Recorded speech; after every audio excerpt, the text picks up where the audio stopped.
started as a promise. A promise of something different. A promise of heroes. But the path to glory is never promised.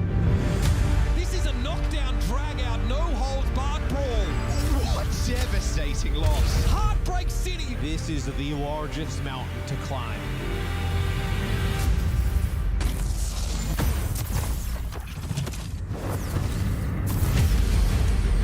But somewhere, a glimmer of hope persists.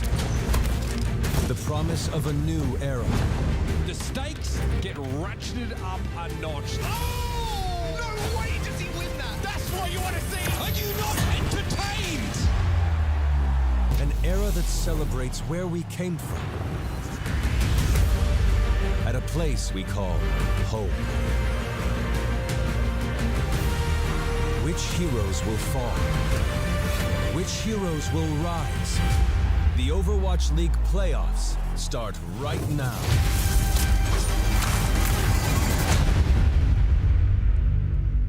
Welcome to the Watchpoint pre-show live from the Anaheim Convention Center in sunny California. My name is Zoe Schwind and I have the utmost pleasure of being your host again today. And joining me as per usual is Jonathan Reinforced Larson, and also we got Rosemary Necra Kelly joining us because Scott unfortunately had a bit of a sniffle because safety is absolutely paramount. We sent him home to rest up, so we very much hope that Danny and he will get better very soon and are able to join us here. But thank you so much, Necra, for jumping in short notice and joining us here on the desk. Hey, it's my pleasure. I loved the time that I got to spend with you all during the kickoff clash, and so to be here feels like kind of putting a bookend on the season. I'm gonna be honest, I'm actually quite anxious about having Necro on the desk because I just have this ominous feeling that you are going to get like all your Preds right today. Yesterday we had a bit of a bad run with our Preds. I went 1-3. You went 1-3 too, right? And I just feel like Necro's gonna be like 4-0. I went 2-2. No worries. Thank you very much. Speak for yourself over Okay, there. all right, sorry. I got some spicy Preds today, so I don't know, but I like the good omen at least that maybe I got them right. Well, we'll find out. Yeah, we'll find out. It's not as easy as it looks. It really isn't. Right? It really isn't. I know that energy on the desk. But yeah, guys, I mean, it took about one day to ruin all of our Preds. Probably yours too, and therefore all of our reputation is an absolute shambles. So what can we do today to restore our credibility? I think we just gotta give everyone a break. You know, that involves the community as well. Everyone's brackets are broken. Why don't we start fresh, all right? Everyone gets a pass from day one. It was sweep city, tons of 3-0s. Let's just start fresh. We give everyone a new opportunity to really like make their mark and get some right predictions, all right? Does that sound good? That sounds pretty good to me. Yeah, it sounds spoken like someone at the bottom of the standings. I am bottom of the Preds, yes. Hey, there's hope. Two people remain somewhere out there in some corner of the world. I don't know what you were eating for breakfast, that you got those right, but two perfect brackets still remain. And with perfect, I mean getting not just the winner right, but the actual score. What? How? I don't understand. Know. I don't know. I feel like when you do Preds, like even when I do Preds, like you always think that there's going to be maybe like a gentleman's sweep. Like you get one map, but that's it. So I feel like a lot of people go for the 3-1s. Yeah, and I mean, this was a difficult bracket to make as well, because as always the case with the new patch to the game, there is a new meta as well. And of course we heard some whispers, there were some rumors in the hallway about what might be the meta. But yesterday, I think it's safe to say that it really kind of solidified. So let's take a look at the pick rate from yesterday so we have a better understanding of what heroes we saw the most of. Well, most of the meta right now is centered around Sojourn and Reaper as the damage duo pair for a lot of these compositions, but we did see some teams yesterday pull out the Tracer as a pocket pick, working with some of the other tanks that we saw in the meta as well. Yeah, and I'm really delighted about this, I gotta say. As a Winston main, I am so delighted that my fellow Winston is back. It's been a tough year. We've seen tons of Junker Queen, Zarya, of course, being played, some D.Va into the mix. But this playoffs, it seems like it's all about Winston, and much because of the supports being played, Zoe. Yeah, and this one fills me with joy because the newest addition to the hero lineup got to see a lot of time of the day yesterday. Kiriko had an almost 50% pick rate, and Lucio is above a 50% pick rate as well. Not so much to be seen from any other heroes, but maybe that will change. We still have a few teams remaining which we haven't seen play at all. So maybe one of them is bold. Maybe one of them is coming out with some pocket strats we can admire. But guys, if we're looking at this meta, I want to know what it really is. What is it supposed to do? Like, explain it to me like I'm 5 years old. Why does this meta exist? So usually we apply names to metas, right? And I'm True. quite jealous of you, Zoe, because you came up with a genius name for this meta before we went live here. Now, it's all about the Winston, right? But, no, sorry, I know that sounds wrong as a Winston main, but really, the tank is very No important, bias. right? Kiriko, of course, seeing a ton of playtime as well, and Kitsune Rush is claimed to be one of the best ultimates in the game now. So it's all about the momentum with the Kitsune Rush, Kiriko following the rest of the team, supporting, aiding your team, and Winston really dictates the pace. So the name you came up with, Zoe, was... Banana dive. Banana Dive. But I might want to change it. What about It sounds banana like a rush? dessert. I like Banana Rush. Banana rush is, I think, Banana better. rush? I think this Yeah. is banana rush. Okay. Can we Because you all rush agree? think in it's Kitsune Banana Rush, Rush. and Yeah, there's it's a banana Monkey rush. Banana Rush. Yeah. Yeah. No, I I think think it's it's great. great. Yeah, I'm claiming this as the official name. Put it into the Banana game. Rush. Put it in the game. Ship Come on, it. Debs. I know we're watching Ship it Debs. is what I'm Ship saying. it. And not just because I came up with that. Stroke of genius, but what can you do? Anyway, I do want to talk a little bit about that first round of games yesterday. It was exciting, but that also got more exciting rather after the games were over, because the top seeded teams got to pick their opponents. They got an opportunity to pick their opponents for today's 4 matches. So let's take a brief look at the bracket and then we'll walk you through it. So let's see how we're going to move forward. This is what we're going to end up with seeing today. Those are the 4 matchups, each picked by the higher seed. So let's kick things off with the Dallas Fuel. They ended the regular season, of course, as our #1 seed, and therefore they got the pick of the litter. And their pick could not have been more surprising to me after the games yesterday. I gotta be real with you. I mean, Hangzhou Spark, a team which, yes, they came into the playoffs as arguably one of the underdogs, not being looking too comfortable the last 2 stages, but yesterday, they were on top of their game. They looked really, really, really confident and comfortable in that current meta, and Dallas still chose them. So, of course, we want to know how we're feeling about these picks, right? So I have no scale, no rules, but we have some whiteboards. So I want you to You gave write us down. whiteboards. I want you And to you want write to down. grade these matchups. You gotta rate. I've rated this matchup properly. Well, we're really grading like the pick. Dallas Yeah, we're Fuel grading picking the Hangzhou pick. Spark, right? All right. Well, Nekra, you are the guest on the desk, so I'll let Okay. you go first here. What did you grade this pick from Dallas Fuel? Well, I said B+, and only because I think it was a smart choice by the Dallas Fuel, but I Okay. think that Hangzhou Spark could come out with something maybe surprising. Like, are they able to punish the Kiriko, for example? Yeah, because that's Tero the played a big bit off, right? Yeah. This might not make sense, but I graded it Shy plus, because it's an S plus, right? Which is the top grade, S plus, right? And then Shy, because Shy is in there as well. So there you go, a Shy plus for me. And really, it all comes down to Dallas Fuel. They're taking the battle to themselves, right? Because yes, Hangzhou Spark, the number 12 seed going into the tournament, but they looked really good yesterday, Zoe. They did. So that's why I'm rating this one a 1 out of 10 situation. Like, if I were the Dallas Fuel, I would have not picked the Spark. Simple as that. Did you watch the game?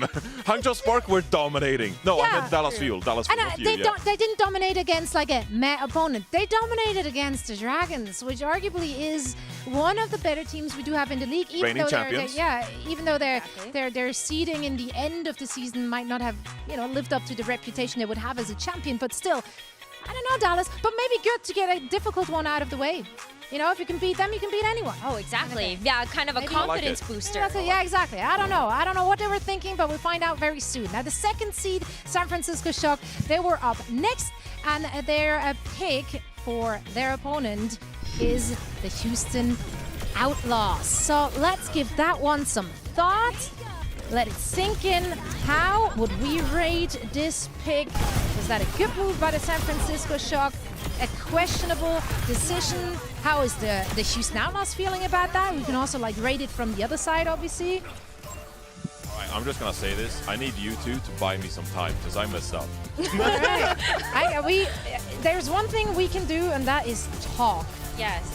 Talk about everything and absolutely nothing. Also, of course, we still have footage up, or we had footage up, so that would buy you a few hot seconds as well.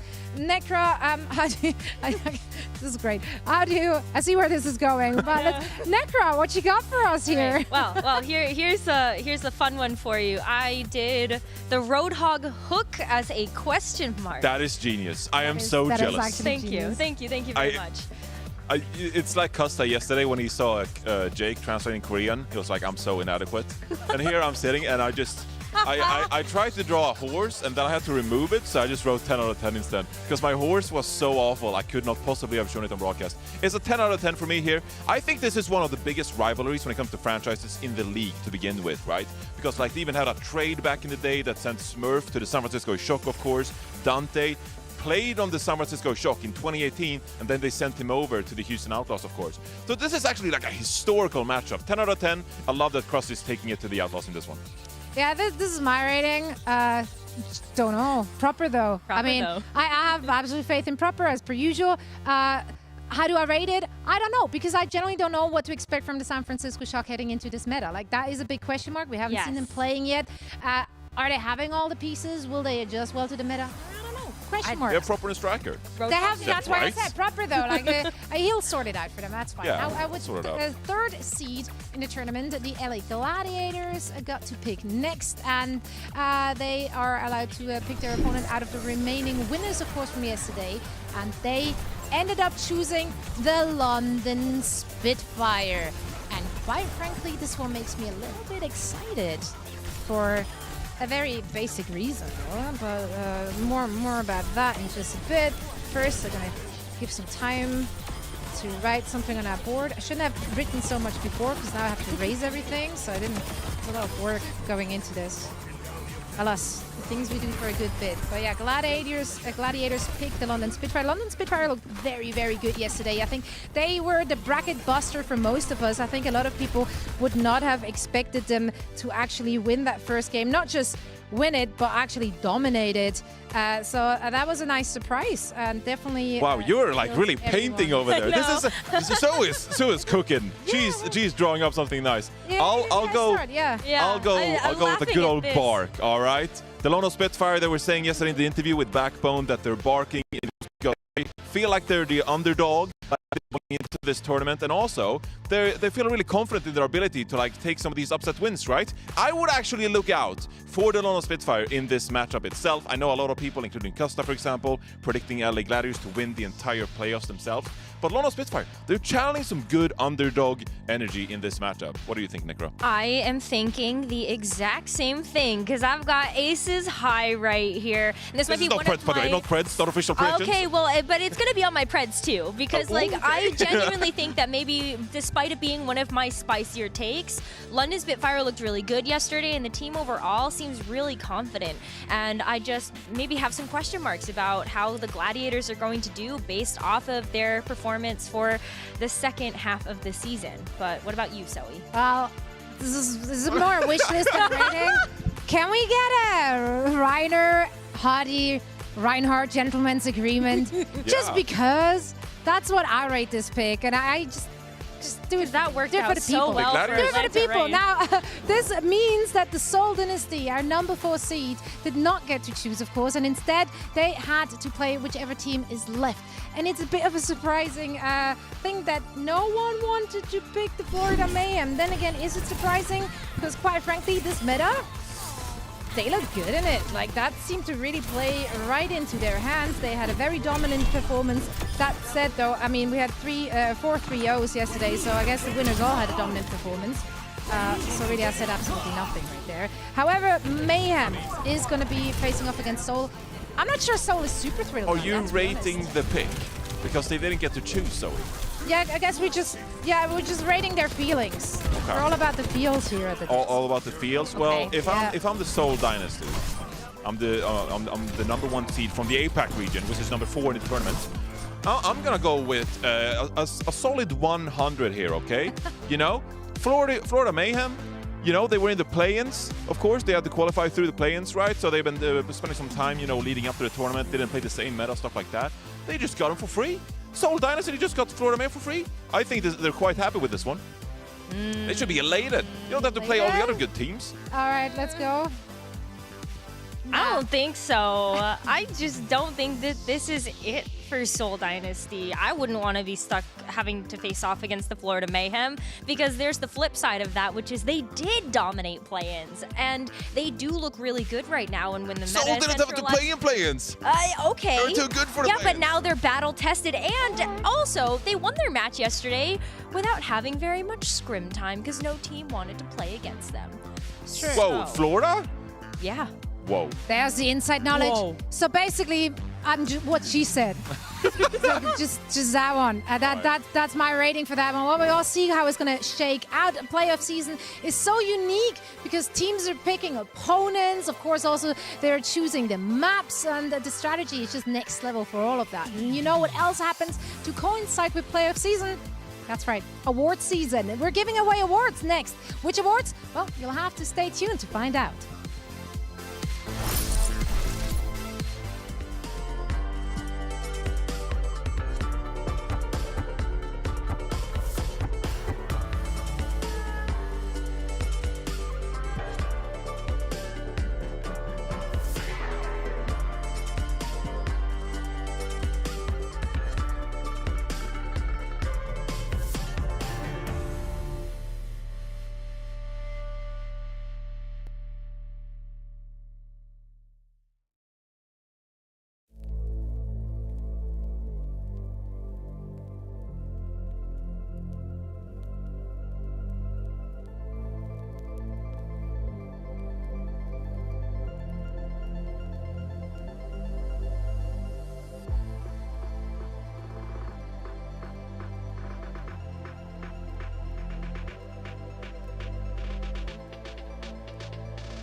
Welcome back to Watchpoint. If you're just joining us for the playoffs, welcome. Make sure to type drops in chat. Just kidding, actually. Don't type drops. Don't do that. Looking at you here, No Danny. You're home. Don't do it. Don't get it started. Now, we've played nearly 6 months of regular season for so far, of course, and accolades have been earned over that time. And over the next couple of days, on Watchpoint, we will be giving out all the regular season awards. And here is the schedule for those awards.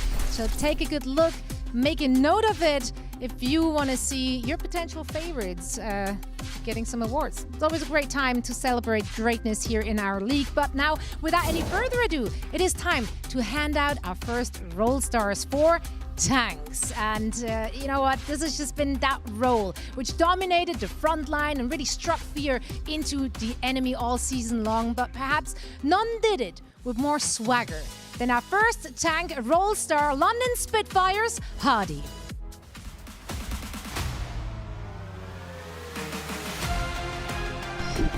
It has been so impressive to watch Hadi grow as a tank player this season. He started by shaping the meta for London Spitfire by forcing teams to have to play against his Reinhardt rush. But then he also started showing us more versatility, showing off his Winston and his Wrecking Ball, and his Winston yesterday looked really good to initiate dives for the team. I would say that Hadi is the best Reinhardt in the entire league. And that is big when you want to be able to be flexible for so many of these different metas, of course. Because now you know, if there's ever a Reinhardt meta, we have Hadi, we're golden, we have an opportunity to win a championship. And if you saw here, as Reinhardt this season, tied for second in charge kills, average time alive third, and third fewest deaths in the entire league this season. And this is out of 9 players, which I think also speaks to how they were able to make Reinhardt work when no one really tried to make Reinhardt work in the first place, right? So we haven't really had a huge Reinhardt meta this season, but Hadi, with his capabilities, he's sure to make it easy for London Spitfire when that meta comes around. And also the Junker Queen in the Summer Showdown, you can't forget about that. One of the best Junker Queens around the league. It was really fun to watch him make that Reinhardt work. No one expected it, or actually they did expect it, but they never got to scrim against it. So tough luck. We're really comfortable going up against it. Now, our next role star has nearly a flawless resume, is possibly the most complete overall tank in the league. And don't let the name fool you, because this tank always comes up big. It's Seoul Dynasty's Smurf.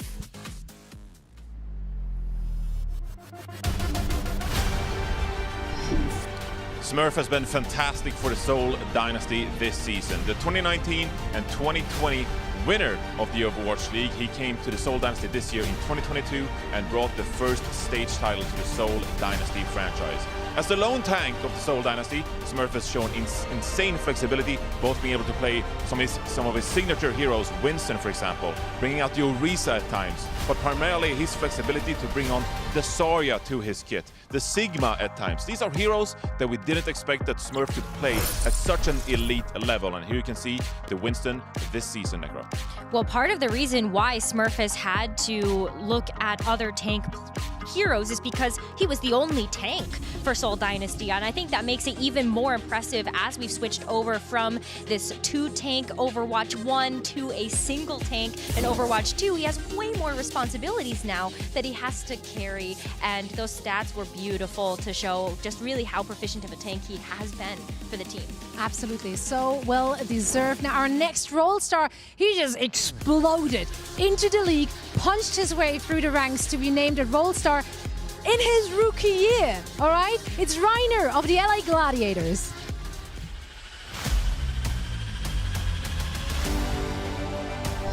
Reiner. Man, this player has been such a treat to watch from his earlier days in Contenders, evolving into the Overwatch League and coming out with such a bang for his rookie season. This guy is the embodiment of tank flexibility, and he has played literally every tank hero on the roster for at least 5 minutes. And yeah, that includes Orisa. 5 minutes on Orisa was impressive too, because he got 8 eliminations on that hero. But how cool to see this tank be able to play so many different heroes. And in many ways, I think that Reiner is one of the first Overwatch 2 tanks to really redefine the role, how we view tanks as well. Generally, of course, in Overwatch 1, we talked about main tanks favoring Reinhardt and Winston, and off tanks who sometimes were proficient at D.Va and Zarya. Well, you have Reiner here, who has transformed the tank role and made it Doomfist's role. You can see his Doomfist stats this season. First in final blows, second in knockback kills, and first in meteor strike kills. Formerly a damage hero, Reiner adapted accordingly. He picked up the Doomfist, able to play the Winston, the Reinhardt, all of these different tank heroes. And I think that really makes him a tank role star. The LA Gladiators, they won 2 stage titles so far this season, and Reiner was very much a large part of that. Absolutely. Now our final Roll Star Award for Tank goes to a player who has been, sorry, I have to say it is undisputed the best of multiple tanks throughout the season. Everything is bigger in Texas, especially this tank player. It's Hanbin of the Dallas Fuel.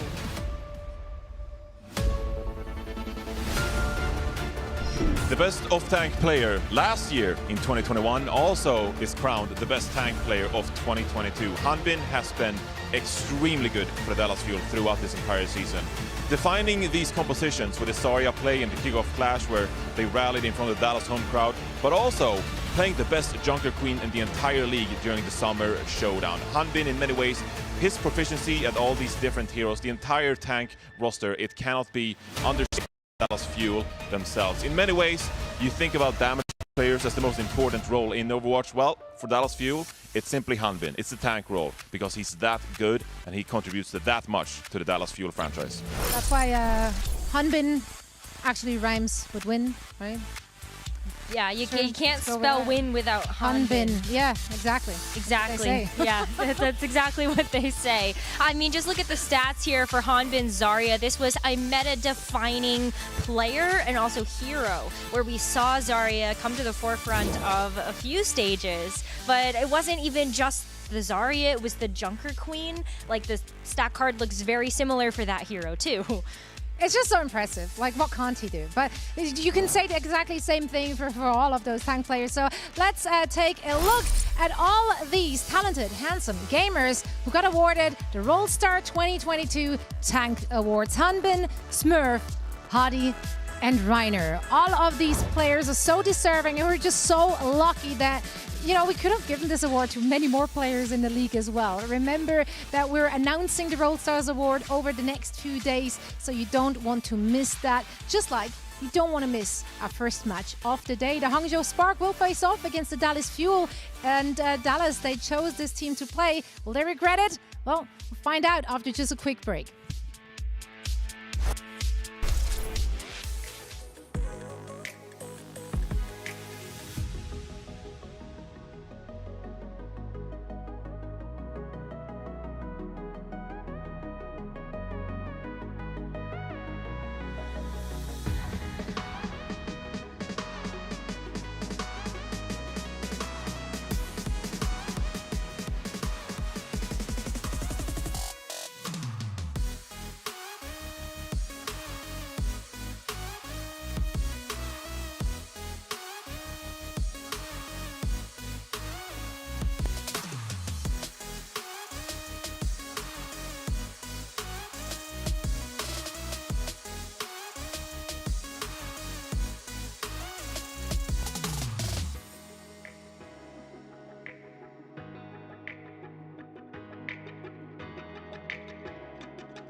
Welcome back to Watchpoint from beautiful Anaheim, California, home of many different parks and attractions.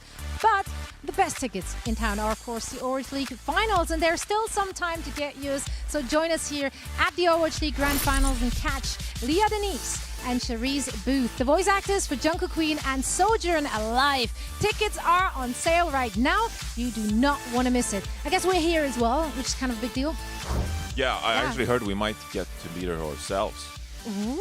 I'm looking forward to that. I am. Get a bit of a actually chat. too. Yeah, no, it's gonna be fantastic. It's gonna be great. Gonna be fun. So much fun yet to come. And again, thanks to Necro, of course, for joining us in the first half here on the desk. But she's now getting ready to cast that first series, so we have to let her go. She's off. She does her actual job. Yeah. Let's talk about this. First match of 4 today is going to be the Hangzhou Spark versus the Dallas Fuel. And we saw Hangzhou surprisingly dominate the Shanghai Dragons yesterday.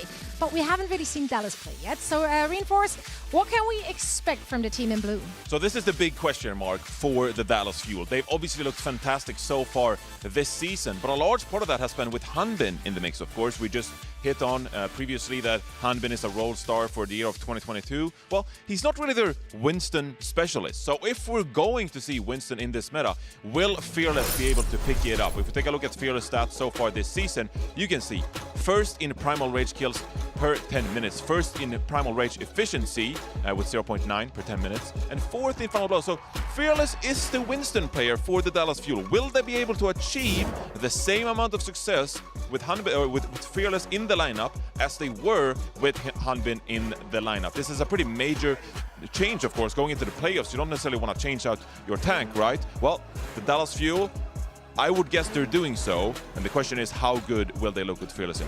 And we might be in for a treat here, because what's better than a good banana off? We might see him going up against with everyone gone. There's no Danny, there's no custom. There's no one here to laugh at your puns so anymore. I laugh the loudest about my own puns, and I'm not ashamed to admit it.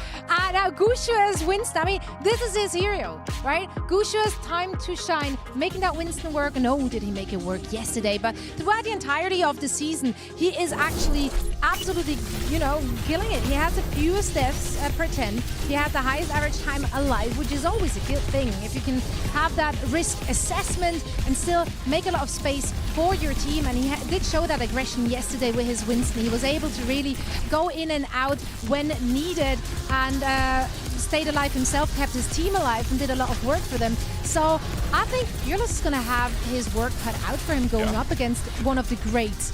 One of the great Winstons in our league in Guangzhou. Yeah, absolutely. I mean, his aggression is a hallmark of his, so I was a bit surprised to hear that he has the fewest deaths in the league on Winston, because the aggression we saw from Guangzhou yesterday, it was beautiful. Nicknamed the Primal Blade because of how efficient he is with the Primal Rage. I'm looking forward to see more Guangzhou in today's matchup. So do I. Now, we did see Kiriko take this meta by storm, so in Leveling Up, presented by Butterfinger, we want to tell you which player is taking this very hero to the absolute next level.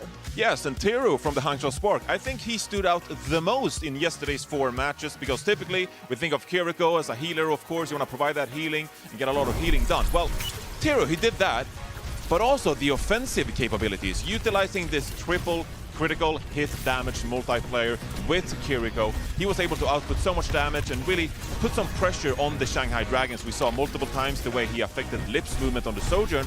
That set up Guangzhou and the rest of the Hangzhou Spark to dive onto Lip when that slide on Sojourn was not available. Also, just like headshots like that. Like, are you kidding me? So Teru, with a former kind of like damage resume, being a damage player for the Vancouver Titans, for example, he's now moved into the flex support role for the Hangzhou Spark and utilizing the offensive skill sets of Kiriko as a hero to the Hangzhou Spark's advantage. Will it be sort of maybe like abused now by the Dallas Fuel? Will they be able to find a weakness in the Hangzhou Spark? We're yet to see. But for now, Teru is looking flawless with these knives on Kiriko. But I mean, he's essentially just playing it like a Genji, right? So that can be very scary. I guess as a Genji can heal himself, that's great. Yeah. But I am a little worried because Teru's very aggressive style. That's very punishable as well, right? Yeah. So like there is a lot of interesting openings potentially for the opposition. I do want to know who picked what for this very first match, so it's time to take a look at our picks. How confident are you in yours? I'm very confident in mine, but Costa did say, and Costa's not here now, but he did say that he was going to predict. Oh, he went with the Dallas Fuel after all. Right. There were some murmurings that he was going to go against the Dallas Fuel, but we're all in unison. Dallas Fuel, the #1 seed, to take it against the number 12. I think that's a safe choice. Until they prove us otherwise, it is the safe bet to go for the Dallas Fuel here, but I don't know. Spark looked good yesterday. Upset potential is definitely given, and we are ready for this. So this is it for Watch Point. A pre-show. Buckle in for 4 matches, at least 6 hours of non-stop Overwatch League action starting right now.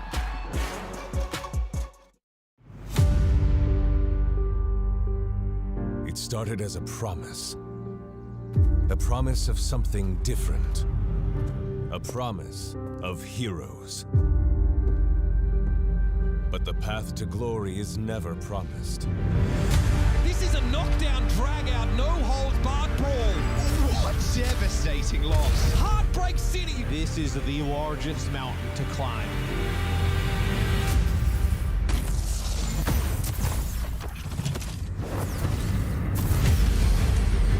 But somewhere, a glimmer of hope persists. The promise of a new era. The stakes get ratcheted up a notch. Oh! No way does he win that. That's what you want to see. Are you not entertained? An era that celebrates where we came from. At a place we call home. Which heroes will fall? Which heroes will rise? The Overwatch League playoffs start right now.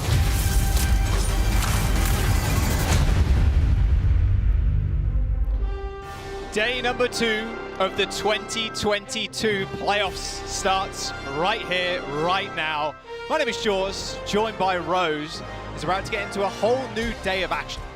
It's going to be such an exciting one, especially after yesterday. There were so many big upsets, maybe a little bit more 3 Overwatch than we would have liked to see, but I think we're going to continue with the hot-paced action here today with the matches we have ahead. Oh yeah, some teams haven't played yet, Rose, which is the crazy thing. I can't wait to get in. Of course, the teams that end up at the highest seed will end up playing their first matches, and well, that first match, the Dallas Fuel versus the Hangzhou Spark. First seed versus the 12th seed, quite literal. Like, people use this in casting all the time, the David versus Goliath thing. Like, that has been said so many times that I don't have enough hands to count, and I won't have enough hands no matter how many universes exist. But it is quite literally the case right here. Dallas Fuel coming in as number 1, and number 12, the Hangzhou Spark, who ended up 3-0ing yesterday against the Dragons, which boomed 99.9% of people's spreads. I know, and I think what was also really surprising about Hangzhou Spark coming into this tournament and looking as good as they did is not only the Titan they took down in the Shanghai Dragons, but that 4th stage for them for Countdown Cup qualifiers was not great for them. They went 1-5. Yeah, I mean, it's crazy because there was a point in time as well, even last year with the Hangzhou Spark, where they went undefeated in one of the qualifiers for the tournaments, got into the tournament and then just got knocked out. Like, it's insane. They can have these massive spurts of energy and potential, and then sometimes they fall flat. But like, coming into the playoffs, I don't think many people kind of expected them to do well, especially against some of the Titans that we saw yesterday. Like, now going against the Dallas Fuel, this feels like a different kind of beast. It really does. I mean, Dallas Fuel, people have been talking about the scrim bucks that have been happening, just even preparing for this tournament, and Dallas Fuel might have really earned themselves the number 1 seed coming into this tournament and this patch. Yeah, this patch is looking pretty wild, and I'm glad we're seeing some Kiriko, but I think it's about time we jump into the game, or at least get the teams out on the stage. Chat, please put your hands together for the Hangzhou Spark.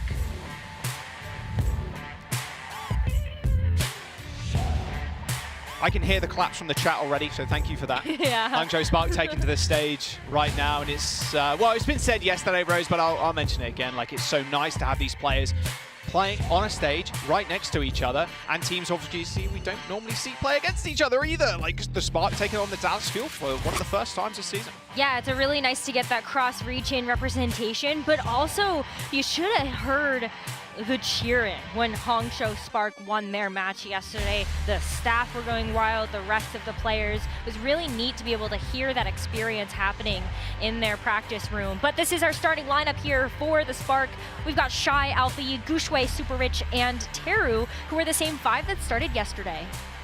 Yeah, no real surprise there. Actually dominated their game, a 3-0 like with the rest of the games we saw yesterday. Let's bring on their opponent. Please welcome to the stage, the Dallas Fuel.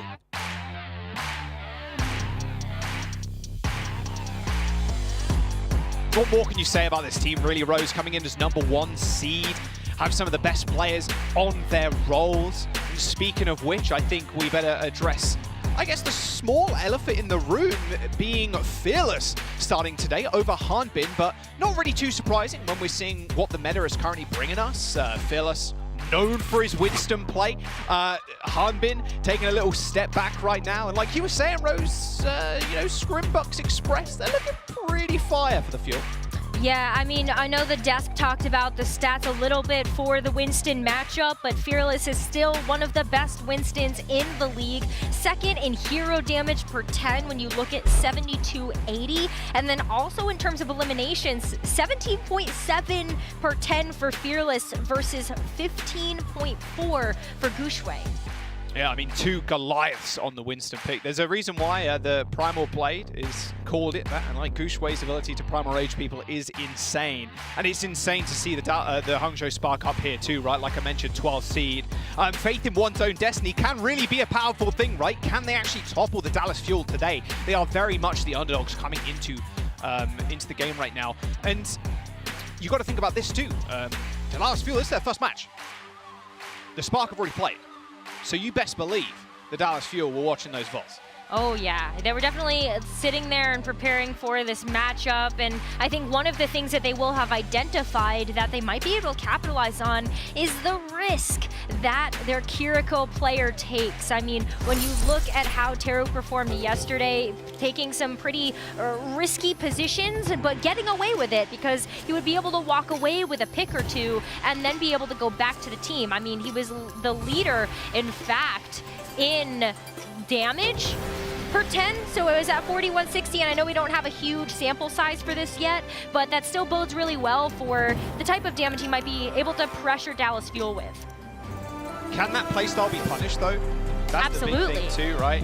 I mean, Kiriko, of course, having the Swift Step, can dart back to the enemy team, can take those very aggressive flank routes, but you have to be guaranteeing damage too. And I like the point that Scott brought up on the desk the other day, well, yesterday, was her damage output very much relies on those headshots. Like, if you're doing body shot damage, it's only 40. That's like not that much at all. Like, you have to be consistently getting headshots in those picks, which we saw a lot from, to be fair, from that area. I mean, he's got a 20% critical hit accuracy, which is that's pretty good. The highest right now.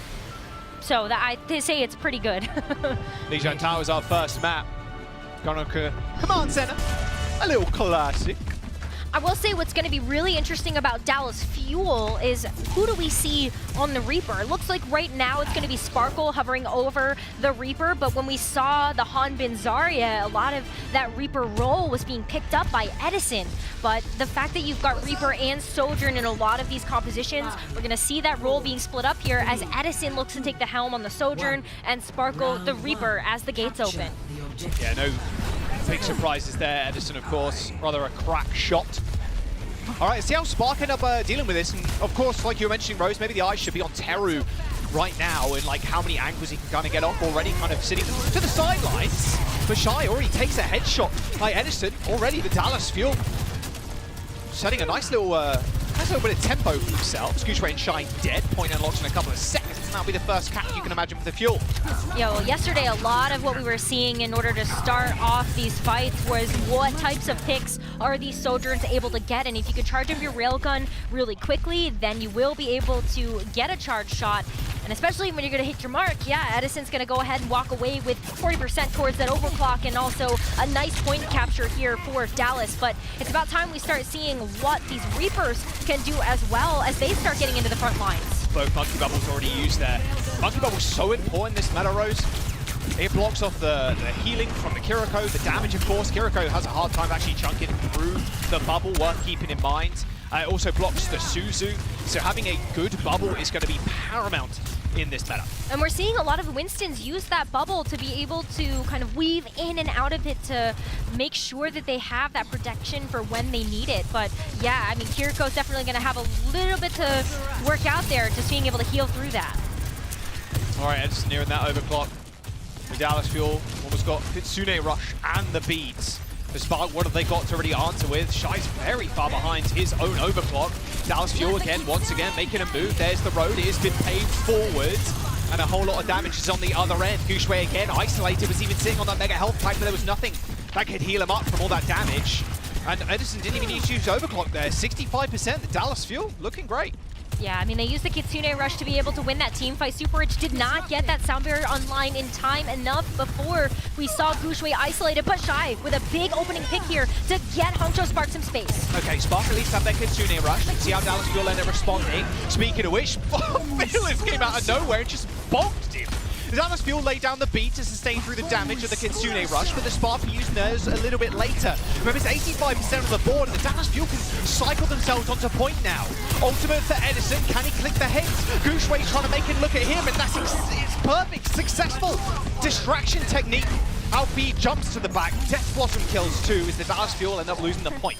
Yeah, well, they are able to lose it at 97%. So what Dallas need to do right now are just come back into this one, see if they're able to get 1 or 2 picks. And we saw the Widowmaker for a brief second there from Sparkle, but he's decided against it. Really not going to be able to get anything done with that Widow in terms of point presence, and also that Winston bubble going to be blocking many of your shots. But Dallas Fuel don't have a whole lot coming into this one where Shy can just shut down this push with that overclock. Yeah, there's the overclock from Shy. He's hunting, seeking, and he's already found some damage. A nice body shot onto Fielder helps Guangzhou clean up that kill. This is a very quick team fight. Quick reset though, Edison doesn't want to hang around for too long. And the Dallas Fuel will get team killed, but not the worst thing in the world. You end up burning Shy's overclock there. The Hangzhou Spark don't really have a lot coming back into this next one, but same with the Dallas Fuel. Yeah, neither team really. I mean, the first ultimate we're going to see come online is going to be Fielder's Kitsune Rush. A lot of healing being pumped out from that player, which is going to help generate that charge just a little bit faster than doing that raw damage with the Kiriko. So look at that already. The poke damage, it's going to be online now. Yep, there you go. Kitsune Rush launched out, and it's going to connect with the point. It's a lot of ability, hey. So Phyllis jumps forward, straight back into the rest of the team, and the point does get flipped. Dallas Fuel in control. Spark get the touch with Guangzhou. And he does end up backing up to the Mega Health Pack there, and Shy opening the things up once again for the Spark. Alfie does end up going low, pops the Wraith Form though, and the Spark now earn a Kitsune Rush of their own. The Dallas Fuel pushed all the way off, but they did manage to garner 99% to Spark find the flip, and they do once again force out support ultimates, very important in this meta.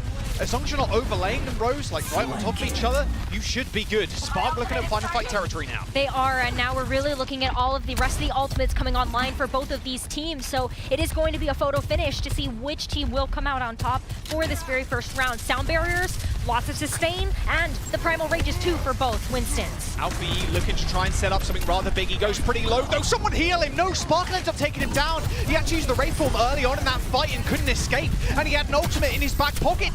The Dallas Fuel only used their Primal and their beat to come back in. The Spark are left with 3 ultimates, but it doesn't matter. The Dallas Fuel end up picking off Alfie when he had that ult.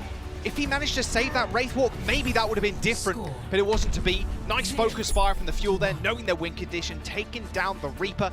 And as soon as you take down the Reaper, well, Phyllis doesn't really have anything to fear. I know, and I saw Teru using the Suzu, but it came out just a touch too late to be able to save the Reaper as well. So that's really unfortunate that that is how that went, but great focus fire there from the Dallas Fuel, and great ult tracking as well to know that that Death Blossom would be online after how fast Alpha Yi had generated that before. All right, night or day market, whatever you want to call it. Next round, little TP there from the Spark. I prefer it when teams do that. Look how quickly you do get to the point, a little bit faster than the Dallas Fuel. You get the TP, then you should amp. Yep. So the Spark really is taking a priority position around the point. And setting up your Sojourn, of course, very, very important here too. And I like these off angles from Teru. It's something that he was doing a whole lot yesterday and finding so much success. Already Shy opening things up once again with a rail. A perfect damage dealer for this meta is Shy. His proficiency on the Sojourn is just unreal. You saw the stats from earlier on in the season. And once again, picking up Edison. The dude just, he's a little nasty with it, let's be real. I think we're going to see a lot of railgun charge shots come through from both of the Sojourns. They're going to be getting picks left and right here, but Fielder with a nice pick on his Shy to remove that damage option from the board. Yeah, you love to see it. Also, Guangzhou's bubble's already been used, so he can't then again re-engage onto that point. Nice pick off by Fielder. You love to see it. A little bit of support combat there. Teru and Fielder have been kind of like jostling for position in the mid, which has been quite an interesting dichotomy. Just a little 1v1 and teleporting back to the rest of the team. can see how the Dallas Fuel ended wanting to play this defense. They're letting them kind of come in first. Fearless then with a later jump in and a later bubble. Protection Suzu to help keep Alfie alive, but using the Wraith Form at the same time. The Spark don't really have a lot of defensive tools. Have to wait for those cooldowns to come back up and then make another re-engage. And look at Edison's going to be taking the same positioning that we saw from Shy to be able to get those long-range shots. It's a Kitsune rush from both teams now as Edison just dives to the backline. Little to no fear from Edison, and whoa! They use the beat on top of that, so he stays alive in the front line. Alfie takes down Fielder in the end, burning his Wraith Form, and a later beat for the Hangzhou Spark. It does only hit 3 members of the Spark, so the Dallas Fuel have a lot less to kind of chunk down, and Sparkle makes it hurt. Gooseray received that overhelp, but he ended up going down anyway. An overclock being birthed by Shy to try and end the fight in a wicked headshot on Fearless as he tries to leave, but they are still managing to stall out some additional percentage, almost 60% for the Fuel, as Spark find the second capture this round. Okay, maybe a bit of an overextension there here from the Spark, but no, Tero's going to be able to clean that up and make sure that Spark can maintain their control of the point right now. Yeah, without those Sojourns being up, obviously quite hard to get a one-shot right, even if you're Reaper, very close to an enemy. So it's just more of a neutral here, just building up towards ultimates. Speaking of which, both Death Blossoms are available from Sparkle and Alfie as they make their push in. Alfie hiding around the corner. Nice awareness there from Sparkle to spot him out just in time. That could have been disastrous, but it was avoided. You're going to see both Wraith blocks, though, used by both Reapers. So now you're waiting for that cooldown to come back online so you can use it to get into a position to use the Death Blossom. Kitsune rush, like perfectly placed there by Tero right across the point. So in the advance from the Spark, they were able to use that pushing forward. When you are in the Kitsune rush, you leave it. You do have a brief moment, a brief window still of having that ability haste. You don't have to permanently be on it. You can kind of juggle in and out of it kind of thing. All right, the Dallas Fuel battling against 75+% now, and the Spark are taking high ground control away from them. It looks like it might be the final fight here too for the Spark if they're able to get in position to use this Death Blossom, and Super Rich gonna have the sound barrier too. Well, here comes one of these attempted Primal Blades. Can't really do much though as the beat comes out from the Dallas Fuel, but it was fairly early, and they actually overlaid that with the ultimate from Fielder. But look at the Death Blossom from Sparkle. Just jumped straight to the back. A little speed boost from Chio, a couple of assists there, or well, 5 of them. Basically for the Dallas Fuel, as they do end up reflipping. 94% though for the Spark, and they still have the sound barrier. Yeah, I think what's really big here is that Spark basically forced out the Kitsune Rush, the Sound Bearer, and the Death Blossom. 3 very high-value ultimates here from Dallas Fuel to leave them with just the sustainability from Fearless's Primal Rage. But look at how Spark are trying to approach the point. They're playing in this small room where Fearless just might have a field day with this. Wow, Chio and Sparkle tried to execute a 2-man mission there in the front line, and Chio just got chunked down, slow with the slow orb, and ended up dying. Fearless uses the Primal Rage to try and even the fight, but rather unsuccessfully. Shy's getting perma-pocketed right now, and with Dallas Fuel almost in OT territory, someone's going to have to touch. A sound barrier to end it all for the Spark, maybe tying the rounds up. Someone from the Fuel is contesting, but they're losing members thick and fast. Edison's already dead, so a lot of their pushing power and damage potential is now lost. They do manage to get themselves back onto the point, and Sparkle Wraith forms away from that Death Blossom, but the Spark is still at full control and full power. 5 people on the point, and the Dallas Fuel a little bit in shambles right now as overtime ticks through. A Kitsune rush to try and end it all from Tero. He's flinging out the kunais, but he doesn't even need to hit him. The rest of his team are doing more than enough damage. Oh, the Suzu and Sparkle's life gone. A nice kill from Fielder onto Tero, but it's only 2 of them left on the points. Even a Kitsune rush once again to kind of take control, but there's just too many bodies from the Spark, and this should just be the round done and dusted. Well, Fearless is back in, but it's only him. Overtime will disappear in a blink of an eye, and the Spark, they're going to tie up control. All right, we really do have a photo finish here between these two teams. We're in fact going to a 3rd and final round to settle Lijiang. But what's been really impressive is just how close these fights have really been. Kind of whether or not you're going to be able to convert your ultimates into value. Dallas, unfortunately, in one of those fights had to use 3 in order to win the fight. But I think that Hangzhou at this point in time have been getting more value from their Kitsune rushes. Shy too, I mean, look at that. Like, you've got so much pocket there from the Suzu, the speed from Super Rich. So impressive. Yeah, that two-man push was a little questionable there. You got to say from the Dallas Fuel, like saying Sparkle and Geo, maybe they were trying to isolate Shy, but there's so much mobility, like you mentioned on this comp. It's hard to pin someone down unless someone burns an ability. Oh, it is. Speaking of things burning, Edison's corpse is kind of falling over there. That is not a good start. And this is the crazy thing too. The kunais just do so much damage. Like, you've really got to be careful. If you're a crack shot like Teru's kind of proven to be, like you were mentioning before, 20% accuracy, like, your health bar just disappears in a blink of an eye, and it's half for Ilios to really recover. Dansfield is still going to try and make something of this on the point, but Shy's just free-firing into them, gaining that the railgun charge. I mean, Alfie dies, yeah, but Chio's also dead. Just the small pickoffs from Teru has just worked out so well from Spark. Edison does get a little bit of his own back there, dunking Shy in the gun, but the Dallas Fuel do end up losing all their lives and resetting. The Spark end up controlling the point first. It's really impressive how Teru and Super Rich are basically juggling the healing and supportive duties between, do they want to try to go pocket Shy, or do they want to go in with Kushui, or even just go get some picks of their own, I guess. It's been really nice to see just how well-oiled this team has really been to be able to enable whoever's going to be going in and getting that big damage. Oh, Kushui pops the Primal Rage to pay a little visit to Edison, who's quite on his own right now. Luckily though, Fielder does teleport to him and give him that Kitsune rush, but can they make anything of it? Sparkle is already dead, and Shy, once again, just sitting on an island on his own. Oh, the beat almost gets Ajaxed. Chio luckily gets it off in time as the Dallas Fuel try to make a name for themselves on the point. They do end up taking down Shy, who's been the main damage dealer for the Hangzhou Spark, at least for the time being. But these comps, not only being quick, a lot of mobility, take a long time to kill too. They do. I mean, you've got the Suzu, you have the Winston bubble, you have the life steal from the Reaper that makes Reaper very self-sufficient, and then also just the healing output of Kiriko and Lucio is pretty insane. So it can take a little while for sure, but these fights have been going relatively quickly, so while Dallas will get the flip here, Hangzhou Spark are already back to come in for a recontest. All right, Edison's got a nice little sideline now, taking over that perch from Shy. Railgun, overclock available, double overclock. Bubble's gone down though, so we can't get a nice sideline, and look at that. The Hangzhou Spark recognize this and end up just dashing forwards with that beat, but the health bars are just falling. Edison once again just kind of free-firing. Somehow in the thick of things, the Spark do end up finding the flip, so a nice bit of percentage off there, but Chio with a double boop. All right, that's one way to end a team fight. Yeah, I don't know whether they were trying to go for a reset or if Chio just I mean, you say that free ult charge any day of the week. Absolutely, yeah. You get ult charge if you're able to land any type of damage before the enemy ends up going off of the map.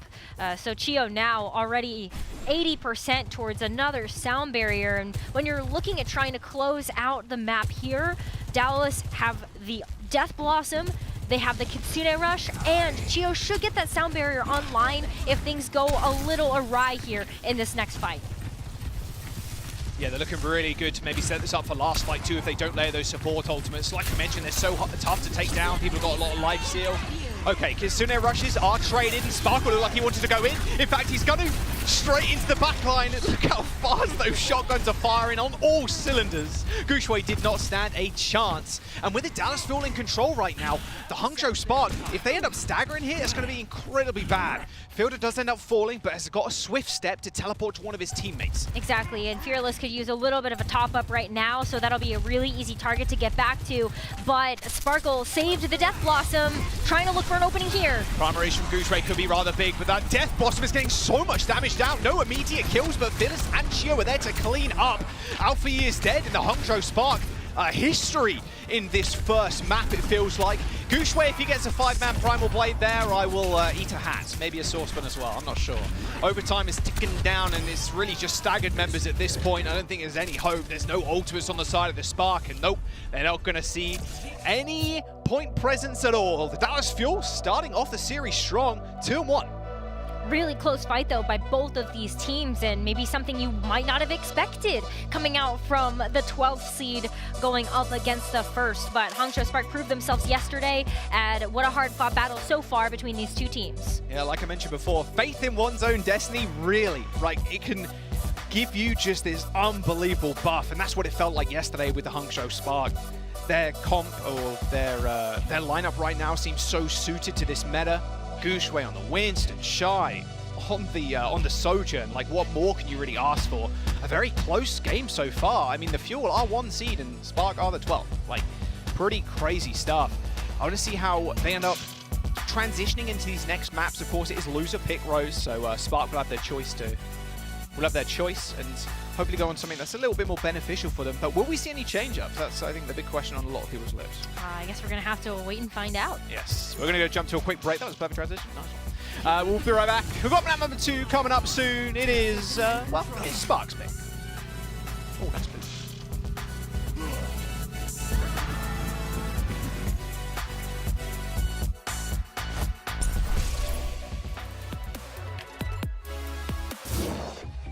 The Overwatch League is brought to you by Upper Deck, the official trading card of the Overwatch League. And by TeamSpeak, the official voice supplier of the Overwatch League.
start the Shald and the Blade from Sparkle with it. Now that they're low targets, Novak, if he flipped on the arm. Gorio's in the back, all he takes.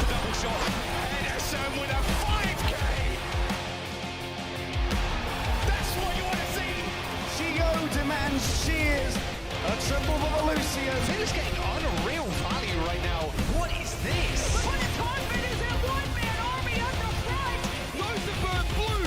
Burn brightest. Yeah, the Dallas Fuel burning pretty bright right now. 2-1 on Lijiang Tower. Taking the first map of the series. Looking pretty close though.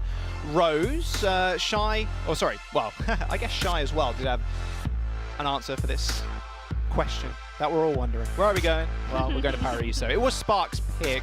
No substitutions either, so Shy, Alfie, Guangzhou, Super Rich, Teru, and Dallas Fuel, same Ross Edison, Sparkle, Phil's Fielder, and Gio. I don't expect to see any substitutions from either of these teams right now, which is exciting because I've been really enjoying seeing some fearless Winston. I mean, we haven't really seen a whole lot of this player this season because a lot of the meta that Dallas Fuel has been playing around has been predominantly the Zarya and the Junker Queen. But, you know, we saw maybe some sprinkles of fearless there in the Countdown Cup qualifiers, but there was a pretty big lapse there where we didn't see him since mid-season madness. It was pretty mad. It was very strange coming in to this year, I think, and questioning where tanks would be, if main tank was going to be... I guess you obviously you still call the main tank an off tank, right? With the for example, Zarya and like and Ryan. The but tank like heroes themselves still have categories. Yeah, exactly. But, yes. But like it was kind of an interesting question. It's like, where are main tanks going to be? Where are off tanks going to be? And it just turned out that off tanks were kind of primarily played, of course. Dallas Fuel very comfortable on like the Zarya and the Reaper to start out the year, but now chop and changing, having Fearless coming in. And I think it was a big question mark of like when we kind of see Fearless, and we did see him in sprinkles, but like it just didn't end up being successful at all. But this just happened to be in the playoffs, and now it's the perfect meta for him because he gets to play Winston, one of his best heroes. Perfect meta, perfect patch, absolutely. And what a perfect map, though, for Spark, because you have all these nice buildings to play around, so I think we're going to see some really big verticality plays coming here from Fearless and Guangzhou, just kind of using the rooftops to be able to popcorn down, jump back up, and also Primal Rage in between Popcorn the buildings. Down? Popcorn down. I never heard that phrase before. Really? That's good, I feel like, yeah, like you know, pop. I don't know. Yeah, you go down and then... Spark also have a 75% win rate on this map too, which might be another reason why they picked it. Not just to enable the meta right now, but also because they're pretty good at it. Oh, yeah, they're pretty good at it. Who's really surprised? Absolutely nobody. Oh yeah, don't forget you still get your tickets, by the way. There's a little thing in the bottom left. Overwatchleague.com/2022/playoffs. Yeah, come see us in person. Alfie, come on. Give us a shot, Alfie. I've tried this many a time myself. I've not once found a pick yet. Wait. We've seen it a couple of times in the league, but yeah, not today. It's just Winston, just peeking his head out. And he switches straight back to the Reaper. Right, we're gonna see a little bit of a standoff here as we wait for cooldowns to come back online, but a quick rotate here from Dallas Fuel is gonna give up quite a bit of position. It allows Guangzhou to jump in, but a quick response there from Dallas. Wow. Where was Teru? Edison, yeah, Edison messing with the best of them there. Teru ends up taking down Edison to start this one off, and Gio falls too. Looks like a very quick cap for the Spark. The Dallas Fuel, if they can stay alive, which looks rather unlikely because you don't have a Lucio here, maybe they find some space. Spark actually on the point right now. They're just trying to clean up so they know they can guarantee it. Sparkle ends up falling. Respawns are coming in. A slide away from Edison, so he won't be available in this fight. Shio playing the skybox on the buildings, so it will be at least one tick for the Spark. Okay, well, this was a question mark we had on our hands was, where's Teru? And can Dallas Fuel actually punish these off angles that Teru is taking? Because he ended up wrapping around behind the Dallas Fuel, got a surprise pick, and when you're down a member like that in the game, it's really, really difficult to come back from unless you have ultimates that you can expend and you actually convert it into value. So really fast take here from the Spark. They're gonna go ahead and get that cart rolling around into the street space where we see Dallas Fuel set up around these apartment buildings, just kind of watching all of those off angles. Okay, Sparkle actually almost got one tap there. Teru again on a nice off angle with Alfie, can teleport to his tank if he needs to. As the Kitsune rushes, both roads paved on top of each other. Guangzhou and Alfie end up going down though. A nice bubble from Fearless to stop any of that incoming damage. I spoke about it a little bit before in the pre-game. Those Winston bubbles are so important in this meta. Teru is still alive, but will teleport back. All good, all good. A trading of Kitsune rushes, nothing else thrown into that fight. Well, Streets Phase 2, like these Winston bubbles are going to cover such a large area, so you can use it even just to be able to rotate into a building, and there's lots of different ways that that Winston bubble can keep your team safe. You're going to see both of these teams try to focus down that bubble to provide a sightline for the Sojourn, especially when Shy and Edison have those overclocks online. You want the path to be clear. Nice Suzu there from Fielder, keeping Edison in the game. Primal Rage popped by both Winstons. It's a bit of an old battery, of course, always kind of has been. Now Guangzhou will use that to take to the high ground. Luckily there's this sign here, otherwise you would be toast right now. Overclocks on both sides. It's just a trading of ultimates. Everybody's just hitting Q and no one's dying. Both beats out. There's the Death Blossom. Alfie just ducking back into the shop. Maybe forgot a little bit of summon something. Dallas Fuel have no ultimates now, but neither do the Spark. So it was a trade of 5 ults, and yeah, nothing really happened apart from the payload moving just a couple of meters. Which is just wild, because you would think that after using some ultimates, like maybe somebody gets a player advantage, but really nice survivability there, and you know, you can already see that in the ultimate charge there from both Teru and Fielder, getting really close to having those Kitsune rushes back online. They pumped out so much healing in those fights.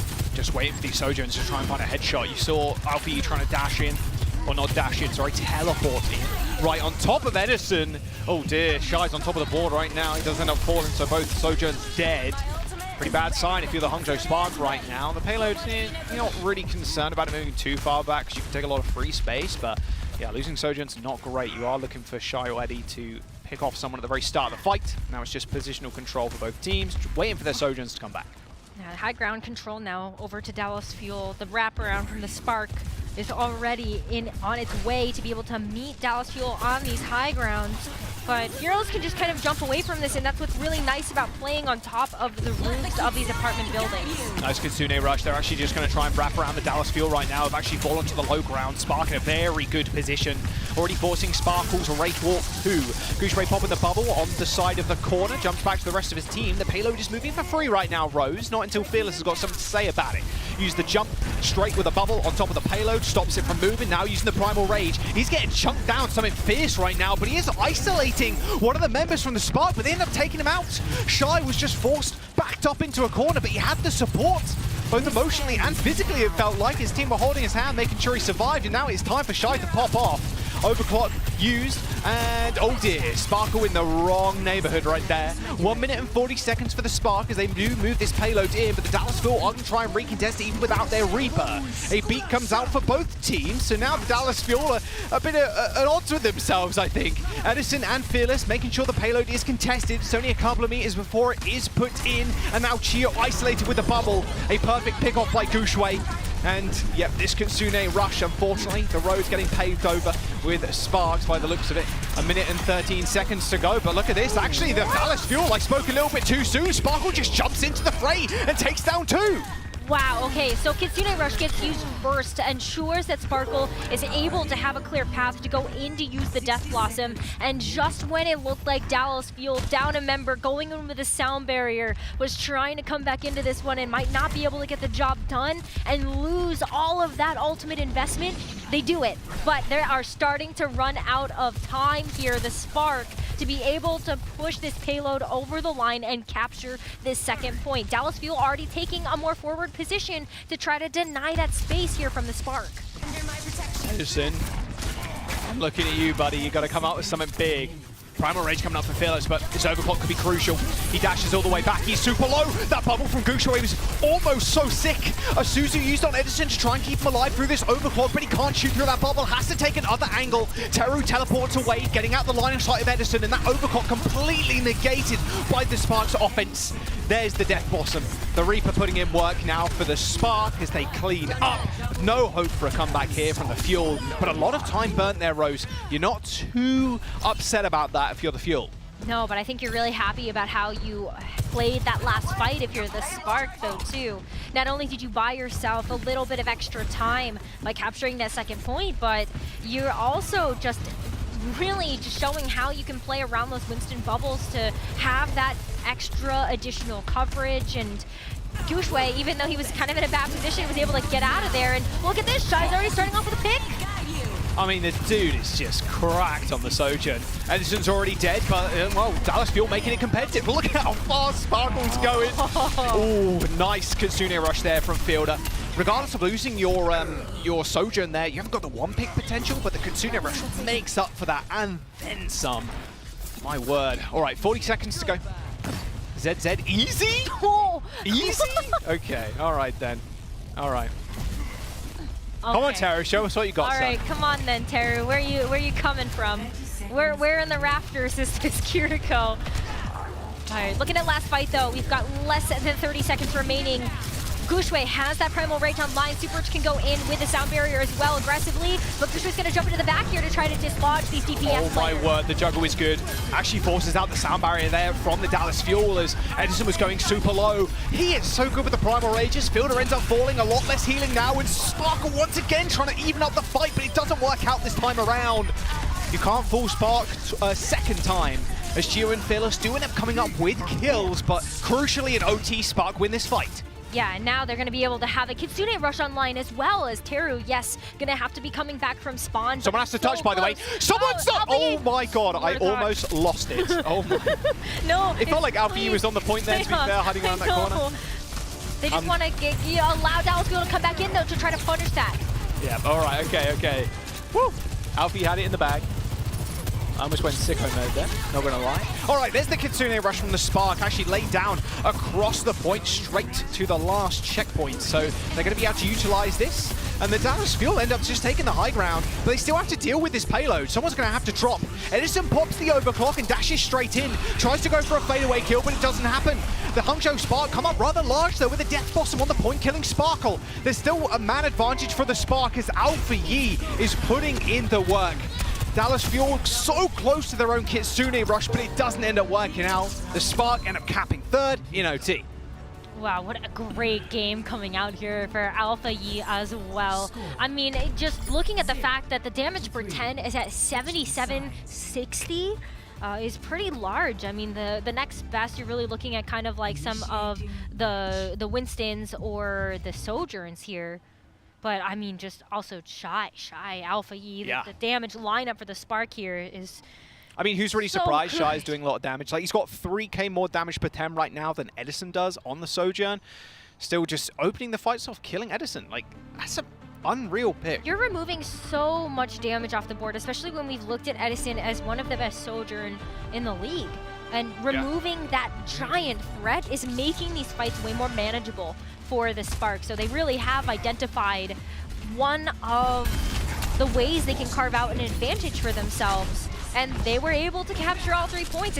Even when it looked tough, it looked really tough there for how good Dallas Fuel's defense was on B. It's definitely, it reminds me a lot of Dorado in a way. Like, it's, the last point is sometimes pretty tough to cap. Like, the architecture too, there's like a little bit of the high ground. Not as much as it is on Dorado, but can be quite a tough point to overcome. Or in Masolica games, the toughest point is point A, because no one knows how to rotate, which is the most frustrating thing in the world. These games, every Overwatch League team, yeah, I know, right? Every Overwatch League team makes it look too easy. Oh, that was rather cheeky there. It's okay.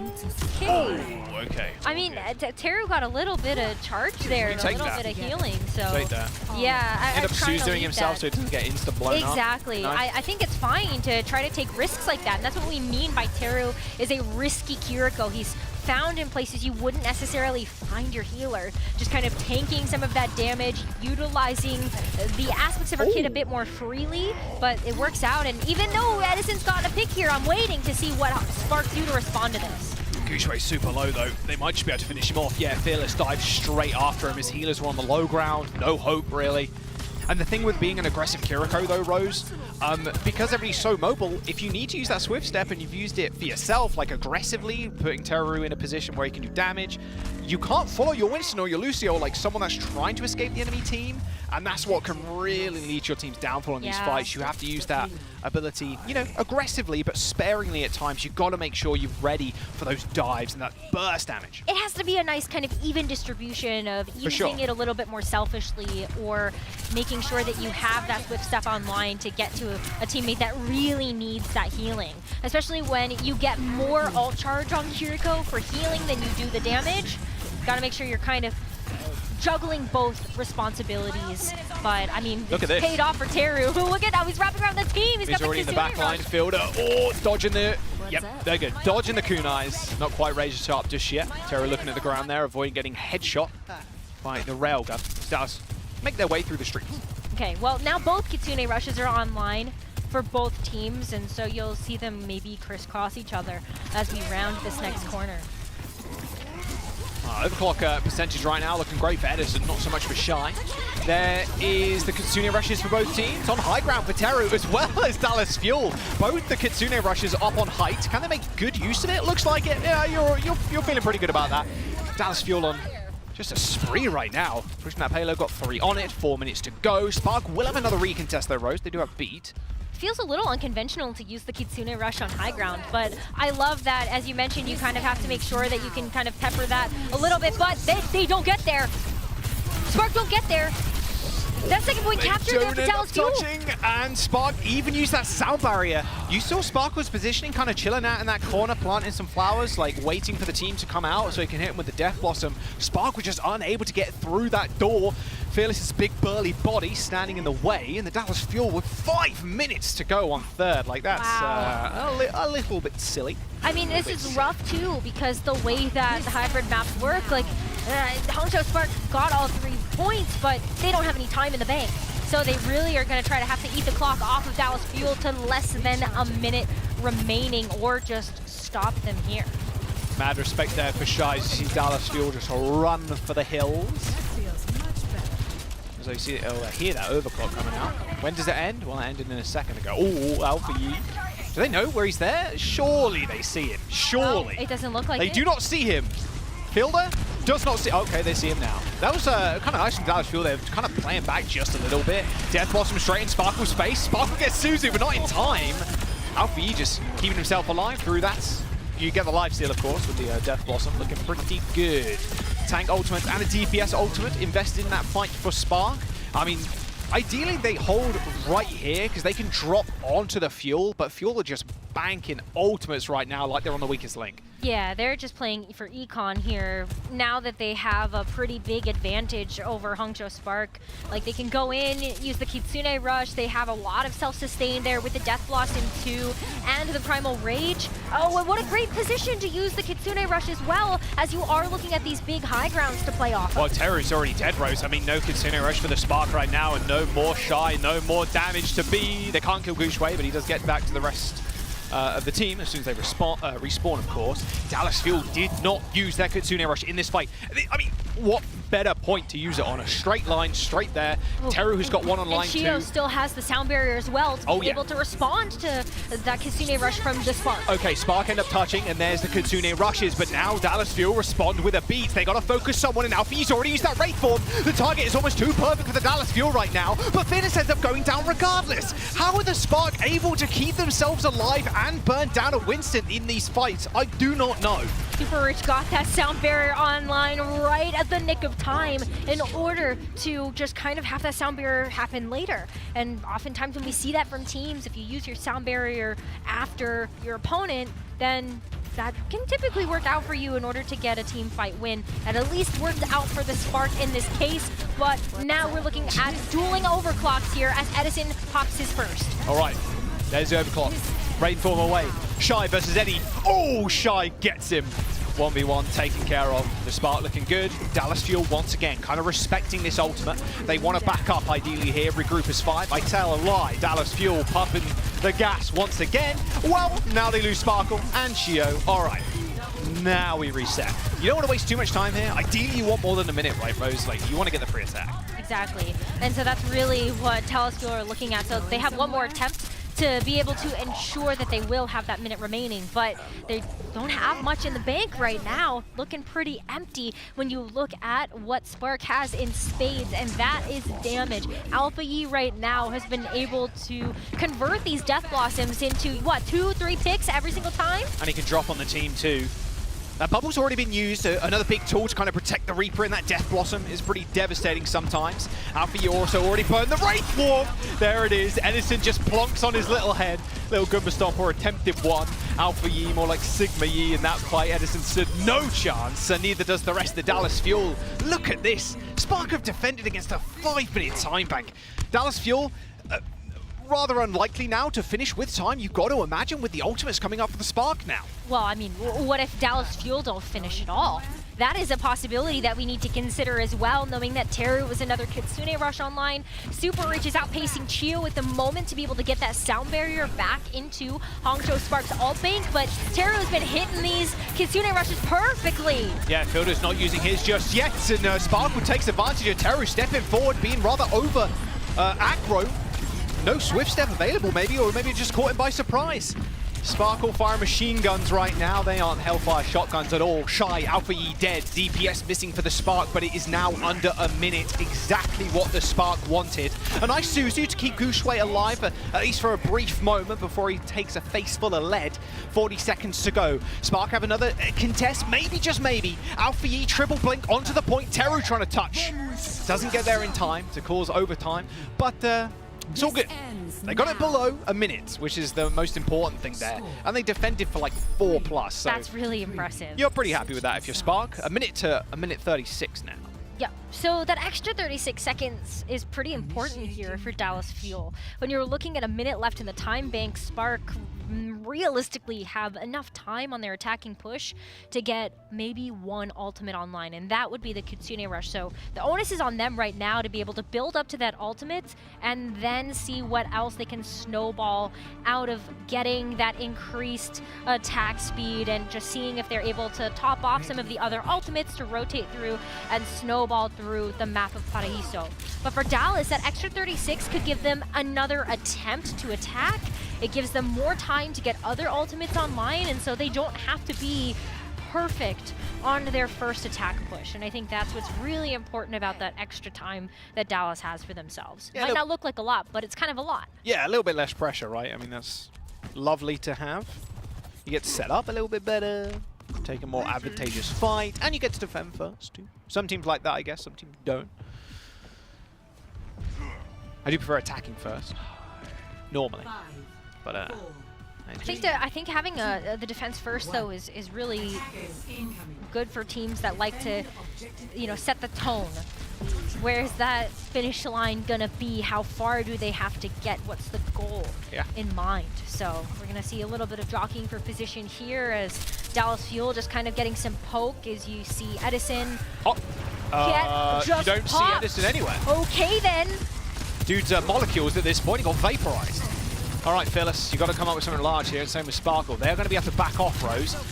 Giving a tick isn't the worst, but it isn't, you know, it's not the best either. All right, Sparkle's dead.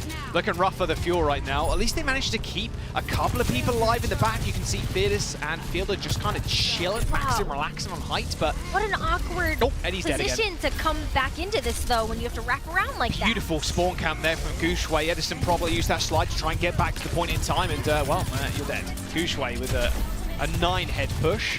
Point has been captured, overtime coming in, but the payload has been unlocked, more importantly. Yeah, fight was a little too fast to be able to see that Kitsune Rush get ready for this next engage, but you're really fighting right now to see both of those come online for either team. But Hangzhou Spark, they cannot get off of the payload now, or overtime will expire. Dallas Fuel are already back in action, and both bubbles have been used. This will be a really nice spot to actually hold the payload for the Dallas Fuel. Look at those health bars just melting right now. I mean, Fielder's in the backline, which is great, but I mean, you are fighting the doorways still. All right, you are going to fall. All good. Dallas Fuel go again. Spark looking great. Most support ultimates come up. In fact, it's they 5 have everything. It's 5 odds, basically. Yeah, I mean, look at how far forward Alpha Yi feels like he can play right now. Also knowing that he has the Wraith Walk, he can get away if he needs to. Also makes a really nice target there for Fearless, but then you can kind of catch him out by surprise. Where's Teru going? Where is he? Nice Kitsune rush. He does drop off of high ground, does not climb it. Worth keeping in mind. Those healing shots coming out pretty damn fast too if you're Teru. All right, so ultimates invested for a lot of space from the Spark. Even a Death Blossom straight on top of themselves to try and play a little bit more defensive. Dallas Fuel had to use their beat to sustain themselves through it as Guangzhou is the first to fall. Shy next as overtime is in session. The Dallas Fuel looking like they're going to hold here. But what an impressive push from the Hangzhou Spark. All off of a single minute. They went really far with that minute time bank. Just being able to cycle through the ultimates that came online and also winning those 2 fights they had where nothing was available. So just raw vanilla fights there and still winning in the neutral. Dallas also, I mean, the only way that they could stop them was just by ultimates coming online. That's it. And I think that just, you know, speaks volumes to how well Hangzhou Spark have been looking for those opportunities to just take out just one member of Dallas Fuel and then converting that into a team kill. Yeah, I mean, ideally their Spark have an initial opening where Shy gets a pick onto Edison, ideally, or just someone else. Didn't end up working out that way, of course. And then, well, Dallas Fuel, because you end up going down that late, you were able to kind of sustain. As long as Chio got that beat off and it hit people like Sparkle, you're good, because it's a later beat because Spark ended up having theirs first. So it was a little bit of cash up there from the Fuel, but it didn't end up working out nonetheless. Well, let's see what they can do on their attack. 1:36. Like we said, you get a little bit of extra time to set up, but you're looking at winning 14 fights in a row, getting it all the way to second, right? So it's looking pretty rough, but we've seen crazier things. I mean, does Edison get a chance to actually play the game? I feel like Shy has constantly had his number this entire match so far. And if you see Edison in a position where he's able to kind of free fire, so maybe Fearless is able to create enough space that Edison can play a little bit farther back and still find those railgun charge shots, then you're in business here if you're Dallas Fuel. But that's a huge reset here. Dallas will have to go again. Well, there Shio was there. He was just kind of on the very back line of the Dallas Fuel, didn't end up pushing himself through with the rest of the team. They can stagger these kills too. I mean, you'll take a couple of seconds here and there away from the Fuel. That was their free attack gone. 60 seconds to go now. What a good pick. Again, man. Spark and picks. Name a better duo. Yeah, well, at least you still get a chance to see a second attempt here. That's really what that extra 30 seconds provides. But this is it. This is it. Jaws, they've got to be perfect here. They've got to get a pick here now, and they've got to be able to capture this first point and sink it in if they want to be able to take this map too. He has right click. He's got right click. He has rail. Oh. Chio takes a body shot. Looked like a headshot, but it was a little bit too close to his chest there. All right, Dallas Fuel make their way to the grocery store, picking up hopefully a point. And now they just need to juggle contest here, just wait for those cooldowns to come up. You can see Edison trying to take an aggressive stance here. Alpha Yi noticing that he has no Wraith Walk available. They bubble him so he can't get healed. There's the beat from the Spark. They got the ultimate from Teru coming out rather soon, but Shy's already taking care of the team. The Dallas Fuel unable to break that first point open. A team kill for the Spark as they tie the series up. Whew, boy. Those Kitsune rushes have been so standout there from Teru. Coming online at the right time, but also just the trajectory of those paths and the way that the Spark have been able to play around that has been spectacular. I mean, ridiculous damage numbers as well coming up from Shy, right? 31% of the team's damage for the Sojourn. Like he's leading currently in the lobby with 21k damage. Yeah, that's over 5,000 of the next person. Yeah, it's pretty sick. He's pretty good when he does click the heads of other I was going to say other teammates, other players in the lobby. I mean, it's really good that there's no friendly fire. Overwatch would be unplayable with friendly fire. I would love to see a little workshop mode with that on though. That would be quite funny. Yeah, I mean, Shy would just be killing everybody. Yeah, I mean, hey, you got a 9k kill, right? You just start clicking on your teammates as well for some additional kills. You feel pretty good about yourself. I mean, Shy's just picking off Edison time and time again, really opening things up for the Spark. And it's not 3 Overwatch! No. Let's go! First match that has not been a 3-0. Let's get it.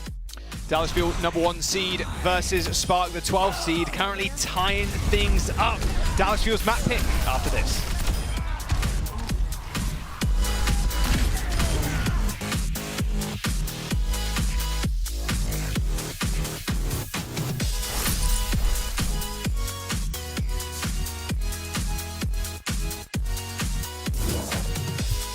To kick off week 2 of the 2022 Overwatch League season. What a series. I mean, it really couldn't get better than that.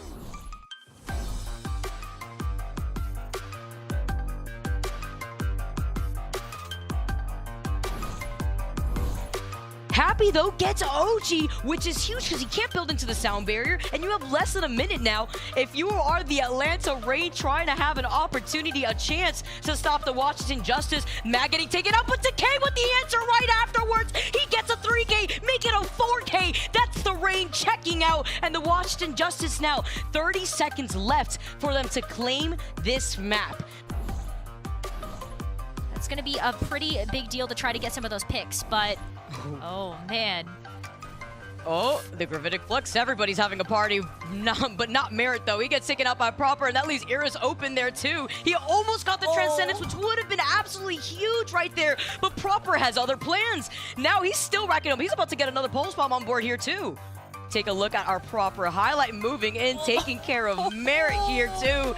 On top of this is the very start where we saw the Outlaws rocking the Bastion, and you continuously see Proper not only taking care of so many of the Outlaws, but also right after that, he was able to quickly build up the Pulse Bomb and then land the Pulse Bomb right afterwards. Once Dallas can get the engagement they're looking for, they're off to the races. This fight for the Gladiators, though, coming up should be pretty good. This will be a nano tac visor. Oh, he's dead. Hunman should get mowed down, yeah. You also have sound barrier, but you're probably going to save that, right? You know Sparkle is going to have that blade coming up soon. Not going to pop it now. Funny Astro with a little, with some big kills there in the feed. So. Yeah, Lastro or Funny Astro, both of them really getting involved in a lot of these final blows. They flopped and lost it all. Didn't even get the second tick. So Florida down to 1:36. All the ultimates coming out. Primal and a nano tactical visor. It's matched by Merit and shut down just as quickly. Hydron with the 4K, and Pelican will soar back to spawn. Call that one a 5K, Lemon. The American Tornado spins up and gets those Houston Outlaws out of here. You can go all in, but I hope you got insurance against the weather, baby. 18 seconds left in the round. Now Dallas able to sneak out in front there. The nano on the Sparkle creates enough space for them to go to work. And now the Gladiators, not only, Matt, do they have to win this fight, they have to exceed Dallas's previous progress. This is it. The locus of activity now is about to go down as we're into overtime on New Queen Street. Hunman is a grab. That could be it. It's what he's looking for. He gets 3 pretty much straight away. Going to be defensive by the grenade from Shu, but it's not going to be enough. Fielder drops a bio in of his own, and Dallas spend the entire round behind on New Queen Street, but it's them at the end wearing the crown. What a reverse sweep from the Dallas Fuel. Haters be silenced. Incredible comeback.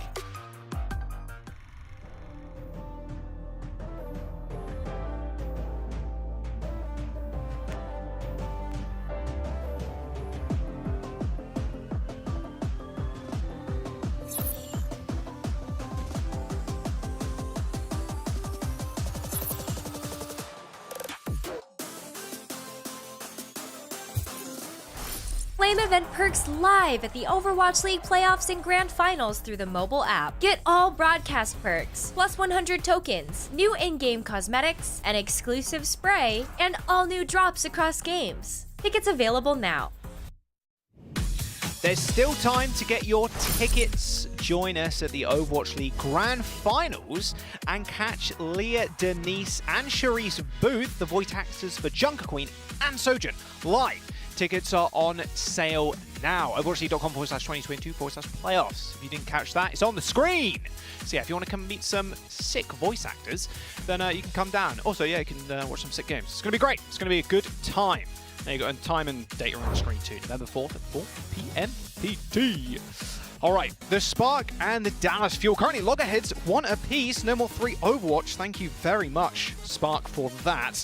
The guy on your screen, absolute Chad gameplay from Shy in that last round. I mean, Rose, you picked up on the very end, like, a little bit more damage than the rest of the server. Maybe just a little bit. 21,000 damage, 21 charge shot kills, 19 final blows, overclock kills, 6 deaths.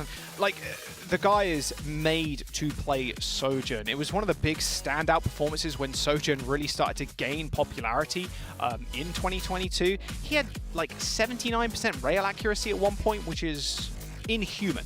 That's very inhuman. I don't think we would have expected to see that from many players, and definitely leagues above, but also just like kind of removing that damage potential from Edison off the board. Edison died 14 times, and many of those were at the hands of Shy. Yeah, that's what you want. Sojourn, you go get a pick now. Shy says, okay.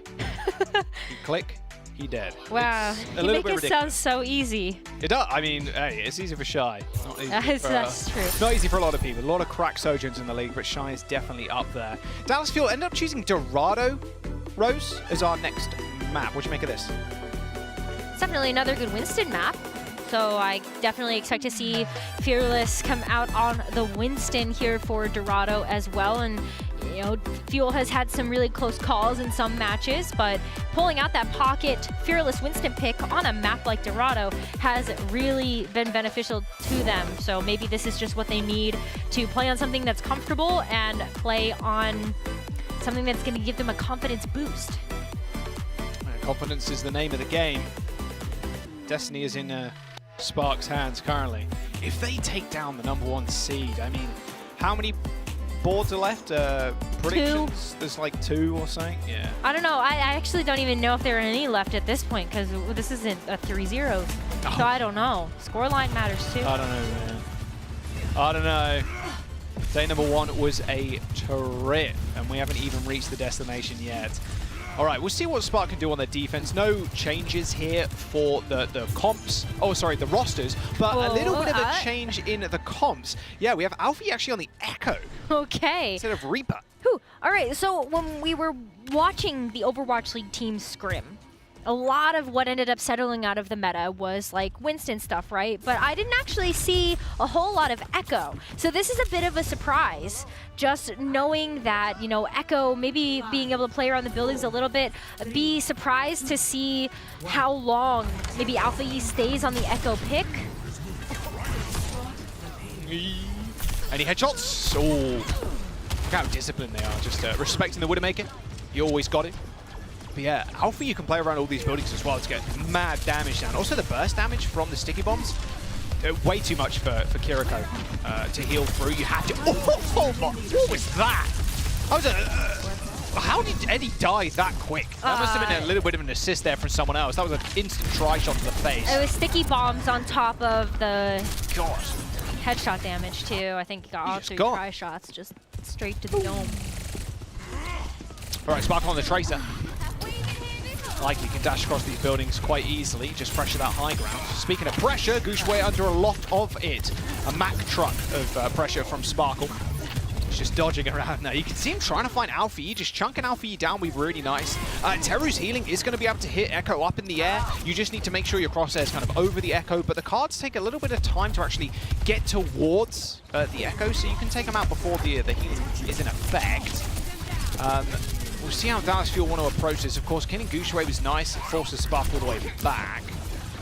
Oh, look at that too. Alfie just kind of locking down these corridors so that nobody can come by and surprise them. Oh my gosh, look at the sticky bombs too, just onto Fearless's face. He is getting rolled, but no, it's all good. Suzu was there to help him out. Nice. Wow. What a stick for Sparkle too. Oh, Sparkle. Okay. Alfie, Teru, Shy, turn to Cinder.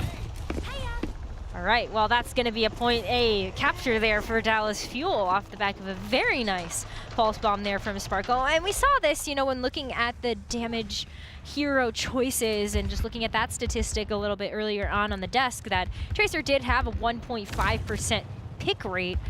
Just kind of if you decided to play a little bit more of that dive, where, especially if maybe you expected the echo here coming out from Alpha E, you can go back, change to the Tracer, and get a little bit more into the back line. Yeah, I much prefer Tracer here on this map than I do the Reaper, if they aren't going to mirror you. So a lot easier to chunk the Echo down. The Reaper's fall-off is a little bit ridiculous, plus Tracer's got a lot more mobility on it too. You can see Sparkle, all he needs to do really is just farm out the pulse bomb off of Guangzhou, then go into the back line, or even stick it to Guangzhou, to be fair. Oh, Alpha Yi does take care of Chio though, and he did have a beat in his back pocket, so the Spark are more than okay just sitting on this high ground now, knowing that Dallas Fuel don't have speed, so they can't really go for any cool flank plays. You can see even Alpha Yi just going a little bit aggro. Same with Teru. Where is Teru? Well, nobody knows. In a corner somewhere, just waiting to come back out, especially when the sound barrier is active and ready to go. That's good. Really nice disengage there from Dallas to let that expire. Yeah, Alfie's got a copy. Double Winston, potentially.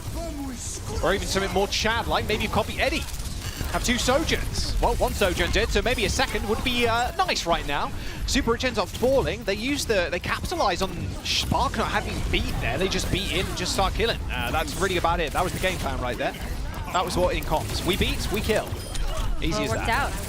I mean, Sometimes it's really that simple. Sometimes it is. Guangzhou pops the Primal Rage here, so that will maybe provide a bit of sustain, but unfortunately there was just too much follow-up there from Dallas to allow Hangzhou to come back in and recontest. So look at the ults that are off the board here for Spark, but look at what's available here for Dallas. The Kitsune Rush is going head-to-head, and we haven't seen the copy yet come in from Alpha Yi's Echo, so where does that go? Honestly, you could even transform into Kiriko. You get so much ult charge from headshots on the monkey. Kitsune Rush and then into another Kitsune Rush. Yeah, you could literally pave the way to Rome at that point. That sounds busted. All right, Kitsune Rush for Teru. There's the copy. It's going on to the Winston. So double Winston on the field. Free Primal Rage for Alpha. If you can stay alive, you do get a lot less health now in Overwatch 2 with the copy. So Alpha doesn't even get that Primal. Shy ends up falling over once again. The target priority from the Fuel looking great. Shy, the main damage dealer for the Spark, especially in that last match, is just getting perma-focused. Sparkle hits a pulse bomb on the wall. Not quite onto Super-ish, but a pretty hard target to hit nonetheless. And now the Dallas Fuel doing a little bit of spawn camping, being rather cheeky about it. All right, just kind of keeping the body blocked, I guess. Fearless just pushing up too. I'm not really afraid of Alpha Yi either. Okay, Spark do make it out of the gate. They do make it out there, yeah. Primal Rage for Fearless, batting everybody back, and now they have to contend with that beat, but it's going to look a little bit bad for them if they do lose people. Speaking of which, Shy and Edison, Edison and Sparkle end up going down. And that was the Shy we wanted to see. We need Shy to get hits if you're a Spark fan right now. No ultimates really for the Dallas Fuel to kind of continue that fight. They were closest to the beat, but you can't really sustain, especially when the spawn's right there. Yeah, well, we're going to see a nice switch, though, from Alpha Yi. After using the duplicate, he will switch to something that provides a bit more point presence, and that's going to be the Reaper. And Sparkle as well, you know, the Tracer really just losing its potency as you have less ability to go in and surprise your opponent, and you have less access to the backline, too, because it's just not as stagnant.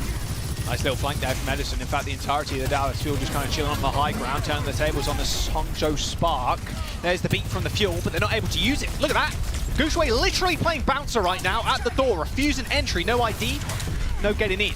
The Dallas Fuel end up using the beat and they get really nothing for it, not even positioning really. I'm sure you touch the payload, but whatever, say the Spark. 2 minutes to go, and here comes the Kitsune Rush, straight onto the final point, and now the Dallas Fuel can move on forward. You got to be careful. Eddie's shooting fast, and he's nearing that overclock. A couple of meters to go. Spark end up touching the point just in time, but not in time to save Guangzhou. Teru lays down the Kitsune Rush, but no one's there to touch. I mean, Guangzhou is the main person there, right, to get a contest on the point, and maybe Alpha Yi, but they end up stepping off, and they give Dallas Fuel a little bit of extra time there. 1 minute and 51 seconds. It's always tough because you do expect that like your tank player would go in just because they have that extra health, and then seeing some follow-up there from a DPS that has a bit more mobility. But sometimes things can get miscommunicated, or you just get lost in the sauce a little bit trying to clean up those kills. But we've seen Spark and Dallas go into extra rounds already on Paraiso, and that was a great defensive hold there from the Spark. So let's see what they can do coming out on the offense. Do they go with the Alpha Yi Echo again? It looks like Dallas is going to go back to that Tracer pick there from Sparkle. Woo! Oh my god, the long-range Suzu. Unreal Suzu there. Stopping that laser beam doing well. Oh, that's unlucky. That's unlucky. But he gets up! The slide. Don't worry, baited! All right, that's a new My tech. word, okay, that was a sick play from Edison. Wow. What? Well, I mean, I see like the Reapers too, sometimes they'll get like booped off of the edge and then they'll it's not a direct teleport. plummet, right? Yeah, so you have some time to get the teleport back up there. There's probably very few surfaces you can do that on, but that specific spot, because the rocks are angled downwards, you're able to power slide up. That is very cool tech. Pretty sick nasty there from Eddie. Alpha Yi. Oh, if he hit that shot. If only, that would have been the highlight package for the rest of time. All right, so Dallas Fuel are still going to run the Tracer at Rose on first point. Alpha Yi, no Echo to be seen, just Reaper. I actually think that's really... Wait, no, hang on. Oh, little change. Okay, matching Tracer. Matching the Tracer. Okay, so, you know, the Tracer versus Tracer here, you're really maybe hoping that they're going to keep each other in check, but also look at how they control the health packs and really how they try to get access to the Kiriko to force them to use their mobility cooldowns. Another beautiful bubble there. If you can use the bubble a little bit later, you're like more than the better for it. Yeah, Teru Swift Step. Very short cooldown, mind you, Swift Step. But if you do use it, like, teams are going to dominate you. if you use it right in front of their face and then you're right next to them still, like, you're dead. The best teams will notice when those cooldowns are, you know, what the timer is and just try to capitalize when you don't have that available.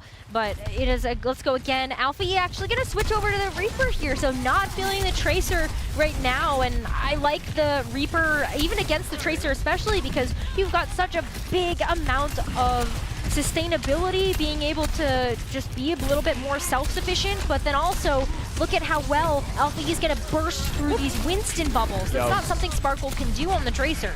Little Suzu action there from Fielder.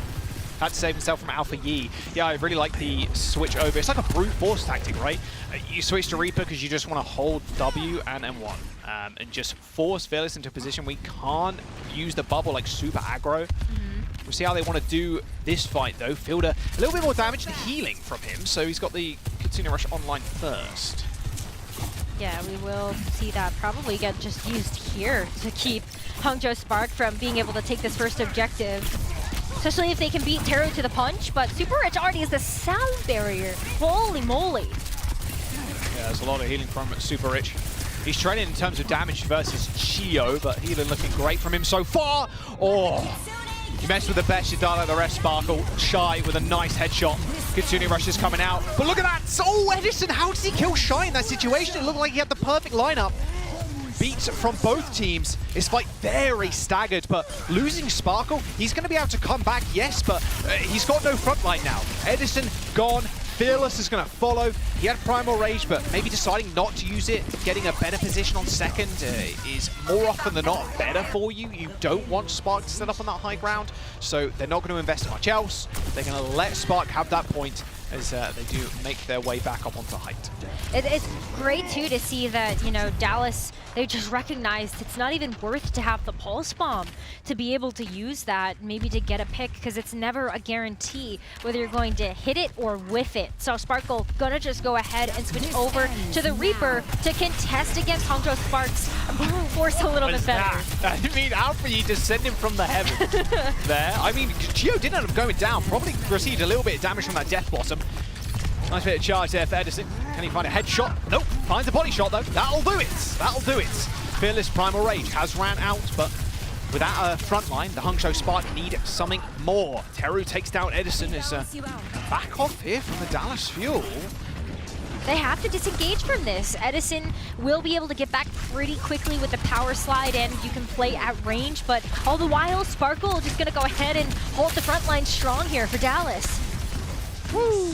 There he goes. Oh, little TP. Surprise! Surprise! But not really, because you knew I was there. All good, all good. I love that voice Appreciate line. it nonetheless. Yeah, there's a ton of new ones. There's a lot of interactions with Kiriko too, voice lines with other people, it's pretty sick. So, look at the Winstons too, how Fearless and Gushue are just kind of posturing against each other. You know, getting that Tesla cannon damage, just trying to make sure that they are able to create enough space for their DPS to operate in, especially when you can hold that corner. And that's going to be great for Sparkle. You get the Winston bubble pop down because Gushue's a little bit out of position, but it gets popped immediately by Sparkle's focus. Shy doesn't... Well, Sparkle doesn't want to get headshot by Shy there. They must know he's on the high ground, surely. Nice boot. Straight into Tero, though. Oh, my word. Super Shoots with a half a team kill as he boops the Death Blossoming Sparkle away, straight on top of Teru's head. Geo does end up going down, though, so supports are being traded. A perfect pickup there from Shy. Sparkle was trying to get back to the rest of the team using the teleport, but wasn't able to as Shy picks him out. They haven't, the Spark don't have Teru, but it doesn't matter because Super Rich had the beats. Shy focused eventually, but the overwhelming presence from the Spark right now pushing them forward. They've still got control over this payload, but the spawns are in the Dallas Fuel's favor right now as Edison overclocks and takes down Super Rich. Teru not long for this world, I can imagine, as Sparkle does chase him down. A few meters before that second checkpoint was unlocked by the Spark, but the Dallas Fuel holding on. Yeah, I mean, that was just a really big stagger there, too, where Hangzhou Spark coming back into this second point push. They have a minute remaining, and that is it. So looking at their ultimates, they've got the Death Blossom online.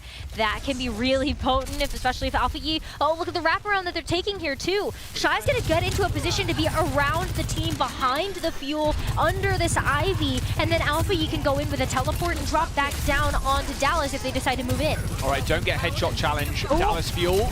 Alpha Yi's already dead. Overclock coming out. Shy is just getting juggled right now by Fearless. A good use of the Primal Rage, stopping Shy getting any work done. I mean, he's shooting the Winston, sure, but he just gets isolated and killed.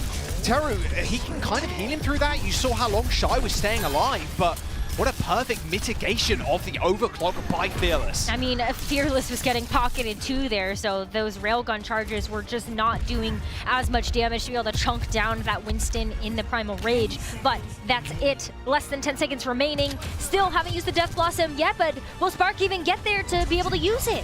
Yeah, okay, they do manage to get that touch, so overtime triggered.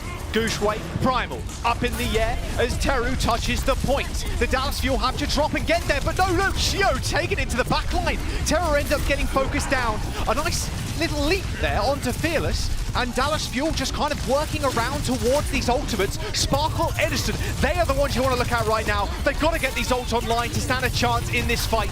There's the Death Blossom, everything thrown in. The Spark's journey on Dorado looking like it's going to end here.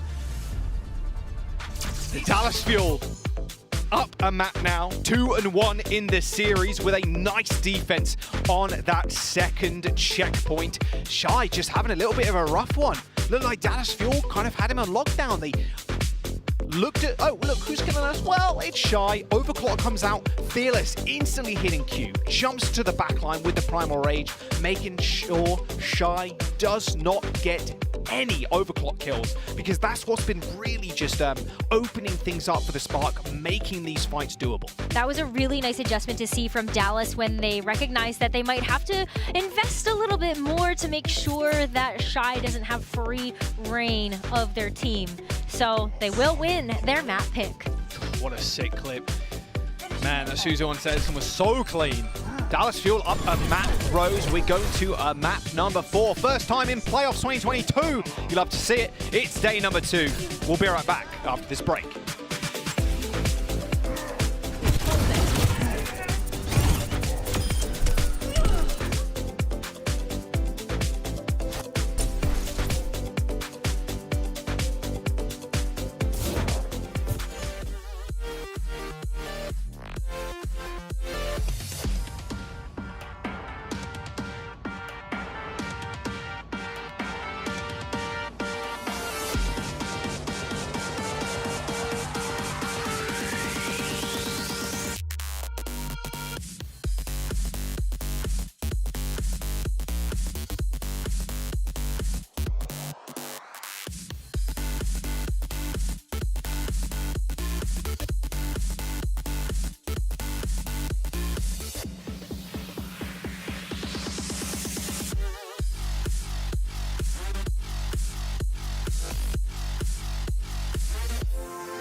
all comes down to this. For the first time in a damn long while, we have land. This is where legends are born, Matt. You can feel the momentum. A global tournament finally pitting the West and East regions together. This is the playoffs, so you gotta give it all you got. We are going all the way. Today is about maximum Overwatch. Are you not entertained? If you're not entertained, you probably should be. Map number 4 coming up in just a moment. Rose, am I going to say it correct? The bingo board has already been struck through because Johnny said it incorrectly. But for the first time in Overwatch League, we are playing Esperanza Spark's pick. Oh, I'm so excited about getting a chance to see this map played by some of the best. It's a beautiful map, but also I think that it's going to be really interesting to see how teams decide to take fights on this map too. Yeah, it is interesting. I don't really know what other word to kind of slot in there. I'll go to my Theosaurus in a minute and find one, but it's kind of cool. There's a lot of high ground from the first point, and looking over the second point too, it looks pretty inassailable. More often than not, there are a couple of flank routes here and there, but I've wanted to see this pro play for so long, and you know, thank you, Spark. Thank you. Yeah, thank for picking it. We get our first taste of Esperanza. I can imagine it's going to be the same kind of comps though. Reaper's still pretty good here. There's a lot of corners, a lot of hiding spaces too. If you really want to go crazy with it and hit the cheeky Death Blossoms, I'm curious on how teams end up not only kind of attacking the first point, but recovering from that first fight, because there's, like I mentioned, there's a lot of high ground to defend on if you win that first fight and the bot ends up moving below the bridge, and that high ground overlooks the second point. So it's kind of a Sojourn paradise in that way.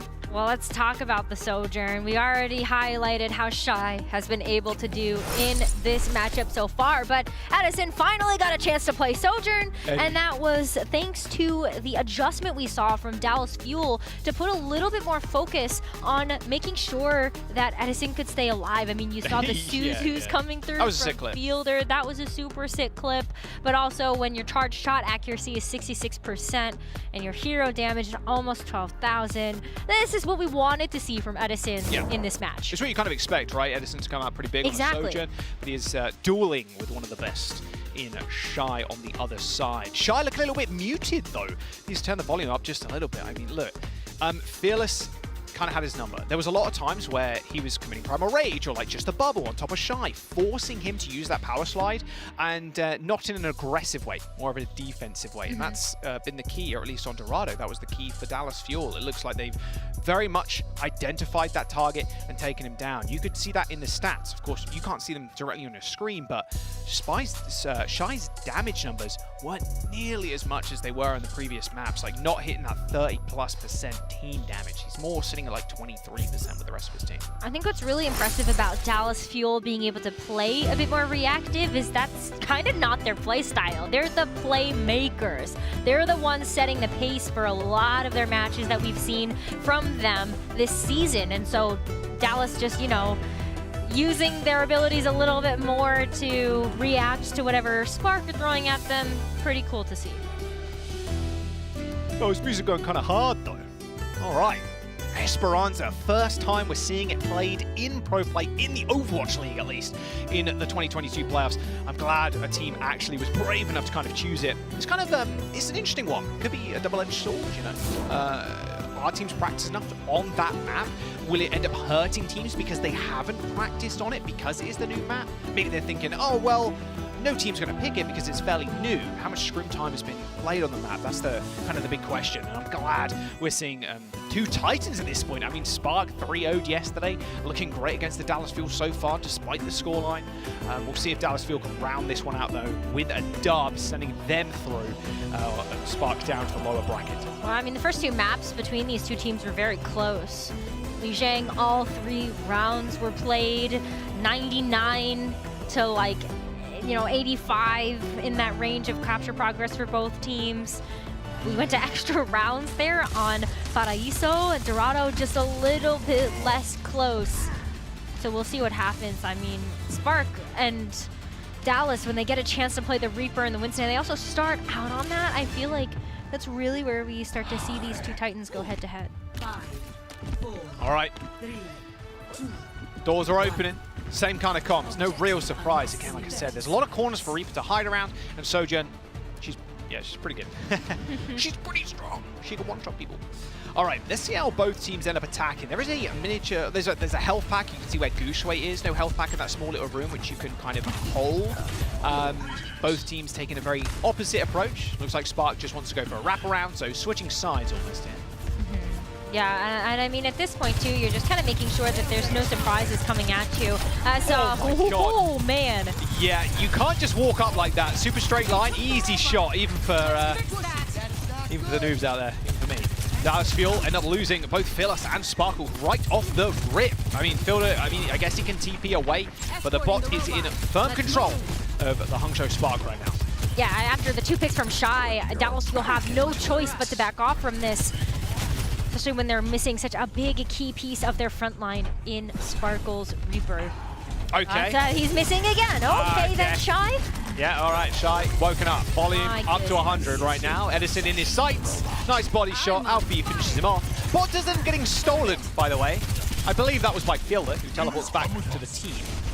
And Alfie teleporting onto that health pack, actually trying to steal that away. That was pretty nice. But you can kind of see what I'm talking about now, Rose, with this high ground. As soon as this bot rounds this corner, Shy can just sit on height with Railgun. And he almost has overclock. Yep, exactly. And that's really scary to have to play against if you're Dallas. And Teru well. Where are you going to actually poke your head out from that doesn't give Shy a sight line? Yep. Pretty tough map to assail on this point, but it looks like Dallas Fuel, with all the mobility tools, you should be able to get on top of Shy. He's waiting for someone to peek.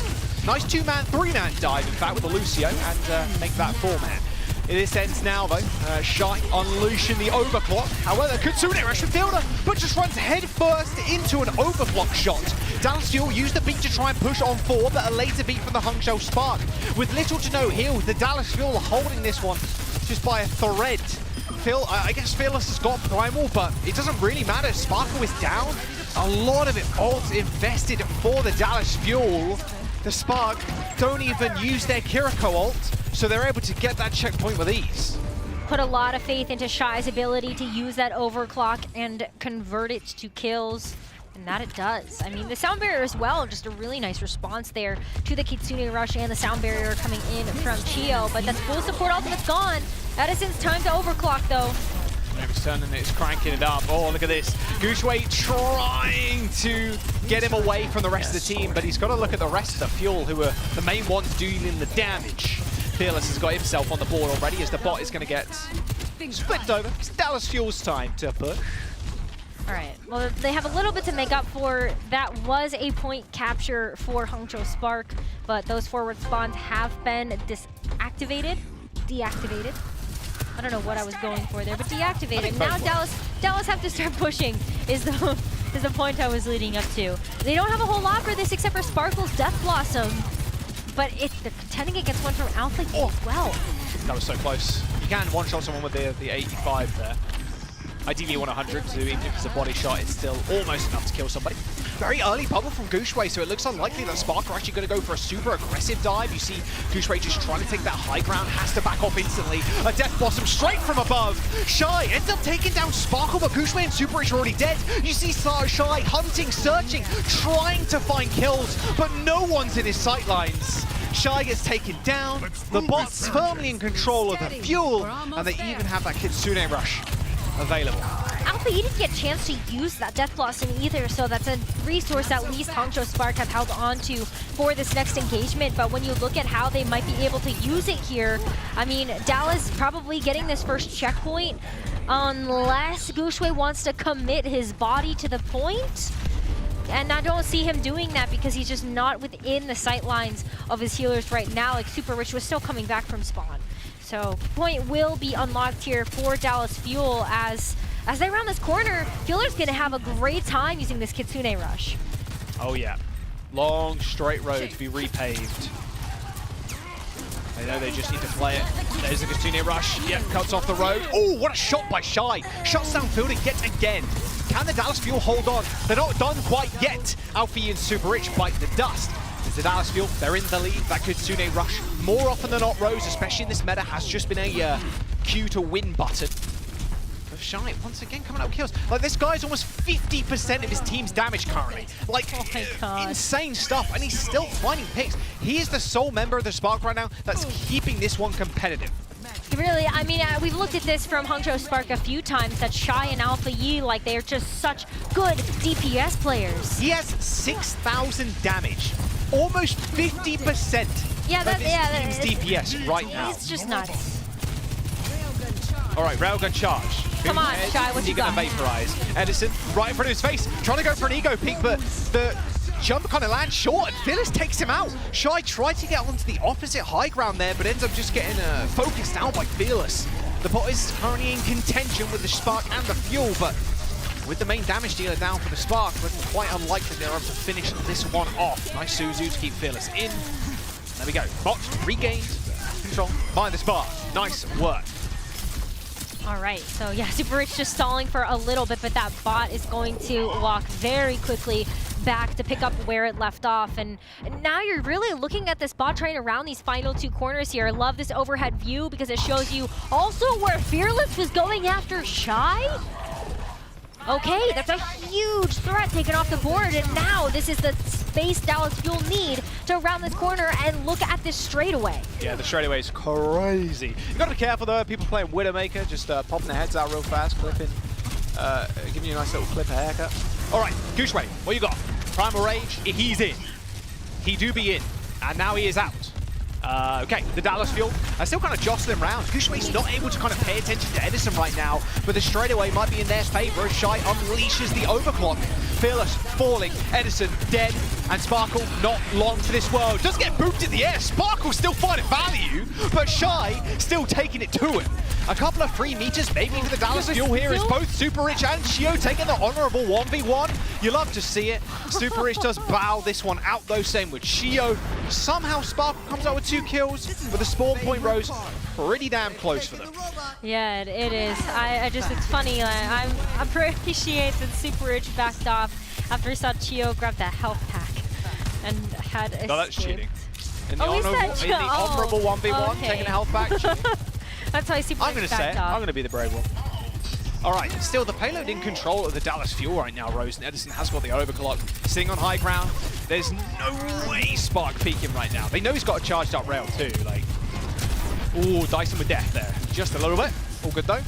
You still use the overclock here, but what you run the risk of is if you use the overclock now, you might just see a swift disengage here from the Spark and lose your targets. Overclock, Shy, main focus, Alpha Yi. Nice bubble there. Coming out from Gooshway, wasting a couple of those railgun shots. Alpha Yi with perfect movement, trying to dodge out of the way of Edison's headshots. He's got another shot charged up, but the Spark are moving the bot. As long as Dallas Fuel end up just making Spark use ultimates, they might be in a good spot. Super Rich put down the beat, but it only hit Teru in himself. The Dallas Fuel coming up quite large with a kill onto Super Rich. And now the ultimates are just being flung in from the Fuel. They know the Spark don't have support ultimates to back them up. Spark whimpering right now on this point, unable to get it back to the mid. I wonder what happened there, because Super Rich definitely felt the need to use the sound barrier, but only hitting Teru meant that the rest of the team just didn't get that overhealth to be able to keep up with this fight. Dallas Fuel still invested the Primal Rage though, so, you know, that is an ult that's going to be off the board for them to be able to finish out this map, but I think that Kitsune Rush is a bit more important looking at the architecture of this final stretch. You see Edison there just jumped straight into the lap of Shy. Fearless, Fielder, Chio were all on top of him too. They know the target, they know who to focus. Sparkle just trading places there with Teru.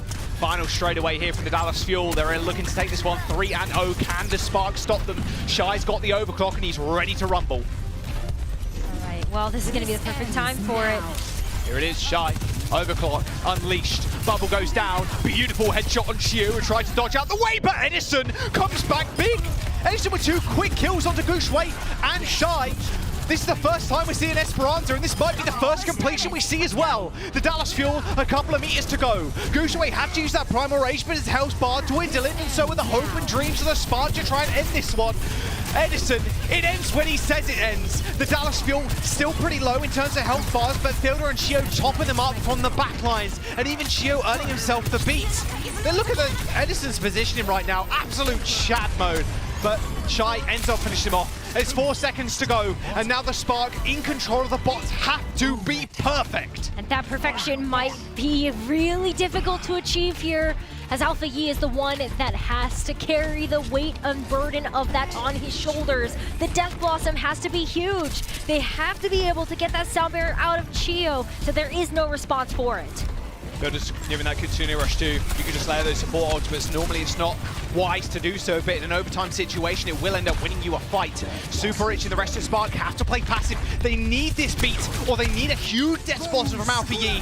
The beat from the Fuel pushes them forward. Kitsune rush, so everybody from the Fuel can benefit. The Beyblade's working out for them, and Super Rich built up enough time for the beat. And now the Dallas Fuel with no overhelp left. Alpha Yi struggling to find targets, but Fearless is not. Perfectly juggling Shy away from the fight as he takes him down. Gushwei also falls, and that will be it. Not a full completion, but Dallas Fuel will take the dub 3-1 over the Spark.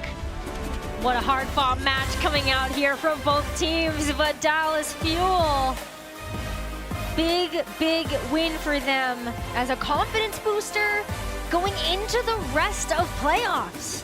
Number 1 seed versus the 12. I mean, Spark, they look super competitive. A team that a few people here and there, I'm not gonna name any names. They did have high hopes for Spark just on how Shy can play the Sojourn, of course, Gushwei on his very famous Winston, but the Fuel, we heard in the rumor mill that they were looking rather scary coming into today and into this meta, into the playoffs, whatever. And they kind of proven it here. Fearless jumping back onto the Winston, didn't find too much success throughout the whole season, to be fair. It was mainly Hanbin stepping up for the Fuel, like MVP level performances, but the Dallas Fuel more than happy to sub him out because they know they have a super solid Winston player in Fearless, and it looks like times don't change. Fearless, just gold on that hero. I mean, Hangzhou Spark did give Dallas Fuel a run for their money, though, in those first 2 maps of the series, but it was going into the 3rd map of Dorado where the tide shifted. Dallas Fuel figured out how to play against Shy's oppressive Sojourn, and that was to invest a little bit more tools, a little bit more utility, play a bit more reactionary, so when Shy had those charged shots ready to go and also overclock.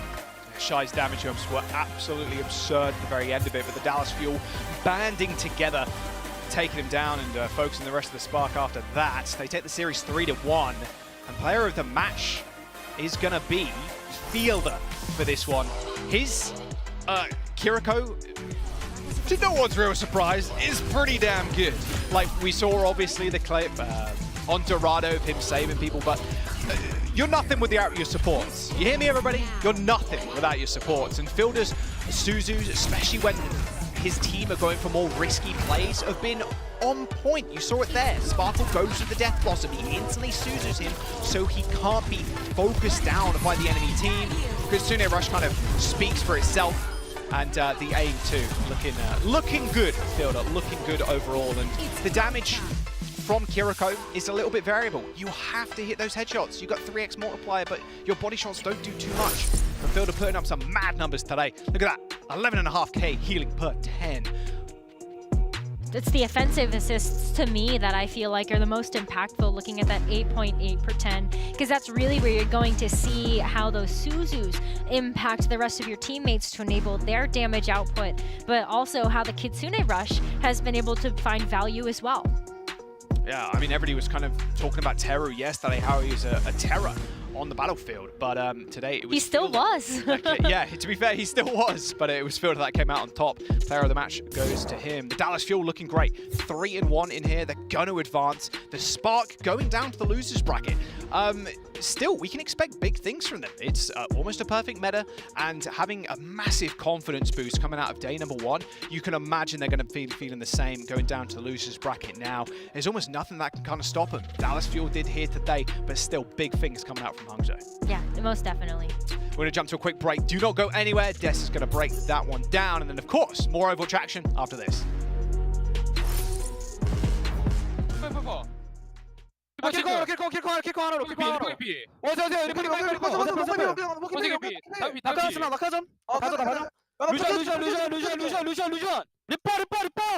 나이스 야 맛있게 써 가자 나이스. The Overwatch League is brought to you by Butterfinger. Crispity, crunchity, peanut buttery. No one lays a finger on your Butterfinger.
Welcome everyone to the game break. For a quick word with the Dallas Fuel, we now got Sparkle joining us with the translator Deer. Thank you guys so much for taking the time to quickly chat with us. First question I want to know from Sparkle is that yesterday we didn't get to see an awful lot of Tracer being picked, but today you picked her up. How viable do you feel Tracer is in the current meta? 지금 이제 어제는 트레이서 픽이 많이 보이진 않았는데 오늘은 좀 보였던 것 같아요. 그래서 지금 트레이서에 대한 메타 해석은 어떠한가요? 트레이서가 지금 좋은 영웅은 아닌 거는 다들 알다시피 보셨을 거고, 근데 이제 또 제가 한 트레이서 하지 않습니까? 제가 이제 너무 트레이서를 잘해가지고 경기 때 이렇게 잘하는 모습 보여준 것 같은데, 트레이서가 지금 메타의 티어에서 한 4티어쯤 되는 것 같아요. 진짜 안 좋아요. As you already know, or as you may have already seen, Tracer is not a very good hero currently. But you know, I just happen to be a really good Tracer player, so I think that's why I just played it today. But I would say that Tracer is currently maybe like a tier 4 currently. I'd love to know more about those tiers. Very interesting there indeed, yeah. I love seeing more Tracers, so I really hope we get to see Sparkle rock up on that Tracer more. Now, I wanted to know from Sparkle, of course, coming into the playoffs, the Dallas Fuel, they are the most recent Summer Showdown stage champions. But participating in the playoffs and playing for the end of season title, does Sparkle feel any additional pressure with that on the line? 이제 가장 최근에 썸머 쇼다운 우승을 했잖아요. 그래서 이제 시즌 말에 들어와서 플레이오프까지 오게 됐는데, 그것 때문에 조금 더 부담감을 가지고 있는지.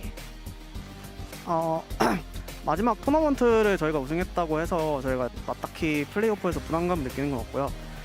또 저희가 서머 쇼다운 이후로 저희 팀 모두가 폼이 많이 올라온 상태라서 부담감보단 자신감으로 가득한 것 같아요. Just because we won the last tournament doesn't mean that there's additional pressure. I feel like it actually helped us build more confidence instead of having more pressure. Well, that is great to hear. Now, one last question before I let the two of you go. You will either play Seoul Dynasty or the Florida Mayhem. Which of those two teams would you rather face off against and why? 네, 마지막 질문으로 다음 경기는 저희가 서울 아니면 메이햄 대 붙게 되는데요. 누굴 더 상대하고 싶나요? 그리고 이유 좀 부탁드릴게요. 지금 제 뒤에서 서울이랑 메이엠이 세팅을 하고 있는데요. 누가 올라오든 이길 자신 있습니다. 얼른 올라오세요. Right now we have Seoul and Mayhem getting set up for the next match right now, right behind us. And honestly, it doesn't really matter who we go against. I know that we're confident enough to win, and just make it up here, guys. Already.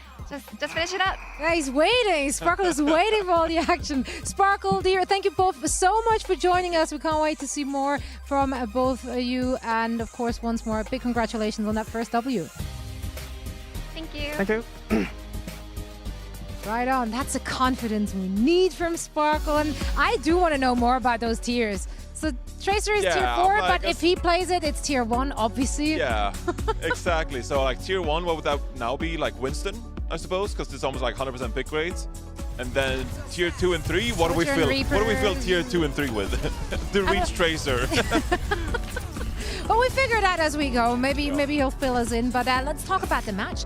I do think that Spark actually put up a very valuable fight here. I think they really held their own and throughout the entire series, actually. Yeah, I mean, if anything to take away from this series is still that Hangzhou Spark is still a really good team. They look fantastic to me, like they could go deep in this playoffs.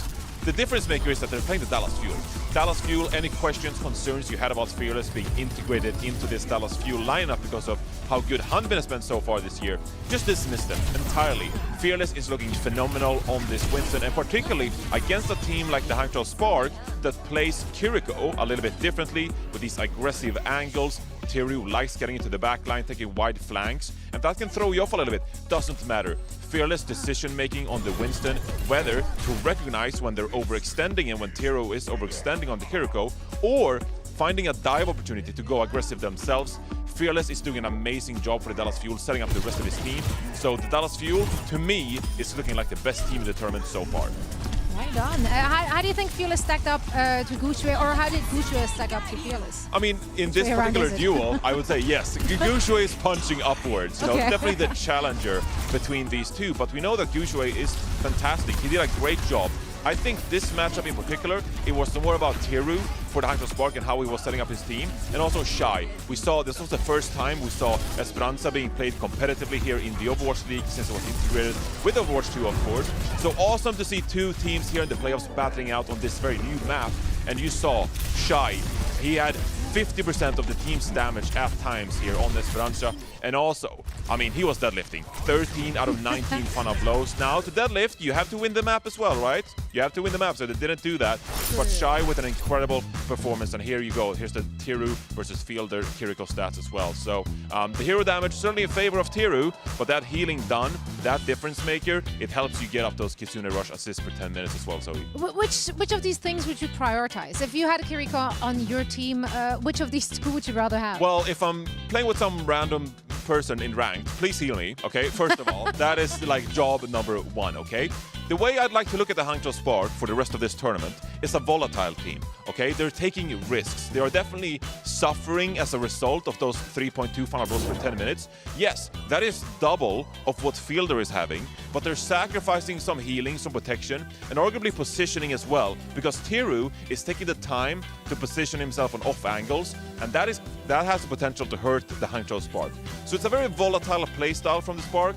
I would say, at the end of the day, that volatility is going to benefit them though. Against teams like the Dallas Fuel, they'll be able to play around it. They won't have to worry about Tiru. But when you go up against teams like London Spitfire, Toronto Defiant, Houston Outlaws, these are teams that you're more, you know, similarly matched to, and maybe that volatility can be enough to throw the enemy team off guard. So I would value the healing overall, but if you're the Hangzhou Spark, if you want to take a gamble, you can go for the funnel blows. I mean, it worked out yesterday. If you go back and rewatch the match between Spark and Dragons, Terra taking those off angles, actually going for those flanks as that Kiriko, like, Dragons were kind of taken aback by that.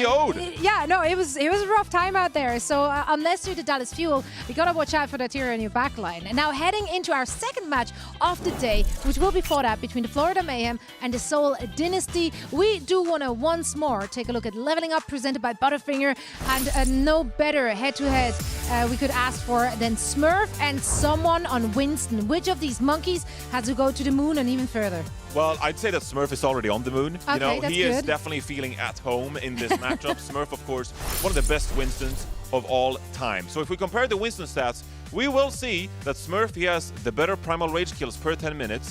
He's better at using that ultimate ability, and he stays alive almost a complete death per 10 minutes less than someone here. But someone, he's no slouch, 7.7 funnel blows and 7,000 hero damage done per 10 minutes. That leads the league. Someone is the most aggressive Winston in the league, and he's a rookie, keep in mind as well. Smurf, he's a two-time Overwatch League champion, 2019-2020. So the rookie someone, he has the opportunity in this Winston matchup to really make a name for himself and show what he's able to do against one of the best Winstons in the world. This is going to be such an interesting matchup. But keep in mind, of course, that Seoul Dynasty, they did not get to choose the Florida Mayhem. They were thrown at them. All the teams with the higher seeds avoided picking the Florida Mayhem.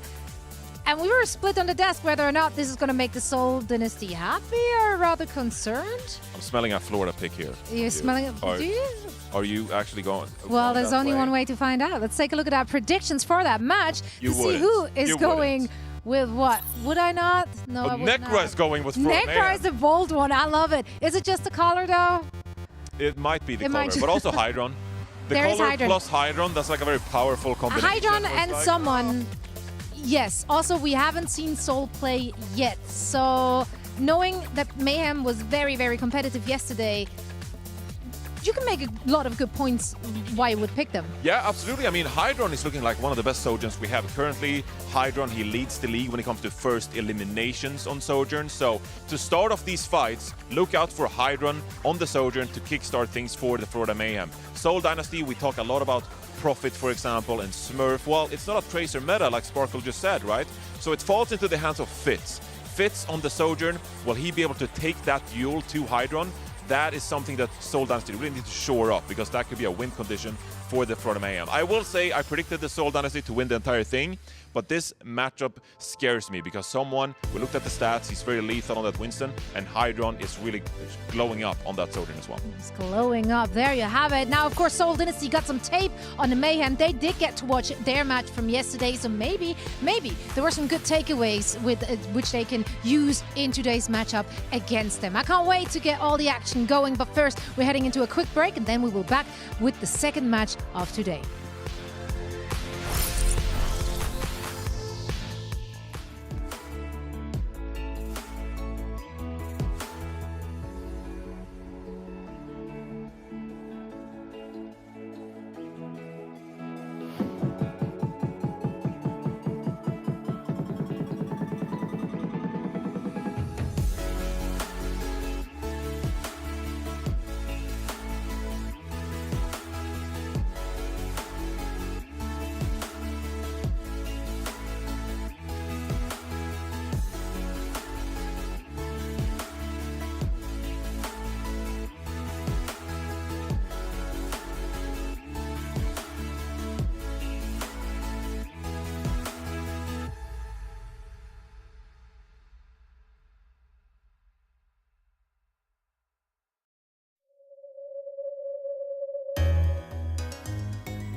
Welcome back to the Overwatch League Playoffs 2022.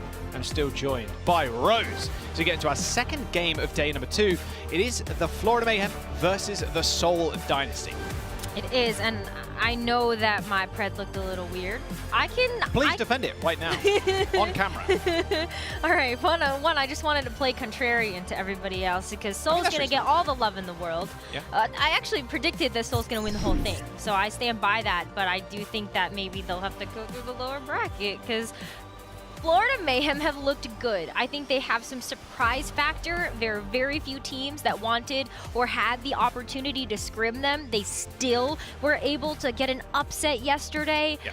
Someone has looked really good, and I think that his Winston has just evolved over the course of the season so that he isn't afraid to take these duels versus Reapers. And I think that's something that we have seen a little bit of hesitation from some of our Winstons so far in the playoffs. So that's where my pick comes through. Okay, I like that, like a little Seoul Dynasty lower bracket run.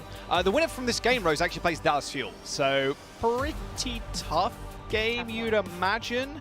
The entirety of the pick'ems and the desk went the Seoul Dynasty, but honestly, at this point, we're used to upsets, so yeah, you know. Hey, nobody wanted to pick Mayhem. Nobody picked Mayhem. Seoul got stuck with Mayhem. Yeah, I mean, I think that says something. Yeah, exactly. That does say something at least. I like what they brought up on this on the desk as well, like Summer versus Smurf, 2-time champ. Like a lot of Smurf heads out there looking him to get the MVP of the 2022 season versus someone who's a rookie, and his aggressive Winston play has really found a lot of success for the Florida Mayhem. And they're a team as well with a bunch of people that came in late into the season. They've had an incredible run with people like Sermajet and RuPaul. Their backline has looked incredibly solid. I think it's about time we bring them up on stage. Of course, these two teams haven't played each other in like eons, it feels like. So let's bring to the stage the Florida Mayhem.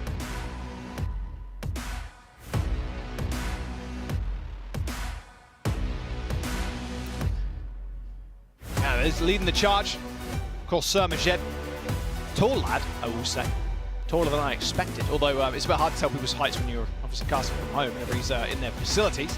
Arnamo for Lucio, of course, and their backline looks very solid from meta to meta. They have Arnamo, another veteran player, in that support lineup, swapping in and out with RuPaul when needed. Yeah, but I don't think we're going to see RuPaul much more for the playoffs, or at least not for a bit. If you didn't notice, yesterday RuPaul started in the lineup, got taken out, and confirmed later that that might have been a roster mistake. That was his first time playing Kiriko ever. That's another reason why I give a little bit more credit to the Mayhem, because yeah, they still won. They still won that map, even though RuPaul was not as comfortable on that Kiriko as Sermajet has been. Yeah, maybe they're not their full power yet, but some team has been at full power for the majority of the season. Let's bring to the stage the Seoul Dynasty.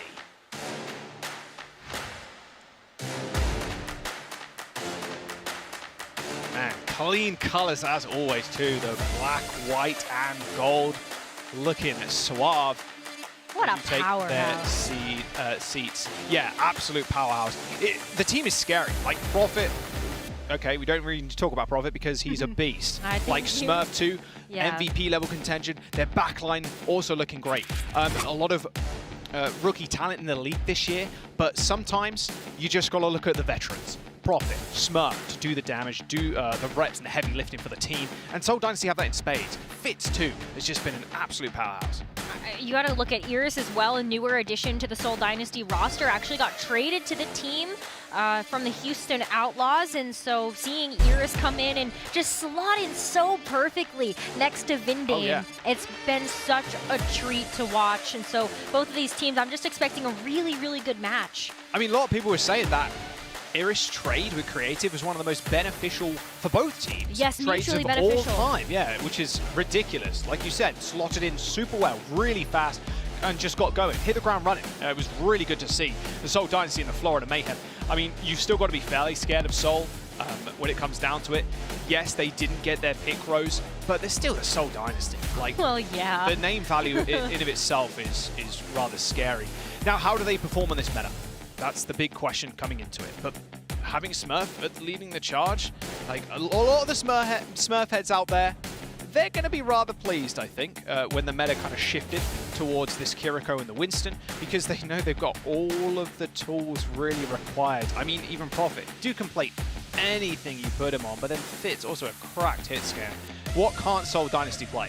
I mean, you know, despite the fact that Smurf hasn't really been able to play to his full power on the Winston, Seoul Dynasty have still come out on top. They won a stage tournament this season. Smurf, Roll Star for tank. Like, there's a lot going for Seoul Dynasty, and it's why they are considered one of the favorites for this tournament. They just need to, you know, let's see what they got here. This is the first time we get to see what they can bring to the table for playoffs. Yeah, Ilios is going to be our first map. Yeah, no RuPaul, so Summerjet starting. Hey, and like I said before, it still worked out regardless of who's in the roster, which is rather Chad, honestly, for the backroom stuff. Oh, we were late to do the rosters, whatever. They were full on Korean barbecue, is really what they said. Whatever. He can play it. We know we'll win. Easy game. Like I said, they did end up winning that map, so good stuff. All right, we're going on to Well as our first point. Definitely a map where you can cheese, and I'm expecting some teams, especially in the upper bracket, to cheese a little bit here and there. Of course, we've only seen Houston flex the big guns, playing like Roadhog and whatnot. We'll see if Florida Mayhem or Seoul Dynasty end up doing that. I mean, Florida, to be fair, Rose, they're the team to cheese if it's any team in the playoffs right now. Well, that was what was really impressive about the Junker Queen meta from Florida Mayhem, when everybody was playing the standard Junker Queen with the Lucio. It was Florida that decided to bring out something special, which was that double flex support with the Zenyatta in the Ana. So that was really neat to see, but it's going to be just meta right now for both of these teams as they meet in the middle. Alrighty. How do Seoul and Mayhem fight around this center point? Of course, got to be careful of the poops. Alright, Railgun Charge for Hydron. I love the perfect positioning here. If you just put Hydron on a straightaway like this, it's so hard for Seoul Dynasty to really dive him. A lot of corridors to jump around to. You can see him perfectly navigating around the Seoul Dynasty right now, as the point does unlock. And Iris, first to fall. That was just lined up there perfectly. Wall climb there from Iris. Hydron just says that's just a pick. So should be a really quick point capture here for Florida as we see Seoul Dynasty make a getaway. Yep, easy cap for Florida. I guess we probably should have done at the start of the show there. Talk about Hydron just a little bit, but... Yeah, I left that one so we had something to talk about during the game, because that is another factor. Yeah, true. You don't want to blow through your material straight away, you know? Smart from you, honestly. Smart from you. All right, Hydron still holding this off angle. Pretty nice. Of course, Summerjet can jump to it too if he's really in trouble. We'll see how Fitz, to be fair, he's someone, look at that. Instantly diving on top of Hydron to try and protect him, but not enough protection can save him from Profit.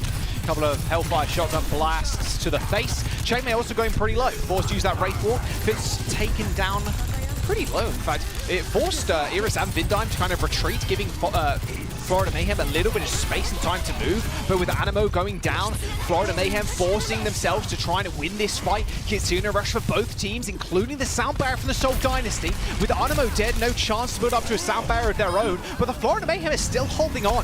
50% from that first cap. And that's going to feel really good too, knowing that they did get both support ultimates out of Seoul. So when you go back in with Checkmate having the Death Blossom ready to go, Hydron has an overclock. This is a lot of power that Florida Mayhem can pack. And there's not really a good answer to it. And Fitz is just dead. Oh my gosh, the overclock for Seoul Dynasty's off the board now. There's overclock. Oh, I mean, Iris did not stand a single chance there. Smurf taking a few headshots of his own. Takes care of Hydron. Looks a little bit rattled in the... What was that? Profit managed to get 2 kills off camera. A Smurf juggled Hydron. They're not done yet. Someone also falls. Florida Mayhem with the perfect pick to start off the fight. And Seoul Dynasty, that veteran talent coming in. Profit knew that fight wasn't over until he said something about it. Absolutely. I mean, that's just Profit for you. You know, if you're unfamiliar with the Overwatch League, Profit has been one of the best DPS. Like the GOAT. And that's why, like, Seoul Dynasty is such a favorite. Keep an eye out on Profit's Reaper.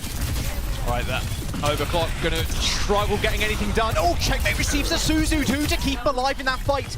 Vid still managed to kill off Checkmate and Animo somehow, now dueling out with Hydron on the point. Seoul Dynasty, all the meanwhile, are controlling as Fitz finds 4 kills. 69% in building. Seoul Dynasty looking great. Florida Mayhem need to come back. Vindame has a boop here, I'm pretty sure. Yeah. Oh no! Still gotta be careful. Even with knockback protection from on the tank roll now, the tank passive, you still gotta be careful. You're so close to that well. Oh yeah, absolutely. And not having your jump on cooldown either, that's devastating here. But final fight territory here for Seoul, and they have the sound barrier and also the Kitsune rush to back it up. Stalwart mental here from the Seoul Dynasty. They're gonna use that V. Everybody getting over health, and the Suzu from Surmajed used super early on in that fight. Surmajed, Hydron's dead. Fitz with the easiest kill of his life. Checkmate falling, and so do the rest of Florida Mayhem.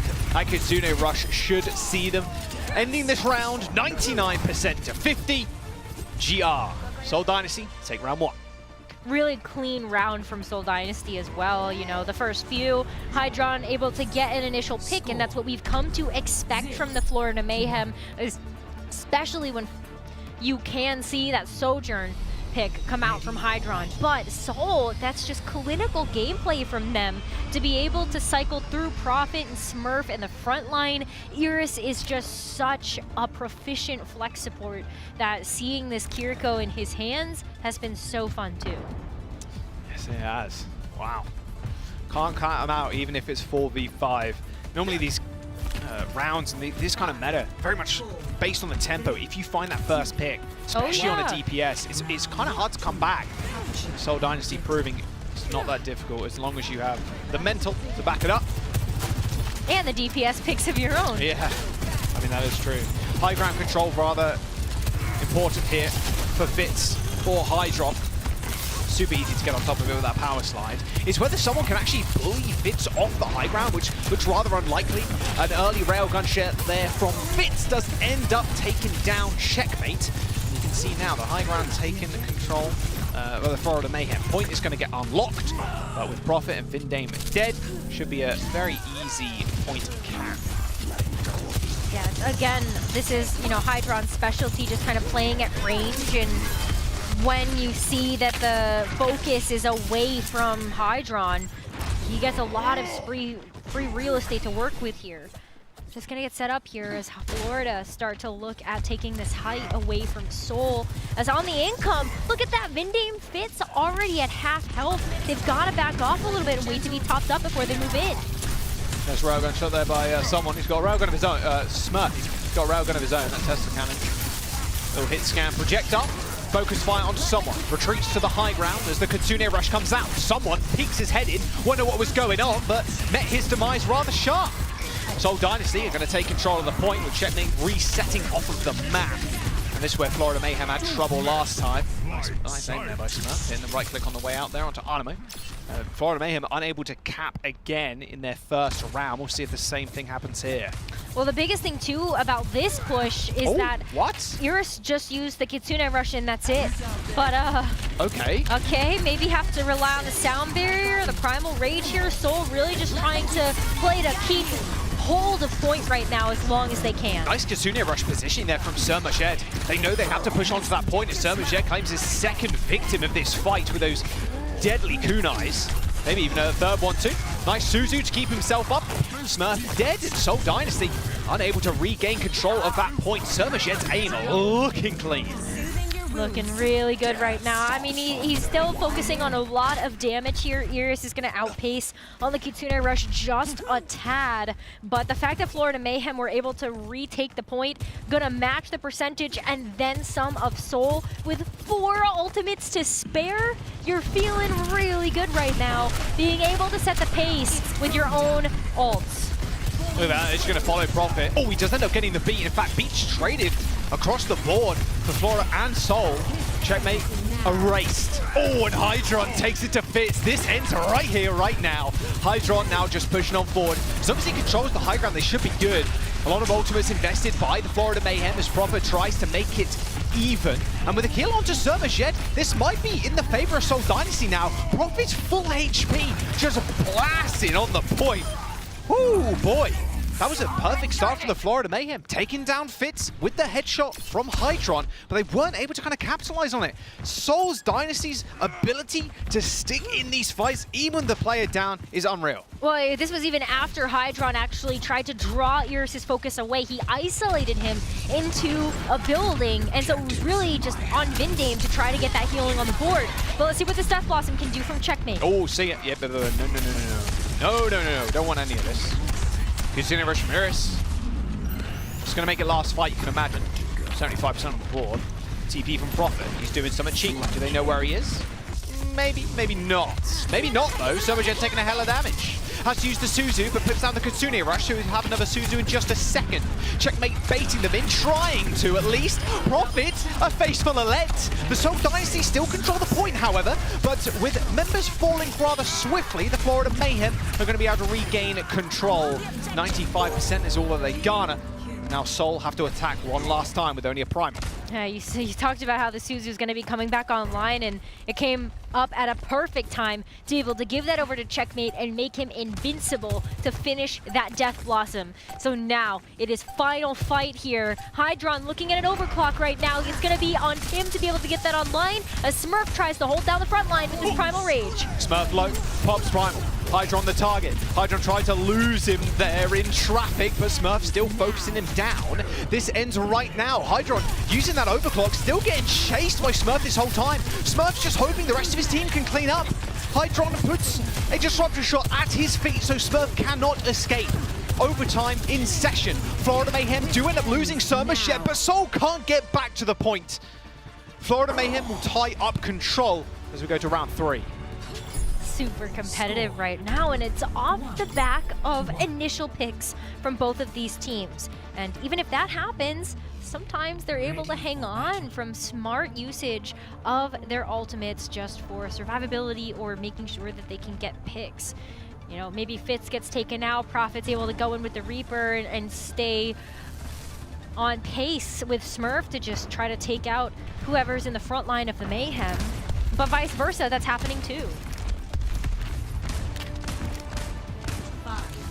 It's been hard, really, to stop Hydron just kind of getting away with what he wants, especially when he unleashes the overclock. It has been on Smurf to kind of focus him down. We saw at the very end with the Primal Rage, something that a lot of Winstons are doing. Primaling when that overclock comes out from the enemy team and just pushing the Sojourn away, making sure she can't get one shot. Speaking about getting one shot, someone's in trouble. Same with Checkmate and Hydron. They're all taking a boatload of damage.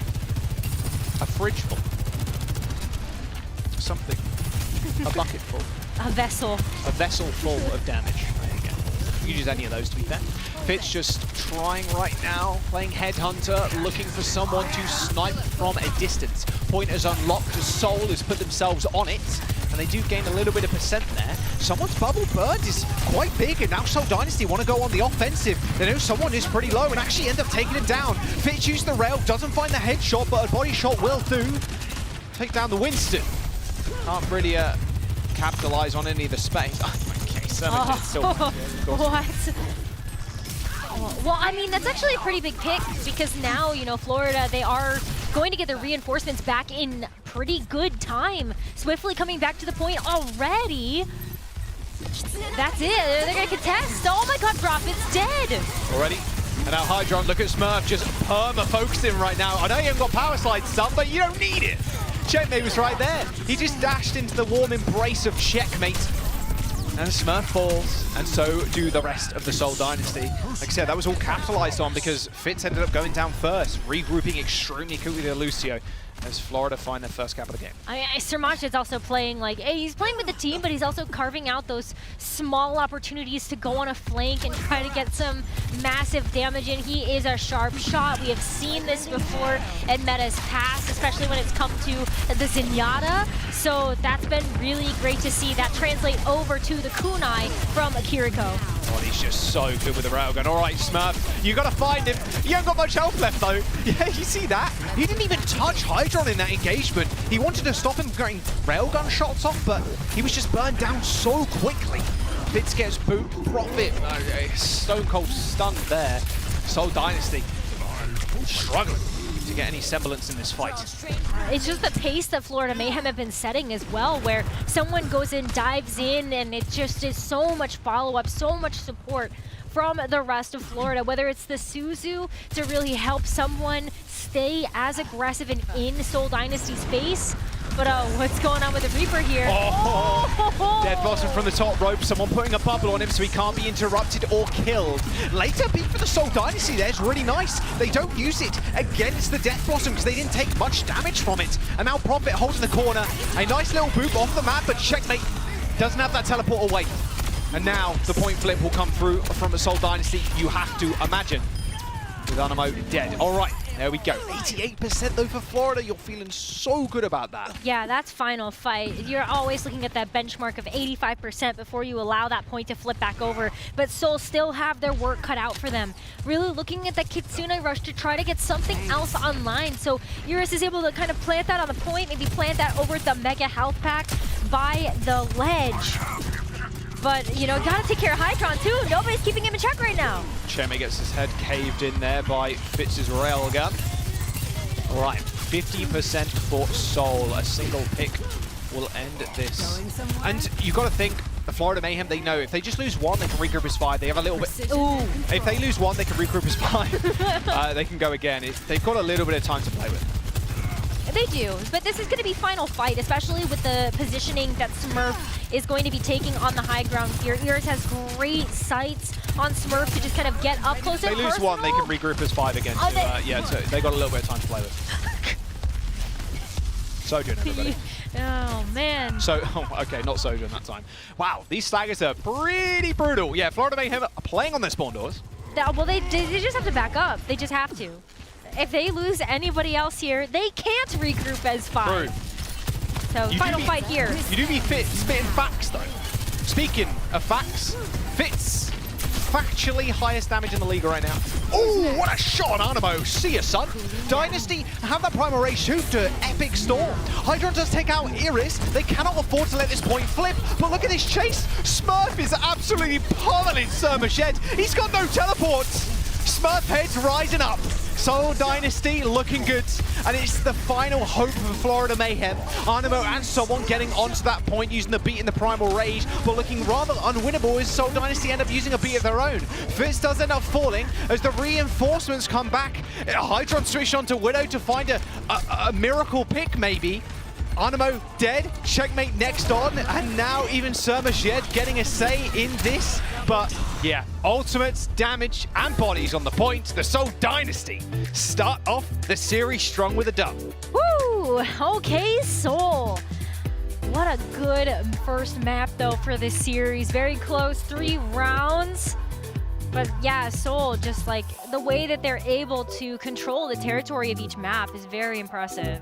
Yeah, I mean, look, if you're getting picks like that, especially on control, really messes up the tempo. And like you said, Rose, the Florida Mayhem, super aggressive. We know someone likes to get up in your face, play to the spawn doors, and punish people for stepping up. When the tables are turned on them, that's when they found themselves in a little bit of danger there, when Fitz is on height, getting railgun clicks on the enemy Sojourn, or like Lucio, whoever, right? Yeah, Florida got off kilter there just a little bit, just kind of being held at the gates. Off kilter, but not capsizing just yet. Seoul Dynasty, though, up a map. We'll have to see what Florida, where they want to go after this break from Scene Set.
doubts are put to the side. They said couldn't make this team good. Well, you're wrong. This team is now a championship team. As they will now have Vindane following up on those kills and pushed all the way back to the spawn room. The hell was that? Prophet in the meantime starting to go off. Finds Spitfire and Lijiang Tower. They're looking for a little bit more though. He's trying to get the tracking down here on Izayaki. Eventually gets that elimination. Prophet is going off. He is finding damn near everything in the kill feed right now for the side of the Dynasty. Smurf does have Primal though. Another time buy for sure that it's Primal time for Smurf. That's exactly what you could ask for. And he gets another. And that's why you sub this man in. The Smurf show is real.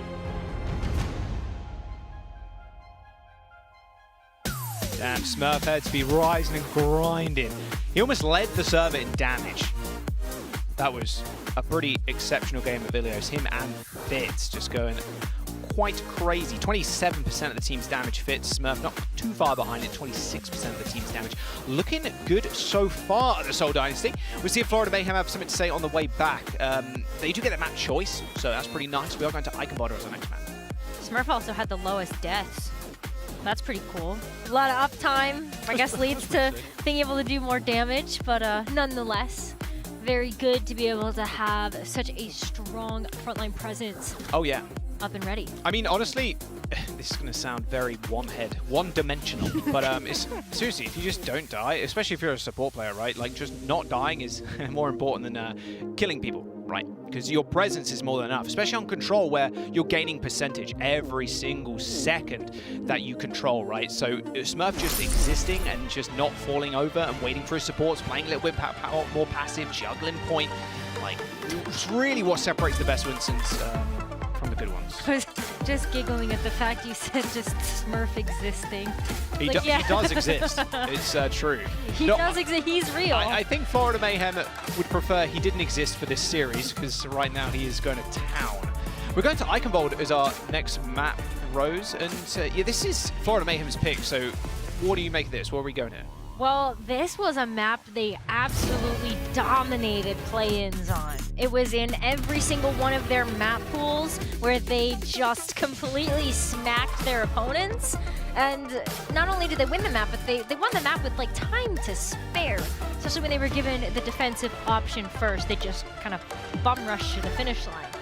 So, comfort pick for Florida. They have a lot of practice with just how someone has been able to play the Winston on the high ground of second point and just how they navigate through the third one as well. And Kiriko also enables you to be able to play on the streets way better. Yeah, now I'm kind of thinking about it. The amount of like straight lines we have in Overwatch, like, you know, they say all roads lead to Rome, right? Every pathway being straight. It's kind of insane how much value Kiriko can get with the Kitsune Rush. Like, if you think about second and third, they're just lines, man. That sounds so ridiculous what I just said. Everything is just lines. I guess technically everything is lines. Everything in a video game, for the most part, is lines. True. They are pixels technically, which are 4 lines. But they make lines. We're getting rather philosophical here in the playoffs, don't worry. All right, pick. No pick. I mean, teams, you know. Listen, you say that. Sometimes it happens. You say that, but sometimes it happens. Okay, so Widowmaker not going to get a quick pick here. So Seoul Dynasty going to pivot Prophet onto the Reaper to be able to lock in this composition for now. And a big jump in there from Smurf to send out both disruptor shots. Like the reaction there from Hydra. He slides away, but also lays down a disruptor shot in his wake. So if anybody does try and chase him, they get slowed down, takes some damage. Pretty nice movement there from Hydra. Does lead Seoul Dynasty to get this nice flank. That right click from Fitz goes straight into the bubble. And look who is behind right now. Hydron just snuck into the backline of the Seoul Dynasty and just spatching him. He's gonna go touch the spawn doors. Oh, you don't want to lose the charge? No. Nah, you know what, that's okay. He gets a little bit more damage there. The disruptor shot was thrown at the spawn door, but a nice disengage so Florida can get reset back up for their defensive hold. They're playing around that central pillar as well as just playing around the gate that payload is going to go under. And it's great because they have the natural cover, but they can also know what to expect when Smurf jumps in. He gets chunked to half every time. Good reactions by Surmashed there. You can see he just saved someone.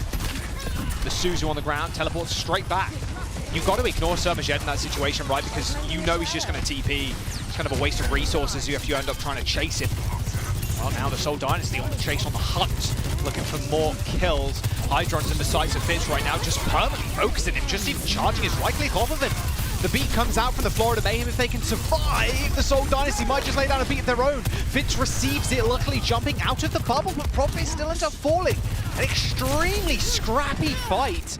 The Seoul Dynasty end up using the beat late, and they find no positioning off it at all. It was unlucky because the timing of the beat wasn't quite there to be able to save Profit. Profit also wasn't in range to be able to receive that overhealth, but he died instantly. He was super, super low. So Seoul, they have to go again here, but it is less than 2 minutes. So they've got 1:40 to try to get this done. Oh, give him a punch. Oh. All right, all good though. Still got the kill. Hydron, that's the second time he's been behind the Seoul Dynasty. Overclock and the Primal Rage being unleashed. The Florida Mayhem, they've got to come up with something large. Oh, Fitz ending checkmate spree there with the railgun. That's Death Blossom shut quickly down. Cybernetic innovation at its finest. All right, quick take here for Seoul after a very scrappy beginning of the map, but getting the payload rolling, not having much in the bank is a little bit scary. Florida Mayhem, they wiped pretty quickly enough so that they could have that forward spawn and grab this high ground position. So you'll see that someone will go ahead and take one angle and you'll create a crossfire as Hydron gets set up on those castle stairs. Oh my god. Oh, the power slides too, just to be able to take that verticality, find even more of it. Really, really nice here. Sojin has a bit of everything in a kit. Oh, Fitz just super scared. He peeks there real fast, I can imagine, just to see if Hydron had rail, and he does. A couple of... there's company! Okay, he's got the slide. Now it looks very ominous there. The Seoul Dynasty staring down the barrel of that railgun. Hydron. Oh, that was a short slide! He didn't complete the slide at all. Actually just kind of stopped midway, and the Seoul Dynasty just used amp speed to chase him out. Wow, Hydron's movement not looking quite as clean as it normally does. I think part of that is it's really just that Seoul know that Hydron's going to go on some type of flank. He was behind the enemy team a lot in that first point defense, so look out for it, right? Punish it when you see it. Jesus, Fitz got X-ray vision shooting someone through the trees. Taking him out, Kitsune rushes, and Hydron comes back from spawn, but look at the side that he's on. He can't really fight this. He has to find some sort of miracle pick, and he actually does! So, Hydron just going kind of nuclear there, killing off Iris. I thought he was as good as dead. He was looking straight at Fitz, but actually, he was looking at Iris straight behind him. The Seoul Dynasty, at least to push that payload almost onto that bridge. Now they have to back up. Spawn position's quite nice for the Florida Mayhem. Now they're in a good spot to just kind of rain death above. The defensive position for Florida is really good too, because that card is in such an awkward position, where no matter how Seoul tried to approach the card, they're still in a pretty significant amount of open space. Oh, look at this. Nice beat, saving Hydron's life there. Smurf just evaporated in front of Hydron. My goodness, Seoul Dynasty used their beat. They've still got Fitz and Profit kind of alive, not really anymore. Oh man, they still got 2 DPS ults, I suppose, to push through this this choke point. Someone going hyper aggro with that Primal Rage, trying to get some additional staggers. Last fight for Seoul. They've got Railgun, the Overclock, and they've got that Death Blossom. It's actually traversing this high ground, which has been a big problem for them. Yeah, that's why that card is in such an awkward spot. I mean, and how do you approach this? Because as the attacking team, Seoul have to invest a lot of mobility cooldowns in order to actually approach and reach Florida. By that point, they have their own cooldowns to get away, so... Railgun for Fitz. A body shot onto checkmate as he uses the fate to get away.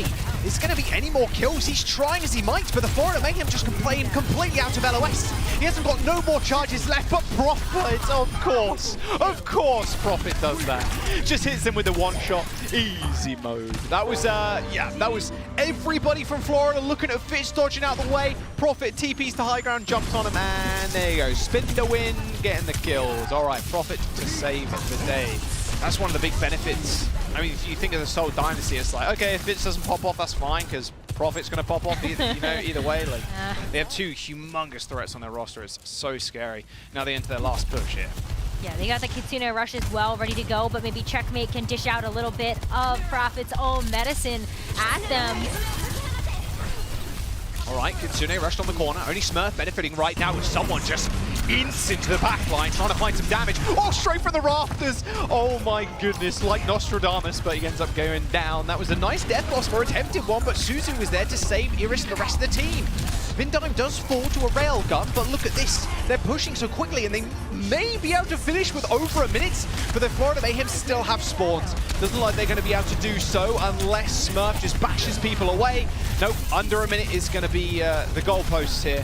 Even if they can set it in, I'm not sure they can do it on this push at least, with Prophet falling and Smurf super low HP and annihilated. All right, final fight here for the Seoul Dynasty. They're going to have to regroup one last time. Losing Vindame was pretty risky here for Seoul to have to go in and try to approach the card. They didn't have a great disengage mechanism because they didn't have that Lucio speed boost available to them, but they also didn't have the manpower to be able to deal with the respawn pressure of Florida. Sermajet though, a huge pick onto Fitz with 20 seconds remaining. Yep, Seoul Dynasty have to fight this 4-on-5. Look at the headshots coming out from Sermajet right now. Wow, the damage output is extraordinary. 13 seconds to go. Seoul Dynasty need to touch, but they're going to be facing a Kitsune rush. It's going to be all up to Fitz. He has to hit a 5k with this railgun. The beat comes out from Vindame, but it only hits 2. Prophet trying to save the day once again with the Death Blossom. Teleports to the chandeliers and descends like a gargoyle in front of the Florida Mayhem. And now Fitz trying to open this one up. The Seoul Dynasty managed to group as 5, but Hydron with an emergency Widow Swap takes care of 2. Hydron, one of these shots. Both Iris and a DPS fall to Hydron's Widowmaker, and they will hold the side down in Seoul Dynasty just before that 3rd point. Oh, the Suzu, the emergency Suzu from Sermajet 2 onto Hydron's Widowmaker to keep him alive from the Winston dive. What? What a hero play coming out from this player. I mean, we've seen how good he is with those charged railgun shots from the Sojourn, but the Widow pick, you know, he tried to do that too on Ilios, but it didn't quite work out. But this time around, stopping Seoul in their tracks. In those last minute, like, desperation picks, if you're Seoul in that situation, you're touching payload. You have to. It's OT. You get off, you lose, right? Well, not lose. It's just, you know, you end the round. Yeah. With the Widowmaker, you don't need to charge up a shot. Well, I guess technically you do, but you don't need to charge it up like Sojourn does. It takes so way just less time. One pick is more than enough. And sometimes, you know, like I said, you're in a position where you're like Fitz, like Prophet. You are peeking corners to try and get impact in the fight. You can't just sit around just waiting for the Widowmaker to be dislodged. I mean, let's have a look. Okay, insta switch to Widow, grapples around the corner. Iris lined up, dude's duck hunting. Look at this guy go.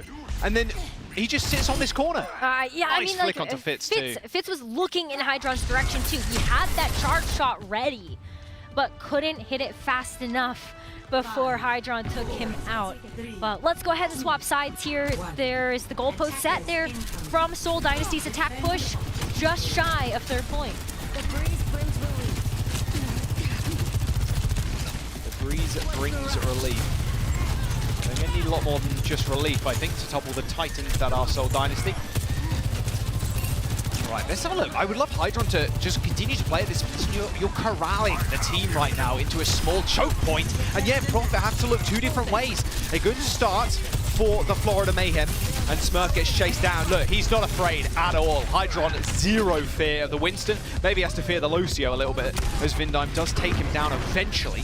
But look at the tempo that Florida Mayhem are playing at once again. It took Seoul Dynasty a couple of attempts. They were slowly, kind of, but surely setting these fights up. The Florida Mayhem playing at a tempo kind of unmatched by Seoul on their first attack. I love that you said Florida Mayhem were corralling Seoul Dynasty. The way that Hydron was able to create that crossfire as the rest of someone and the team started pushing in from another direction. You even saw that too from Checkmate, teleporting up to the high ground of that health pack building behind the 1st point. Prophet, I think, just went for a little flank there. Just a little TP and then an insta-kill onto Sermajet. Now back up to the high ground. All right, Kitsune Rush available for Sermajet coming in. He's going to have his one online a little bit faster than Iris after all that damage he did on 1st point, but with Checkmate going down, looks rather unassailable. This castle.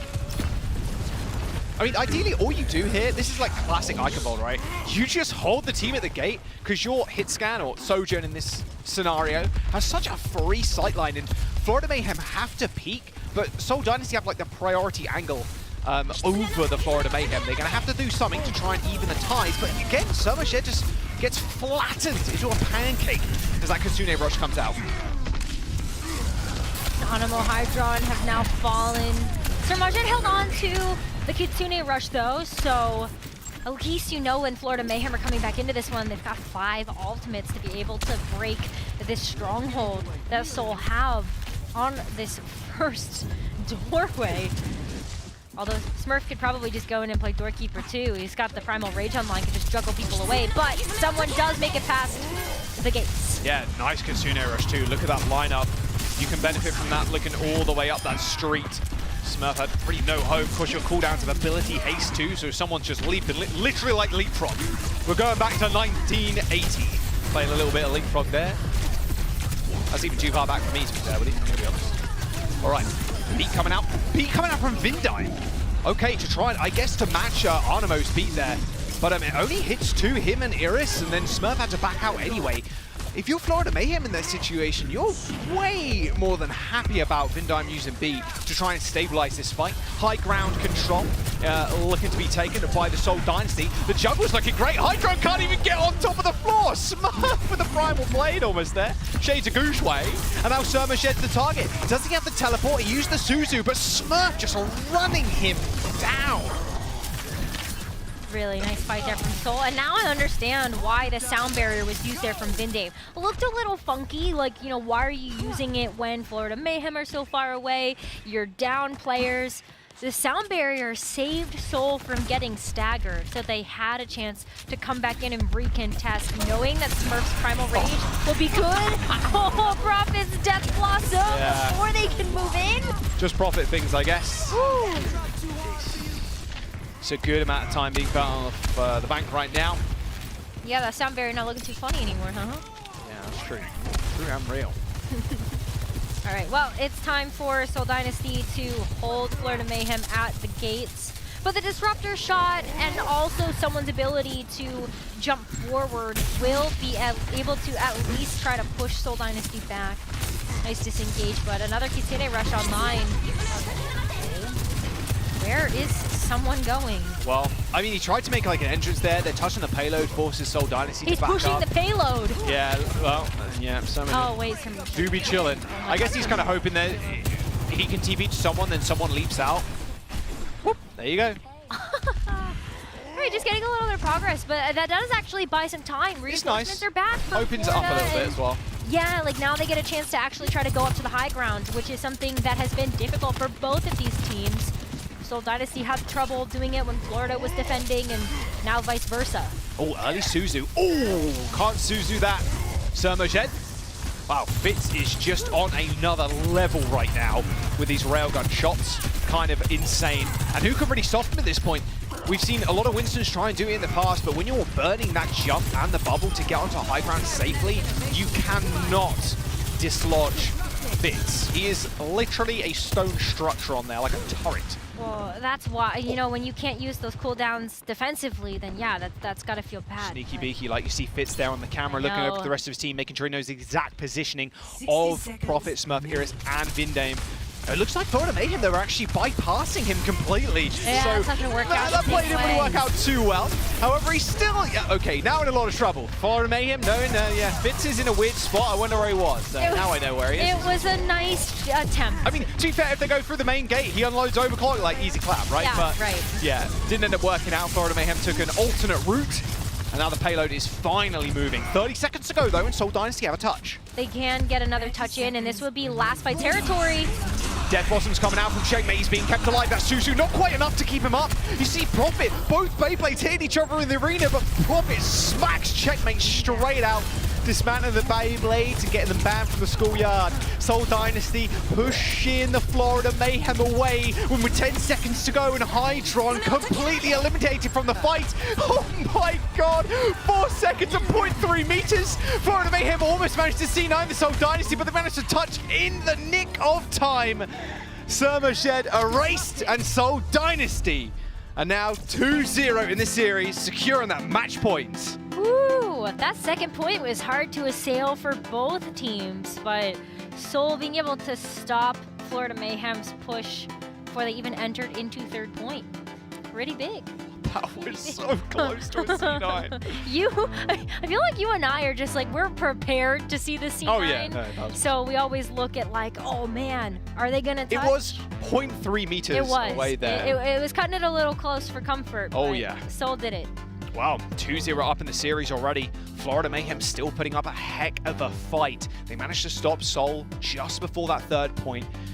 The finish line was in their sights, but the Seoul Dynasty managed to bit them to it. And look, at the end of the day, Seoul are one of the more scary teams. They didn't get a choice of their opponents today, of course, but if you look at their performances in recent memory, and just like the caliber of players on their team, it feels like it doesn't matter who they end up picking. They take anybody on at this point. We'll see if Florida Mayhem can come back after this break. Don't go anywhere. Seoul on match point.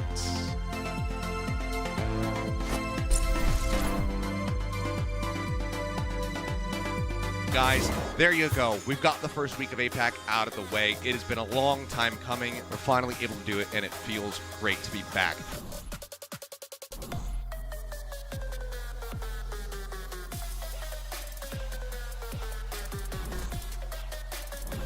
Who are you diving on in? They just SMGs him down, looking for more damage out, and he's finding it for sure.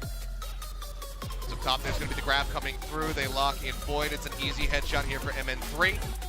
Continues to look for a little bit more. 2 minutes now remaining. Time what? Drained down by half as MN3 is unleashed. What a beautiful shot there on the Lijiang Tower. And Shanghai Dragons, they need to reset now. This is just time being wasted.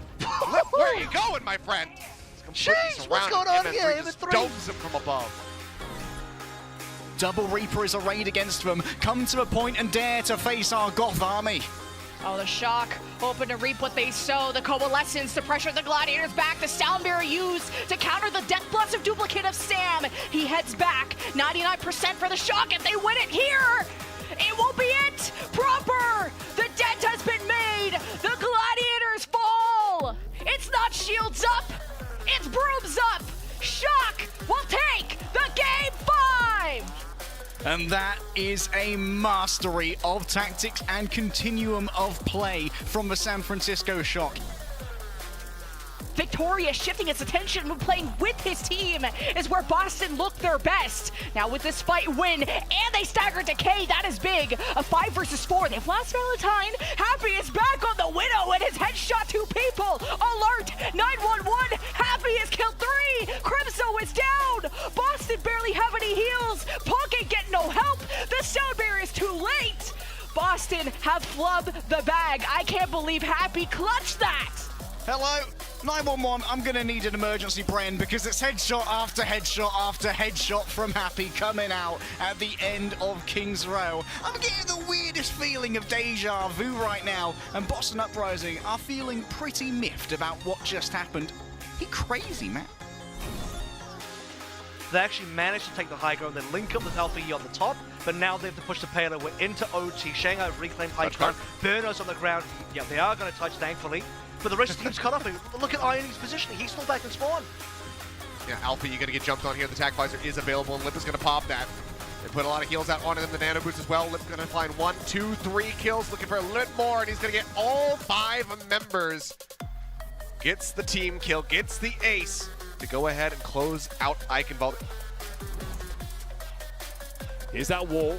Sparker playing from his side of it until he gets close enough to get at the Ryan shield. Sound barrier for both sides, but Pelican not benefiting from it there. Another big shatter from Hardy. Beautiful stuff. Merritt's knocked to the ground, and Piggy's not long after him. Cleaning house, this man on the Ryan Hart. Ooh, okay. I mean, 5 kills?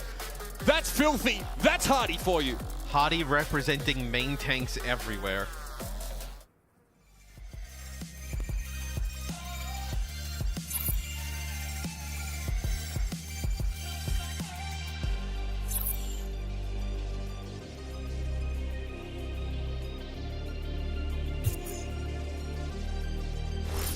Postseason perks are here. New community-designed Overwatch 2 cosmetics. Our skins for all heroes including Sojourn, Junker Queen, and Kiriko. And 3 for 3 perks are back. 3 League home and away skins for every 3 hours watched. Connect your Battle.net ID to your YouTube account and watch the perks pile up. Well, you're already getting some tokens. You might as well have something to spend it on. Don't miss the Kick-Off Clash Legendary Team Mix skins. That's the Glad and the Seoul one. They look pretty snazzy. The Seoul one is on your screen right now. The Seoul Dynasty Tiger skin is on sale now through November 15th for just 200 tokens. Grab it before it is gone. Yeah, do it. Just grab it. On sale right now. Looks great. even better with the golden Reaper guns too. Yeah, it does actually, yeah. Looks so good. I rock that one when I'm playing Reaper. All right, the Seoul Dynasty, the team in question. That's a very funny scoreline, 2-1, 2-1 right now. They're 2-0 in this series. I mean, look, Hydron has had a heck of a game. Widowmaker looking great. The Sojourn, obviously looking good. Sojourn has just been such a standout for the Florida Mayhem. He's put his team on his back sometimes.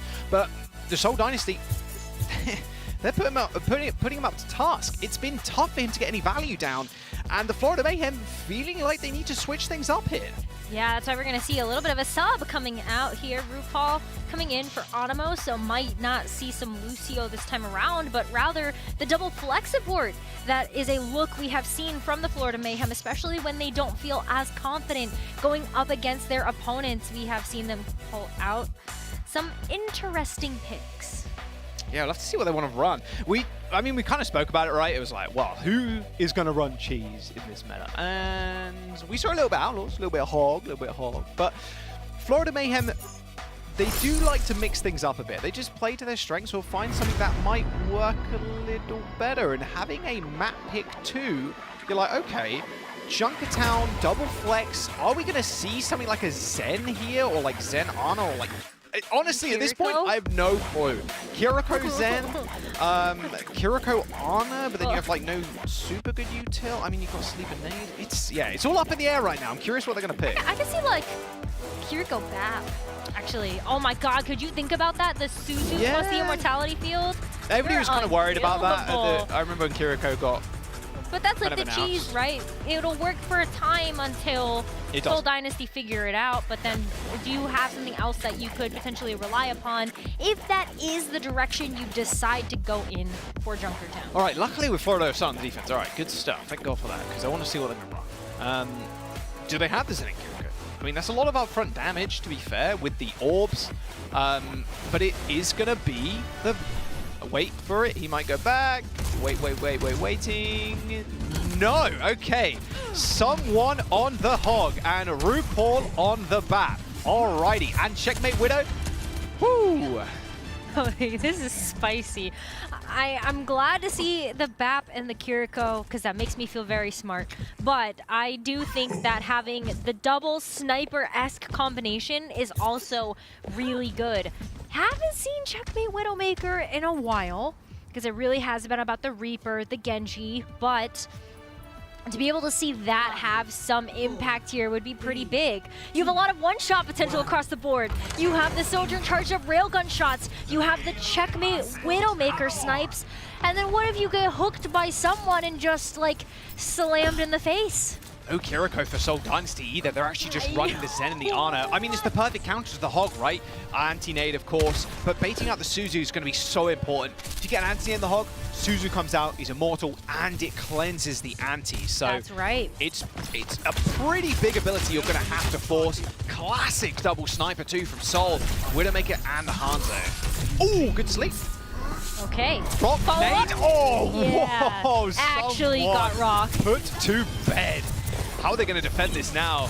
It's going to be pretty damn tough. You're relying on Checkmate here to get picks to make this even. Looks like Hydron has done that. Fitz taking down Hydron, who went on the flank. Same with RuPaul, and Fitz found himself between a rock and a Kiriko there. Okay, well, so much it barely escaped to this life there, but he is able to go back to the loving arms of RuPaul. Someone dodged that rock. I'm sorry. What? Listen, I don't know. Call him Neo. Well, that was some kind of defense from Mayhem. That was a defense. Yeah, do they switch? Okay. Ooh, Nice shot.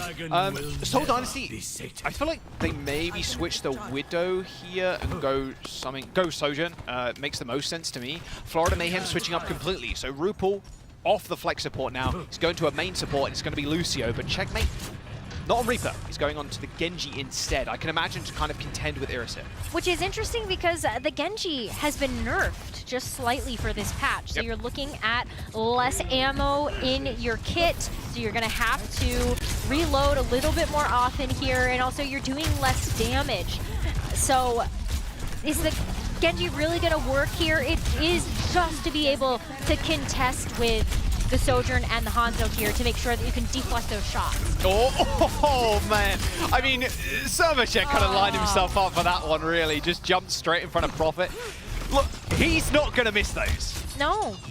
That's why the Genji's really risky. Is it works if you're able to get into a position to use the deflect and also help out your front line so that you're not just going to get bodied by some snipe shot from the Sojourn or the Hangzhou on the side of Seoul Dynasty. But what a quick point beat cap here for Seoul. 5.5 minutes in the time bank entering into this third objective. Yeah, this payload has not stopped. They haven't used ult yet. Okay. Nano boost.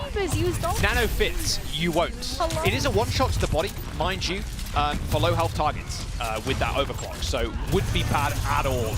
Iris does get taken care of though, now Fizz in a whole heap of trouble, but of course he's got Vin Dime in his back. Overclock coming out, Servachet, Hydron, absolutely toast. Prophet does end up falling, but Smurf just staying alive for at least a little bit longer there does prolong the inevitable. Get a little bit of push on the payload. Seoul Dynasty switching it up. They want to save the nano boost. I could imagine Smurf switches to Winston. He does. So they're just looking for a nano engage, then switching onto the Kiriko. But checkmate cooking up something saucy. Nope, Iris is bad. Okay, what? Oh, and he goes in with a blade anyway.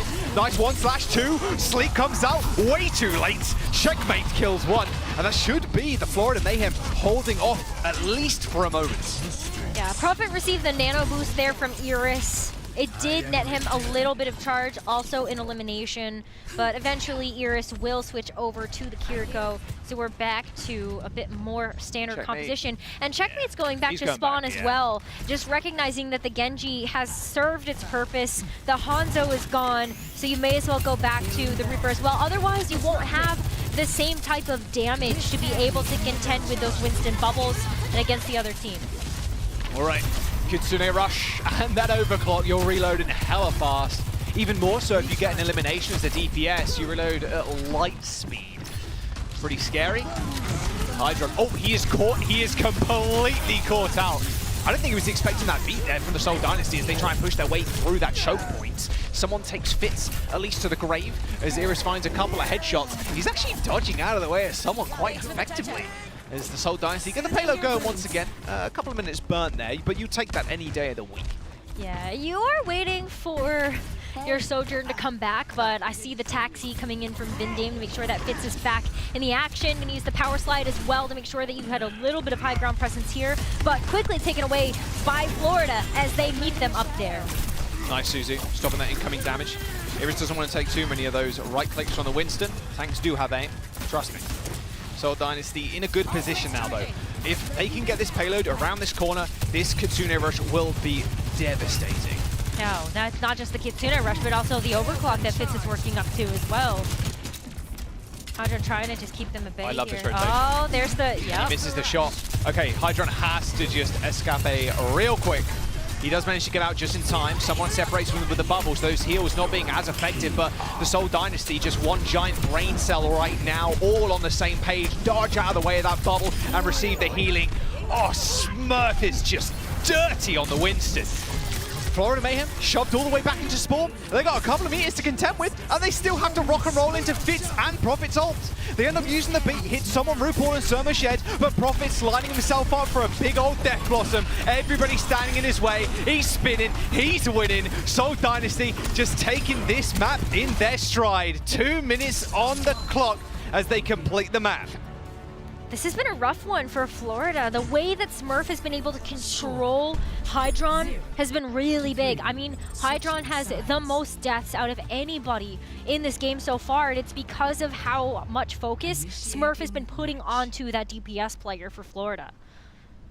Yeah, I mean, the eliminations, to be fair, Rose, they're pretty staggering for Seoul. They got 25 kills, not elims, 25 kills versus Florida's 11. So over double their kills right now. And Hydron just not having the same effect. You mentioned the 7 deaths, but he's only got 2 final blows himself on Sojourn of all characters. It's very uncharacteristic for him, but I think it's that, you know, in this series as well as how Dallas Fuel were able to beat the Hangzhou Spark even just this match previous. They figured it out too. If you have a good Sojourn on the opposing team, focus them. Because if you do, then they are not able to play the game and they can't eliminate your own teammates. Yeah, that is true. That is very true. If you just eliminate them, then they can't kill us. Hey, sometimes the best defense is the best offense. Look at this Primal Rage here from Smurf, just juggling. Blimey. Yeah, this juggle, it is hard to juggle a Sojourn, but she can't really move when she's in the air. So when she's in that power slide, we've seen it a couple of times now, you are pretty useless. You might as well be one of those little origami birds in the wind. Like, you don't really control much, your wings aren't going to be able to power against the wind. You're a clay target. It's rough. Smurf is gonna do it. But with dueling Widowmakers here, Sigma's on both sides. Also, the double flex support once again here for Florida, but this Zenyatta instead of the Kiriko. But wow! I see you. I mean, both teams, like, I wonder if they made some type of agreement here because this really feels off the script. But the Sigmas make a lot of sense when you are looking at the Widowmakers on both sides. Sigma just is a nice classic. Oh my! With those snipers, that was very close, Fitz. What a big brain Fitz has there. Like, looking where Hydron's probably gonna jump. That was pretty crazy. A real sixth sense. If you're a Widowmaker player, like, you have that sixth sense of, like, you know where the grapple spots are, so kind of looking at them. You can be a little predictive. Exactly, yeah. It really does separate the good from the great Widowmaker players there. Also, your SMG usage too, actually forcing Profit all the way back. Vindem gets capitalized on as well as Surmashed just kind of runs in. We know he's bloodthirsty, but this bloodthirsty, also kicking Smurf in the face. All right. I mean, look at this. Surmashed is double the alt charge right now of Vindem. His Zenyatta is disgusting. One of the reasons why Florida was able to make as much headway as they did in the Junker Queen meta is because of how aggressive Surmashed's Zenyatta was. It was those Orbs of Discord ensuring that that damage would be true, but then also, yeah, just their own shots. Just a body shot there from Fitz. That would have been rather bad if RuPaul goes down, takes another body shot, but Surmashed still on a killing spree. In fact, both Zenyatas are a Transcendence and a Lamp. Okay, support, backline, fine for the Florida Mayhem, at least for the time being. In fact, Surmashed is just going to face check Fitz. Okay, Surmashed, we see you. We see you. We know what character you want to play. It is Zen. He's getting his name on the board through and through. All right, first checkpoint unlocked. Florida Mayhem now get to take that high ground. I mean, this has just been so fast-paced for both of these teams. It really wouldn't surprise me if we ended up going into extra rounds, especially with that huge stagger onto Vindem. Seoul Dynasty cannot take this forward defensive position that they would like to on the high ground. And even Checkmate with the Sonic Arrows, he's pushing really far forward to see if he's able to grab anybody with the Storm Arrows. Oh, gets stuck though. Okay, well. Didn't even see him. Nah. Wow. And you don't want to waste a lamp there either. Your spawns are so close that it's not worth spending that defensive tool. You know he'll be back soon enough. Also, good luck getting the Frisbee up there in time. Yeah, it's also true. No way. Oh, Profit forced to recall at a Discord orb on him. Look at everybody looking at him right now, but survivability paramount for Profit. Stays up, takes control of the Mega Health Pack, so Hydron can't get a good angle. Gets a good headshot onto Smurf, should be healed up rather quickly. Now he ascends. A flick onto Profit, but Profit pays him a little visit, almost locking him under the cupboard under the stairs there, stealing a health pack away, so no sustenance for Hydron. Dragons to clear out the high ground is a pretty smart move from Florida, but Fish just still holding the hang.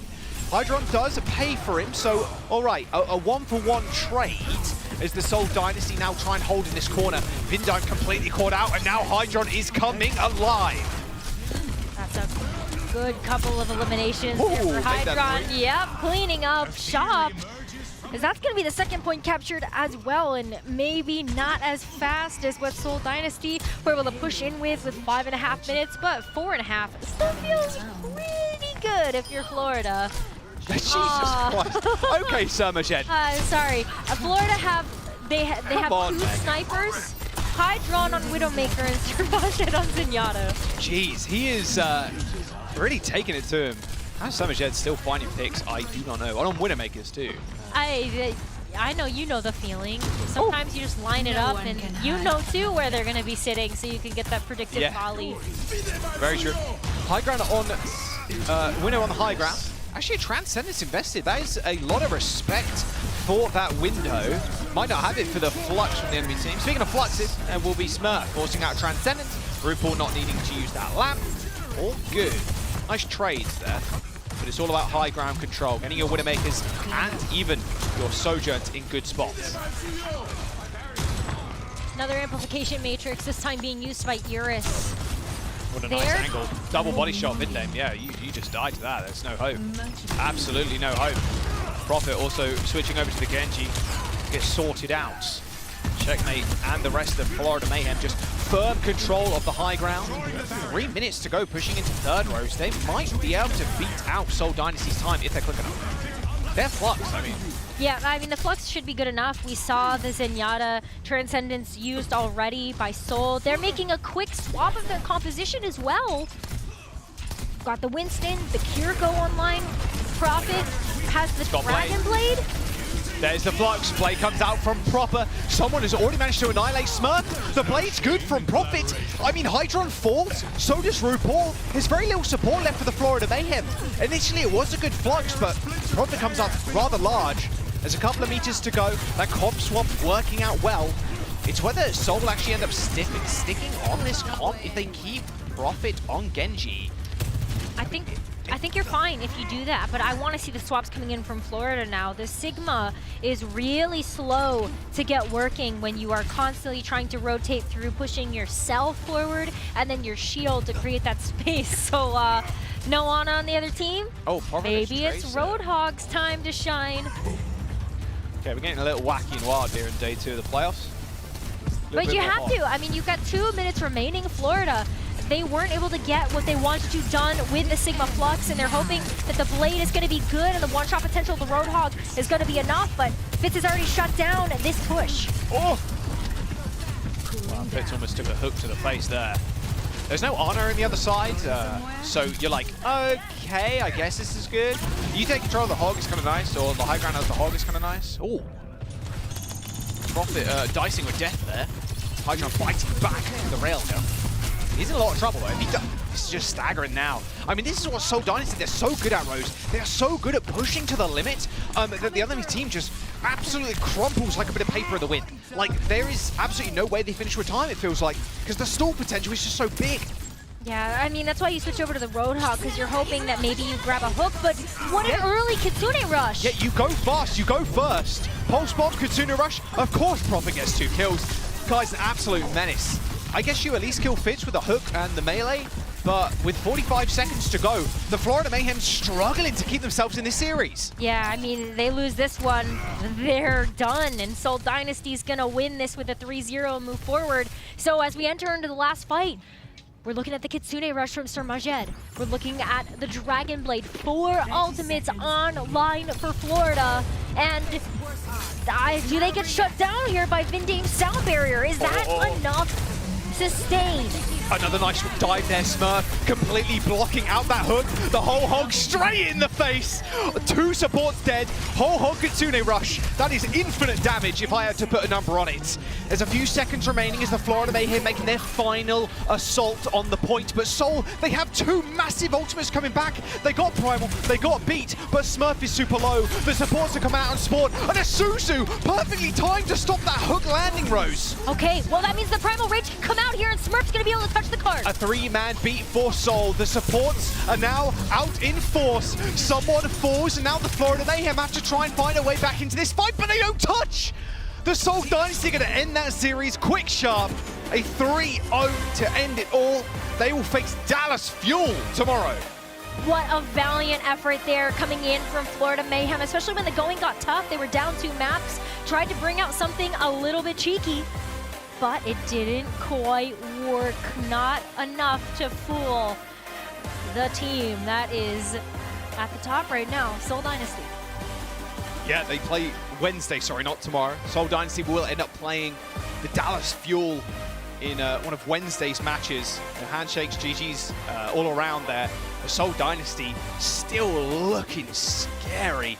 I mean, Smurf on the Winston looks great, but the guy that just stands above the rest, time and time again, playoffs after playoffs after playoffs, it's got to be Prophet.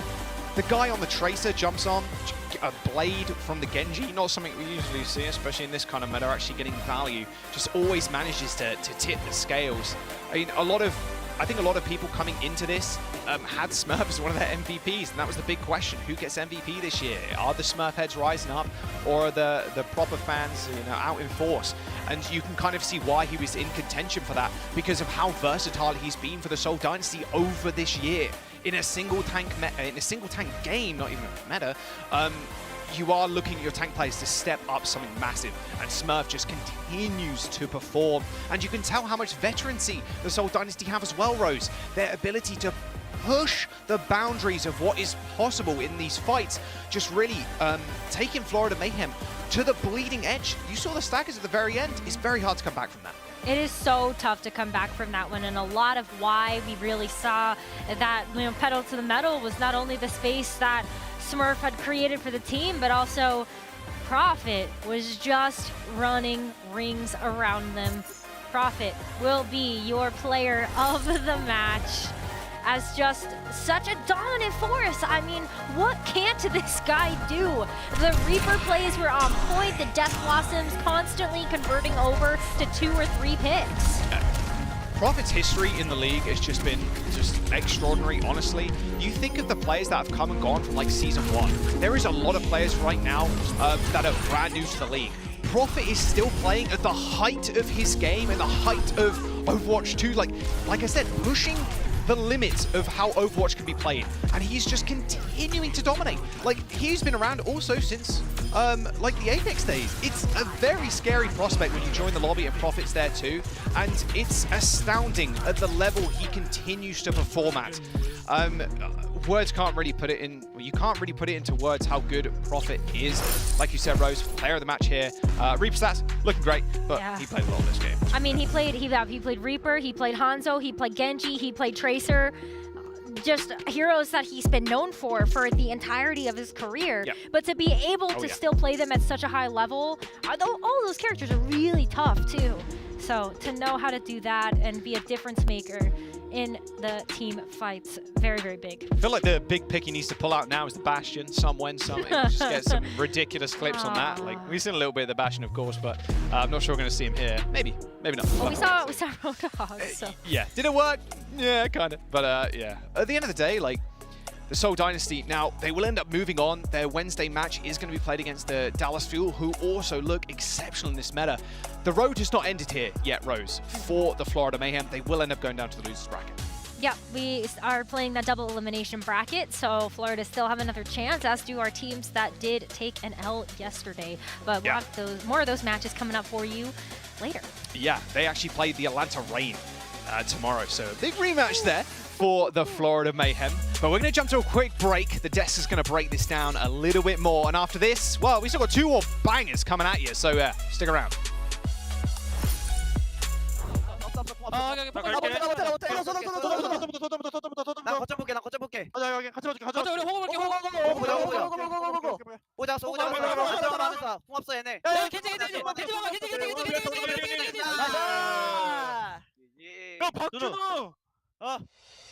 The Overwatch League is brought to you by Butterfinger. Crispity, crunchity, peanut buttery. No one lays a finger on your Butterfinger.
Welcome again to our game break. Zoe here, joined by Reinforce, and we now have Smurf from the Seoul Dynasty joining us for a quick chat after their first victory here in the 2022 playoffs. So, of course, congratulations to you and your team, but let's talk shop. Unlike all the other top-seeded teams, you did not get to choose your opponents today. How confident were you heading into your match against the Florida Mayhem after watching them play on day one?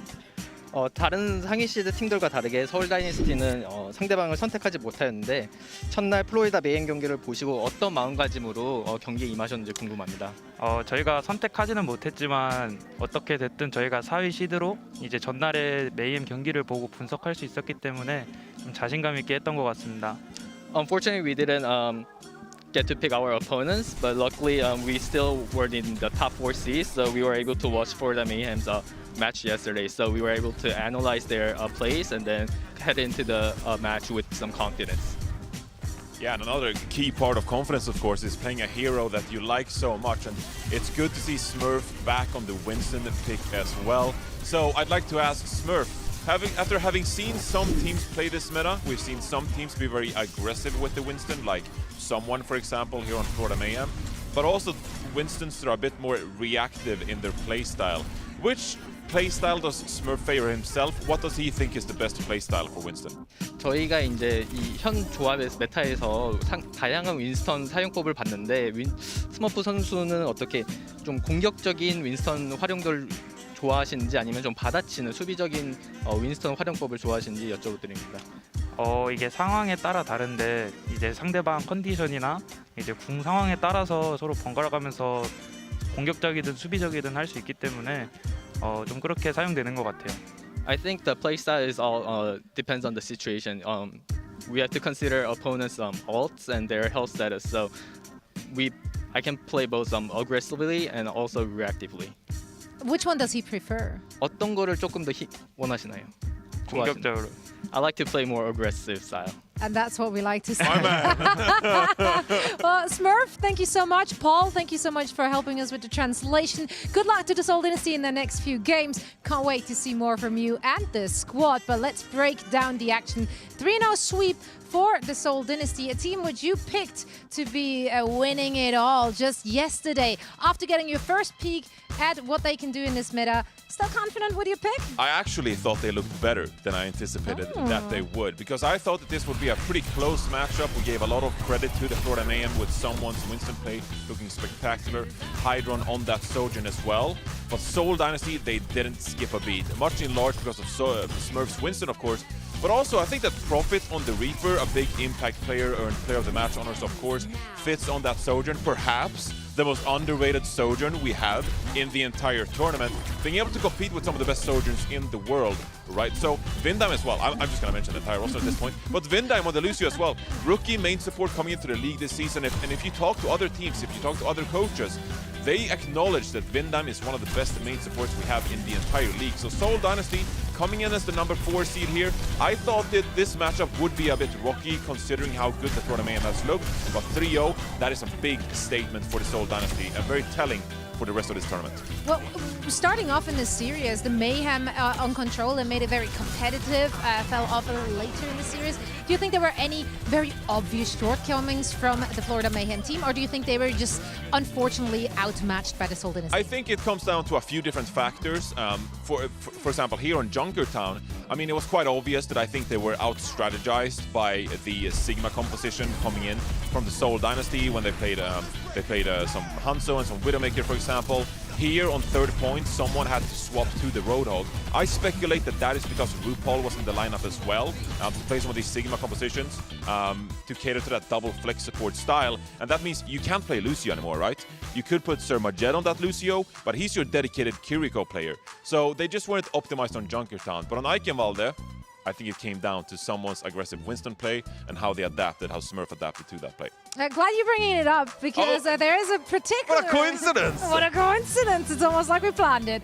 But yeah, there is a particular play on Eichenwalde which I would like you to break down because everyone at home, you know, you're seeing those top Winstons being aggressive, being passive, pulling back at the right moments, going in at the right moments. Can you please break it down for us in the current meta, how to Winston? Yeah, so I wanted to give a bit of an example of what to look out for in these matchups because it can look really messy. You have monkeys flying all over your screen, and there's abilities, sound barriers, bubbles, everything going on. So here are some standalone examples that will give you a picture of what it looks like, the ebb and flow and fight momentum in these matchups. So if we go ahead and pull up this replay, it's going to be paused right here, and what we're going to see is someone, the White Winston from Florida Mayhem, diving into the Seoul Dynasty. So if we play this out, we can see that someone will be diving in here with this bubble very aggressively, and if we pause, we can now see that the entirety of the Seoul Dynasty, they're like, there's a monkey in our team, we need to deal with it. So Prophet on the Reaper is going to turn, Fitz on the Sojourn is going to turn, and that means for Florida Mayhem,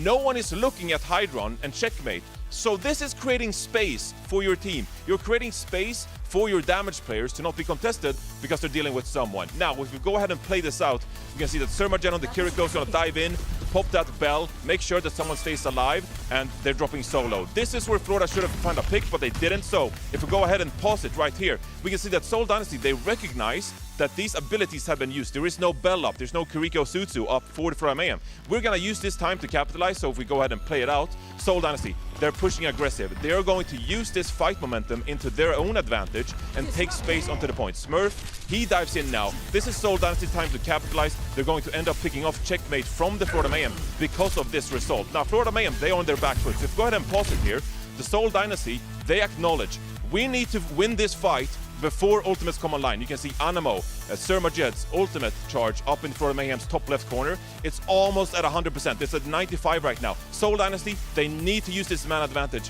before those ultimates come online. So they dive in, we can go ahead and play it out, and you'll see that Smurf is dropping the Winston for the Seoul Dynasty, and it's because they're trying to go aggressive here. Now the ultimates do come online, the sound barrier comes out from Anamo, and the Kitsune Rush from Surmajet, of course. And this is going to be enough for Florida Mayhem to win this fight. So you can see the ebb and flow with these Winstons going aggressive first, then disengaging and Smurf capitalizing, and then Florida Mayhem disengaging themselves to end that fight, and then going back in with ultimate. So it's very much an ebb and flow. It goes back and forth into either team's advantage. And so this is really what you need to look out for when it comes to the Winstons, who is peeling backwards and who's going aggressive and who has momentum in these fights. And that's going to tell you what team you're perhaps rooting for to stay alive and what team you're hoping gets the frags.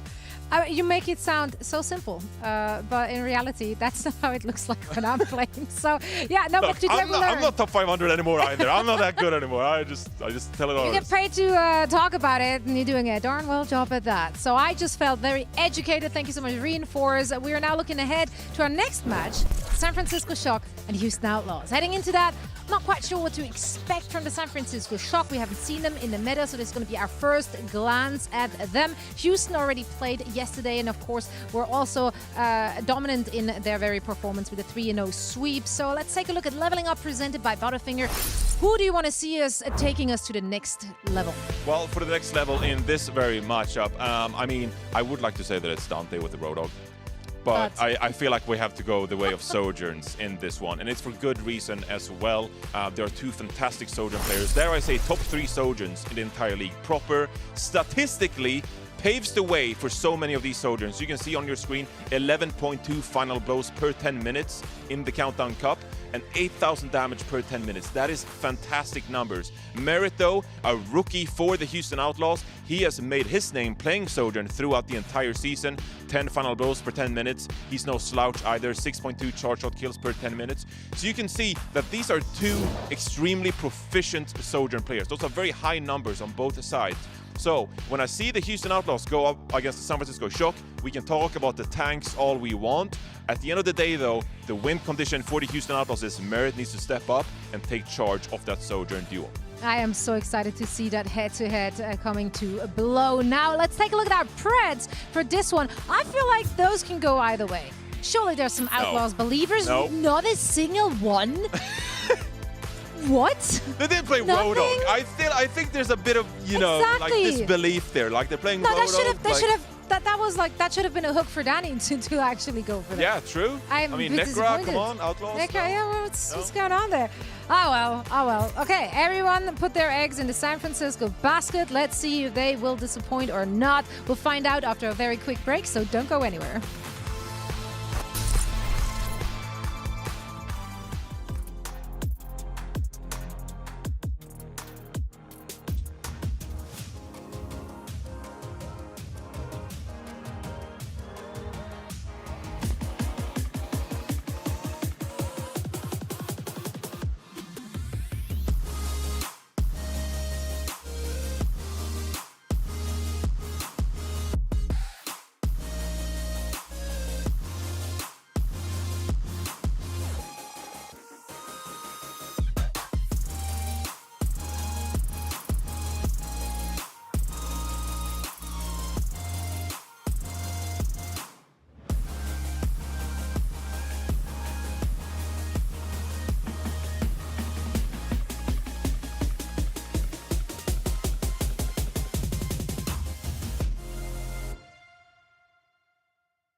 Welcome back, everybody. It's time to get into the latter half of the evening here on our second day of the playoffs. I am Ilios hopping in to cast alongside Avril as per usual.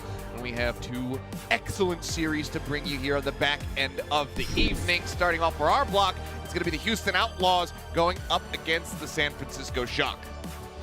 We're waiting for this one, Merit versus Proper. We saw some of the Sojin stats a little bit earlier on, and by the way, Proper's only played Sojin like recently in the Countdown Cup. He wasn't even really playing that hero before. Now he's a dedicated hit scan for the team with Striker joining the fray, expecting him to be on the Reaper today as well. Houston Outlaws, impressive performance yesterday. Honestly, Dante right up there as well. He might have missed out on Roll Star. Personally, I put him down for Roll Star. I think he deserves it this year, but in any case, a fantastic tank. We saw a bunch of different picks. Hog, Orisa working out, the Winston as well. Honestly, pretty good from Dante. That was good.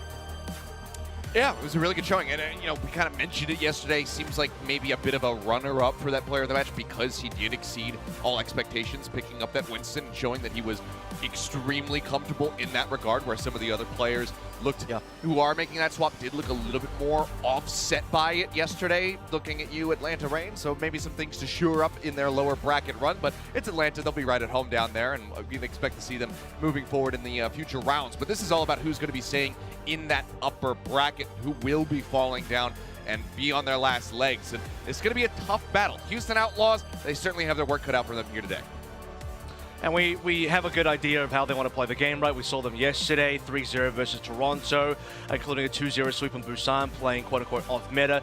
On the Shock side, though, we haven't seen them play this meta yet. We haven't seen them since we ended the Countdown Cup, so we don't know what they look like in Kariko. We don't know how they're handling a Winston meta. Is it going to be Kaluj coming out? Is it going to be Mikey? You'd probably think it would be Mikey because Winston's his hero. However, Kaluj has been the tank player that has been starting for the Shock basically the entire year, and we do know that Kaluj has been practicing Winston as well, so I think there's a high likelihood that Kaluj actually plays. As far as the DPS goes, I think I've kind of outlined that. I expect it should be Striker and Proper together. Well, we'll have to just wait and see. But for now, let's go ahead and take a look at our first squad that'll be making their way onto the stage. It is the Houston Outlaws as they get ready to do battle against the San Francisco Shock. Work cut out for them as stated. But it's not like they haven't gotten the better of the Shock in the past in moments where Houston looked considerably weaker than they do currently. Yeah. In fact, the most recent matchup between those two teams, Houston did win. That was in week 21, so 3-1 victory as well. Beyond that, I mean, Shock have certainly won more games this season versus the Outlaws. I believe the record for 2022 is 3-1 in favor of the Shock, but the recency bias for the Outlaws stands pretty tall. And especially when you look at the quality they showed yesterday versus Toronto, didn't let anything go, didn't drop a single map, everyone played to their strengths. Merit was fantastic. The test will be on today. If you remember me saying after the Outlaws game, you know, I think there's still room where, okay, Dante got the better of Muse. Now he's got to go up against some other tanks as well. Merit got the better of Hisu. That was a great matchup, but now he has to face Proper. That he does. Well, let's go ahead and take a look at the San Francisco Shock as they get ready to take their seats and hop into game. See as well what their map pick is as they come into this as the higher seed. So they will have that initial selection for control. See where they want to take us to try to garner that advantage for themselves. There you go, the starting lineup. We can also see, we see Mike in the middle there as well. So that's another question answered, right? Who's actually going to be starting on this team? I did not expect that Kilo or Sam would play, but Mikey, there was a pretty good chance. I would have said a 50-50 there. It is his hero. Winston is his hero. I mean, that makes a lot of sense. I guess the only other question is, okay, well, what does the support look like? I suppose it'll be Violet Lucio, right? He's played that the entire year through. Finn's their more dedicated flex support player, despite Violet having that in the past for the Shock. Finn will most likely be on the Kiriko here. So a very exciting lineup. If you remember Shock of old Shock's past in previous years, Striker Reaper was one of his key heroes. I would have said the top 3 heroes for Striker in no particular order is something like Hangzhou, Reaper, and Tracer, right? So Striker gets to play one of his all-time greatest heroes. I think that's so good for the Shock. That he does, and we have been seeing, you know, especially in that last series, namely by Prophet, who is the GOAT, that you can play some of the things that are kind of on the outskirts of the meta. You can play things like the Tracer, even though some people are saying, yeah, like Sparkle's saying, it's a bit of a tier 4 pick, but if you're very good at it, you can pilot it. And between Striker and Proper, you could just kind of take your pick of the litter as far as who you want to run that, should they decide to bring Tracer out. So that can always be in the back pocket for the Shock.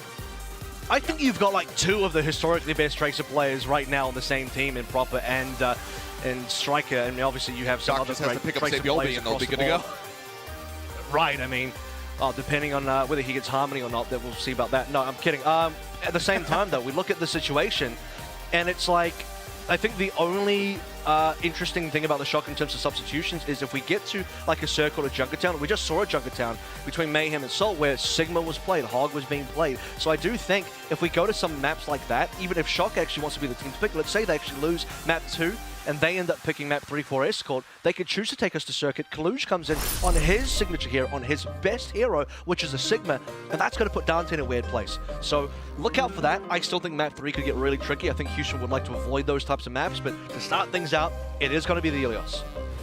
So Shock can win here, then they do the tactical int on Hybrid to be able to get the Circuit Royale pick on Escort. I got you. I see you. I'm picking up what you're laying down here, Avril. I mean, like, the idea is they go 2-1. The idea is I think, you know, Shock have a good chance to go 2-1 here, because if they lose Hybrid, they pick Escort, they can go 2-1, or they can just win the first 2 maps. Maybe they lose Escort, they'd still be 2-1. So I think they got a pretty decent chance to be at a 2-1 no matter what. They would have to win Ilios, though. So this is a very strong, important map to start out on. We'll see what the answer is. I'm looking forward to seeing if Dante's going to pull through anything interesting here, or if he's just going to stick to the Winston again.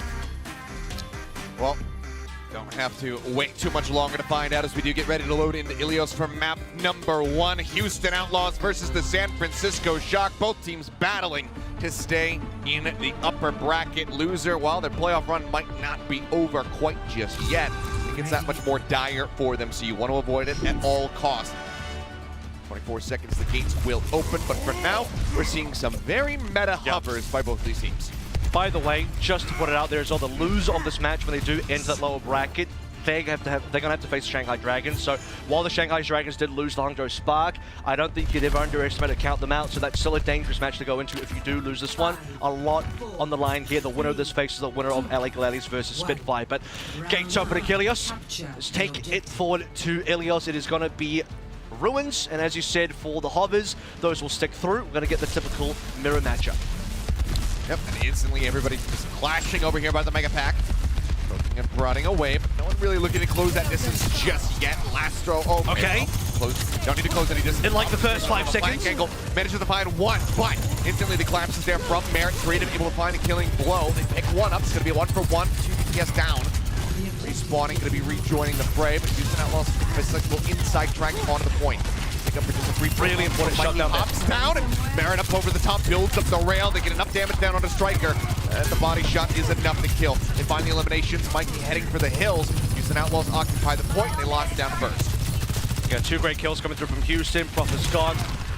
Take down Striker as well. That's going to force the Shock back just as the point is about to tick over. Houston Outlaws lead ever so slightly here. Finn, though, on 69 to 70, has a major lead over Creative. We saw this from Twilight versus Creative yesterday. Finn now has a very similar lead. They're going to get a very early Kitsune rush. They're looking to contest that high ground. CP to the side, Finn joining in. Technically, they managed to find the punish as well. Dante now eliminated. Big window of opportunity for the Shock. Go ahead and get this flip back in their favor here relatively quickly. 30% for now established, and with the final headshot there on the Merit. Yeah, there's no way to fight back against that one. Houston Outlaws on a full retreat. You can see that Finn was holding as well. He's thinking, do I use this or not? We have a player advantage. Proper confirms another kill, so they end up holding the Kitsune rush. It's really good. They save an alternate. They can now play up against Houston Outlaws' next push up with double support ultimates available on both sides now. Proper Merit also over towards the overclock as well. This one's going to be pretty much 6 ultimates burnt, I feel. Everybody's going to use what they have. Get it. Got it. Okay, there's the rush, B-rush coming through. So far the sound barrier is going to be held by either side. Mikey down to about half HP. Striker as well. Chipped away at in that regard. Lucio's holding. Shield's going to be held on to. Lastro and Violet both trying to push this one to the limit. Clock comes through, the flip is there. Houston Outlaws now in control. Violet did pull the trigger, drop the beat. Lastro still holds on to one of his own for the follow-up fight. Dante in the meantime, Primal Rage is out. Mikey's still waiting to build up his own in that regard. Houston might just be able to take this one. They got the point already. Prophet needs to pull the ultimate though. He's waiting a little too long here. Shock to go in. Striker's going to get forced first. He does it. That's going to be the beat in response. Lastro holding it for that very moment. They follow up with the Death Blossom of their own. Pelican also not able to find any eliminations. Proper now, the overclock going to be popped. Mikey has the primal rolling and trying to clear out the point. The Outlaws are still in control. Low HP bar. Outlaws so low. Members of the Outlaws, but they have not been able to get these eliminations quite just yet. Proper looking for a target, looking for somebody that he can execute with his rail, but it just goes into Dante at the end of it all. Pelican finally going to fall. Mikey finds that kill. Narrowly does manage to stay alive, and the San Francisco Shock will finally lock down the point for themselves, now ticking up to 50%, as we can see them chase forward, looking for some additional kills. Yeah, some late kills coming through now. One at the last year. They like to get creative as well. Creative, who leads barely over Finn, and winning this fight is so important for the Shock, because if it goes longer, Creative then pulls the ultimate, and Houston Outlaws maintain control of that point. Shock played that situation very slowly. Proper waited a long time to use overclock, and even then, Houston Outlaws, they juggled aggro so proficiently. No one went down for so long until the first member fell, and now Mikey's going to fall as well. Yeah, really heavy push there from Mikey. He gets punished. Now Violet's going to be taken down. Finn looks like he's managed to TP out. Same deal. Well, maybe he can. Waiting on the cooldown. Somehow, these Q9s are not hitting, but Merritt will finally find that elimination. Merritt will find it. Yeah, okay. I thought he was already out because he wasn't dying. It just turns out that he was dodging every bullet. Yeah. It's no. It was Creator was definitely staggering. That's what it was. It was definitely staggering. Yes. No, Finn's got the ultimate now. So here we go. Cisco shot. 82% both sides. By the way, Dante will finally get super reported. I think they can stay in. I mean, if Dante can hold the front lines here, allow Merritt to use his ultimate on the overclock, they might be able to hold the lines versus Sooner Rush. Oh, especially with that kill. Yep, Merritt just finds the headshot. The sound barrier now needs to be committed because they know that this is final fight. They have to try to turn the tides right here, right now, but Dante still holds on to the primal. Merritt still looking for some targets with that overclock. So far, not going to find anything. Now it expires. Looking for the knock off the side of the map. The final swipe there. Don't think that quite sent Mikey up. No, it did. He got him in the end, and no one else is really going to be able to touch a final tag in from Violet, but in the end, that is going to be the OT bleeding down 182%. The Houston Outlaws will take ruins for themselves. And this is why I respect a player like Dante, right? Because now he is truly showing his capability to be playing a Winston to the level of career Winston players like Mikey.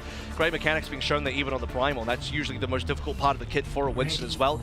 A shot from Merritt that I think is the key shot that breaks the San Francisco Shock on that Ruins map. Merritt taken down proper. It's a 4v5. Finn and Violet, you see the desperation there. Double support ultimates being dropped in. They know it's the last fight. They got to make this work. And the Outlaws, not to be perturbed. I mean, they didn't have to really burn anything. Dante held on to Primal for so long because he was never under pressure. Last result had the extra sound barrier coming online, and Houston Outlaws convert that 5v4 to a 5v3 after Finn and Violet both use ultimates. That's really dominant in a final fight. Now moving over to Well, looks like we're not going to have any swaps as far as the comps are concerned. Chengdu isn't here, so we're not going to be seeing any bar action.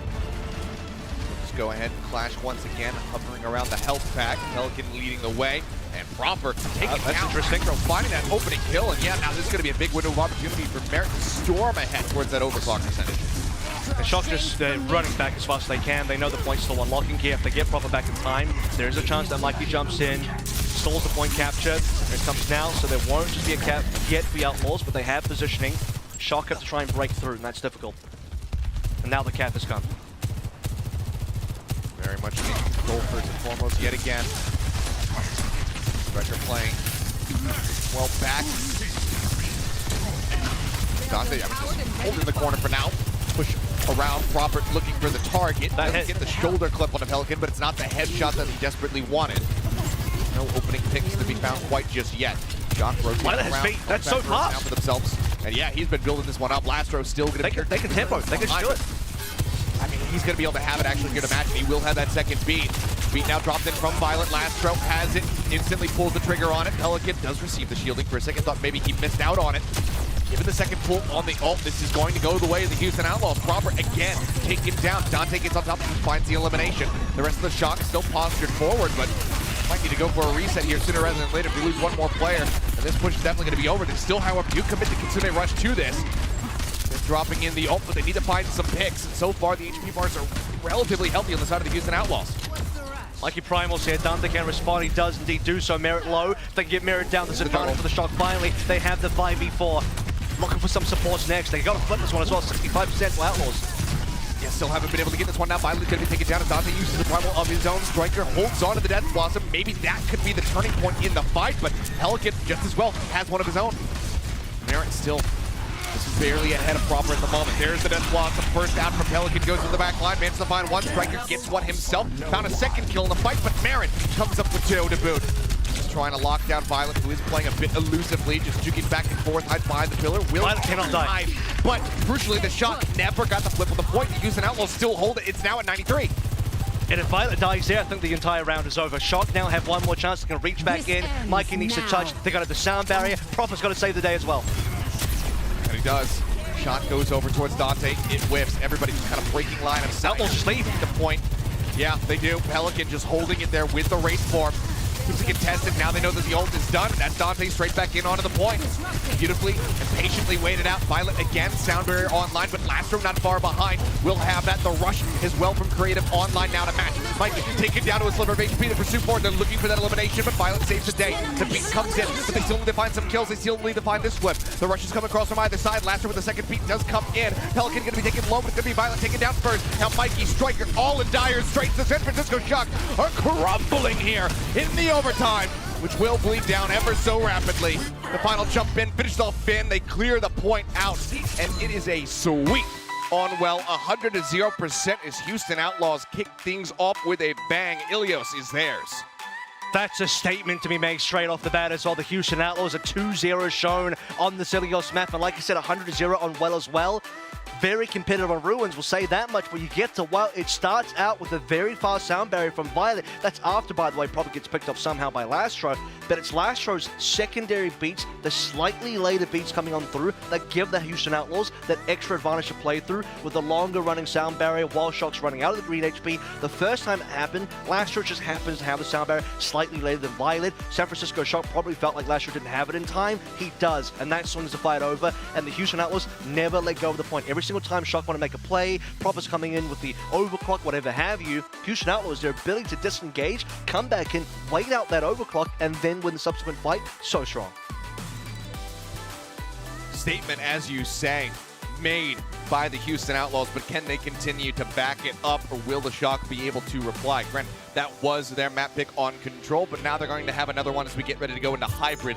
We'll see where they decide to take us and whether or not there's going to be any swaps, any substitutions made during the break, which we're going to go to right now. We'll be back in just a few minutes, so don't go anywhere, guys. The playoff action continues in just a few.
Please don't let me in. Please don't let me into my zone. I just need some time on my own. All these people trying to get a conversation. You can conversate to that tone. My gut eyes on that throne, yeah. So I'm never alone, yeah. All these people trying to box me in. I'm in whether it's on, yeah. Now they ask where I'm at. Making hits that line back. I'm MJ, I'm 2-3, man. I just need some time back. I'm zoned in like defense. My life gone, no recess. But I live my best one, so I got no regrets. So I'm gone.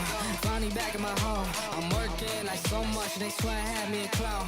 Can't answer my phone now. Just leave it there, that tone. Ballin' can't beat me up, cause I'm back in my zone now. Cause I'm back in my zone.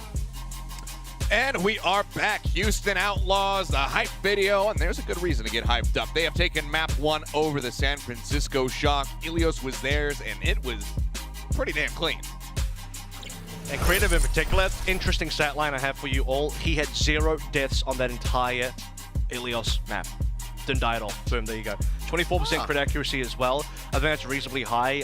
My benchmark for like Pro Carico is about 20%. So if you're hitting 20% crit hit accuracy, that's, you know, the kunai headshots, the triple damage kunai headshots, you're doing pretty damn well. I think that's the general baseline. So 24 is 4% above that standard for me, which means he's playing quite well. That's reflecting the damage done as well. He actually did about more than twice the damage of Finn over the course of the entire Ilios. He had a bit less healing because he was probably a little bit more focused on that damage. But I feel like this is generally an improvement for Creative. He did actually start a little slow in the Casino Rush ult charge time compared to Finn in that first fight on Ruins. But aside from that, I think generally Creative had a much better game. You know, 9 eliminations, 3 final blows.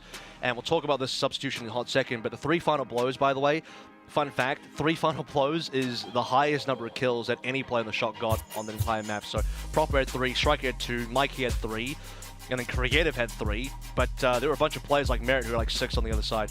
So now we can talk about this elephant in the room.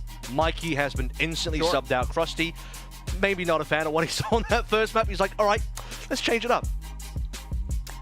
Yeah, I mean, for all of the Timmies out there, I'm sure that we're yelling in the chat. Well, I was seeing Mikey play. I want to see Kalush. Well, here you go. You got what you were asking for. There you go. Also, the shout out to Mr. Scott Kennedy, because Custa was also curious about it. But now we've got Kalush coming in, and we will see if that is going to be the difference maker. But right now, honestly, with how Dante has been playing in just this first map as well as yesterday, man's looking hot. Guy has just been crushing when it comes down to the Winston, something that we weren't sure how it was going to look. But yeah, the Dante Kong is looking incredible. Yeah, so it's decided then, is it? We've landed on Dante Kong as the official term. I like it in Dante the one. Kong. You know, I also still like that. I was a fan of Dunstan checks in, but Dunstan was also good. I think I brought that one up. I think I like it because I brought it up with Dunstan. We'll take it. We'll move through whatever. I'm curious about Kalusha. What is he actually going to play? Because he's known for more of the off-tank picks, right? I did say he's been practicing the Winston, so I think in a similar way he'll kind of be like the Dante, be like the Hawk type of player, where not normally something that's within his hero pool, but now time to test if he can really bring it to bear, because so far Dante's been showing some good stuff on that Winston. Alrighty, well, Kings Row, as we've been seeing a good deal of it so far here in the playoffs, is the selection by the Shock. Seems like they think that this is going to be their best odds of being able to get back into this. Try to tie things up 1-1. So far, we've only had, what, 1 series that wasn't a 3-0 here in the playoffs.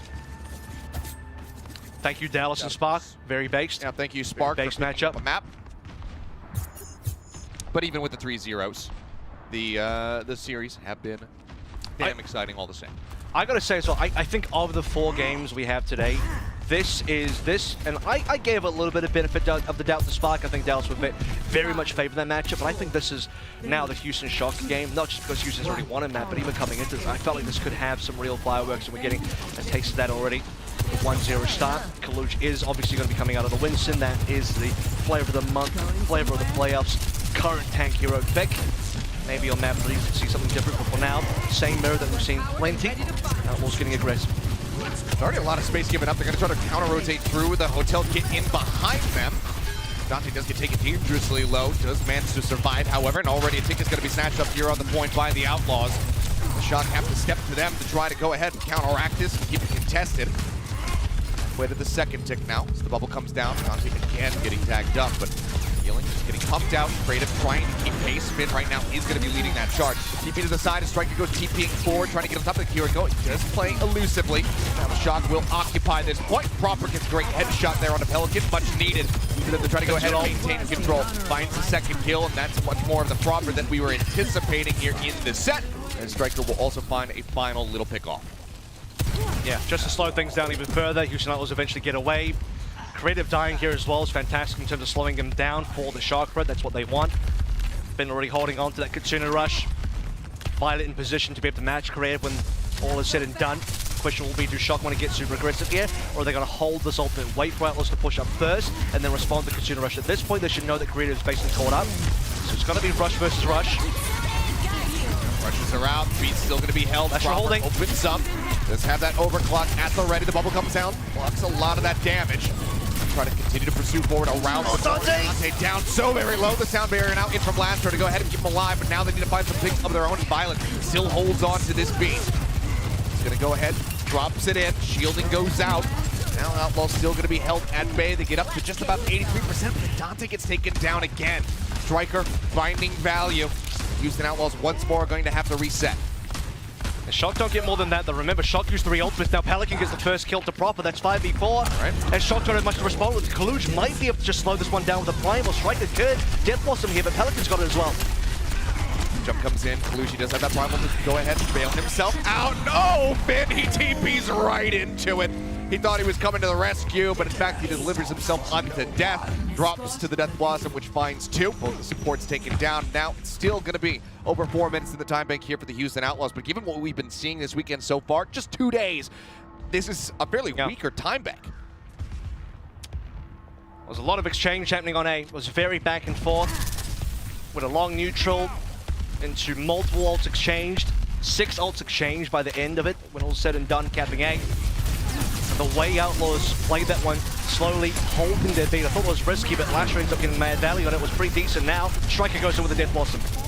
He does, and he finds value. Lasher going to be taken down. And with that pick, Shock can go ahead and establish some semblance of choke control here. The cart perfectly locked in place. We have seen time and time again how difficult it can be to try to get out of this position for the Outlaws. Outlaws can rush this so easily. I mean, there's no response from Shock. They're just going to go, and Creative's actually holding this one. Never mind. Okay. Oh, now he's going to use it. Rush comes down. They go pursuing forward. Gets a headshot there on a Striker. Now Violet's going to be taken down as well. Cleanup comes through. And yeah, Chalk, they try to give some space over, but as the rush comes in, they just cannot run away fast enough. They end up getting an extended team kill coming through to the Outlaws, and now they can start pushing. I think I know what that really was. I mean, Outlaws start rushing on through. When I say rush, I just mean like they run really quickly. They didn't really use the ultimate yet. And that baits out Violet to use the speed boost. So they trade speed boost for speed boost. And then when that's gone, Creative's like, now's the time to drop down Kitsune rush. And Shock can't get away. So they're able to chase them down very effectively off the back there. So, you know, honestly, well played by Outlaws. Should just Kitsune rush all the way back towards your spawn, you know? Sound the retreat. I don't think Finn had it just yet. I'm not too sure. I think he was just missing out. Maybe. Either way, it'll work to treat the Outlaws. 2 minutes and 20 now. Collusion just got picked off. Dante looking to acquire some space here up at the front. Now pops that Primal to try to clear them out. The rush is there. They're going to go ahead and drop it. Both the support ultimates on the side of the Shock. Laster now going to be matching with the sound barrier. Dante's Primal about to expire. Self-situated here on top of the card, but they haven't been able to find eliminations. And now Proper does have that overclock rolling. Pelican, as you say, Death Blossom is there. He's going to try to use it. Drops in with it. He himself only going to be able to get 1 elimination, but it's enough damage dealt. Go ahead and get the cap. So now 3 minutes, 15 seconds remaining as the Houston Outlaws begin the final stretch. I mean, that's hashtag space created for sure. You see Pelican playing super aggressively. He even uses the Wraith form to shift in. And the San Francisco Shock, they know it's coming in. You see Proper sliding on out, but it already happens. The damage is already there. The Houston Outlaws, they follow through. I mean, it's not just Pelican walking forward, it's the rest of the team there as well. And with the timing, look how important this is. Grave now has another Kitsune rush, while Shock have nothing to respond with, and we're on the potential final push here. Outlaws can cap in the next fight. Pilot as well. They absolutely can. There's going to be the rush coming through. Pelican gets on top of Striker. Kaluj eliminated. Violet, Finn, both likely to die. Looks like Finn has managed to teleport back into the spawn room to stay safe, but the card is getting so much distance. very rapid. It's only 30 seconds shy of where they started on point B. Now we need to find the touch. Kalush does get slowed up. He doesn't touch. That nade from Merritt is just enough. Oh my God. Buys them just enough time. What a clutch slow from Merritt. They cannot get there in time. It's 2:27 on the finish. That would have been an extended fight as well. Even if Shock lose that fight, and I don't know that they would have, but even if they did, that would have been a lot of time bought. Maybe another 30 seconds off the clock at least, because you're looking at a primal from Kaluj, some other ultimates getting close as well. Striker, Finn, Violet. Actually, they had a very strong shot of holding, considering what was coming online for the Shock. Basically, all 5 ultimates, not that far off. The furthest away was proper 71 towards the overclock. Super winnable situation for the Shock, but as you said, they held the doors. It was Dante primaling on the right side door. And you see the disruptor shot from Merritt on the left side door. And that happens to be enough. That is a wild marginal difference. Incredible stuff. It's down to like less than half a second worth of difference. And it is. We'll take a look back here at Merritt. And this should be the nade. He doesn't even know. He's just timing. He's just like off complete instinct. He's timing it off instinct. Like he has no idea that Kaluj is actually right there. But in his internal like clockwork of his mind of what he believes is happening behind the scenes, he's like, Kaluj was probably about here by now based on how fast he can move. And that ends up being a perfect disruptor shot. I mean, you couldn't write it better than that. I think it's honestly even less than that. I think he's got a position where he can watch that right side exit, but he can't quite watch the left side. So throw the nade. If if somebody's gonna go pushing through that nade, he'll hear the ticks. Then he can turn his attention down towards that left side below him, and it just happens to work out impeccably. Could have been luck, little things to make the difference. Mix of both maybe, but it works out. It gives them 2:27. Insanely good time back, especially after how long it took on A, right? And Merritt again, well, he finishes out the C attack. He'll start out the A defense. Things off with a bang. Striker taken down right off the rip. Dante just taking a quick little peek, going for a right-click zap. From here, Shock need to have a very strong attack. They need to build up these time banks. I mean, Violet is storming his way, mind you, towards these sound barriers. Look at his percentage charge right now. Yeah, 80%. same as what we saw on Well, I think. This time Lastro won't be able to respond.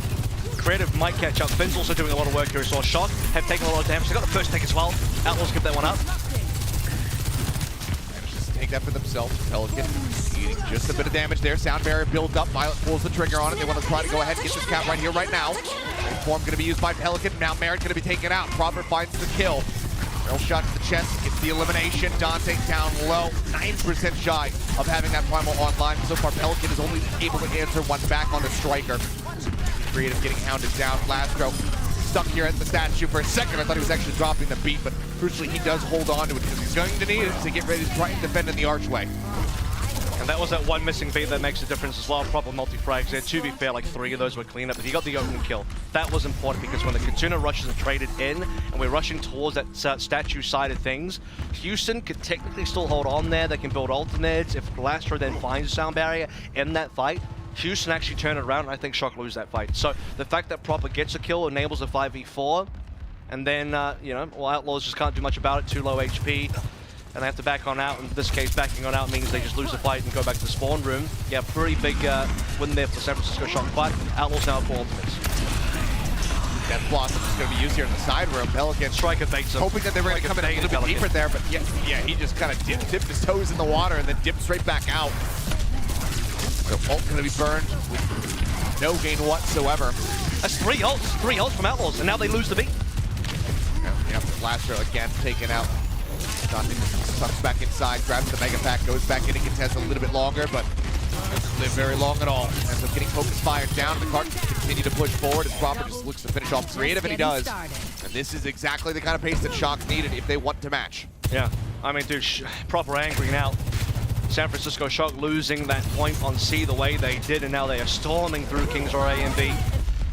4 ultimates on life for Shock, and that is a pretty big blunder from Outlaws in the previous, initial B Archway fights. 4 versus 2 ultimates. 3 of the ultimates went awry. Pelican completely baited out by Striker. Proper with another shot to Lastro. When does Lastro get to play the game?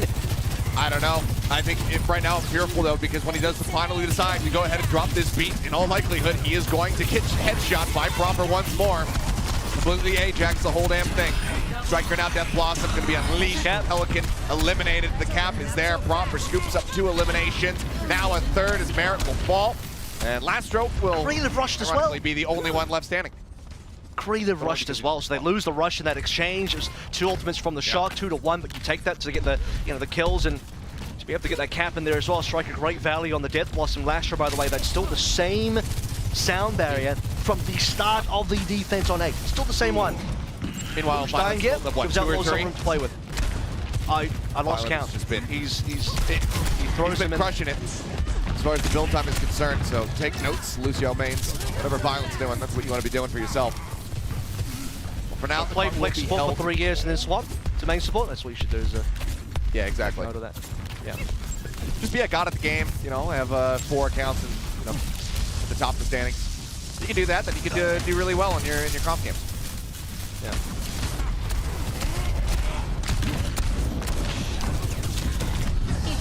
Slow and steady for now. Dive at the back line. Kalush inserting himself there into the thick of the Outlaws members. Oh, probably will come out, but oh, Barrett. Beautiful 2 shots. Violent Striker both going to be eliminated, dealt with very swiftly here by him. Look for a little bit more. They will find Finn, but they added a little bit of stagger. Yeah. For now, Houston Outlaws are playing for that superior time bank. And that's the thing, right? That expenditure actually becomes worth it. Typically, you say, well, that looked a little bit expensive there. Yeah, okay. Clues dropped in the extra primal, so it's a 3-to-1 trade. But however, it's the time bank differential that we're really playing for here. Houston Outlaws, by winning that fight, slowing things down. Shock they can't match the 27 now. Dante so low. Kalush able to chase in on the back of the rails shot. Merit narrowly avoids death, but then just as quickly. Pelican shut down. Getting taken down. Proper gets the follow-up, gets creative. That's going to be the team kill coming through. Rounding the final corner, 2 minutes 40 now in the time bank. Both support 10 seconds. Still online for the Shock. And there's one more fight. Yeah, the 10 seconds won't be enough here. Shock will not get his superior time back. It's going to be Houston Outlaws coming on through. Continue to rush out. Creative has it. He does. Has it out there. Now the sound barrier in from Violent. Going to finish the job right here, right now. Merritt going to be taken down. Kalush finding the opening kill. It's a hell of a lot of the damage now. Eliminated. Striker playing elusively. The Death Blossom online. Gets pushed back, but now that boot is on cooldown. He TPs right into the back lines. Manages to find Lastro right off the rip. Creative as well. Going to be dealt with, and there's nothing that Merritt can do. The lone Sojourn just now respawning. He slides in. He will take the time bank under 2 minutes, giving them a 29-second advantage for the Outlaws as we get ready to go into overtime rounds. Score 3-3. When you really look at that and you examine the time difference, I mean, that's roughly 30 seconds to what, 29 seconds, and that's the difference that I think, you know, San Francisco Shock at minimum, had they lost that team fight defending C, would have had just from, you know, stalling out, Kalush primaling a little bit.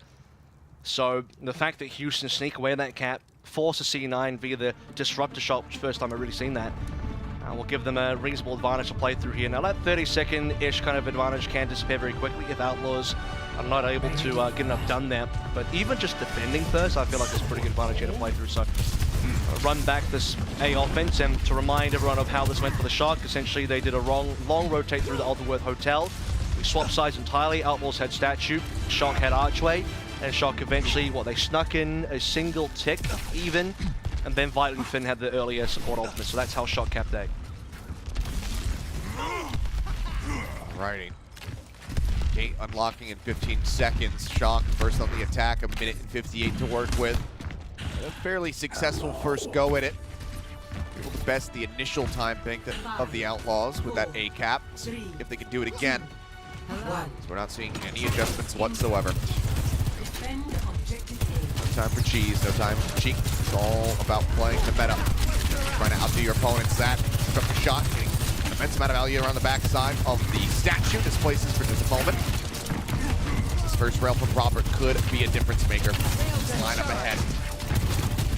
He's had a few of those so far. 100 charge, this is dangerous now. The bubble saved the day. Dante actually nearly died there.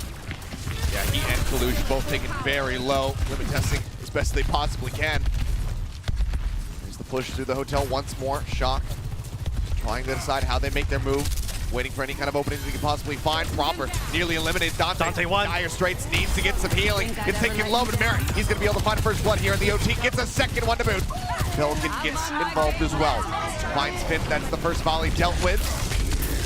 going to be the first little bit off the time bank. Now just a minute remaining here for the Shock, but Violet again is building up rapidly, but this time Lastro is catching pace with him.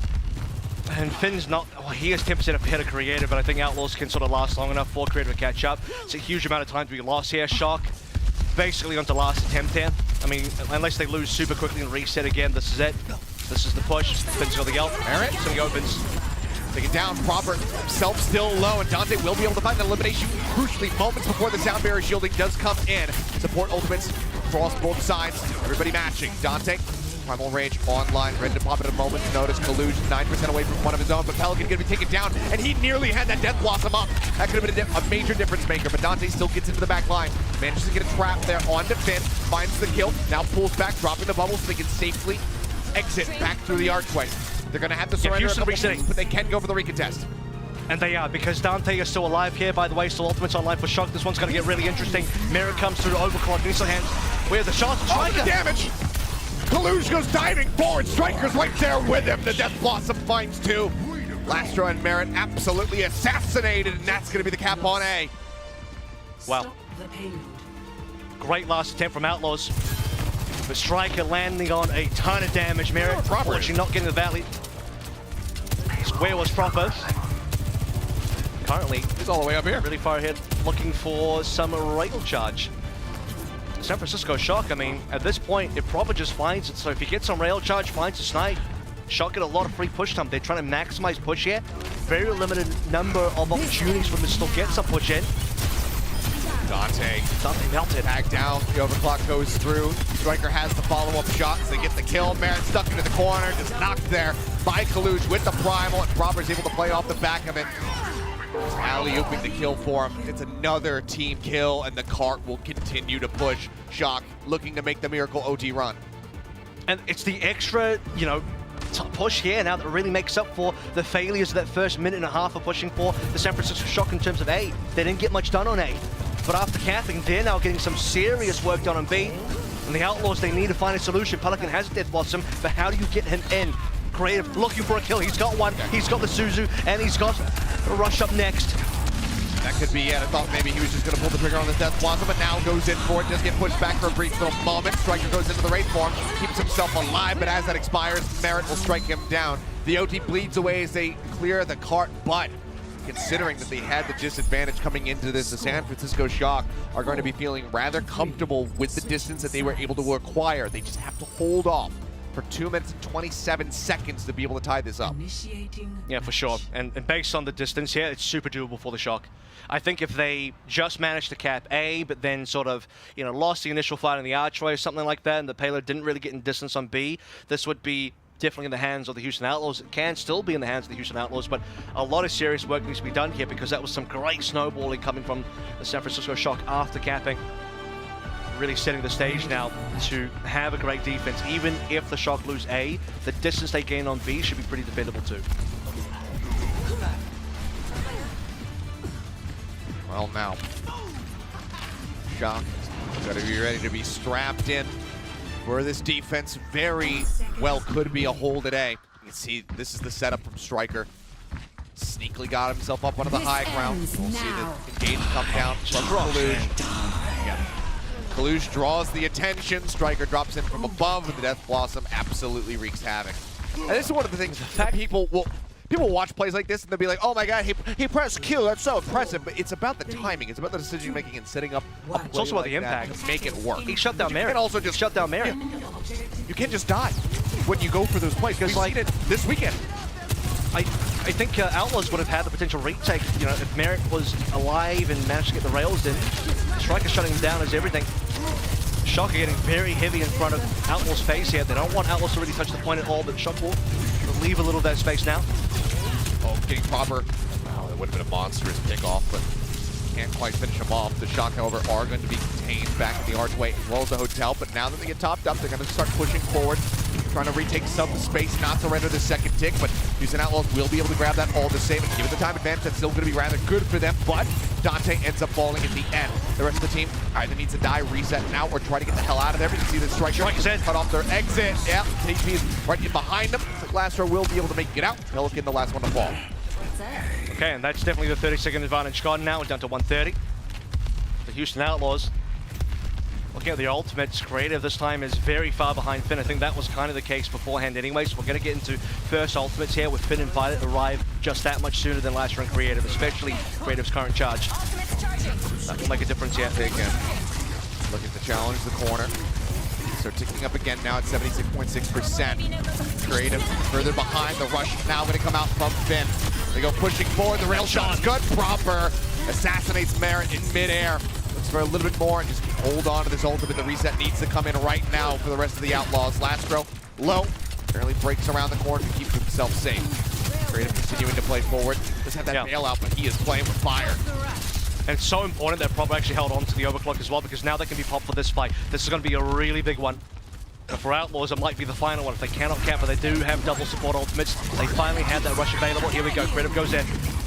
Rush comes in, but still the sound barrier not forced out. Violet not feeling that pressure. Watch the cap. Go ahead, they pull away, but the cap is going to be coming through. So Shock now are going to have to play for that control of the choke point. Would they give it up? They have it. Certainly is possible. And actually, I kind of respect that. Shock know they have more space to play through. They know this one's going to OT. There's still a long push on B that the Outlaws have to make. So they allow Outlaws to have the cap for just a rush. However, that means Outlaws still hold on to 4 ultimates. Shock are about to have their own 4. Nobody has a Kitsune rush. No rushes. The beats are there. Both overclocks. I mean, it's pretty much going to be evenly matched. As soon as Striker has it, Death Blossom online. Proper opens things up first and foremost. The sound barrier comes in. Death Blossom out from Pelican to try to stave them off. Gets through the shielding, but doesn't find any kills. Creative will find Finn. Now the answering. Death Blossom comes through from Striker, and he cleans up Lastro. Dante, the last man standing, and he can't get himself over to the cart. They zone him back perfectly. And even though Proper will say C9, it certainly was not. But it is the San Francisco Shock picking up a map win as they tie this series up 1-1. And they played the time bank so well. I mean, say what you will about the actual regulation time, and to be fair, even then, Shock had a pretty decent attack. I think both teams left a little bit to be desired on their respective defenses. And the extra advantage that Houston had on the time bank, I mean, it makes a lot of difference, but only if the entire time bank is contained to the A point or near the A point, as we saw from Shock holding the archway there. The fact that Shock get their payload so far beyond that to the final corner of B onto nearly the final stretch, that's far too much for the Houston Outlaws to deal with on their own time bank. Well, we can celebrate that this is not going to be a 3-0 series. We have a series on our hands. Tied up 1-1. Houston Outlaws now on the back foot, looking to try to retake the lead with their map pick as we get ready to go into Escort. We'll see what they decide to take us to and whether or not it's going to be good enough to go ahead and retake this lead over top of the San Francisco Shock, or if it will be the Shock moving forward, looking for revenge after suffering a loss the last time these two teams did face off against one another. We're going to go to a quick little break, and when we come back, we'll have that Escort map for you, so don't go anywhere. You know what? Yo, Danny, Jesus Christ, calm the hell down. No, I'm muting. No, just please mute. Don't let Danny touch the mic, please. Don't let him touch the mic. Is it loud? Yes! Yes, Danny! 왜 한숨 쉬는데? 텐션 좀 안 떨어지게 해줘. 진짜 부탁할게. 너네 너무 재밌어. 나 그냥 그럼 입 다물고 있을까? 너네 너무 재밌어. 텐션이 막 떨어져. 입 다물고 있을게. Thank you.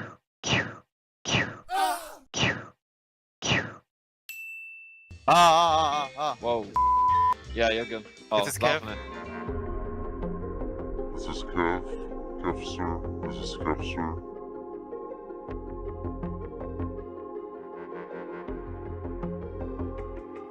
Where are you?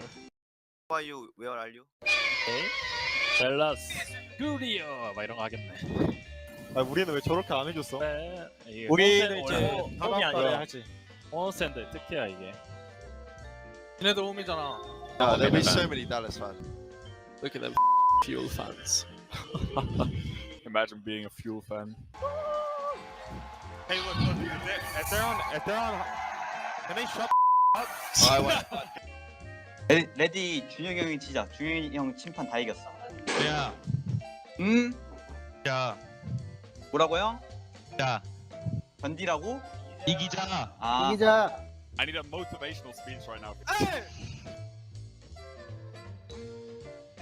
Do you guys need water or hand warmers or anything? Yeah, I have 3 waters here. Always stay hydrated. You praying, Rana? What? Thinking. A father who art in heaven. 터졌다 이거 화폐. 화폐 터졌어요. 어떡하지? 그냥 키보드를 바꿔야겠네. 그러니까 저 인식력 잘 안 되지 않나? 아 할 수 있어 할 수 있어. 잘해. 퍼드 봤어. 그거다. 퍼드 걸리면은 관중들 잡아주잖아. 그거 잘했으면 들었지. 그거 잘했으면. 그 자리야 낙사 딱 시키고 함성 소리 딱 들으면 이제 지르지 그냥. 충분히 잘했어. 뽕마 지렸다. 내가 공 돌릴 때마다 함성 소리.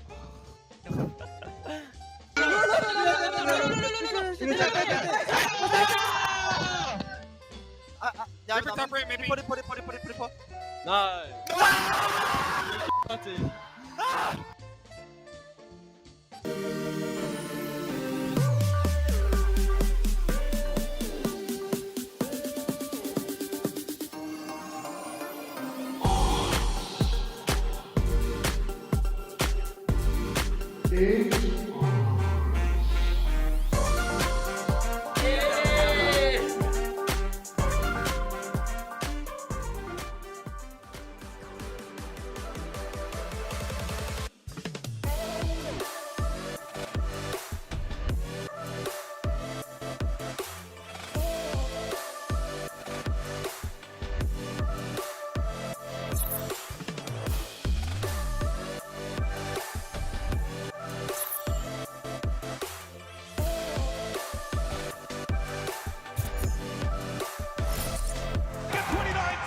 Overwatch League champions! Whoever said lightning doesn't strike twice has never met the San Francisco Shock.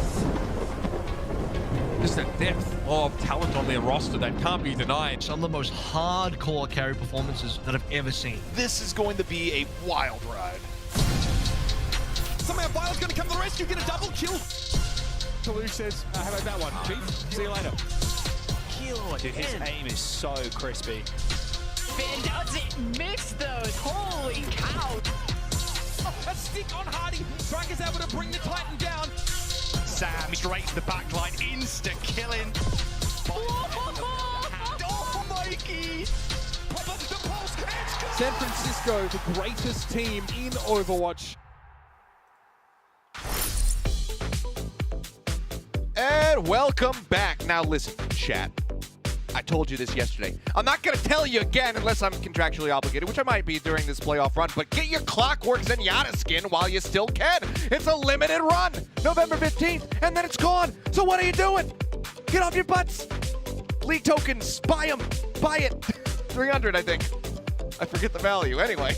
Buy it all. That's my, buy the pack. There's a pack. rate. There's an entire value pack. You can get like a bunch of the, if you missed out on some of the other stage skins that we've had, like the Luchador skin, the Happy Genji. Yeah. There's one more. There's the Mercy one as well. Yeah, there's like a big bundle you can get as well. So get them all. I'm going for the Get the free recolors real too. estate. I'm going for the free real estate-esque sales pitch where I just yell at people into doing something where I'm just like, just get your real estate. It's free. So this is 300 tokens. But hey, if you've been watching the league all season long, you probably have plenty. Wink, wink. Anyway, let's focus back up on the series, which is tied up at 1-1. My goodness, that last map was super competitive, right? Went all the way, 4-5. Look Very at the back and scoreline even. When we look at how Ilios played out, I think we all expected a bit more from Shock on Well specifically. Outlaws dominated them 100-0, let nothing go stat-wise as well. Did not look pretty for the San Francisco Shock, but what a comeback on the Kings Row map. I mean, they really put San Francisco, they really put the Houston Outlaws, you know, to the sword there. And I think after what we saw from that first defense where they didn't get the touch in time, a very nice 4C9 via Merit's disruptor shot. San Francisco Shock came back with a bit of a vengeance on their own attack and then an extremely successful time back as we now hit the Route 66, which is going to be the Houston Outlaws pick, and they will be avoiding any particular escort maps that could involve a Sigma. Well, let's see how this goes for them. It was a great start, really dominant from the side of the Outlaws. I mean, being able to get that second round of Ilios 100-0, but things have slipped up just a little bit there on Kings Row. Granted, was Shock's map pick, so they shouldn't feel too bad and too down on themselves about that one, but they can't get a win on Route 66. That's when things are going to start getting a bit dire and when the Outlaws fans are going to have to start sweating. Just take a look at if anybody does anything interesting here. We did actually see a hog, I think it was from Gushui on the A attack, just to defeat the spawn hold. And teams do like to hold light forward, I think, on this A defense here as well. So expecting San Francisco Shock to run right up to the Houston Outlaws spawn doors. Not maybe touching it, but certainly close enough to slow things down, allow strikers some angles to work through. A lot of disengage tools as well for teams holding up close. So we did also, by the way, see Dante pull up the hog on Busan in their previous matchup versus Toronto. So that is a capability and a possibility. Alrighty. Curious to see, do we have the Hangzhou for the recon arrow come out here off the rip? Do we get the Widowmaker one-shot attempts from the Outlaws? Or did they just play this straight, go out with this Sojourn Reaper? Because right now, looking like that's going to be the case. So no cheeky plays. I like the cheeky plays because when they work, they look incredible. They can turn the tide of a initial fight, but it's like they're all business.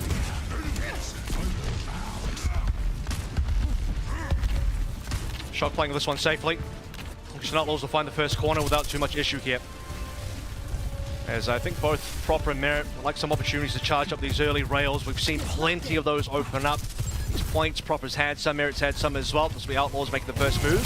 And a jump to Big Earls as well. Kalush taking down Lastro. Finding that elimination, not quite sure what the positioning was there, but either way, zone back away from the supports, didn't get any TLC from them.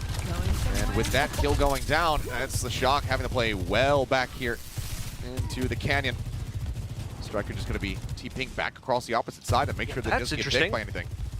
I think he's trying, no, he's going for the flank. He's working with Violet on the side here, so they're going to go for a two-pronged approach. And while Striker's buying space here, Kalush finds an opportunity to jump in, Merit with 100 charge. Can he find something here? That would end this defense. A couple taps in, see the Proper's up here on the high ground. Dante comes joining in to try to find the elimination. Finn taking the TP across, stay safe, and the rail shot not really going to connect. They get within 3 meters, camping here onto A, but then do get pulled back as they were sending a merry chase by Proper. Look at Finn's ult, by the way. He's going to have that very soon. Unless Merit can find another strong rail shot. Should be double support ultimates here. Shot can pull trigger.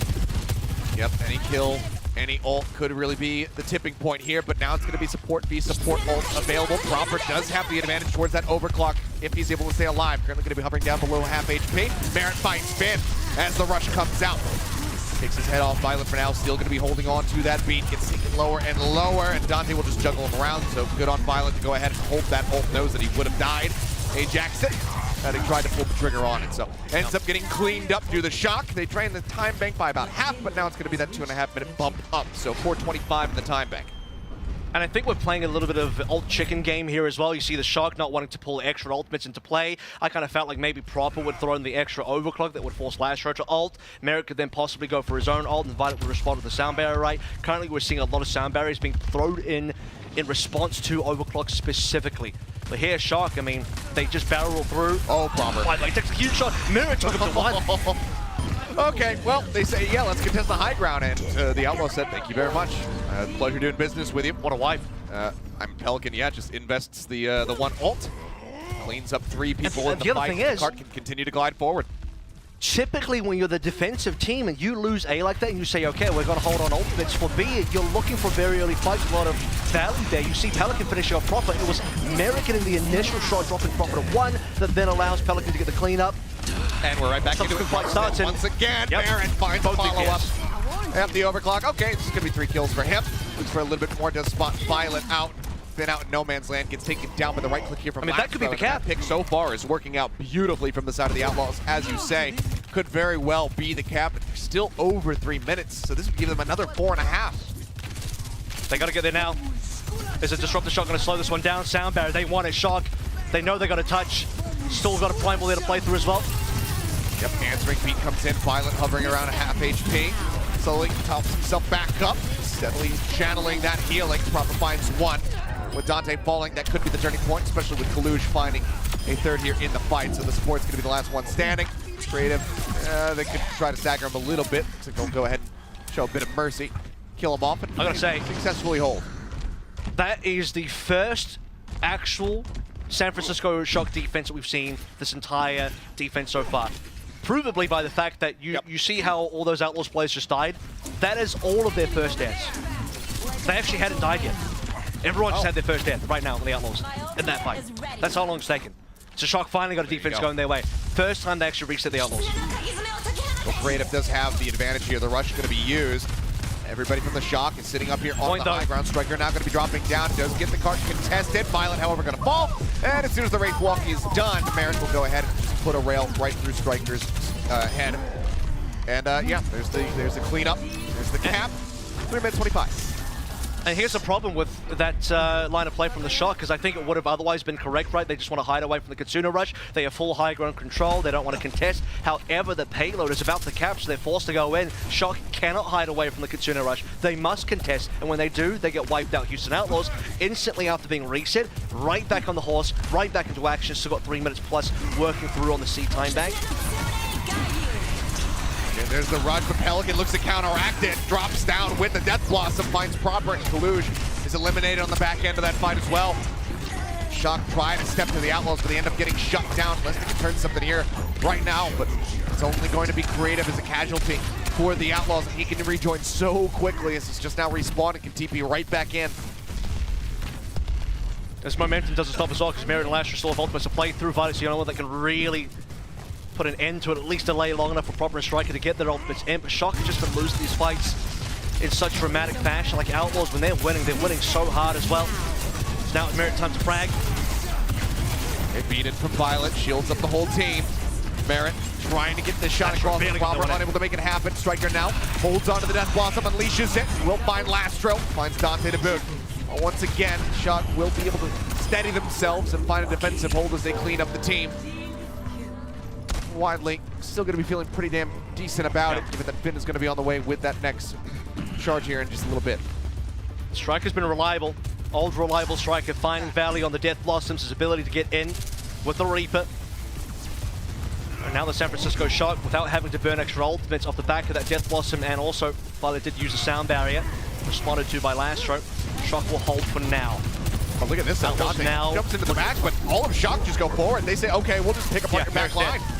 Yeah, Merritt gets cornered. Lastro left out the try. Ends up going down. Card is contested, not getting any back cap going through. Cleanup will be there. This push does not work out for the Outlaws. I mean, you gotta be concerned now for Outlaws a little bit, because we're down to just about 1 minute when all the respawns are done. Yeah, they are gonna have a Kitsuna rush, so will Finn. So there's no more like strong snowball coming out of Houston Outlaws. There's no more major advantage unless Merritt or Creative or somebody just finds a snipe out of nowhere and confirms a 5v4. Doesn't look amazing. They got a big flank over them though. Okay, double Kitsune rushing right now. They do have the Shock push back towards the attacker spawn, and Kaluge just gets assassinated. Merritt with a great headshot finishes them off. Proper now. The overclock expiring is just pinned into the corner. Dante and Pelican able to take him down. Now the smacks come through just to clear everybody off this cart. Violet will fall, and that should be the finish coming in here for the Outlaws. Oh my God. Not as monstrous as a time bank as they were looking at, given the way that things started off, but they still managed to complete the map with time in the bank. I mean, Kaluge just melted that. It was incredible. Houston Outlaws destroyed him, and on the other side, Dante lives, gets a primal. It makes a world of difference. The Houston Outlaws, fantastic play in the flank, you know. I guess they look at a situation that we don't actually have to go through main. Our entire team can work this flank. Everybody has the mobility on this composition to go for the high ground, and the Shock are not prepared for it. I guess they didn't really do the scouting. They didn't realize they were getting flanked, and we dropped down the Kitsuna rushes, and this is the other thing as well, because the payload positioning is so good for the Outlaws, they can make that play happen, because as soon as they come out from that flanking angle, they're instantly on the payload. They force the fight. Shock can't wait it out. Shock must respond. And then it just comes down to who gets more value out of the Kitsuna rush, who gets the opening kill, and it was Houston Outlaws getting one of the most important kills you can get. Tank gone, 5v4, and Outlaws cap. Well, that they do. Set themselves up nicely here. Let's see how their defense fares. Shox was widely absent, just those few little moments. Granted, the few moments did drain down the clock considerably, but it's not enough to deny the push all the way to the end. And now Outlaws, I gotta say though, quite far forward. This map is much harder to cap than Kings Row, in my opinion. So, Outlaws having this 36, I mean, Shock, we'll see if they can get that. I don't know if they can, if they cap, it might end up just being an OT cap, right? They would have to have a really, really well played, especially B and C side of things. A was quite contentious between both teams. Striker's obviously not going to stay on the Hangzhou, but you do want to scout out the early positioning, and Outlaws predictably will be playing forward. But boy, I would love if he did it. Okay, well, Merritt gets proper right off the rip. So big. Taking a beating, trying to stay alive. Striker twice to answer back with a kill of his own, but he can't quite get the better of Lastro. Getting taken down by the Lucio here in the end. Violet trying to bring line of sight here continuously to keep himself safe. He does so, but the Outlaws are not interested in pulling back from this position. They continue to hold on top of the car. Yeah, I mean, they have plenty more position to play through. Even if they lose this positioning here, they can still play for at least one more, if not two more fights. And they're so heavily stacked. I mean, they got a conga line on top of this container, just all five of them. They will start pulling back now a little bit. Proper early avoids the rail shot.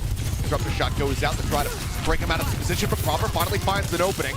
Lastro taken down. Proper still under fire, but does successfully pull back away to keep himself alive at least for a little bit longer. Creative trying to go for the kill, playing well into the back lines here, but soon is going to be, I mean, I think he has run out of targets actually to TP to, so he does end up falling. And we'll be able to get a retest in, but only by a minute and 15 seconds off the time with the forward hold. Yeah, it also doesn't feel great that Creative dies slightly late. That will, they do have to wait a little bit extra longer. It's probably only a few more seconds, but slows down the Houston Outlaws in terms of their approach.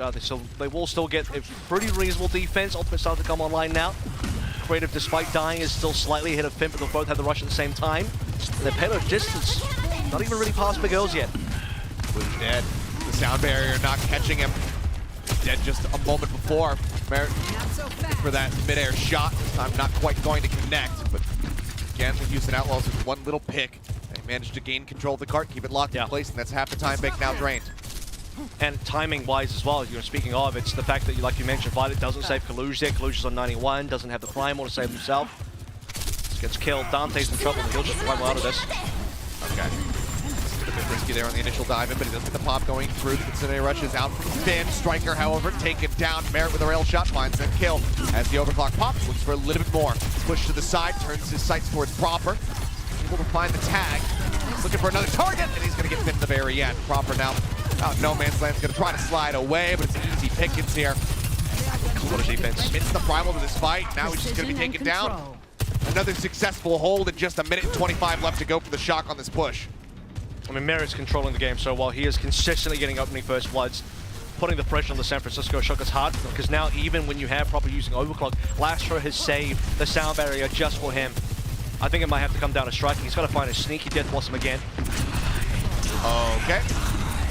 Pushes straight out to the tunnel. Good Suzu by Finn. Yeah. Decent damage, but no kills. Still buys a little bit of space here for the rest of the team. Striker goes CPing forward into the gas station. Ult of his own at the ready. Finds that's forgotten. That should finally be, that should finally be the cap coming through, and Pelican's got nowhere to go. Striker will hound him down, finds the kill. Striker, however, still does get picked up by Creative, but he himself will also fall at the very end. So the cap on A will be coming through, it would seem. Not they playing quite far forward. Does he actually want to play for this? They don't have enough. They only have 3. Not even that, really. It's just Dante. 2. I mean, they could touch, but he's got to do it now. The Reaper. They go out. The sound barrier's there. Creative. He can TP back in with the rest of the squad, and he also has that Kitsune rush in here. For now, the shock is disengaged. Kitsune rush does come through from Creative. Problem. Violet's holding. That overclock he needs to use Violet. Melted down. Lastro again has gotten the killing blow. Violet uses the sound barrier here to try to keep the remaining 4 players left alive in this fight. Proper still going to be hounded down. Dante finds the kill. And this last second contest is everything. It works a treat. The shock disengaged. Kaluj ends up falling. And then no one else can touch in time. A full hold at the hands of the Houston Outlaws. Their map pick of Route 66 is absolute perfection. First they get to the end of the map, then they completely shut down the attack from the shock. They now regain the lead. 2-1. Match point is in their hands. I mean, so many well-played defenses there, but like you said, it's the final recontest, the one that looked unlikely, the one it's like, are you sure? Are you sure you want to do this one, Outlaws? Because half their team is not quite here yet. Dante goes in. They've got Pelican on the side as well. Lastro, sound barriers, that's how much they want it. And then, like you mentioned, Creative can just TP in, Kitsune rush. But what boggles me is, why does Violet wait so long? Shock cannot afford to disengage that one and try and re-engage after the Kitsune rush is gone. We're in OT. You have to touch, you have to fight, you have to play for the point. And most of their team was low HP, by the way. Violet waits so long that Kaluj dies. This time it's not even like Kaluj got melted. Violet just held on to the beat. He held on for way too long. Then he did. Been able to build him up, but using them, picking those timings just a bit off here on this map, and it costs them dearly. Well, now the Shock again will have their map pick. We'll see where they decide to take us. Is hey, you and I get to cast a push map. It's been a little while here at Emerald. We'll see what they decide on, whether or not it's going to be good enough for them to be able to tie this up and take it all the way to 5. And Houston Outlaws are looking hungry for the win. We'll see if they can close this out and send the Shock down to the lower bracket when we come back from the break.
And we are back. Right now, the Houston Outlaws leading 2-1. And the San Francisco Shock, as you can see here on the stage, have not moved since the map ended. They have remained in their seats. There are no adjustments to be made. Players just trying to stay focused in on this series, chatting amongst themselves to get ready to try to run this back into a map 5. Frosty shut the doors. He says, you don't get to come home until you beat the Houston Outlaws. So there's some work still left to do. 2 more maps to play for the Shock. They want to get it done. You stepped away. You weren't on your headset. I made that joke to production. We're so in sync with each other. But you didn't say it on the broadcast. I'm going to put it out there because, you know, I felt it. I felt the energy in the air. Yeah. It's a funny thing to think about. But for Houston, it's all serious business here. They're 2-1. They're match point. They nearly beat the San Francisco Shock. And by the way, if Shock lose, they go up against Shanghai in the lower bracket. What a crazy opening lower bracket game that would be. Imagine that. Shanghai versus Shock. Like 3 of our last 4 championship winners in the last 4 seasons. They have to eliminate each other in the first round of the losers bracket. That would be insane. But that is the situation that Shock are currently in if they do not pull through in this matchup. They're down 1-2, and that last map did not look good. That was probably the most one-sided map out of the 3 that we had, and we had a 100-0 on well. It's a full hold versus a full map completion coming through from the Houston Outlaws. I mean, it really doesn't get more one-sided than that. No, it does not. Well, Esperanza going to be the decider. Apologies if I said it incorrectly. I know that Jaws is always trying to make sure that he gets it right. Yeah. But Esperanza, because what we're looking for. Is it the Z? I thought it wasn't the Z. It's like a SZ combination. I don't speak any Spanish, so I can only get close, but it's something like that. Maybe it is just Esperanza. Like maybe I thought that it's closer to an S. It's a bit more of an S in there. It's not like a hard Z either. Esperanza, you know what I mean? It's got, to me, it's kind of like an SZ combination there. I think I'm throwing myself off. I don't really know. I think I'm throwing myself off because whatever it is, I thought it was stated originally. All you need to know is whatever you just said will probably still be better than what Jaws said. So that's all it's got to be. All right. Jaws, the name butcher, as we call him behind the scenes. I'll take the L on it if I did say it incorrectly, and then I'll double check it later. But anyway, let's focus up as the teams get ready to prepare their compositions, which I think we know exactly what they're going to be, and we do.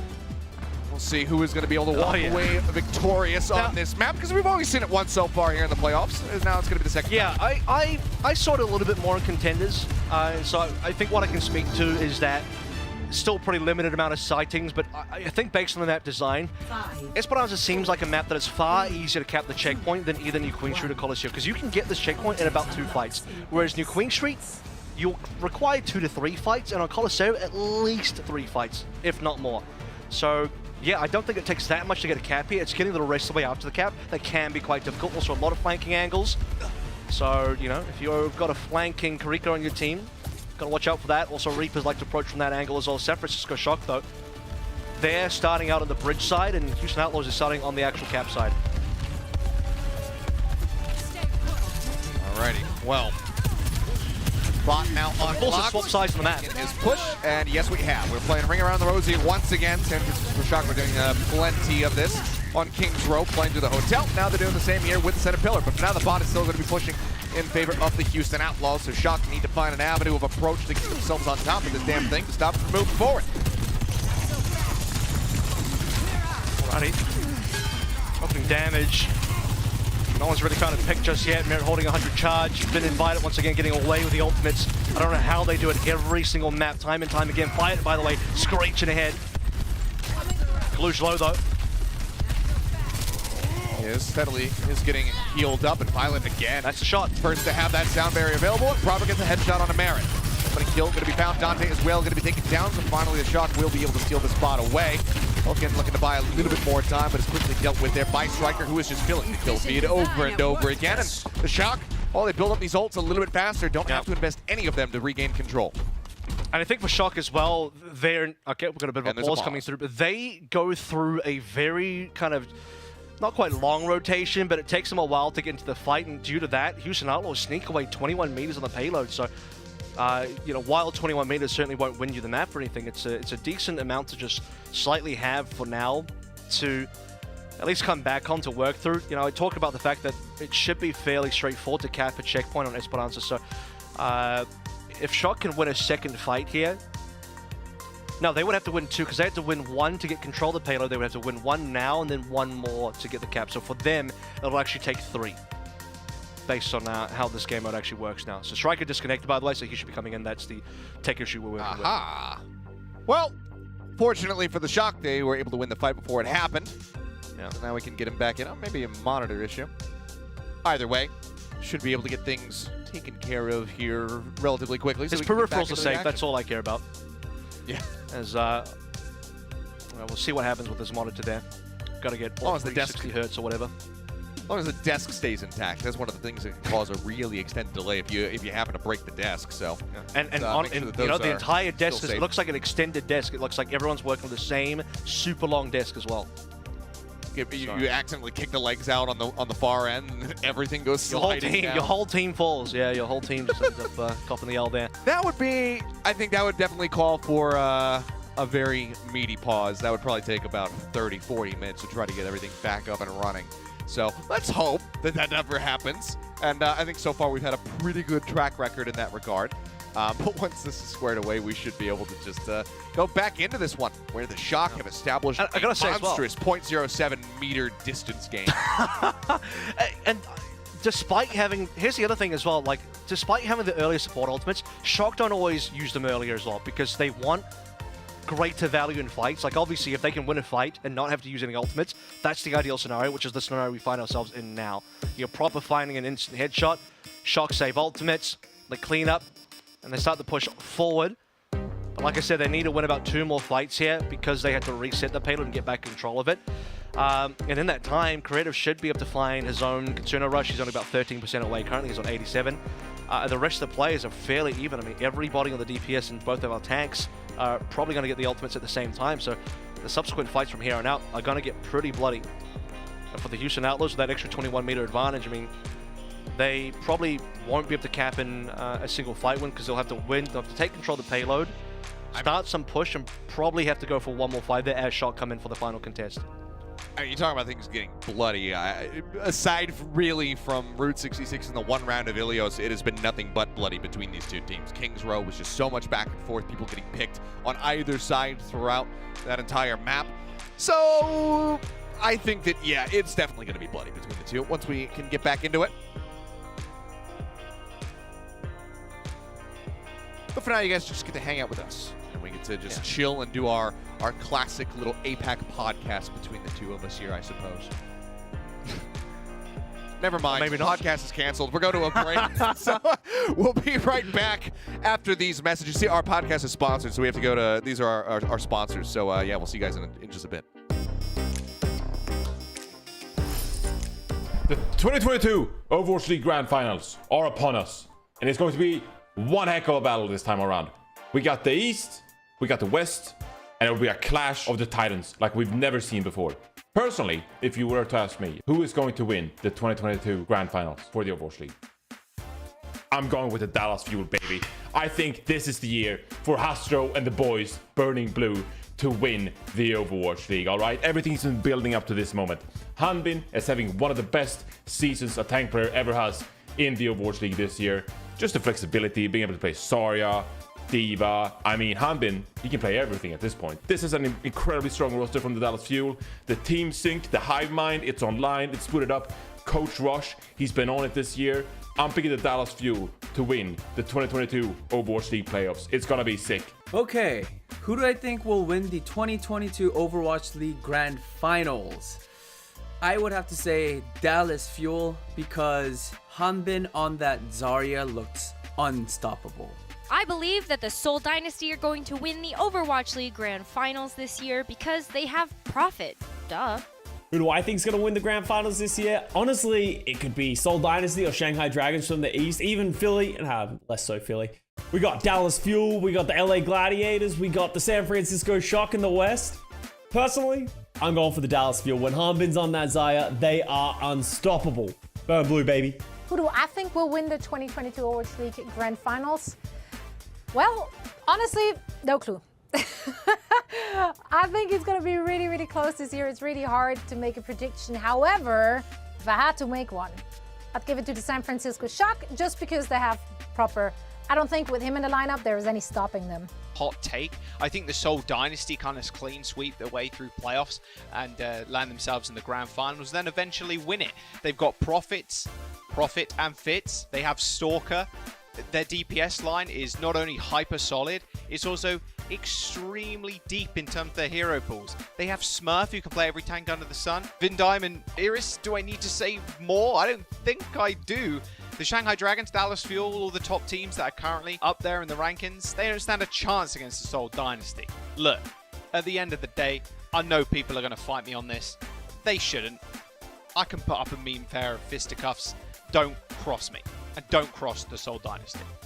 Who do I think is winning the Overwatch League 2022 Grand Finals? Yeah, it's a tough one to call, but I think for me, it's going to be the Dallas Fuel. They seem to be peaking at the right times as a team right now. They've just won the Summer Showdown. They have a great record in the Countdown Cup as well.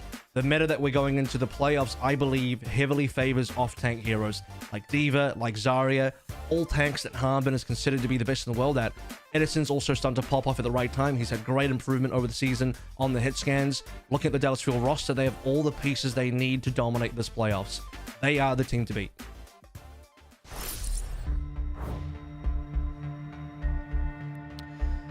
And we're back, and hopefully it should be underway here in just a brief little moment. But Dante, this man has continued to impress us. Apple, we've been talking about it the whole way throughout during the break and whatnot. By the way, thank you to our sponsors, which is like all of the other Overwatch League casters. So thank you for sponsoring the podcast. But Dante has been a breath of fresh air. It's relieving to see how well versed he is playing this Winston.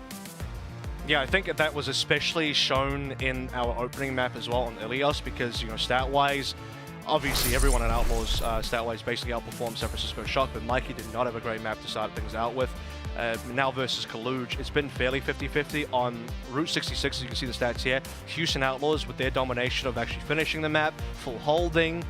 Kaluj didn't have a great time. Dante dominated the stats over there. But then you look at how it went on King's Row, and that was much more competitive for Kaluj. So I don't think it's necessarily set in stone yet that Dante is definitely better than Kaluj yet. I think we can wait till the end of the series, maybe after Esperanza, that can be settled once and for all. But the point is that Dante is definitely showing some really good stuff on the Winston as a tank player, because you could say, okay, well, you know, both of these guys are not necessarily Winston players. They're not career main tank players. But before this year, Dante wasn't even a tank player. He was a DPS player. So he's got that going for him as well in terms of having to have role swapped. It feels like the Houston Outlaws have a deep history of doing things and changing things up where it really makes you like scratch your head initially, and then you kind of see it play out, and then you say, okay, I get it. It's actually worked out. Jake moving over into a coaching position while also playing the game from time to time last season was one of those things where like, I don't know how this is going to go. Turns out it's been pretty damn good. Dante moving over from that DPS role into playing tank has also been incredibly good for the Houston Outlaws. Right now, I mean, they're just one map away. Think about this. They're one map away from sending the San Francisco Shock into the lower bracket. That already is crazy. But it will be the Shock versus the Shanghai Dragons in a battle to stay alive. That is insane. If it goes that way. If it goes that way. Setting right now. Because if it's like, yeah, if that's what it ends up being, like I mentioned earlier, that is literally because Shock went back-to-back, 3 of our last 4 champions between the Shock and the Shanghai Dragons having to face off straight away in the lower bracket. Like, that is insanity. That's, you know, I don't know if you'd call them favorites, because I think most people consider teams like Gladiators or Seoul or like Dallas Fuel obviously to be like the stronger favorites here, but Shock should still be up there in contention, right? Houston Outlaws are a team that look incredibly dangerous. Shanghai, you still give them benefit of the doubt. They had a really bad start versus the Spark, but maybe they could make a lower bracket run. But for somebody, it's going to be a very early exit. I actually saw a tweet from Lip earlier today that was a little bit heartbreaking, and it basically went, it's like, I don't want this to end. I'm like, dude, I feel you, brother. Feels like Shanghai have barely gotten a chance to play. They haven't won a map yet. So at least Shock have got that. It's been a 2-1 series here. We're not going to get 3-0. No, we're not, which is all we could have hoped for. And right now, this series has been delivering on the 5 maps. Because, you know, sometimes, especially with the Outlaws involved, they have been a part of a toilet bowl or two. In the past, this is one of those series that is deservedly looking good and deservedly is extended. All we can really hope for is that we go to a Game 5, as well as have the issue taken care of, because I'm told that we have another little bit of sponsor block coming up, so we'll stop the podcast here, and we'll see you guys on the other side of these adverts.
thank you to all the fans that support us. Overwatch League channel just hit 1 million subscribers.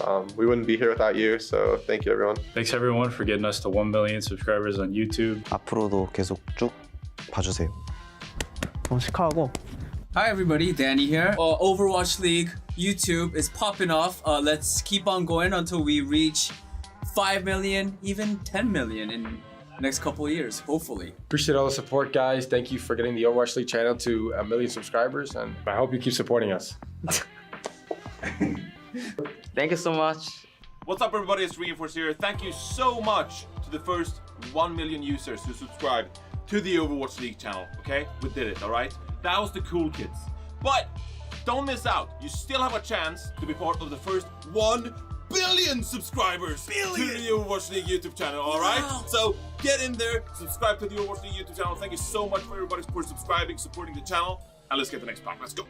오버워치 리그 유튜버가 이번에 100만 구독자 수를 찍었는데 정말 일단은 100만 찍을 수 있게 도와주신 리그 팬분들한테 정말 감사드리고요. 오버워치 리그가 있기 때문에 저희도 있는 거고 저희가 있기 때문에 또 오버워치 리그가 있는 거기 때문에 이제 저희도 더 열심히 해가지고 오버워치 리그 더 승승장구할 수 있게 노력해보겠습니다. Oh, sorry, I didn't see you there. I was too busy checking out the Overwatch League's 1 million subscriber. We did it! We made it to the promised land of success. I'm proud of every single one of you. Thank you for being subscribers and following us through it all. Here's to 100 million subscribers. 앞으로 더 많이 봐주셔서 200만 달성 되기를 기원하고 그다음에 앞으로도 자주 봐주시길 바랍니다. 감사합니다. Cheers, love, Zoe here. I want to thank you all so much for your support and helping us achieving this beautiful milestone, 1 million subscribers. We obviously couldn't have done it without you, and we hope for many more years of your support. Like and subscribe. And we are back. And yeah, thank you guys so much for subbing to the channel. Make sure you keep that stuff up. But as you can see, we do have a substitution mid-map. It's going to be a PC swap. But now that we've gotten that taken care of, we should just, you see Striker's just making sure that he's got all his settings ready to go, and then he'll get back into the game. And from there, we will be underway. So we appreciate everybody for sticking with us throughout this little pause, but what can I say? It's all my fault. I'm cursed. I was there at the pause. That's true. World Cup 2018 in Korea. I was there for the Ungo pause. I was there for the Coma and Luffy pause of Gyeongju Panther of Contenders Season 2 2018 alongside Wolf. So it's just basically, it's me. Nice. If you want somebody to hate on me. But here we go. We can finally get underway. Yeah, here for the great striker pause of the 2022 playoffs. As we head back into Esperanza, which I've been told is actually not Spanish, it's Brazilian, so stay mad. As we head into what is our next fight. We have same ultimates, same deals everyone's going to have there. So here we go, rush in. There are margins there. Proper was nearly picked off, but it's going to be Finn with a nice headshot there on Dante to finish the job. And 2 more quick follow-up kills with Creative. Going to go down here on the back end. Last one to fall, and that seems like Shock not really missing a beat. Now, just going to go ahead and start storming forward as Proper looks to find a cheeky pick right out the gate. He won't. Should be one more contestant here. Not a lot was used by Outlaws there, just the one ultimate traded. As we head straight for that captain, look how close you get. Even after that fight when Vision Outlaws will arrive, won't take too much. What Pelican here should be an interesting one. Strike actually falls from the first. Lastra, no chance he right in. Yeah, had he gone for it, likely would have died. Proper cleared down there by Dante, and yeah, the Cabby is there to the forward spawn. Could be snatched up here by the side of the San Francisco Shock, but it's going to fight back here from the Houston Outlaws, so they should be able to take this at no additional distance. It's going to be found on the back end. They can't wait out the little break, but Shock still do have a nice little advantage. We have to start on that 21 there, and with the extra forward spawn, you can see that everyone from the Shock suddenly arriving on time. Forward spawn now removed, but everyone spawned in time anyway. And a very quick engage here, and actually Outlaws are in the sort of position where, yeah, absolutely, if they win this fight, they are going to get this cap, so they can actually get it in 2 fights as well. Moving their way forward, on the clock, pop from Merritt. Charge here from Proper, looking for a target to try to shut down, goes wide, doesn't manage to find Merritt. Merritt's not finding much of anything either. Just gets Striker there on the flank, but it seems like he's just as unprepared for it, so has to just pull back away from that position. No elimination is going to be found. on the back end of that all. Now, Zune rushing out from creative, Finn not quite having his demand. Violet does have the sound barrier, drops the beat. Lastro going to be using one of his own, but Parrot has been taken down. Striker finds the elimination. Spot still going to be locked into place. Houston Outlaws unable to advance. Blues goes diving forward. Pelican opens things up, however. Death Blossom goes in, manages to find 2 kills in that fight, and that might just be the difference maker here. Barely. Finn's such a late option.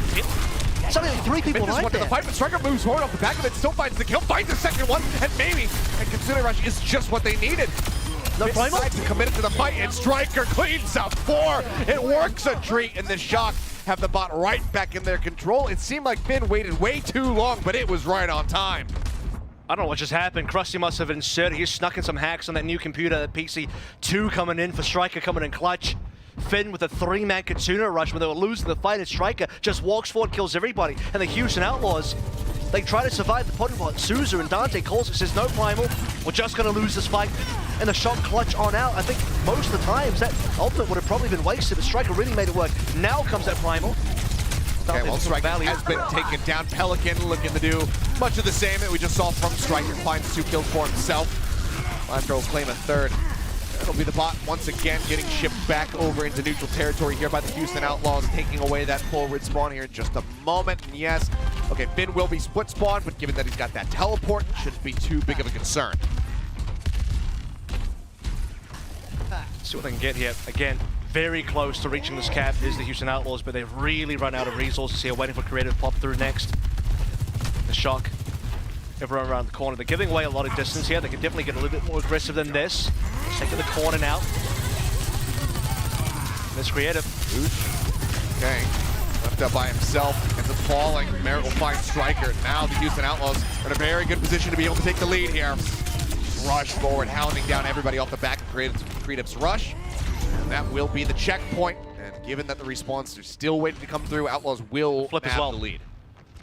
Yep, 1.33 meters. Pelican comes back to escort. Outlaws now have a couple of other ultimates coming online. And 4 minutes remaining. This distance here being set by the Outlaws, I think, will be potentially the final distance set by the Outlaws and what they will use to try and win if they can at all. Dropping now the overclock. Merritt to answer. Clock on either side. Striker, one who pays the price. His proper still looks for a target desperately. Trying to hound down Merritt, but can't make it happen. Now the sound barrier used by Laster to go on the offensive here. Violet matching. Finn has the rush in as well. Pelican pulls back, Wreath away. Death Blossom still at the ready, but they suss it out. They know exactly where he sat at. They collapse in onto the Reap, but they find the kill. Pelican now out of there. San Francisco Shock have the man advantage. The bot's still not moving forward. With Dante dead, however, they should be able to start moving this back across and try to get their advantage back into their hands. You see there was a moment there where Pelican's like, there's about 3 people in this room. If I just press Q, it might work out. And ends up holding it. They have the 71-meter lead now to the 54 of the Shock, and Houston Outlaws will save it for the next fight. As we'll get all the forward respawns here. They'll have a very early opportunity to defend. A few plays on the flank as well. Look at this. They're actually got to all move away onto the side.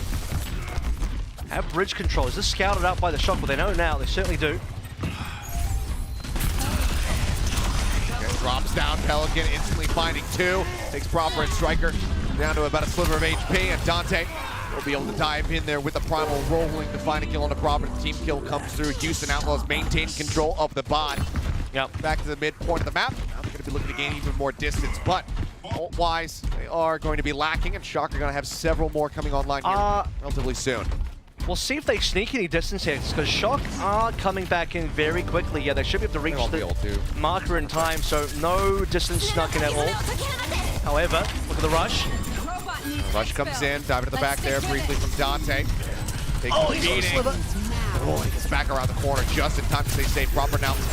Overclock pops. Still takes a nasty shot. He'll get top back up. Pelican's going to be picked off. Striker finding the elimination. Overclock widely not going to be leading to too much, but they will still be able to crunch here onto the enemy Winston.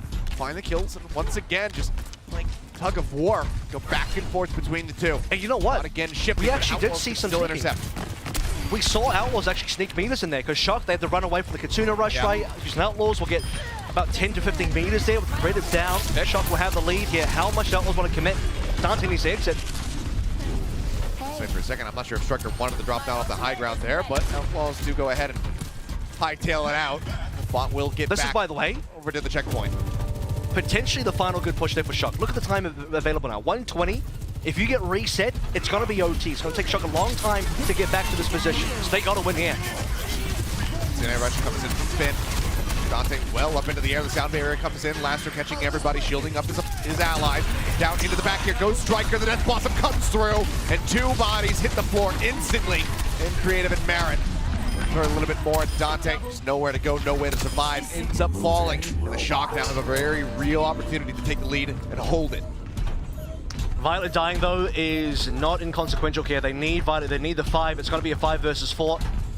And Outlaws need a touch. It is crucial they touch. They cannot allow the flip. If the flip happens, what happens is bad news.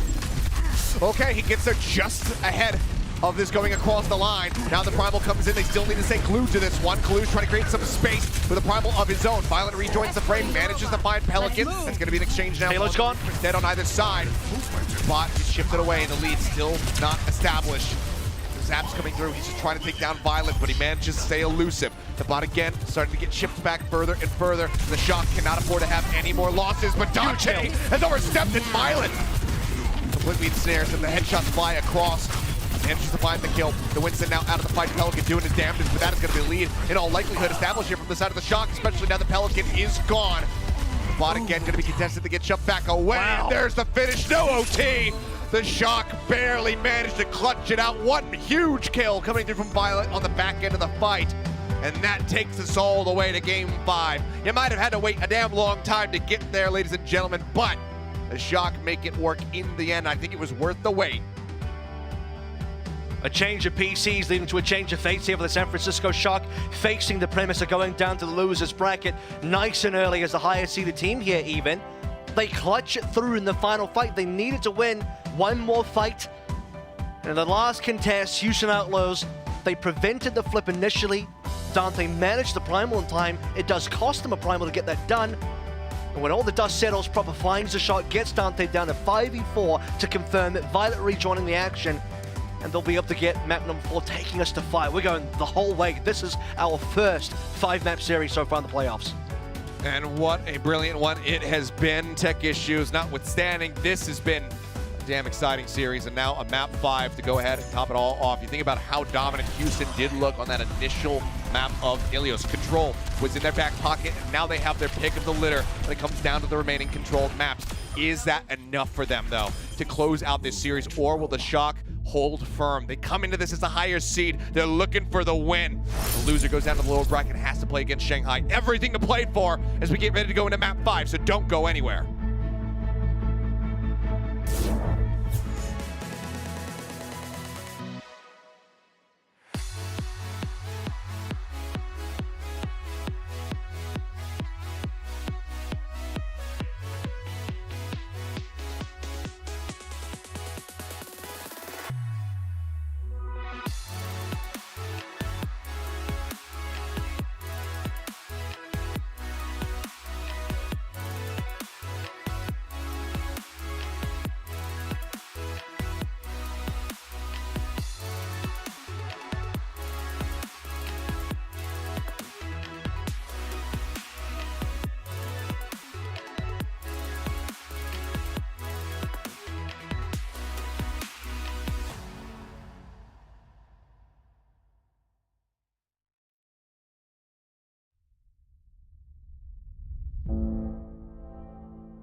And we are back. A game 5 to decide which one of these two teams, the Houston Outlaws and the San Francisco Shock, are going to be staying in the upper bracket. Who is going to be falling down to the lowers that play against the Shanghai Dragons? Houston Outlaws had the advantage, but as we went to Esperanza for our push map, the San Francisco Shock were able to clutch it out in a major way to take this all the way to game 5. Whew. Busan to finish things out here. What a finish as well. I mean, that is one of those photo finishes you see on push sometimes where, I mean, how many times do we actually get a push game that straight up ends without an overtime? I mean, usually they will have this kind of long overtime, maybe some final push comes through from the losing team, but in this sort of case, you know, Shock just shove it across the finishing line and that's it. I mean, Houston out there, they lost the fight. It's all done.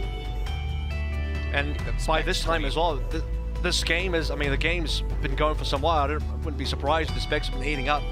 Certainly the PC for Strike was heating up or something. It's already at the stage where with the pause, with the map 5, with the extra map 4 that we saw from the first series, we're at the sort of time today where I think the entire day was over yesterday because all 3 zeros across the day. But now, Busan, as I mentioned, the decider. And here we go. It all comes down to this, a final map selection for the Houston Outlaws. Second one in the series. Let's see if it works a treat for them. Control was very dominant for them on Ilios that second round on well 100% to 0. Let's see if they can replicate a bit more of that magic that we saw from them to be able to try to close this one out. The Shock are going to be able to answer back. I mean, as mentioned, loser has to play against Shanghai. And if we have the Shock versus Shanghai as a lower bracket match to decide who goes out in last place, it's just the weirdest reality that I could really think of, but it might come true.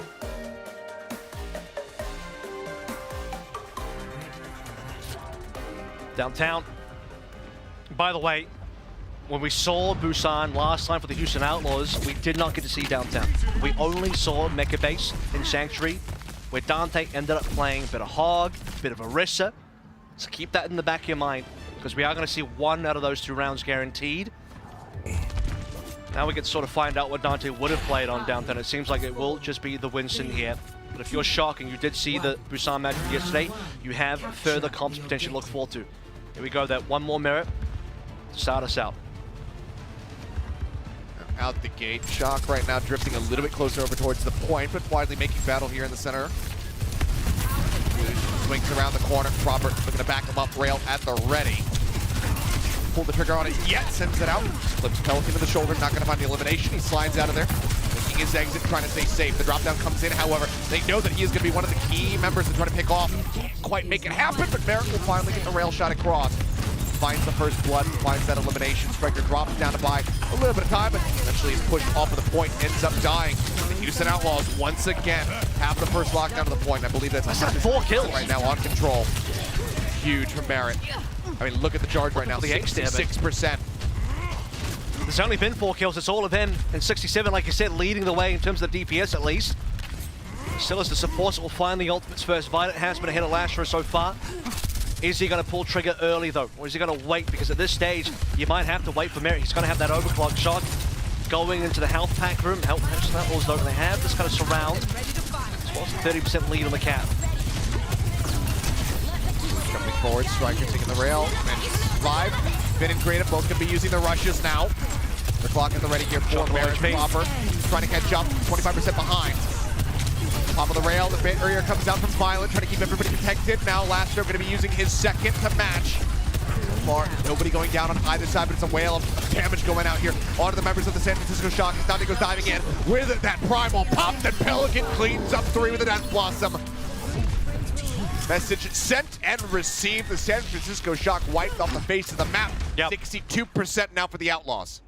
And that's what the early lead does for you. Win the earlier fights, you have the slightly earlier ultimates, Proper and Kaluge. In fact, put Striker in there as well. They did not find ultimates. Dante and Pelican, they did get those ultimates, and it was a Death Blossom that finished things off. And by the way, Lastro, he had a very clutch beat. Merritt was on like 1 HP, barely saves his life as Proper went hunting, but Merritt will be kept safe. Proper now stuck in the corner there for just a brief moment. Looks like he just managed to slide out to safety. Dante low. Dive forward from Kaluge, looking to just play forward, trying to zone back the rest of the members here. Striker tries to play around the backside and eventually gets the headshot across, and Merritt goes down. Dante down to a sliver, will get finished off here the opposing Winston. There's just going to be a time buy now for the rest of the Outlaws, trying to tick up towards 99%. That being said, Striker does fall, but so too will Pelican, and the supports don't really stand a chance here playing all in their lonesome. So the cleanup is there. 99% is achieved, but San Francisco Shock, they managed to take the point, and they don't have to invest any of their ultimates to make it happen. And that's the thing, they were very much interested. The game plan was to save ultimates here because they know they have to snowball. They have to go from 0 to 99 themselves. Striker with a solo kill to Merritt just walking into him. That's what starts off that entire engagement. And Shock say, okay, with the 5v4, maybe we can just grind this out. We know Houston Outlaws used all 5 ultimates in the last fight. They should not be able to respond. And now Shock themselves, they have 5 up and available. Creative now on his second Tuna Rush. The overclock there. Pelican trying to get himself the hell out of there, but he just can't do it. Overstepped.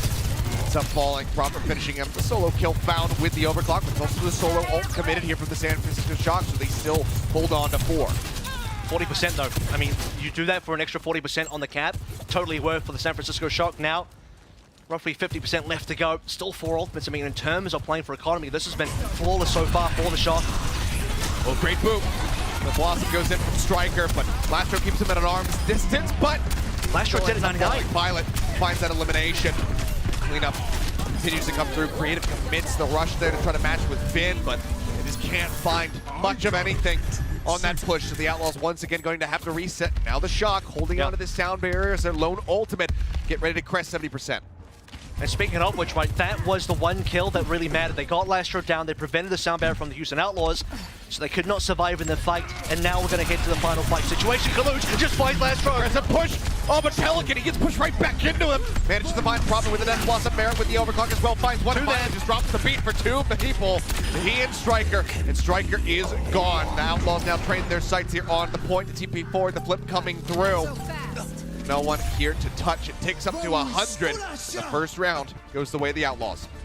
My goodness, that was a really good play to start things out from Kaluj, but then Houston Outlaws, they instantly punish. They take a hit and they swing back twice as hard. With interest, that payment comes on through the Houston Outlaws. A huge number of kills to clean up and confirm that 100%. It was a big comeback from the Shock. To be really honest with you, they made a really good comeback, but right at the end, they gambled. They gambled really hard, and it was a high-risk, high-reward play. If they do succeed, they potentially take away the round, but yeah, it wasn't to be the case. And here it is. You look at Merritt's HP, by the way. Lastro just pops that one in. Merritt is literally on a single pip of HP when that happens, so very clutch sound barrier coming in. Impeccable timing. We've seen so many near misses. People just die right before that barrier goes out. But he gets the save, they get the round. Hogs. And now it's just one more here for the Houston Outlaws. I'll tell you what, Kaluj has not shied away from playing Hog. Previously we saw him and Reiner both pull through Hogs in Mid-Season Madness. So how's this going to work now? You want to be the Hog and the team that has early control of the point. That's currently going to the Shock. They want Dante, they got Dante. Huge pickup here right off the rip. Yeah, with the Hogs coming back out, feels like I'm watching 2020 all over again. Not to be though. Cap coming through. Arista now. Because I'll tell you what, if you're talking about watching 2020 again, that's exactly what Shock won. So they won in 2020. Super was playing the Hog back then. Kaluj will take it now. For the Houston Outlaws, their answer to the Hog, as mentioned, is going to be the Arista. We saw Dante play this on Mecca Base. He might still play on Mecca Base. They can take this round. Big stick. Oh, the stick. Okay, not going to find the double up there. Striker did get into the raid form. Nice reaction from him, but Pelican will get him on the back end all the same. Kills now here as Outlaws try to get this into their favor with Finn going down, Violet as well. That will just be the flip coming through. So 34% set up here for the Shock as they lose control. Kalu's going to go ahead and swap it over to the Winston. Striker now over to the Reaper. Yeah. Hey. Never mind. This is like a bit of rock, paper, scissors here as now Dante, he'll probably stay on the Arista for a little bit, try and get this Terror Surge, then maybe go back to Winston himself, or actually maybe even go back towards the Hog. We'll see what happens.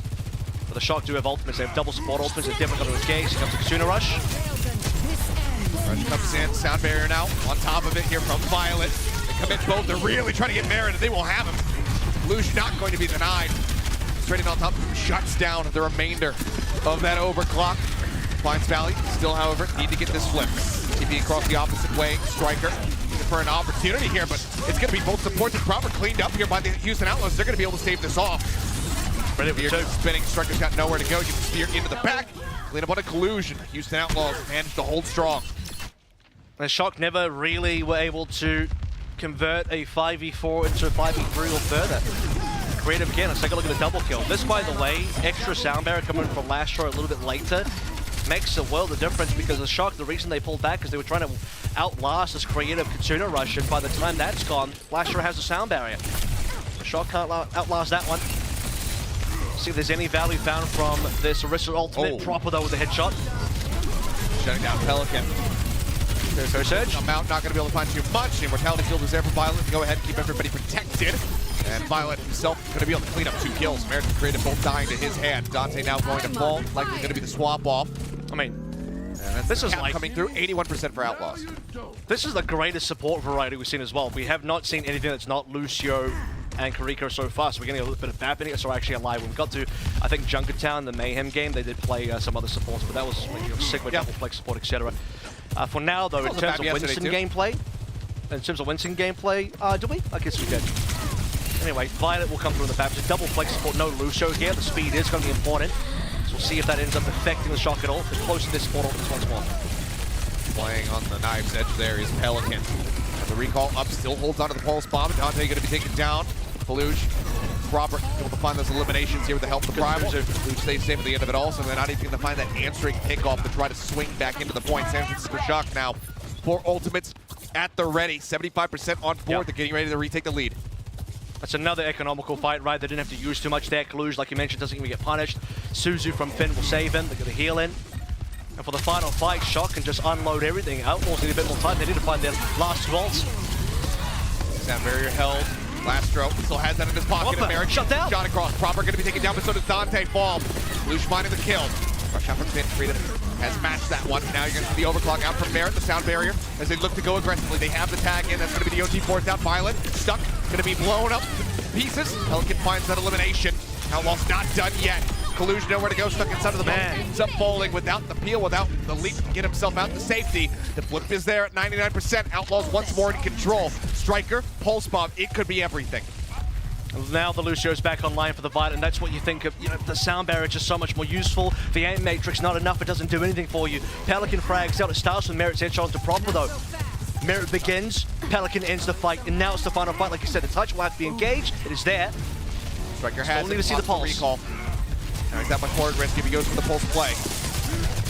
He takes a chunk, goes down to half HP. The bubble comes in. Dante Primal, by the way. Going to be built up here by Dante. He leaps into the back line. He's looking for Finn. He's not going to be able to find him now. Merritt's going to get taken down. Deluge. Dante, 97. Dante, dead. 2% shy of having the Primal online. He ends up getting picked off, and maybe we're not done yet.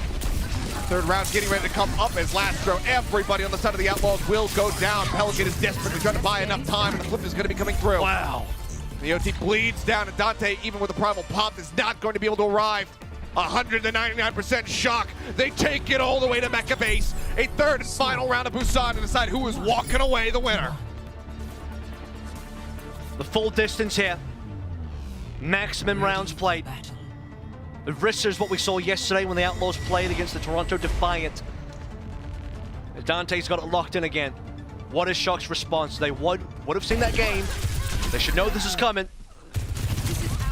There it is. It's Kaluj and Proper working together onto Merritt and Dante there as well. Already low HP. Proper with the frag required, and Dante crucially dying so damn close to the Primal, and that Primal could have made some serious difference here, because once Dante falls, you're already starting to lack damage from Merritt, but once you don't have a tank anymore, doesn't look good for you. Double flex support again. Violet looking over towards the bat. To me, this seems like a response to the Orisa, because last time, when we saw Dante when the Orisa even, Merritt, nice, even on Sanctuary, Violet decided to play bat. And I don't think he'll change it. We'll have to look at what he chooses, but I'm pretty sure he'll stay. Spot to strike the TP. Luke as well getting tagged up quite a bit. Proper trying to rotate around the spear. Oh, near miss there. Dante almost sniped him mid-slide, but Creative gets the kill all the same in the end. The BAP of his own. First lockdown of the point goes the way to the Houston Outlaws.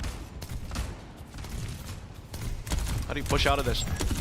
And I think this is where maybe the BAP really works out for you, because the double flex support allows you to have some range versus Orisa. Like will TP past. they'll get past that choke. Very important. Their team is currently a little bit split between Dante. Loads up the rest of the squad. Send their own out. Pelican cheating forward, pulls back. Wraith walk.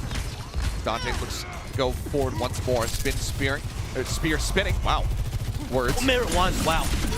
Spear connects. Still going to be safe. But now Dante moving up onto the walkway, just ripping them to shreds. Immortality Field's going to be cleaned up. Violent Desperation throws down the Amp Matrix, but he is swiftly dealt with. Last reply to the kill. Dante does end up falling, but the cleanup is going to be there. It's going to look clean for the rest of the Houston Outlaws. That being said, Robert Striker still in the mix, but they've got no HP to work with. So eventually they end up dying to the hands of Baron and Pelican. The two Houston Outlaws DPS players standing tall at the end of it all. That was a DPS fight, a straight 2v2 DPS fight. Nobody had tanks or supports or anything. Dante, though, what a play. He just runs up to Violet, basically denies the Ant Matrix. I mean, you can't really do much when Dante's in your face there. Sacrifices his own life, but it's totally worth. And now he just gets Violet down. Kaluj dead. 70% online here for the Outlaws. San Francisco Shock need to go for a reset. They're in the final fight territory. Dante used a Terror Surgical. That's what he used to get Violet down. That's not the ultimate that kills him, but it'll do enough. And with 4 more ultimates, they have control here. Creative can pop a fairly early window. They spot the underpass push, and Dante's just in there, blocking the way. They deny the access. The Immortality Field, the Ant Matrix comes in from Creative. But the Kasuna rush is burnt as well. Finn used the rush. It's gone. This ends now. Boop back there on a Kaluj. He drops down and gets his way over to the point, but he is so damn low. Pops the Primal Rage. Sound Barrier out from Blaster to try to keep everybody alive. The Immortality Field's going to be cleaned up. Merit looking for a target. Kaluj comes in huge. Finds Dante, finds Merit. Proper gets the headshot across to the Pelican. Once more, we are not finished yet. They cannot take this one cleanly like we saw on Ilios. It is not 100% to 0. Wow. San Francisco Shock, they get themselves on the board, and it costs them damn near everything. They have 1 ult left to go. Kaluj with a huge play coming through there, touches the point, confirms the OT, gets a double kill. You say it costs Shock a lot. Houston Outlaws also put in all their ultimates as well. Now look, Houston only need to win 1 fight with a Shock. They have a long road ahead of them to try and make this comeback with little resources. That's going to be the window pop early. Outlaws, they respect it, they lead.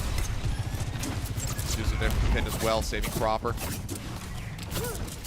Outlaws. Violet needs to go Violet needs to go Lucio. Violet needs to get on Lucio now because we're back into Winston Kariko mirror. Disrupting shot. But he's committed. He can't go back. He has to stay. Point flip getting ready to come through. 41% right now for the side of the Shock. Violet tagged down to a half HP. Gets top back up. The flip is there. We're now into overtime. The Shock can somehow let this happen. Now they need to retake it themselves. The longer this goes, the worse it's going to be for them, and Violet is going to be the first one to fall. After they get traded Kaluj again. Doing work for his squad when they so desperately need it. Rushes out from either side. Dante falling lower and lower. They're trying to keep him sustained. 8% now, 5 left to go for the Primal. He finds some kills. Kaluj taken down. Proper is out of there. And it's just the supports, and now Violet on his lonesome, and there's not a damn thing he can do. 100% to 45. The Houston Outlaws will take it in map 5 in round 3 of Busan. They go the distance. They keep themselves in the upper bracket, and they send the San Francisco Shock down to the lowers, where the Shanghai Dragons are waiting for them. Yeah, I mean, pause be damned there. Lost some momentum at Esperanza, but we still go to fight. We still get the Houston Outlaws clutch. You know what? Dante might not have had the Primal earlier on in that map on, what was it, Sanctuary? But he'll find it later. He'll find it on Mecca Base. Orisa works wonders once more. Shock, they struggle versus it. They had what in their mind would have been maybe a soft counterplay. Violet starts on the back. They choose to play the Winston into it. And for a while, it starts to maybe work, but only towards the end. They don't get a flip until you reach the 0 to 99 mark. Kaluj goes big, gets a number of frags. They get the flip, but Shock gives such an uphill battle from that point onwards. Violet's now stuck onto the BAP, and the trap is set. It's sprung, and the Houston Outlaws collect the reward. We often say Houstonable when it comes down to these tense moments. But this time, they stay firmly planted on that point, and it's the Shock who step away. They allow the flip to go through, and Outlaws pilot their way to a victory through that final team fight. Fantastically done from this squad, and a very well-deserved, hard-fought victory for them. 3-2, the final score line. They do not allow the Shock to get themselves back into this series, to be able to take it away from them. They keep themselves now in the upper bracket, and 2 teams that have such a storied history against one another. The Shock and the Dragons are going to be battling it out in the lower bracket to see who stays in the playoffs and who has their season ended. We'll go ahead and zoom in on the man right there, Dante. It's just been immaculate across these last 2 days. Exactly what the Outlaws need. We weren't sure how he was going to be. Stepping up to the plate, having to play this Winston, but he has worked a treat. When he goes over to the Eraser, it's just as good. And of course, he's our player of the match. Yeah. And the Hog as well. I mean, he showed a number of different picks. He showed that yesterday as well. And this time he does it against the Shock. Doing it against the Dorado Defiant is one thing, right? Dorado have had some interesting results so far this year. Maybe not the biggest competition for the Houston Outlaws, but Shock is a different story. And you see the mechanics that even after the Ilios have started praising the Winston already, I'm like, man, he's doing some real work. Again, Mikey's a career Winston player. That's just one of his main heroes. This is his main role. He's a main tank. Going up against Kalush, who really held his own, but for both players that haven't really had that much time on Winston, for Dante that hasn't even had that much time on tank, which only recently swapped to it professionally this year, he's done so much work. I mean, the level of improvement, the impact he's having on the server, right now, he is legitimately one of the best tank players, and I think that was reflected in some of the Roll-Star voting as well. He had a lot of tank Roll-Star votes going towards himself, well-deserved, and you can see in some of the stats here, the damage done, the eliminations in there, just even tracking the damage versus Kaluja, some of these maps consistently being on par, but I think on most of the occasions, actually just looking through now, every single map, the 4 maps that both Kaluja and Dante played in after Ilios, Dante led the way in stats pretty much all 4 times. Yeah, I mean, we said we would save it to the very end, but there you go, Dante able to walk away with the win at the end of it all. I mean, Kaluja, he did his damnedest. So many turning points, especially there on Mecca Base, were pretty much, you know, by his hand, being able to just knock people down with those Primal Rages, but it just, unfortunately for the Shock, was not enough. But, you know, while it is unfortunate to see, you know, our number 2 seed fall down to the lower bracket, it is a huge story for the Houston Outlaws to be able to keep themselves in this, and now we get to see Proper versus Lip on Sojourn to decide who the hell was staying in this tournament. Is this the greatest result for Houston ever, this deep into the playoffs? I think so. I think it might be. It might be. Kind of be shocked if it wasn't. But I'm sure the desk can break that one down for us, and they're going to do just that in a little bit here. So we're going to go to a quick little break. We're going to allow for Zoe and Reinforce to lose their minds, much like myself and Avril were, about this series and the result that we just witnessed. And then we'll get geared up for our final series of the evening. That's going to be the London Spitfire versus the Glad. So stay tuned, guys. Desk breaking down the action. We'll see you guys in just a bit.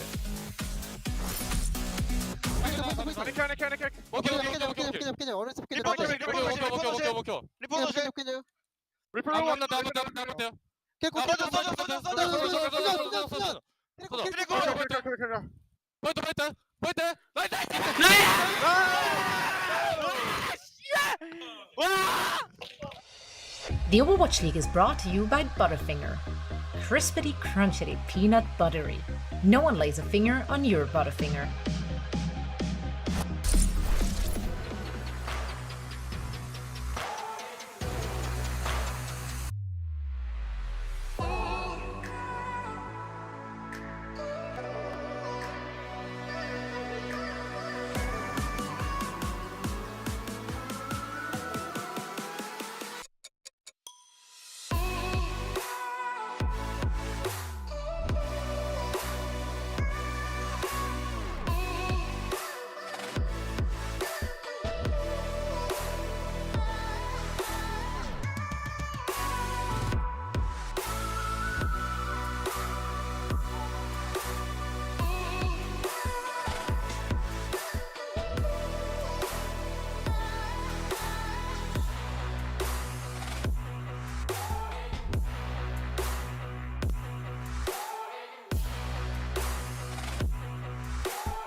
What's up, everyone? Welcome to yet another game break. Zoe here, joined by Necra, by Reinforce, and we are so excited to welcome in our interview guest for this one. It's going to be Dante from the Houston Outlaws. Dante, first and foremost, huge congratulations to you and your team. Thank you. I appreciate it a lot. Well, what a game that was. You really took it all the way. Map number 5, it was so exciting to watch you guys play it. But I do want to take a step back and ask about the reactions from your team after getting picked by the Shock. Did you expect it? What was the mood like? We were actually expecting to get picked by Gladi because, you know, they just always pick us. But Shock picked us first, so... Were you guys worried at all about that, or not at all? No, I don't think we were really worried. I think... we're really good at this meta, and we're really confident in our play, so there's not anyone okay, maybe we're a little afraid of Fuel, but besides them, we're really confident against like everyone. I don't know. I think every team's beatable. You beat Fuel just a few weeks ago, Dante. You know? Oh yeah, that's true. I know it's a different meta, but you know, you gotta keep those spirits up, you know, in the Texas rivalry, of course. Yeah. Look, Dante, you gotta talk to me, bro. You gotta talk to me, bro. What are we talking about? You gotta talk to me about this Winston, man. You've been picking up tank heroes all season long, whether it's the Junker Queen, the Doomfist, of course, we know you're great at Doomfist. And now you're picking up the Winston, the Road Dogg here in the place as well. Who taught you to play Winston like this? Because it's looking clean. Our coaches do a really good job. They give me a lot of feedback. I actually started playing it like 5 days ago, so I'm like no, really stop! No, I'm not even joking. We were playing like a Rissa Hog, a bunch of other stuff earlier, but it just didn't work out. So then we started playing Winston a few days ago, 5 days ago, whatever. I gotta be joking, man. No, I sincerely dislike you for this, actually. Natural gamer. Not okay. So talented, yeah. What's been your favorite tank to pick up this season? I mean, you played, you know, I even saw you on some Diva just a few weeks ago. Now you're playing Winston, Junker Queen, Doomfist. Do you have a favorite tank you picked up this season? Doom is my favorite. Doom is so fun. It's like fast-paced. You have big pop-off potential. I think Doom's just by far my favorite. All right. Really fun. I love it. Maybe we'll get a chance to see some more of that Doomfist as we enter into the later stages of the grand finals. Maybe? No? Not a great place. All right. Well, final question for you, Dante, is that I know you said you weren't particularly nervous to play against any team, but you will be playing against the winners of the Los Angeles Gladiators versus the London Spitfire. Do you have a preference between which of those teams you face next? I think both of them are really good. I don't really have a preference, honestly. I could see either team taking it. All right. Fair enough. All right. Well, that's good. You gotta be confident about any team which you will be facing to make it all the way to the top. Dante, thank you so much for joining us. Congratulations once again, and we hope to see you again soon. All right. Thank you. Bye. Thank you, Dante. Bye-bye. Right on. Wow, Outlaws, they did it. They took down the Shock. All of us did predict the Shock, which was shocking to me. I did say heading into this one, I actually did expect someone maybe picking Houston because they looked really good yesterday. And today, again, against the San Francisco Shock. Very, very clean gameplay. Let's break down all the action, which we just saw. I mean, first of all, when it comes to the predictions, I'm just wondering. I predicted against Houston Outlaws both times now that they won. That worked Is out. this like a streak thing now? Like, if you're an Outlaws fan, can you hit me up on Twitter? Do you want me to predict the Outlaws in the next match, or do you feel like it's bad mojo? Like if I predict the Outlaws now? Because sometimes the fan bases, they go against you and they're like, oh, you didn't predict us, how dare you? But now, we got a bit of a thing going here, Outlaws. Like, do you really want my support, or do you just want me to like revenge predict against you? I'm just saying. I mean, you have to predict them so we can make it, like, then we know for sure whether or not you're the problem. If I'm the problem, yeah. Maybe we'll you're figure the that problem, out. I don't know. Yeah. You're the gift or the curse. Yeah, the gift or the curse. No, but massive props. Like, talking about the game itself, massive amounts of props to the Houston Outlaws for coming out and looking like this, beating the San Francisco Shock 3-2. Because, let's be real, we always... Well, not always, but we sometimes joke about the Houston Outlaws, you know, Houstonable and all of that thing. But when things go their way as well, when they play like this, we have to equally give them a fair amount of props and credit, because they are coming out in this meta and they're looking really good. Sure, Dante on the Winston, of course, picking up this hero, but the backline as well, Lastro and Creative, I feel like it's one of the most outstanding backlines when it comes to engaging and disengaging. It feels like they always get value from their Kitsune Rush. I've been massively impressed by the Houston Outlaws so far. I'd like to talk about Lastro real quick and put a highlight on that particular player, because I don't feel like we talk about the Lucios enough and how big of an engagement tool these players can really be. Lucio being able to boop other players out of position, also get those environmental kills with the same ability, but then also how they go through healing and speed. It takes a lot of focus to be able to switch between the two of those and identify which one is right in what moment. Absolutely, and now we just got to see a lot of Reaper footage, and that's actually something I want to hit on, or rather I want you to hit on, reinforce, because we saw a lot of instances where the Outlaws were able to really punish the aggression from Striker. Yeah, last segment, of course, we talked about the Winston and how the Winstons goes back and forth. So I just want to add another ingredient into the mix. You know, we're advancing our cooking. We're advancing, you know, I guess I'm the Swedish chef now, you know, cooking up strategies and, like you know, breaking down the meta, all that stuff, right? So let's introduce the Reaper as well into this mix. So we can just play a few clips here, and we're going to see the Houston Outlaws punishing Striker, utilizing the Wraith form on the Reaper to their advantage and capitalizing on this. So right here you can see Striker utilizing the Wraith form. The bubbles are out. Houston say, yo, the Striker, use the Wraith form. Go kill Striker right now. So this is another win condition added into the mix. As soon as either the Sojourn or the Reaper utilize one of their movement abilities that they can use to escape, for example, like the slide, or in the case of Reaper, Wraith form. Another example right here, Striker trying to contest the high ground, utilizes Wraith form. Houston says, Striker used Wraith form. We need to go, and we're going to punish the Reaper right now. Dante drops down on the Winston, and then Pelican is going to follow up as well with the Kitsune Rush to immediately pick off Striker as the first target of the San Francisco Shock. So I understand all of these Reapers, they're trying to be aggressive, they're trying to find an opening pick, but if that backfires and you use the Wraith form too soon, you can be sure that the enemy team is coming after to punish you immediately. Absolutely. Now, before we move on to our last match of the day, I just need to stop everything for just a quick second. And now think about this. Tomorrow, in the losers bracket, it's going to be Shanghai Dragons going up against the San Francisco Shock, and the loser goes home. I don't believe That's words crazy. that just came out of your mouth. No, but I did. So here we are. Like, this is crazy. Those two teams have won the last 3 Overwatch League. I know. So we have a two-time champion in the San Francisco Shock, the current reigning champion in the Shanghai Dragons, and those are the two teams who have to face off in the loser bracket. I expected to see them in the finals potentially. So like, this is huge. This is crazy. This is going to be one of the best playoffs ever. We said it many times, there are so many competitive teams who are vying for this championship. And now more than ever, teams like the Houston Outlaws, Hangzhou Spark, these teams are rising up and surprising us. Really, anyone could win this playoffs. It's amazing. Spirit of Anaheim.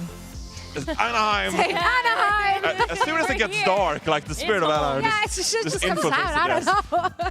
You can see it floating behind us. Yeah, it took a hold of us here on the desk yesterday already, so you can't fight it. You just got to go with it.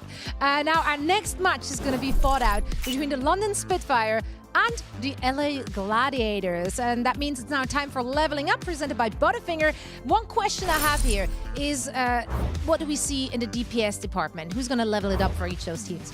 Yeah, I think the LA Gladiators, they have a bit of a conundrum on their hands, of course. And this also ties into something that Seoul Dynasty did before. Of course, each team has a long-range hit scan. In the case of the LA Gladiators, you have Happy on your team. Happy, one of the best long-range hit scan players you have on your team. But Kevster has really been the front runner when it comes to MVP nominations and stuff like that. So if we take a look at Kevster as Reaper this season, this is it.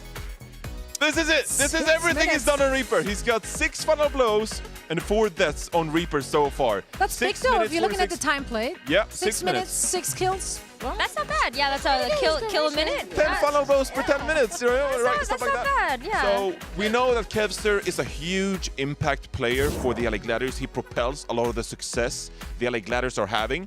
But Reaper is arguably less of like an impactful role in that you can make less hero plays. Of course, you want to get in the face of your opponent. So with Kevster on this hero now, that he's barely played this season, I have no doubt in my mind that he can pick up this Reaper. But it's still just something to monitor throughout the series. All right, what are you keeping your eyes on? I'm kind of wondering the same thing, you know, does the survivability that Kevster is known for playing the Tracer, does that translate over at all to the Reaper play? That's a little bit more of a team-oriented hero, so I don't know. I can't wait to see what happens, but I think this is Neither going to can be I. a pretty good match. I hope so, but I also feel like every time we say that on the desk, it's like It's a a one-sided. 3-0. Yeah, Oh, very. no. Let's hope that's not gonna happen in this case. First off, however, let's take a look at that Preds to see there's some London believers in chat. Danny, looking No. at you. No, Gross. it is Necro. Gross. What is Necro? happening?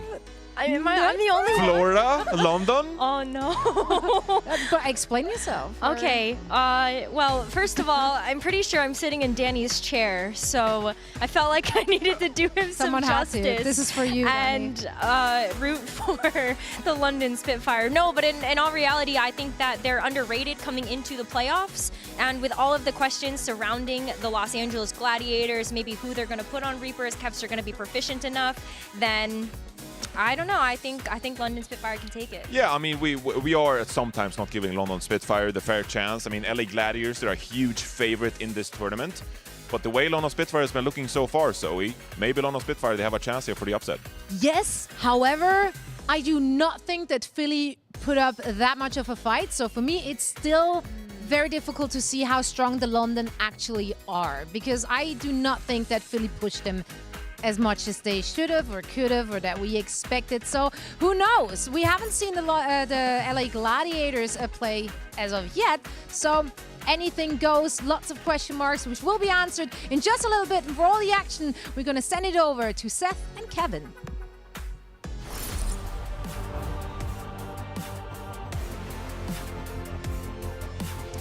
Thank you very much, Zoe, and everybody else at the desk. Here we go. One last series to round out the evening. London Spitfire versus the LA Gladiators. They're worried about, hoping for an exciting series. But if there's one thing that you and I bring, Avril, it's the occasional pauses, but also the Giga Bangers. So I think we're in. The match is in good hands. We got it from here, guys. Don't worry. I think this one's going to be pretty damn good. But I do also happen to agree. I don't think the Spitfire were particularly tested yesterday, but they certainly will have a test on their hands here going up against the Gladiators. Yeah, it's going to be a rough one. Well, maybe. Who knows? I think London have a lot to show. I think they had a great match versus Philly. Philly didn't seem like they were all together on the same page there. Glads will be a much bigger challenge.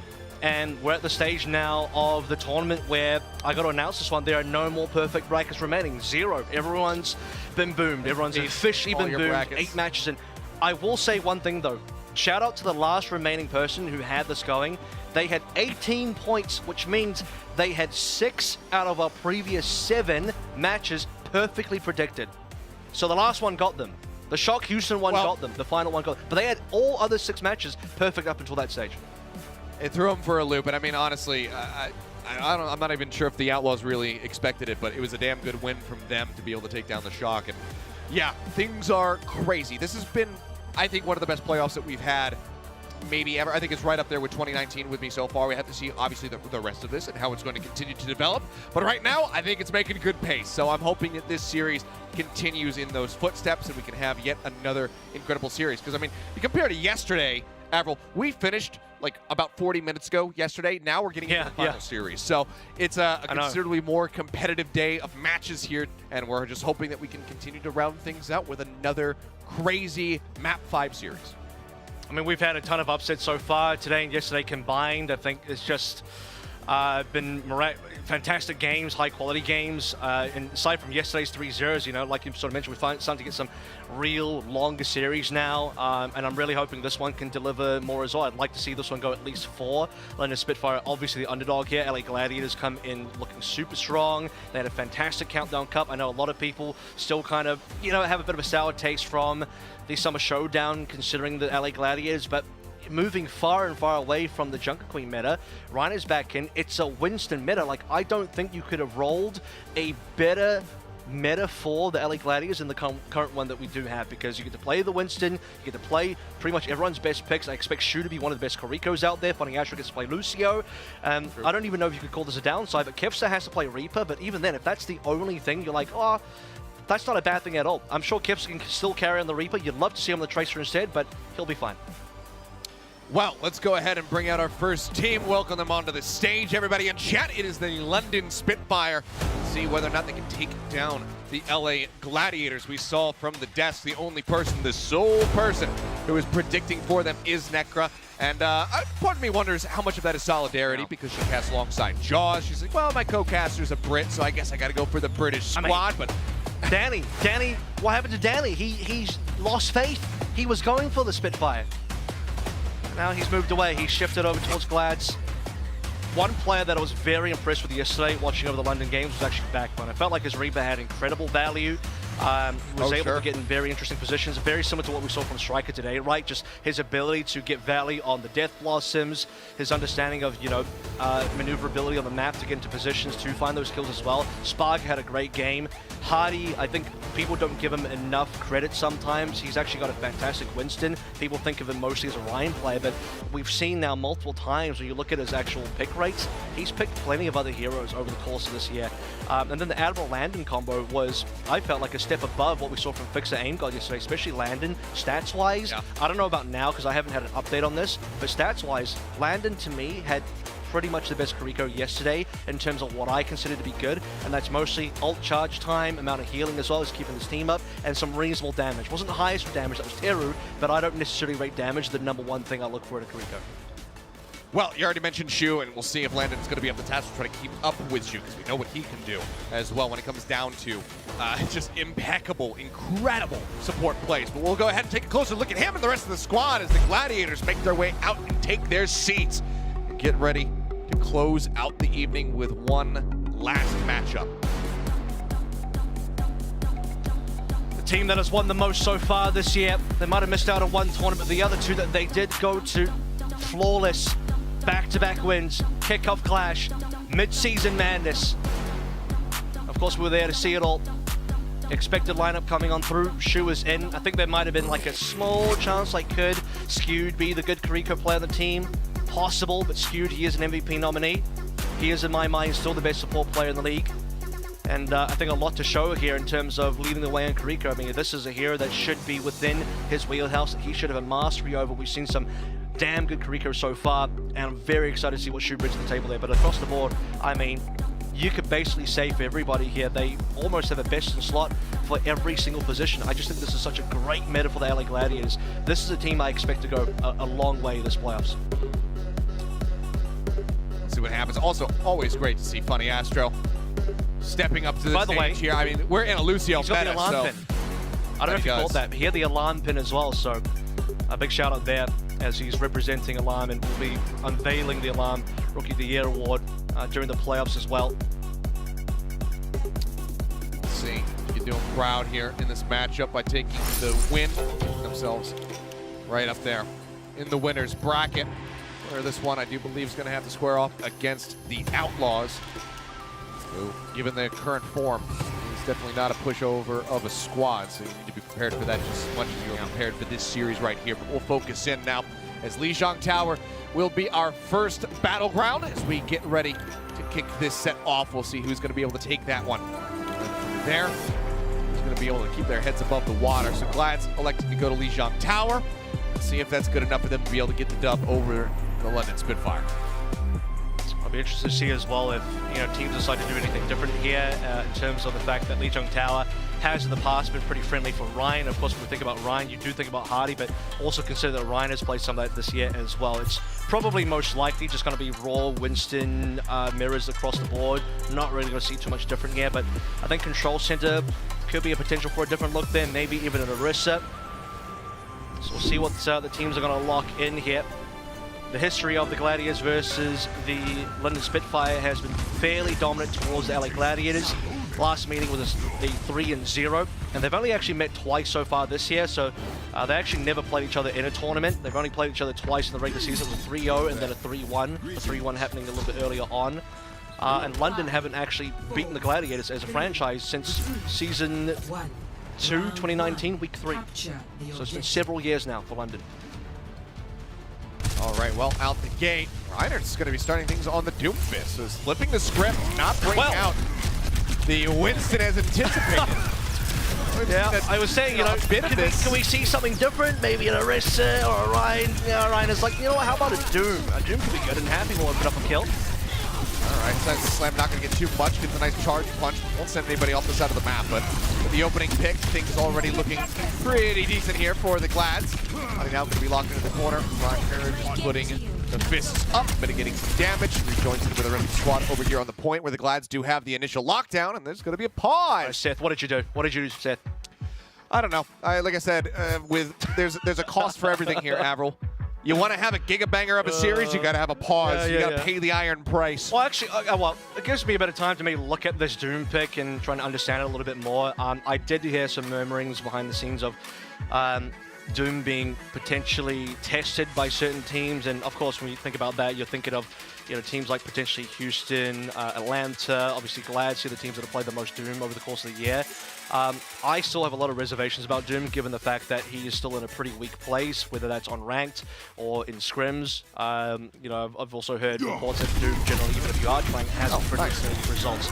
But we are going to go back into game now. Unpause fairly quick. There we are. And Happy produces another kill. It's another one. Landon going to be taken down. Shu will find Hottie at the end. And that's just going to be the cleanup coming through from the rest of the Glads. Kills shared across the board. And still holding firmly here on the point. 20% about to be locked in for them as the Spitfire wait to respawn. Yeah, so far this has just been building space, allowing time for Happy to get these picks. And off the back of Happy getting those kills, the London Spitfire haven't really been able to engage too much. Ryan has played a fairly passive game so far, not really hard engage or anything, just kind of, again, making space. Well, how about that? TP? Oh, just barely. It gets it in the end. From staying safe, avoids the punch, puts some damage down here onto Reiner, but Kevster gets to the back, finds Landon. Gets that assassination. Gladiators, again, just winning the fight off that one pick. Happy will get Sparker for some added little stagger. And Gladiators don't have to invest anything. They nearly have 5 ults ready to go. And we're past 50%. Half of the cap has now gone in favor of the LA Gladiators. Happy's about to find this overclock. This comp, by the way, because it's a little bit more dive heavy, also allows Kevster to play towards his strength of the trace, so doesn't even have to start out on the Reaper. That's super strong for the Gladiators. Reiner barely meaty strikes out, 1 HP. Manages to get himself out of there. Pulse bomb from Kevster, not going to find a 6, doesn't find an elimination. Sparker manages to keep himself safe in that regard. He's going to be taken down, though, as the overclock claims 1. They look for a little bit more here on the back end. Jump up over the top, tries to get that final tag in onto Admiral. Can't make it happen. Kevster pursues quite deep, trying to get that kill. He will be able to keep his life intact in the end. Gladiators, they dumped everything there, but now they find themselves at 90%. Well, because they dump everything, though, they don't have a lot to defend here with, so Happy needs to find another kill really quickly, or maybe Kevster. Hardy, by the way, dies just as 100% for the primal pop that last fight. 4 ultimates. Okay, there's the touch. Sound barrier burn. Yep, sound barrier burned. Hardy left over the action, got himself to the point. Desert Slam in from Reiner. The flip is going to be there. Spitfire now in control, but for how long? We'll have to just wait and see. The primal, couple seconds remaining on this one as Hardy tries to juggle somebody off the side of the map. Happy shot out of midair. Sparker gets that kill, and Shu is just going to get zapped down. So it seems like London will manage to go ahead, lock this down, and hold it for an extended period of time. And by the way, those 4 deaths that you just saw, Happy, Reiner, Shu, Fighting Astro dying, those are all the first deaths for those players so far in this round. No one else has died yet before that. Kevster's still on 0 deaths, so that's how much Gladiators were dominating up until that fight. I think we expected Spitfire to get one over just because of the ultimate difference, right? We talked about the fact that Gladiators spit big on their previous attack, or rather defense of the point. And Spitfire trying to rebuild a little bit here as well. They still hold on to a Death Blossom. Landon looking towards the rush as well. Could be a good fight for Spitfire here. Another attempt here with the Pulse Bomb. Let's see if we can find anything. It's going to be the Death Blossom out from backbone, however, to zone them away, and Happy previously dead. Reiner drops down. Meteor strike falls low. He's got the fists raised again, trying to stay alive. Gets the punch across, sends somebody flying, but backbone is able to claim him in the end. Now Funny Astro going to fall as well. Spitfire managed to save them off once again. He keeps himself in this game, and they're looking for a little bit of extra here as Shu barely gets the TP back up and manages to make his way out. That's workable. That's very workable because Reiner's already come back. He's back on a Winston, by the way. Gibson out on the Reaper. Hardy's only just respawned. Look how safe London to play. They're actually back on the bridge. They're going to be losing point here if they're not too careful. Backbone for now is going to be the one that tries to keep this one contested. Funny Astro throws down the beat Shu, uses the rush. Overclock at the ready. Happy. Tag on a 1. Everybody cuts back on the opposite side of the point. They keep themselves safe for now. Breaking line of sight, but Kevster and Reiner pursue forward. They will find 3 kills for themselves. Sparker swings right into it. The headshot perfectly timed. Happy gets him. It's 192% to kick off Lijiang Tower as Gladiators take Gardens. 7 final blows here for Happy, and so many first bloods as well. In the first opening, I think 3 fights, Happy had multiple kills the entire way through. Kef's is showing some Tracer, and I think Johnny talked about this. The fact that, if you could put Kefs on a Tracer, that's truly where he does carry on, and we, have to see what happens on the Reaper. And it only nerfs Kefs slightly, but barely a downside for the LA Gladiators because they can instantly go back towards a Winston composition and make it work, and that's exactly what happens here. And as we move over towards Control Center, this is the round that I was very curious about because I think this is the one that has the highest chance of seeing some different comps. And there's actually not going to be the Bastion that we saw from Atlanta. Kefs are coming through on a Junkrat Rhino on the Reinhardt. Hardy would probably love this duel if he knew that this was going to happen earlier, but he has to play the Winston to the Rhine now. I think Kevster's just playing this because he's trying to put something in Jake's brain in case they win the series and have to play versus the Outlaws later. Just trying to bait him into it, make him think like, yeah, this is really good. We'll see if it works though. Takes a nasty shot, comes back around the corner. Sees the jump there up into the air. Hotting's gonna get clipped by the mine. Kevster has to play back, grabs the mini pack, keeps himself safe for now. Reiner out in the open. Immortality Field comes down from Chu. They keep him protected for now, but it is going to be the London Spitfire posturing forward here onto the point. Reiner gets there just a second too late to be able to keep that one contested. Sparker now going aggressive, gets himself into the back line. He shoots down to basically no HP, but he just can't quite confirm the kill. That being said, they are routing the Gladiators now. Shoot finally does fall, and given that Gladiators are playing on the opposite side of the map right now, I don't think they're going to be able to find their way in onto the point. I mean, it's a good amount of damage from Kefs, so look how close he is to the Riptide already. But for Reiner, struggling to stay on the actual point. I mean, look how quickly Spitfire actually got that cap over. Gladiators had to vacate, they had to exit. Landon now has the ultimate. Spitfire should pull trigger, they're going to do it. Going for it, the rush is in. Immortality Field cleared up by Backbone. Kevs are going to be taken down. And his Martyrdom not going to find much of anything. The trap will clip here on the Landon, but he's not going to be too bothered by it. The fight is won.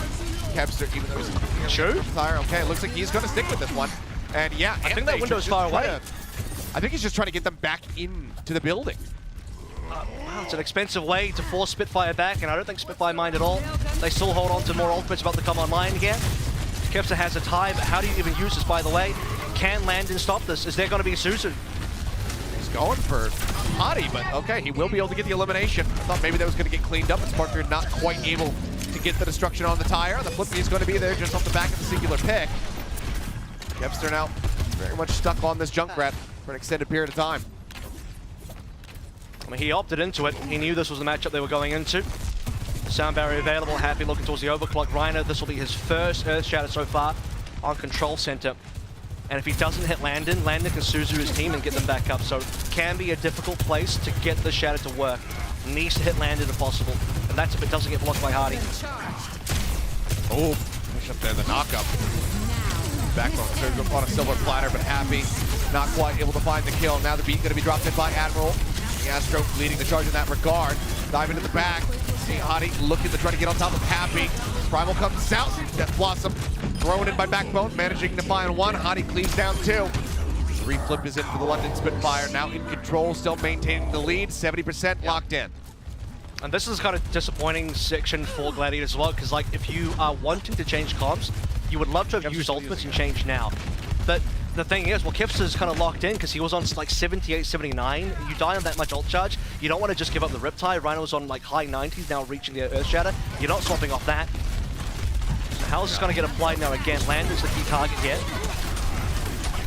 Pushing forward, going aggressive. Immortality Field keeps him alive. Shadow does connect on to Sparker, but Admiral gets himself right up in front of Reiner's face, pushes the corner, and somehow stays alive. Riptire now going to be used. Kevster looking for a target, looking for a pick, but it's not going to find anything in the meantime. No one is able to touch the point. The tire can't touch. No. The tire cannot touch. Yeah, that does not contest, as it turns out. Hottie will drop the scene out there in the chat, and the London Spitfire Happy says really. Map up. Didn't know. Well, Night Market. I gotta say though, look, as Jack said, here we go. It'll decide it. Honestly, for Gladiators, they took a risk there. They took a pretty big risk to try something different there. They wanted to pull through a different type of composition. And in some ways, because they are 1-0 up, might be worthwhile trying it. It was just too hard to hold ground, too hard to swing the hammer, too hard to find damage. Kefster was the only one significantly finding any sort of damage. Happy was not even hitting that many rails compared to what we saw in Garden. So a very difficult matchup, and again, I think the BAP provides a lot less value than the Kiriko does in the meta, just how much more value that Kitsuna Rush does compared to the Ant Matrix, which is not a great ultimate. So we're just going to head back into the safety of Winston. In this mirror, this Gladiators for the first time actually locking in at the start.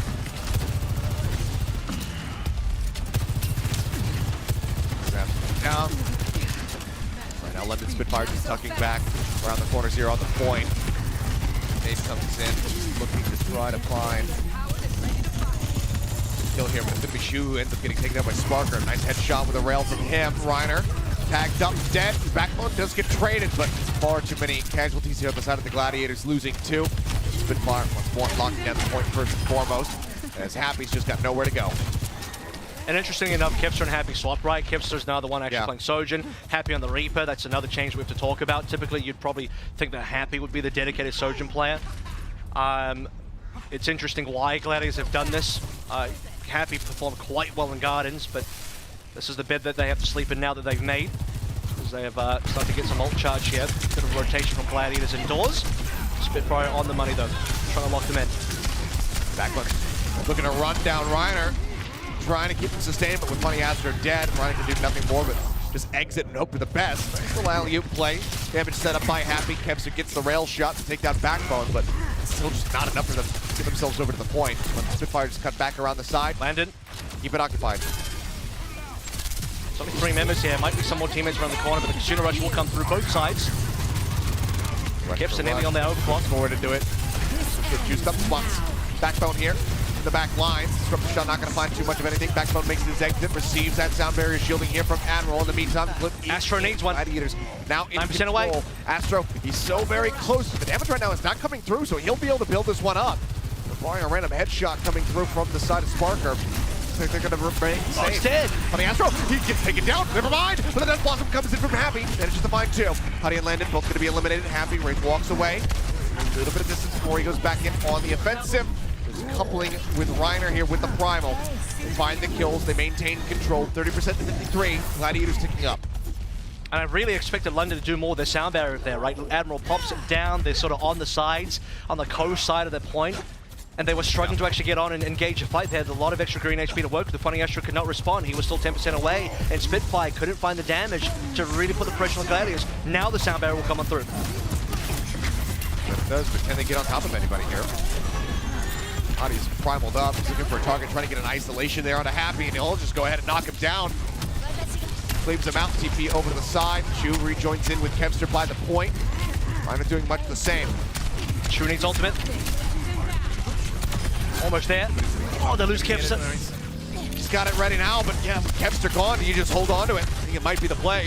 Reiner as well getting But they're still committed. No, There's still 4 of them there. Rush. It does still come through. London ticking up to try to match. They're now just 9% away from making it happen. The Death Blossom going to be thrown in. Backbone looking for a target. Everybody from the Gladiators scattering off the point. Push in the corner though. Backbone finds Happy. Gets him with a headshot off the shotgun. Finds the kill. Now Funny after a dire spot. Ends up getting pinched as well. He didn't send Hadi off the side of the map, but down 2 players. This seems so very unlikely that they'll be able to do anything with this, especially now that Reiner is dead. Late death. Fire. They've maintained control, and now they're 80% ready to win. It'll be 99 soon because Reiner's still got to respawn, and that was just so indecisive from Gladiators. What's the game plan there? Cool, you've lost one, you still have 4, but are you trying to hold on to the point or are you trying to not? They use the Kitsuna Rush, but they don't keep the point. Rush and Beat both come out. Funny Astro desperately trying to get in the tag the point. He does manage to do so. Shu, I believe, joining in with him. Reiner also arrives. Funny Astro finds a kill. Spark are going to be sent off the side of the map or killed off by the boom. Either way, it's value. Desperately needed here for the Glads.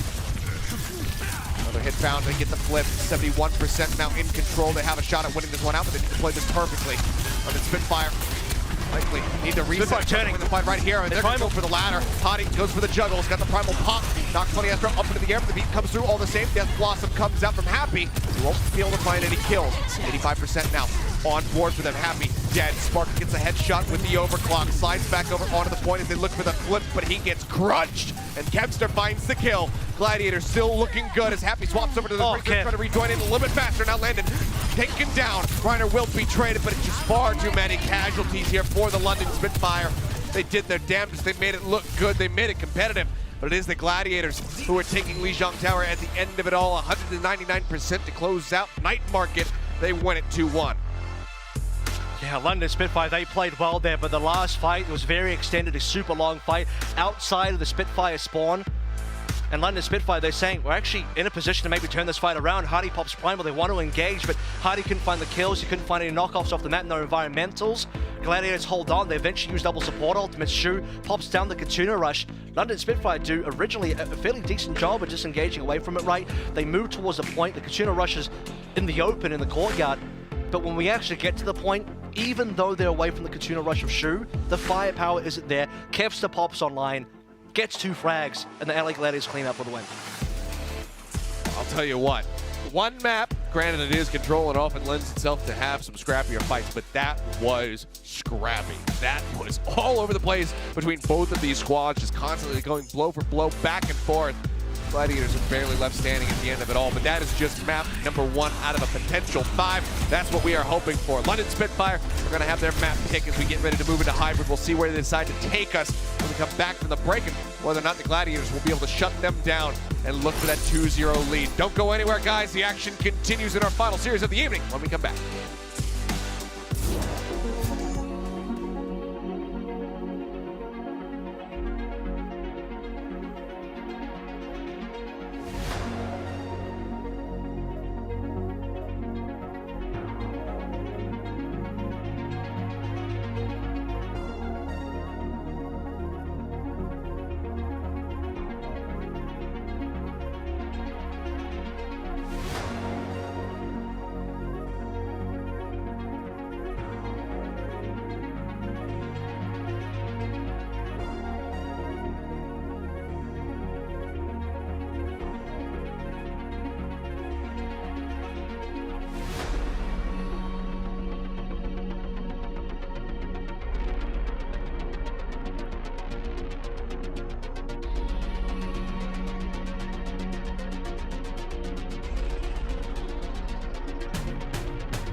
And welcome back. Are you a fan of the Gladiators?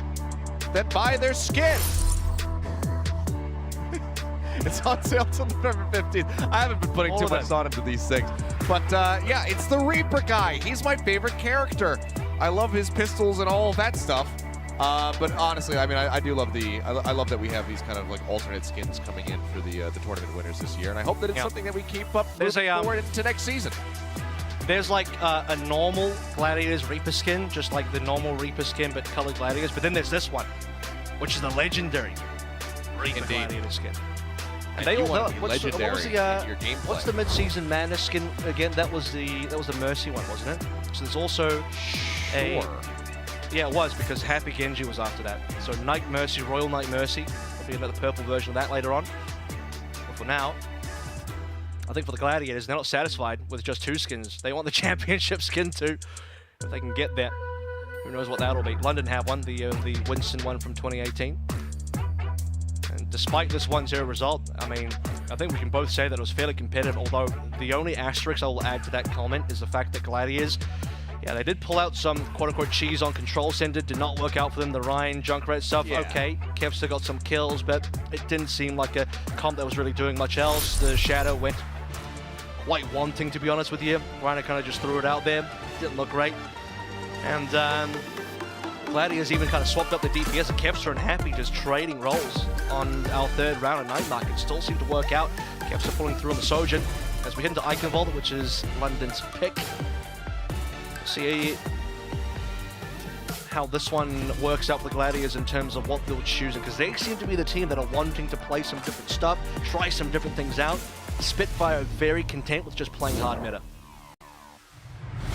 Which is odd, because they were, you know, back towards, you know, maybe towards the beginning of the season even, the team that was kind of diverging from it, that was, you know, kind of forcing the rush composition, showing us the May very occasionally, and also I think that maybe the first team that also showed us the Bastion originally forever ago. We have seen a little bit more of it as of late. We thought that we were going to get some Bastion there from the Gladiators, but it was the Junk instead. But here we are. Eichenwalde for our second map. This is the Spitfire's pick. The staging ground where they think that they can go ahead and tie things up 1-1. We sure we saw London here not that long ago as well. We look over towards the... Yeah, we did. They played this versus the Philadelphia Fusion. 3-2 result there. 2-0 versus Fusion on Lijiang. Basically, they're rerunning the same maps they played versus Fusion. We'll see if Rouge 66 is up next, depending on who gets the choice for that one. I'm not expecting... Okay, I don't know if I should say I'm not expecting the Shu, Anna, plus the others here. Kepster's just going for an early kind of, you know, peek out. Happy checking with the Sonic. Shu going for a sleep dart already. We're going to be playing hard meta. Sojin again, so they're actually going to lock in Kepster twice with Sojin, and Happy remaining on the Reaper. Everybody just got some lineups, got some stuff that they want to check for. That Widow with a Hanzo. Dive in, comes through from Hottie. Goes aggressive, jumping into the BC room. Reiner, level down, low HP, has to play this safely, so makes his exit, but Kevster actually gets the punish. Hottie taken out, and that's a big opening now for the Gladiators to get themselves here on to point A. Spitfire need to leave, give away 2 ticks, play Hottie to respawn, they can still recontest. If anyone else dies here from London, it will be over, so they cannot afford to even try and go for a trade here. They'll play as safe as possible. Wait a minute, Hottie. Okay, they're barely back in. Backbone had to shift into touch. Yep, shifts in the touch. Hottie comes up over the top. Drops in, Happy now going to be zoned back, but Kevster again finds a kill, this time on a Sparker. Takes him out, and that's going to be just as critical as he will find a second. Cleanup comes through. Landon's last one standing, but with nowhere to TP to. He ends up falling. It's 5 minutes and 22 seconds in the time bank as Glads get the team kill and the cap. And that's like not quite 2 fights, but 1 fight where Hottie dies twice, if you think about the fact that he had to die, respawn, come back. I mean, the fact that Backbone has to use a Wraith Form just to get the touch in is going to put the Spitfire behind, and now they'll be further behind. At least as far as ult charge is concerned, definitely on the overclock side of things. Some of the other members are at least somewhat competitive. Admiral's still lacking about 26% here. We'll see if Gladiators want to use these support ultimates early. Probably be forced to, given that Spitfire playing pretty aggressively on the payload.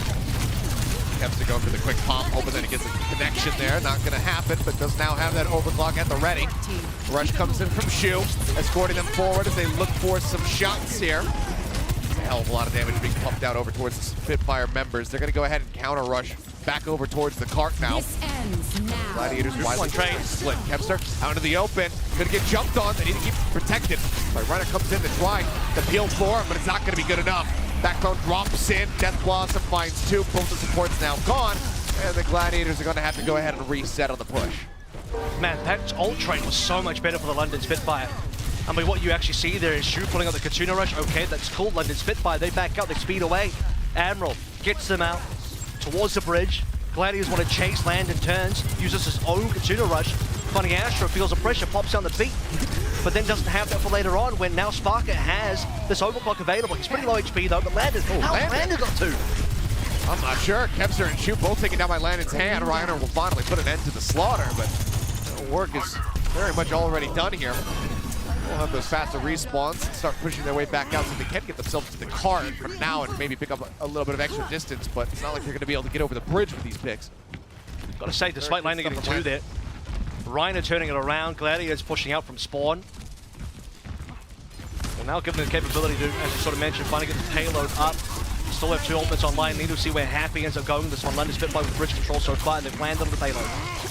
Happy's got to walk in. Sparker sliding away. Happy does have the Death Blossom. It's going to be okay. 2 kills actually. Sparker ends up landing on top of it at the very end. The last few seconds gets the elimination. Happy finds another. Looks for Landon, but Reiner will take it with the Primal. TP forward, they get onto the cart. They leave Hadi behind them in the dust inside of the castle. Now they start working this cart across the bridge. And if they chase Hadi here, it might be hard for him. Okay, he's gone the low ground. He's gone towards the low ground, jumps out, but he's not on the payload. He's half HP. Reiner falling low. Rush comes in from Shu. Landon matching Admiral a little bit further ahead towards that beat. Funny Astro needs to build up for one of his own. Now has it online. Admiral pulls the trigger first. Funny Astro goes second. Anybody's fighting from here on out. Let's see who's going to be able to connect the shots. First one there. Primal. Kepster not getting the connection. Happy in the meantime. He was playing well back over by the castle doors. Ends up getting picked. Shu as well cannot exit. And with those 3 kills now as they look for more, Gladiators again are going to have to reset. I mean, we just blow double support ultimates there both sides. We get back into a neutral stage. The Gladiators a little bit more split. A few more members further forward. A few members behind the payload. And London Spitfire will consolidate and convert onto the lone members. So plenty of time being burned here. What was a fast A-take is slowly becoming now a bit of a problem. That problem has been alleviated with shooting the kill on the Landon, but Spitfire can still reset here. So it does force Spitfire away. What that kill means is that Spitfire no longer have high ground control. Dive into the back. You see the preemptive healing coming out from Shu. Knows that Kepster is going to be the target. He pops the overclock as well. Try to force Hadi back. Primal is out, but he is already tagged down. So join back in with the squad, get some healing.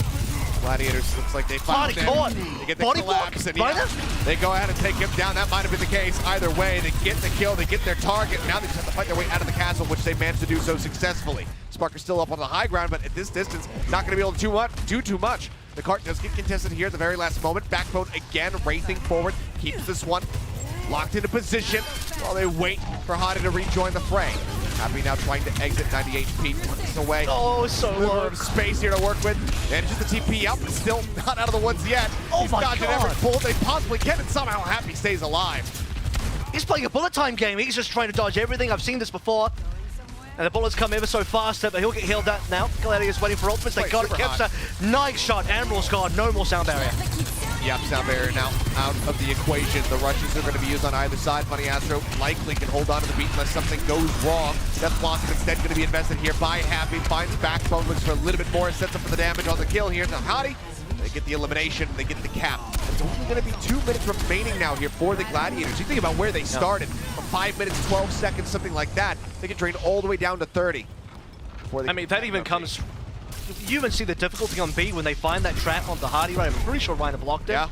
From what I could tell through the silhouettes, and even off the back of that, they couldn't cap off that fight. There was another fight that needed to happen, and they get it when Kepster snipes down Admiral, removes one of the ultimates. That's what got it for them. And Orlando gets sniped. Shu has to be hitting these shots, which unfortunately for the Gladiators, he is not. Slips quite a bit, landed on the other side, did have Kevster. Now Reiner going to be taken down as they pop the overclock and go rushing forward. Easy cleanup, easy acquisition of the cart for the side of the Spitfire. With a minute and 14 seconds remaining, Gladiators that cannot go honestly, to get right back into this push. You're seeing some consistent picks coming through from Landon. And, you know, I kind of spoke about this coming into this particular matchup. Statistically for me, I felt like Landon had the best overall stats yesterday from day one games. Now he's also adding some damage and kills on top of that as Kevster looks for overclock. Goes for it. The bubble keeping him protected for a little bit longer there, but everybody widely just pulling back. Gets the shot across on the backbone as he TPs forward, but doesn't get the headshot, so doesn't have the kill. Down barrier out from Admiral, keeps everybody shielded up as they once again go pushing towards the castle doors. Now go on the retreat. Gladiators start stepping to them once again. Landon out ahead by about 10% overshoot towards this next rush, and backbone is there nearly with the Death Blossom to couple in with it. Really important, by the way, that Reiner takes some damage here. Look at that, Shu's about to catch up. He's got it now, and the payload's in a good position. One fight can decide this. Rush on both sides. Astro. Death Blossom not going to be able to find the kill, but look how quickly he is firing off Happy. This did not stand a chance, nor does Reiner, and that should just about do it. Everybody just ripped to pieces by the Reaper. It'll be an extended team kill as we won't even get to see it overtime. We'll just bleed down. And that's as far as the cart is going to go. So very much a win condition here for the London Spitfire. Just need to push into the castle a little bit further than that, and then they will be walking away with a tied-up series at 1-1. I mean, Backbone might have used his Death Blossom a little early in that fight, didn't find any value, but he's got the full auto Hellfire shotguns. Double AA-12s walking forward. My goodness, the fire rate on that one. It was horrendous, the amount of damage coming on through on top of the LA Gladiators, stopping them from capping on in. And now you have to really examine the entire attack, where you consider that A was pretty phenomenal for the Gladiators, right? Push on through, win a fight where they kill Hardy twice. London could barely even really contest. I don't think anyone of Gladiators even died during that entire A push. B started to get very difficult for them. The amount of different attempts it took on B, no matter what picks they had, no matter what exchanges happened, London Spitfire held strong on B. There just wasn't enough time for the Gladiators to push through on C. I think, you know, a couple more fights, payload's in a good position, maybe Gladiators finish it off. It's not going to be the case yet. So I think this is the opening again where Landon gets the double. Okay, so he's literally just in the Spitfire, so the Gladiators spawn. It looks cool, but they did lose that fight. But at least he got the style points. Yeah. Well, he used the TP to get into that position, and then from there he didn't really have a bailout, had to fight his way through. But there was still some flashy plays being done. He exits the spawn room the hard way by dying. Yeah. Dies in honorable combat. Being a good Viking. Time to take action. Expectedly, no one's going to show their heads there. We're not going to see that Hydron OG moment from the Florida Atlanta game on Junkertown yesterday. One of those rare moments where a Widow opening pick from spawn does indeed work. And already Hardy, though, he's wanting to get forward. Reiner's being annoying behind, though. Look at that.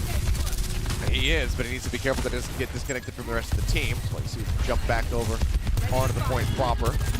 Still, though, packed low. Sparker, he had a rail, might have been able to get that execution. Now, though, Gladiators widely split, contained into a side room, and this is just going to be the meat grinder, perhaps. Kepster does manage to peel a bit here for the rest of the team, taking down Len, trying to take heals down. Now, Backbone dead as well. Suddenly, it gets turned completely on its head here by the Gladiators. Fantastically done. They give up a singular tick, but they win out the rest of the fight. Good catch. I mean, Gladiators just sort of surround Spitfire there. They know Spitfire at that point are basically hard committed. They can't exit. And they get so many members low. LA Gladiators, I watched Funny Astro drop to 1 HP, Happy drop to 1 HP there, but Spitfire cannot even get one. If they even get one kill there and lose a fight, there's a potential timing window where Spitfire can come in with greater respawns, but not going to be the case. 4-5v5, Shu with a pretty damn good lead. And there is the rush. Reiner leading the charge. Happy. I mean, the shotgun's just going crazy. No kills, though. Widely keep them zoned back, but yeah, it's not the result that they were looking for. They don't get kills. They don't get that extra 15 seconds ball at the time bank. Which is not really great, because now it just becomes a full zoning. Ultimately, Detroit do get some ult charge. So Funny Astro probably has to, yeah, he is going to do the sound barrier here. Has to. Uses it, but Admiral, he's going to have one online here. Builds it up. Has to go for the second shield. Sound barrier now going to be dropped in. TP up on the top land. He's just going absolutely crazy. with the aggression. Kempster mistiming on the right click, unable to find the shot across on the Spark. Backbone drops in, the Death Blossom finds two. Shu, the only one that found an elimination so far on the side of the Gladiators, takes down Sparker, but I don't think it's going to be anywhere near enough. Reiner's still playing forward, but is taking a beating, tries to make his exit. And chasing forward, they're looking for the staggers, and they should be able to find something. Yeah, the Winston will fall in the end. Yep. 4 minutes and 9 seconds now in the time bank for the Spitfires. They start the Streets phase. And unlike the London Spitfire earlier, you can't really just disengage away from Landon's Sooner Rush, because you can only go back so far here. Backbone, by the way, playing within the Winston buffing, that's just so cool, because what you see from Kev's POV when we watch that, regularly, was the fact that Kevs was trying to snipe Backbone while he's going for the Death Blossom, but Hardy's bubble placement, the combination of Hardy and Backbone working together there meant that Backbone gets max value.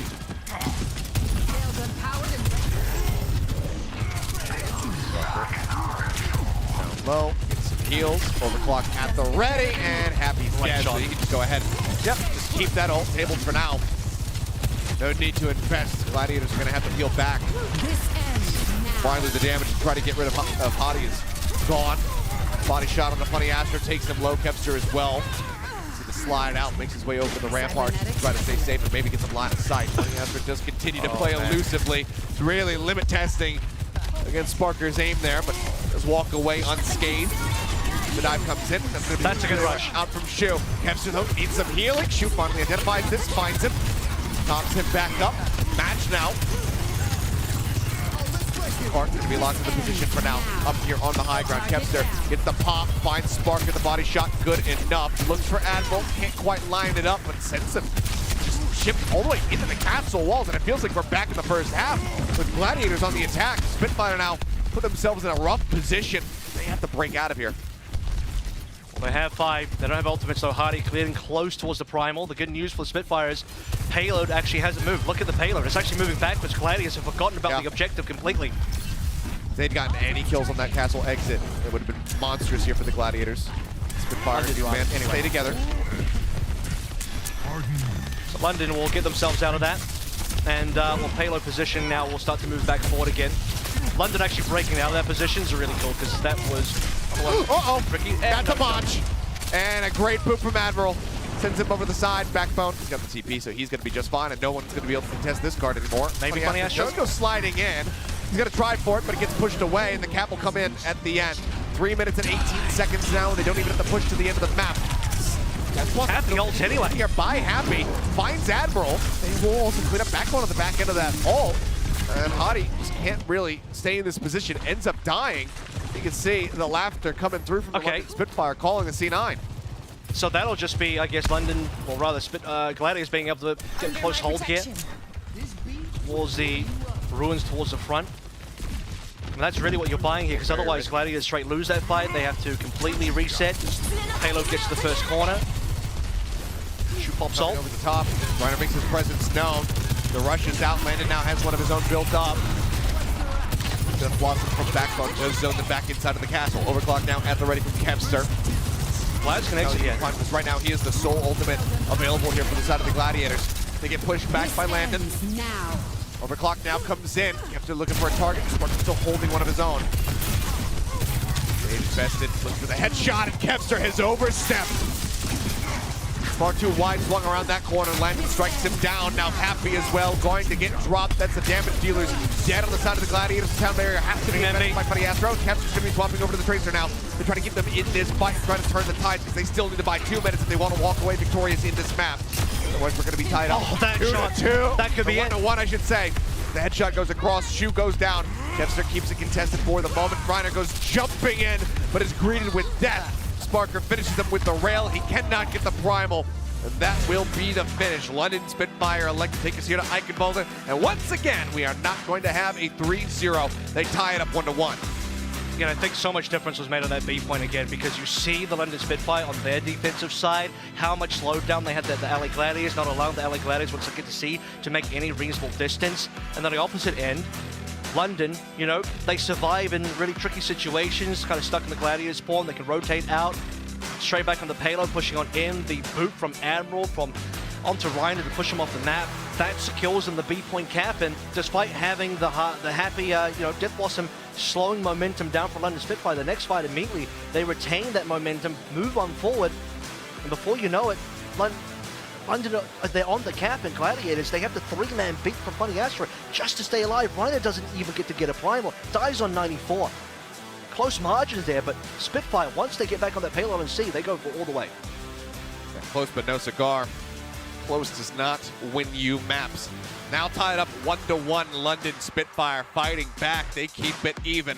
Gladiators will once again have a map pick as we get ready to go into Escort. We'll see where they decide to take us, but see if they can also clean things up just a bit. London having their number here. Another Monsters Time Bank off the rip, and they play it to a T. Very nicely done for them to go ahead and get the win. We'll see who takes the lead, who moves up to match point when we come back from the break, so don't go anywhere. We had some great plays today, some great games today. We got more coming your way.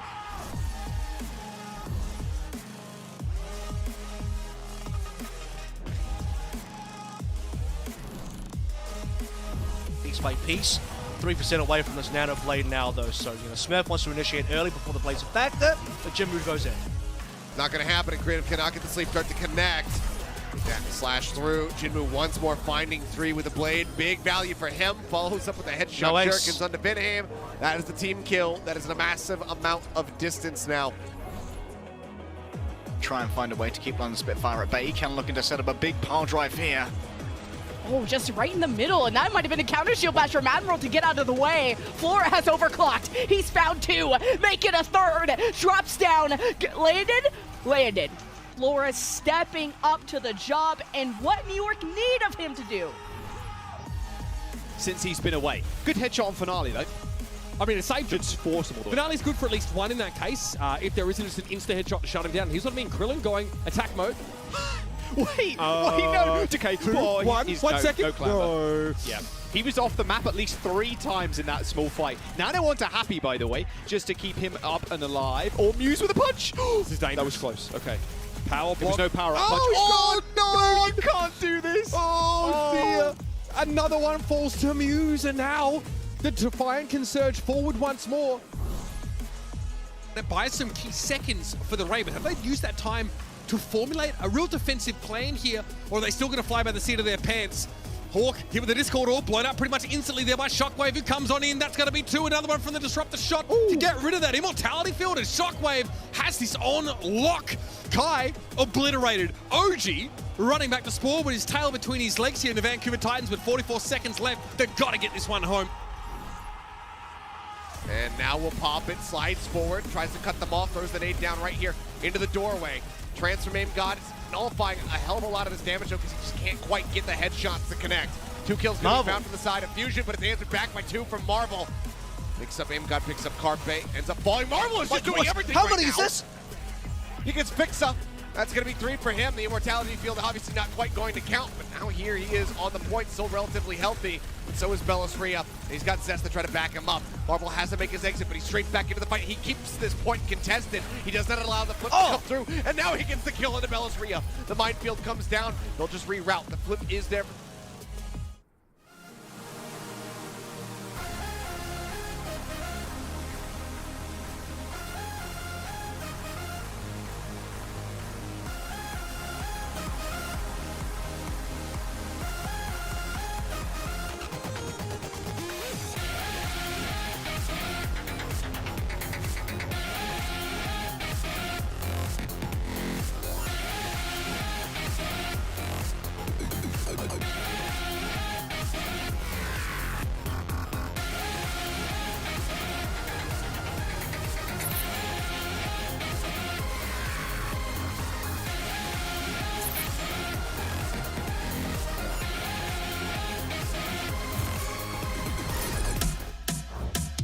And welcome back. We are all tied up at 1-1. Eichenwalde going the way of the London Spitfire. Their selection for our hybrid map. Now we look forward to Escort to see who is going to be able to take the lead. But man, what a game so far this is. And Landon has, I mean, we're bringing him up already, Avril. He's been looking damn good on the Kiriko.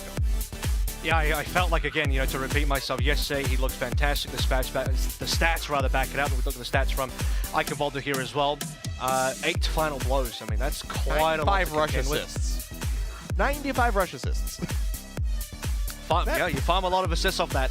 It's the healing done as well. 17,000, which is about 1,000 more than Shu. It's a ton of healing done, a lot more than the Lucio players. Funnily enough, you look at the 4,000 damage done. Admiral had 5,800, which is like an interesting dynamic between where Lucio and Kiriko is in the meta. You think about Kiriko as a high damage dealer, but actually, usually the Lucio players deal more damage. The Kiriko players heal a lot more though, because you need to do that to actually farm fast ultimates. And despite, I think, Shu typically having faster ultimates, Landon and the Spitfire, they got better value off a lot of their rushes. They also disengaged out of Gladiators rushes multiple times successfully. Landon were able to turn fights and beyond that as well. I know the sort of 2 kills that Landon got teleporting into the Glad spawn was a bit of a meme because they lost that fight, but there were other moments as well where he actually got some pretty critical shots down, some pretty critical kills that actually did change the course of how some fights went. Well, I don't believe we have any swaps on either side, so still we'll be seeing the same 5-man squads on both teams, as it is Dorado that has been selected by the Gladiators. They think that this is going to be the staging ground for them to be able to turn this series around and once more gain the lead for themselves. But given the way that both these teams are playing, honestly, Avril, I wouldn't be shocked if we have a bit of a similar experience as our last series with the Shock, where it's just trading blow for blow for the most part. So we'll have to just wait and see if that does happen. But you do have to be fearful if London are able to pick this map up, take themselves a match point. The difference between this series and the last one is, I think in the last series, it wasn't that crazy for Houston to quote-unquote get an upset versus the Shock, given the differential in the seeding coming in. And, you know, there was a reminder there as well that, you know, Houston did end up beating Shock a couple times in the regular season, so I don't think it was crazy for Houston to get that win. Here, I think it would be a lot crazy for London to get the win off the Gladiators, but London have been powering up. They look fantastic yesterday versus the Fusion, look fantastic so far right now. Honestly, London are a team that you really have to give respect for, and, you know, there have been plentiful comments about the role start so far for tanks. Obviously, 2 of them are in here right now, both Hardy and Reiner. And the fact that, well, here it is, proof of the pudding, right? Hardy versus Reiner, and Hardy has been performing so substantially well in the win stat. I think you got to give credit to that role start nod. I think the observers are trolling me, unfortunately, by showing that taco card you and I were talking about during the break. That getting hungry. Hunger is real. If only I had some break, by the way. In that long pause. I had some Butterfingers to snack on. And that super long pause in the Houston game on Esperanza, in the chat, Dante said hilted. That's hungry and tilted. Something that wasn't shown in the broadcast, but I thought that was quite funny. All right, let's get into this game, though. Well, can't say that I'm tilted, but I'm definitely hungry. But I'm also hungry for some more action. Backbone, you can see the smile on his face. He kind of botched the initial jump shot, so says, screw it, I'll just go straight for the Reaper instead. I tell you what, though, here on the Tracers, occupying the high ground, and so far, damage harassment's looking great. He's got 45% of a pulse bomb. Now that's the thing, because we talk about, okay, well, you know, what does Gladiators want to do here? No swaps. They can make swaps within the team itself, because Happy's back on Sojin, which allows Kips to play through a Tracer. Can work pretty well on Dorado, I respect it. And the damage has been pretty darn good, as you said. This is going to be a fast pulse. That it is. About 50 seconds so far, 87% built up. Pops the recall, has to pull back, but now Pulse going to be online. Backbone just trying to keep him at an arm's length. Arm's distance, I should say. And yeah, he does, but just dashes around the side. Pulse bomb at the ready. Everybody pushed up here into the bubble, drops it down, but won't be able to find a stick. Doesn't get a kill. Doesn't find much of anything, and once again we play Ring Around the Rosie as London Spitfire starts stealing the cart away, occupying the market space for themselves. Hottie just kind of holding that underpass, and now Kevs are gone. Swap sides, and finds the kill. Where are Glads right now? They're in the archway. They've completely swapped sides, so Spitfire get free push with Kevs gone as well. Gladiators have to get a touch going. Hardy's keeping it busy. We've nearly capped this one. In fact, we have. It's gone. They have gotten it. Reiner just got booped away, and that was just enough time to go ahead and get that cap through. Kepster gets a little bit of revenge here on the Landon, but it's not enough. They completely got outdone, out-rotated here. London Spitfire just got in front of them. Gladiators tried to pinch them from behind, but they never get on top of them. They can never keep that card contested. That was Glad's call, though. They rotated themselves. They were the ones that went very aggressive versus Spitfire. Meanwhile, the payload was moving away from them. Spitfire never really left the payload. And so what the end result was is that Kevster dies. He can't touch. Reiner's too late for the touch and it's gone. Spitfire hold most of the ults here as well. Glads have the high ground. That's at least a silver lining they can work through. Kevster hiding in the flanks. Change that. Happy now. Does have that overclock available. Sparker ready to match. Paraiso still going to be 9% away from that sound barrier. Yeah, backbone taking a beating. Get some healing as Kevster goes into the back line. Second pulse bomb nearly online. Recall going to be popped by him. Drop down off the high ground from Happy. And there's going to be the rush. Shoot using his pulse bomb goes down. Not going to find anything. Sound barrier out from Admirals. Paraiso matching. Primal Rage popped by Reiner on the other side. Hottie's still going to be holding. Come up into the air. Reiner knocking Hottie away. He's now going to pop the Primal Rage. Spark against Kevster, the rail shot. Enough to finish off the Tracer. Still does have this overclock. Didn't have to pop it. In the meantime, Hottie, he's juggling like 3 people over here. He's looking like and he's alive. He lives. Somehow tucks back away around the corner. Overclock at the ready for both of the Sojourns. Shots firing, no one finding any eliminations, but it's still going to be the London Spitfire who continue to push forward. Hottie, there it is. And not dip out this time. This time Kevster just managed to find the elimination, but the rest of London are just diving forward here. Past point B, looking for some eliminations, and Backbone's going to be able to find 2. Can he get a 3rd? The answer is yes. Reiner is cleaned up, even though they lose out on the tank, they lose out on Sparker. London Spitfire will continue to push, and they get the cap on B. And that's the only fight on B. There was only one fight on B at Ilios. That one super extended fight. 9 ultimates got spent in the first portion of the fight. It's a good pick from Happy, slows things down. And that was a Kevster death to Sparker initially. And the Backbone eventually throws in the Death Blossom. That's when things really kick off. But beyond that as well, Hardy did a lot of work to juggle members of the Gladiators. Reiner tried to lock one person down, didn't quite get that successfully done. You lose B because Spitfire had payload once again moving the entire way through. The objective control has been very good on the attack so far. Oh, pulse bomb number 3. Here comes the charm. Let's see, Kevster can get something done this time around. Backbone's going to get his head taken off, so one of the targets eliminated, dashing forward. He's just holding the door for now. Pulse to the ready. I thought maybe Kevster was going to go for it right there. And he's testing the waters. Continues to hold it, spots them, pulse goes down, but Admiral just casually wall rides away. Keeps himself safe, the heals coming through from Landon, but it's not enough to try to save Sparker's life. Now Landon himself at risk will get cleaved down. Reiner coming up big, 2 kills off the back of the Primal, Backbone's dead as well. Gladiators at long last finding a firm foothold, but Reiner will still get taken down to the back end. And off the back of Reiner dying, Backbone is about to respawn. Spitfire will walk forward, Gladiators need to respect this and back out. They played very aggressively. I think the pulse is one thing. The extra primal, I'm not too sure if I agree with it. Does Reiner get a bunch of kills? Absolutely. And it buys time. I think they got 30 seconds off that. When you get to the real team fights that matter, which is about to be the one we see here, he'll probably wish he had that. So that's a great thing on the Admiral. That slows things down for Spitfire. They might have to reset. Yeah, I mean, Landon is so preoccupied just trying to keep the DPS alive that Admiral kind of gets left out to dry, ends up falling down. Everybody tucking away inside of the bank for now. They know that Admiral's going to be split spawn. Trying to keep their eyes out for him, but he just goes ahead and reroutes around the opposite side, goes up main, manages to rejoin in with the rest of the team. Now they enter through. Happy slides back, tries to keep himself safe. Body under fire, but Wolf is at the ready. Go ahead and pop that. Admiral drops the beat. Pulse bomb gets the stick, looks for the kill, but just chews through the shielding. Admiral's still going to be alive in the fight for now. Rushes out from both of the Gitikos. Shields now gone from both Lucios. Death Blossom getting jumped on. There's the Death Blossom. Solo for Happy gets the elimination. Shu going to be taken down in the meantime by Hottie. Paraiso well into the back lines, low HP. Needs to try to stay alive. Kevster as well. Same can be said.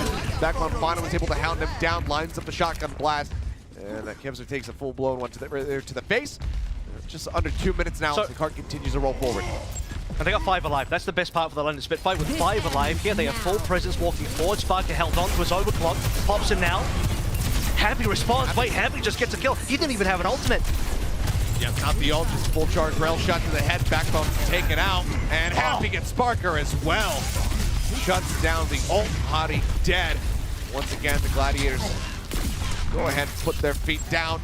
Establish a nice little foothold here for themselves. Minute 20 remaining. London Spitfire still seeking to finish the map. Backbone for a brief moment. Just checking to see if anybody over pursued. Hey, And I don't think Gladiators will pursue this time. They just don't have the ult to play through, right? Last time they had a lot more. They had the Pulse, they had the Primal. Under Spitfire. Back to basics here. Overclock denied. Happy does major work on that last defense. Now himself will look towards the overclock as London Spitfire looks like they want the high ground. They'll get it. They have to get back on the payload to swap. They did trade that one out. Funny after take it down, but obviously you have the much faster respawns as well as it being a Lucio, so not really going to lose too much time joining back in with the rest of the team. Admiral now a bit of a precarious spot. Makes his exit back up the stairwell, but the cart is still widely going to be halted.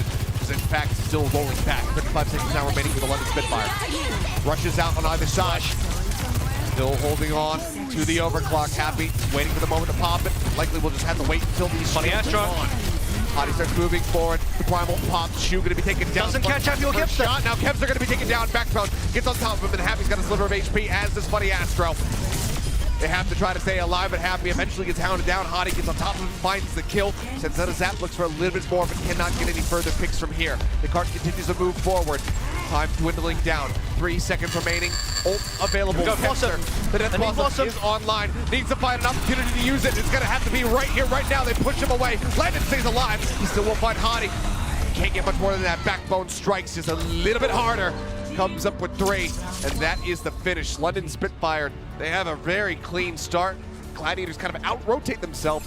They still manage to drain the clock all the way down, but they cannot deny the finish on Dorado.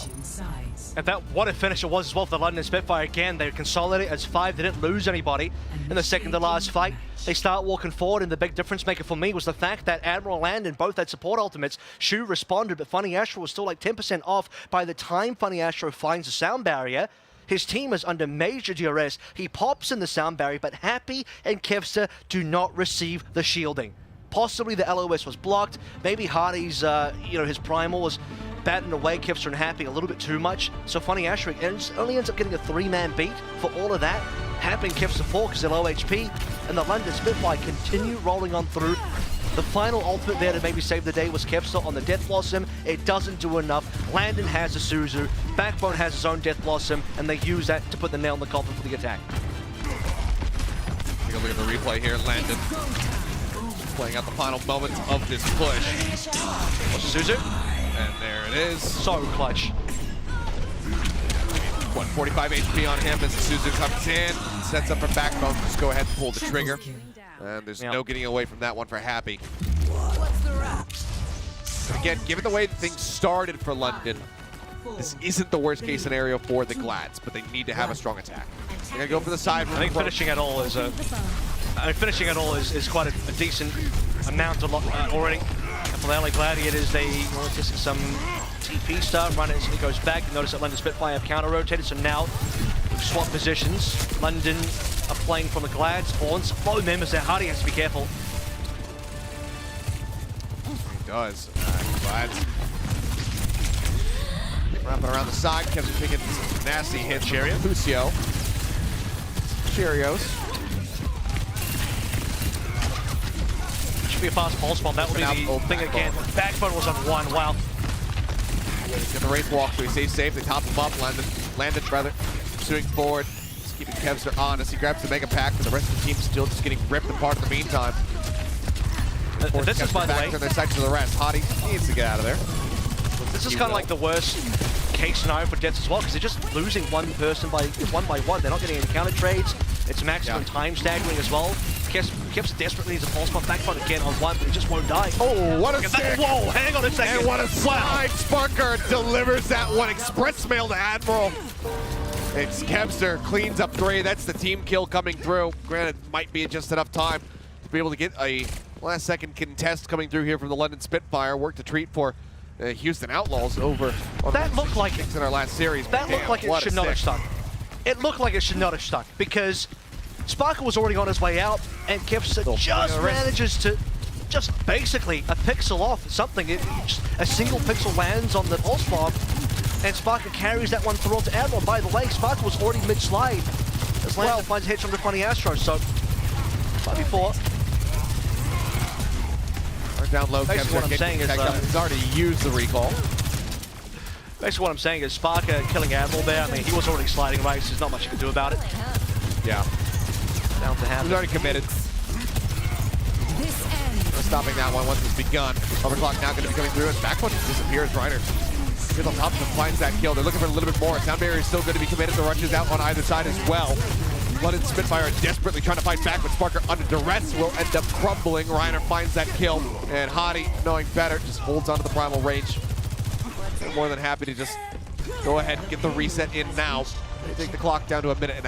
It's going to be a 4-minute time bank now with the cap on A. We'll take a look at this pulse bomb stick once again. Oh my god, it's like the craziest stick. And then he jumps out of the bubble. Unfortunate. I think like in that moment, it happened so quickly, like if I jump, I might be able to jump out of the way of my teammates, but he probably didn't realize that Admiral was wall riding, so it's pretty unlucky. Yeah. Well, got a good slowdown though. You know, all that being said, London still slowed down the payload a reasonable amount. The extra Landon killed the Funny Astro, forcing an extra reset. LA Gladiators showing good patience there to wait for Funny Astro. They held their ground even 4v5. So now they need a snowball. That's the way Glads want to speed up. Pulls back, playing inside of the bank right now. He's pushing forward into his face to try to get the punish. Reiner goes low, pops the primal with barely any time to spare.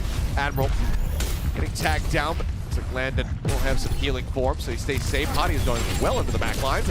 Funny Astro going to be greeted by a headshot there from Sparker. Nice rail, happy.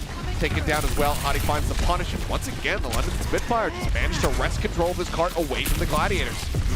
Now, I think, like, you see from Kep's POV as well, it's been a pretty tough battle so far. Like, he gets members low, he can get Backbone low, but he can't quite finish off these kills. The final bits of HP on the London Spitfire don't seem to go away, and for the Hadi as well, he gets a pretty good matchup, right, because he doesn't have to face a Reaper, whereas Reiner does when he has to go up against Backbone.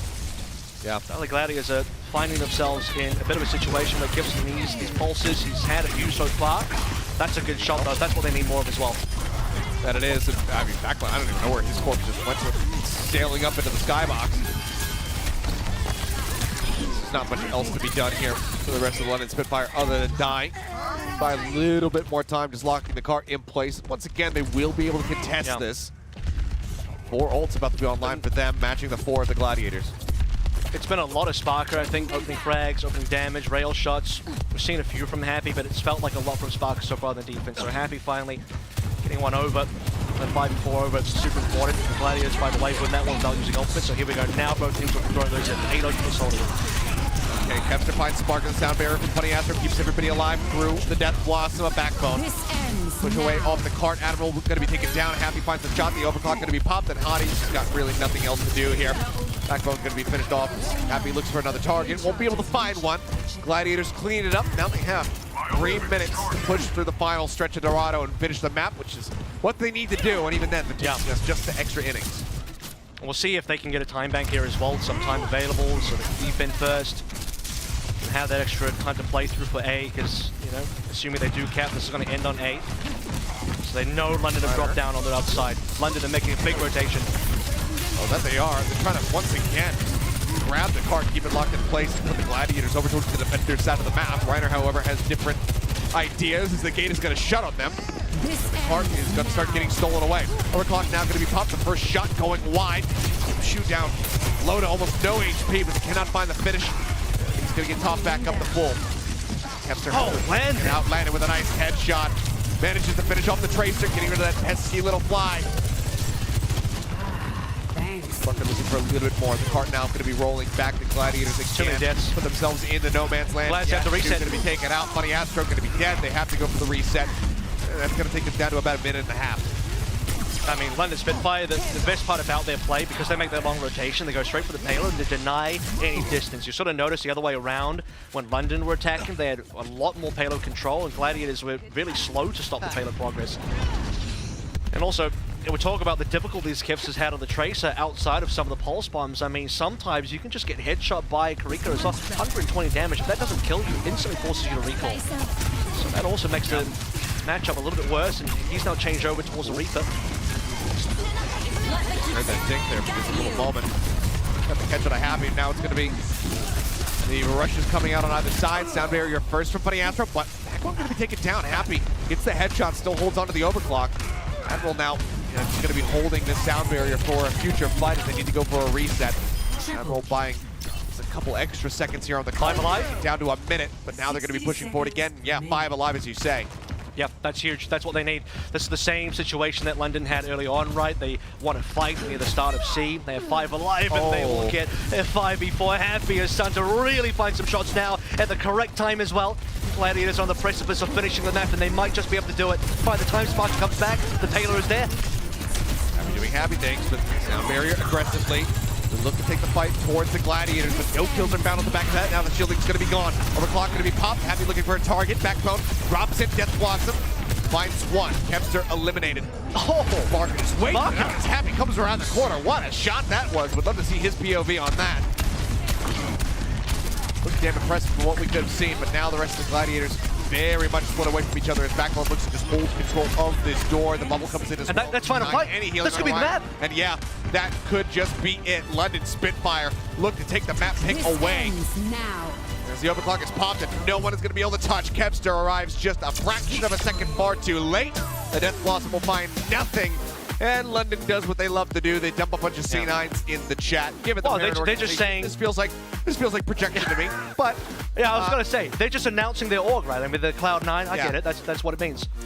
I mean, but Hadi, he steps up out of his seat. He's banging his chest. He's saying, "I am the Winston God."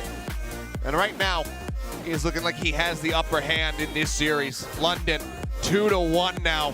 Match point in their hands. They could be looking to send the Gladiators down to the lower bracket. They could just close out one more map. Hardy's like, apparently they call me a Ryan one trick. Apparently, supposedly they say a Ryan one trick. Apparently not. As we see from the results right here, Hardy did great work on that map, but generally speaking, I just think some great shots from Landon. Not the best matchup for LA Gladiators, given that they were really trying to make that Tracer work. Had an interview from Sparkle earlier on his thoughts on Tracer. He wasn't, he even played some Tracer, but he says, not great in this meta. We really do see that it was a struggle for LA Gladiators. That was a tier 4 pick. Exactly. Well, yeah. I don't know how many tears he has, but that seems pretty low to me. Under Spitfire, better objective control to me. They count the map, they finish. Glads run out of time. Final fight comes out. Backbone, Sparker land the shots. Backbone doesn't die, and it's all over. Well, London Spitfire now have this series in their hands. If they can close out on push, they will be staying in the upper bracket and sending the Gladiators down into the dungeon. We'll see if they can get it done, what the Glad's final map pick is going to be when we come back, so do not go anywhere.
London Spitfire. They're packing some heat with this roster right here. They don't know! Oh, Hardy! What a way to turn this around! Jax's double pulse faith and MCD, the counter dives have traded out heals. It's over, we tie up the series. Oh, my God! Hardy just stuck in the corner, drops down the shatter, and there you go. Chatty is back. He is here to pound. London Spitfire continue to advance. Blizzard available for Backbone. Nero throws out the Blizzard, but a counter Blizzard from Backbone. Can they kill Gator? He's trapped. No lamp to be had, and Gator dies. And now look at Backbone chasing down Ultraviolet. 2 shatters coming online rather soon. It's this man on your screen that comes up with the goods. London! And welcome back. We are now at match point. 2-1 the scoreline as London Spitfire have the lead. Gladiators have one more map pick to try to take us into 5. Push is going to be their decider is to see whether or not they can make that happen. So we'll have to just wait and see where they decide to take us. Is it going to be New Queen Street, Coliseo, or Esperanza? We'll have to just wait and find out here in just a bit. But for right now, London are looking good. Absolutely, and on the converse as well, it's like, well, you could probably say that LA Gladiators, they seem to be struggling right now, which is, I guess, an obvious statement, but some of their struggles comes from the fact that I don't know if they figured out, like, what actually is their lineup, like, who is the Sojourn player, who's the Reaper player, is Tracer really worth picking? Because, you know, we've gone back and forth debating whether, you know, actually it's not been a back and forth, it's just mainly us just agreeing with Sparkle, isn't it? Like, most teams would probably agree with Sparkle. Tracer, not the best pick right now, you really are forcing it to work. We saw that from Kip's POV. He struggled to really find picks outside the pulse bombs. He just couldn't really dive in. And how many low players on London Spitfire that just unfortunately are not going down. LA Gladiators today, they've played some interesting stuff. They've, to me, been, it's an interesting identity to have for this team, that they're the ones willing to try out different tanks like the Doom that we saw earlier. We had a little bit of Rhine, Junkrat. It's been pretty hit or miss. They've been playing Tracer. They've been swapping their 2 DPS player roles as well.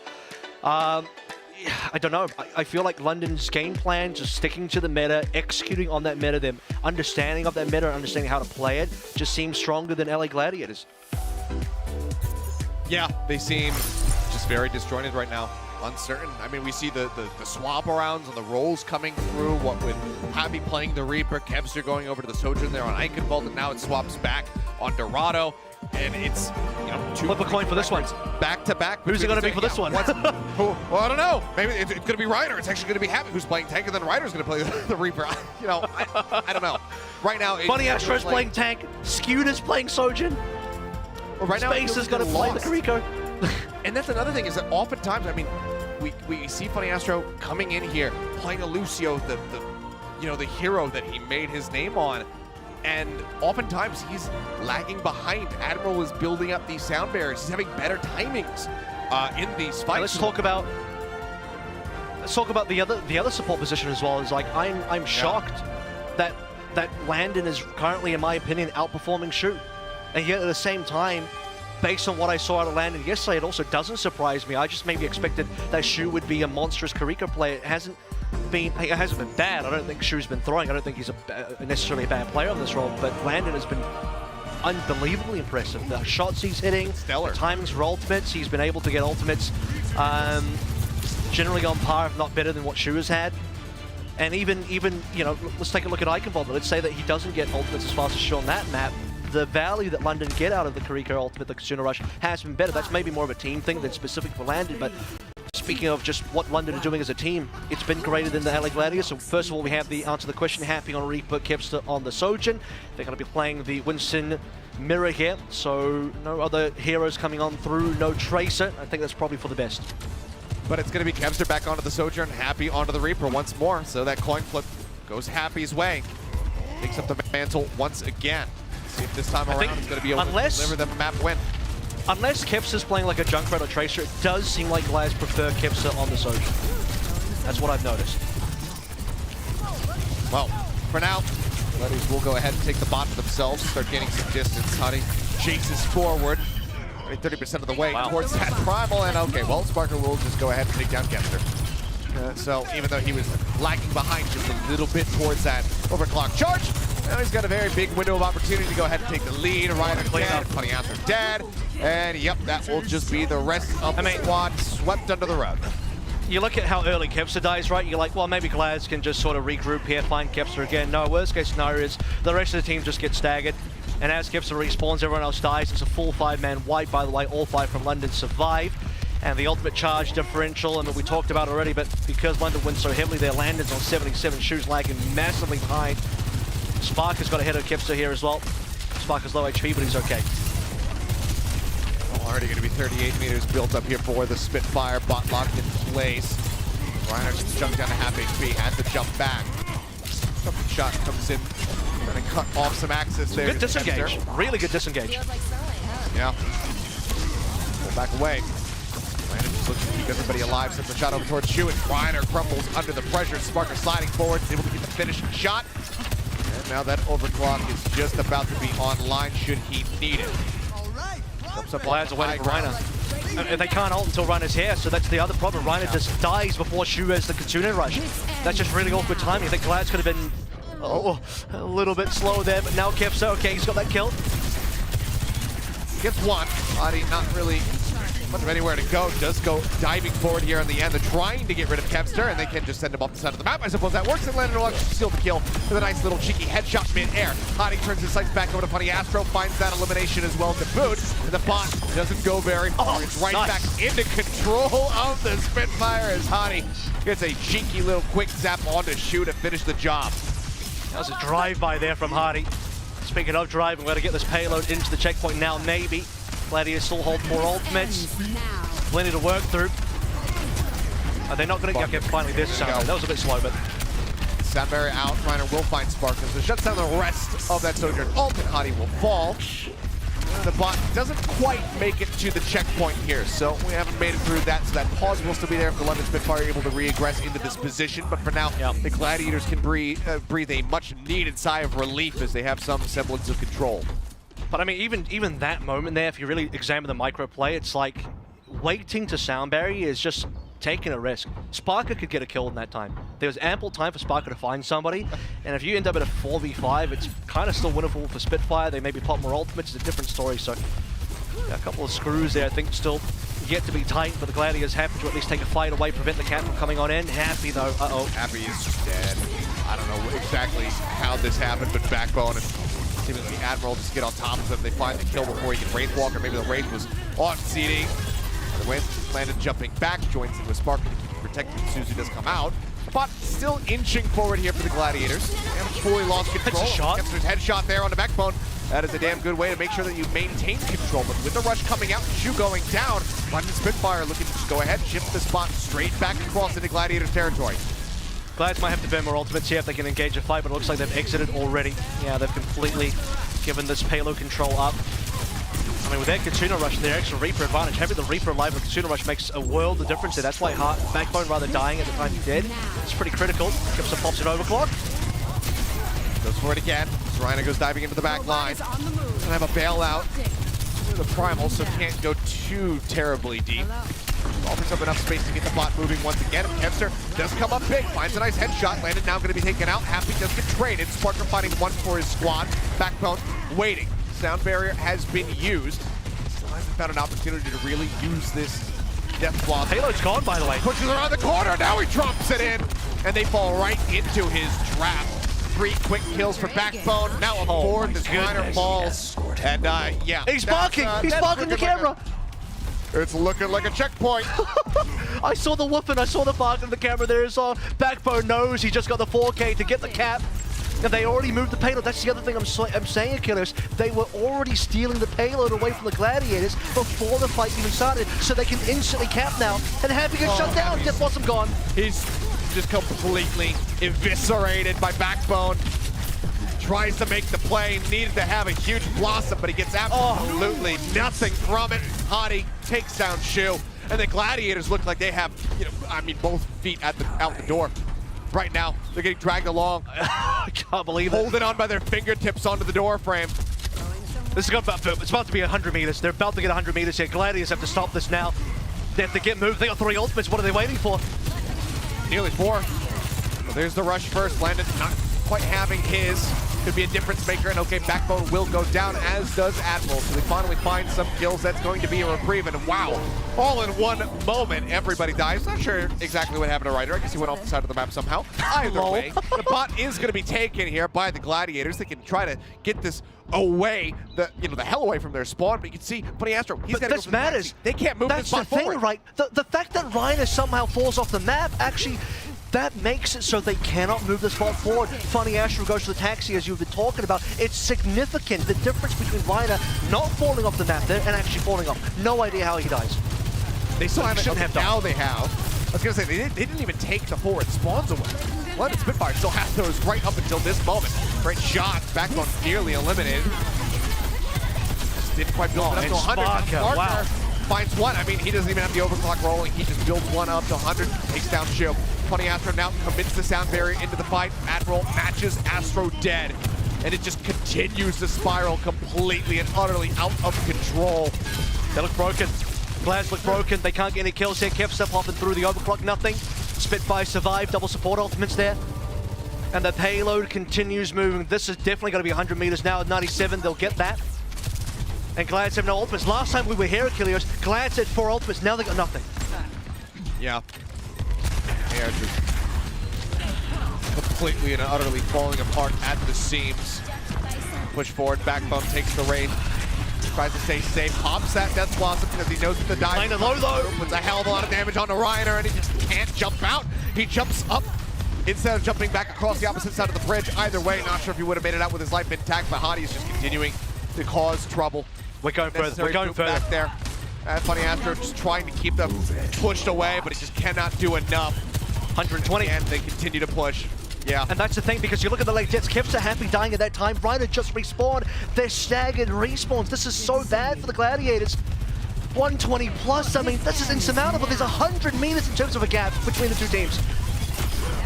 Yep, 100 meters in a minute when the London Spitfire are knocking on the doors of the London cap? complete. I mean, it looks like it's going to happen. It seems inevitable. Kevster trying to escape, will manage to trade one, but no one can touch, and the London Spitfire will not be denied. They give up one map, and then they go to push, and they take it all the way home. Gladiators did not hold a candle to them at any singular moment in this map. And clearly, for a team that has won multiple tournaments in the year, there is something that needs to be worked on in the playoffs if they want to make it out of the lower bracket, because London Spitfire looked like they were playing with their food. It doesn't make sense. It doesn't really make sense for the Gladiators to be this bad in this meta versus London Spitfire, considering, yeah, okay, they did win twice. Did they lose Summer Showdown? That was bad for them. Understandably, it was bad. But this meta should work for them. But they were, by the way, Gladiators was 6-0. Perfect in the Countdown Cup qualifiers. They are one of our top seeds coming into this playoffs. So when I say it wasn't that shocking for Houston to beat the the San Francisco Shock, it is incredibly shocking that London do beat the LA Gladiators, because when you look at a Winston meta on paper, that's perfect for Reiner.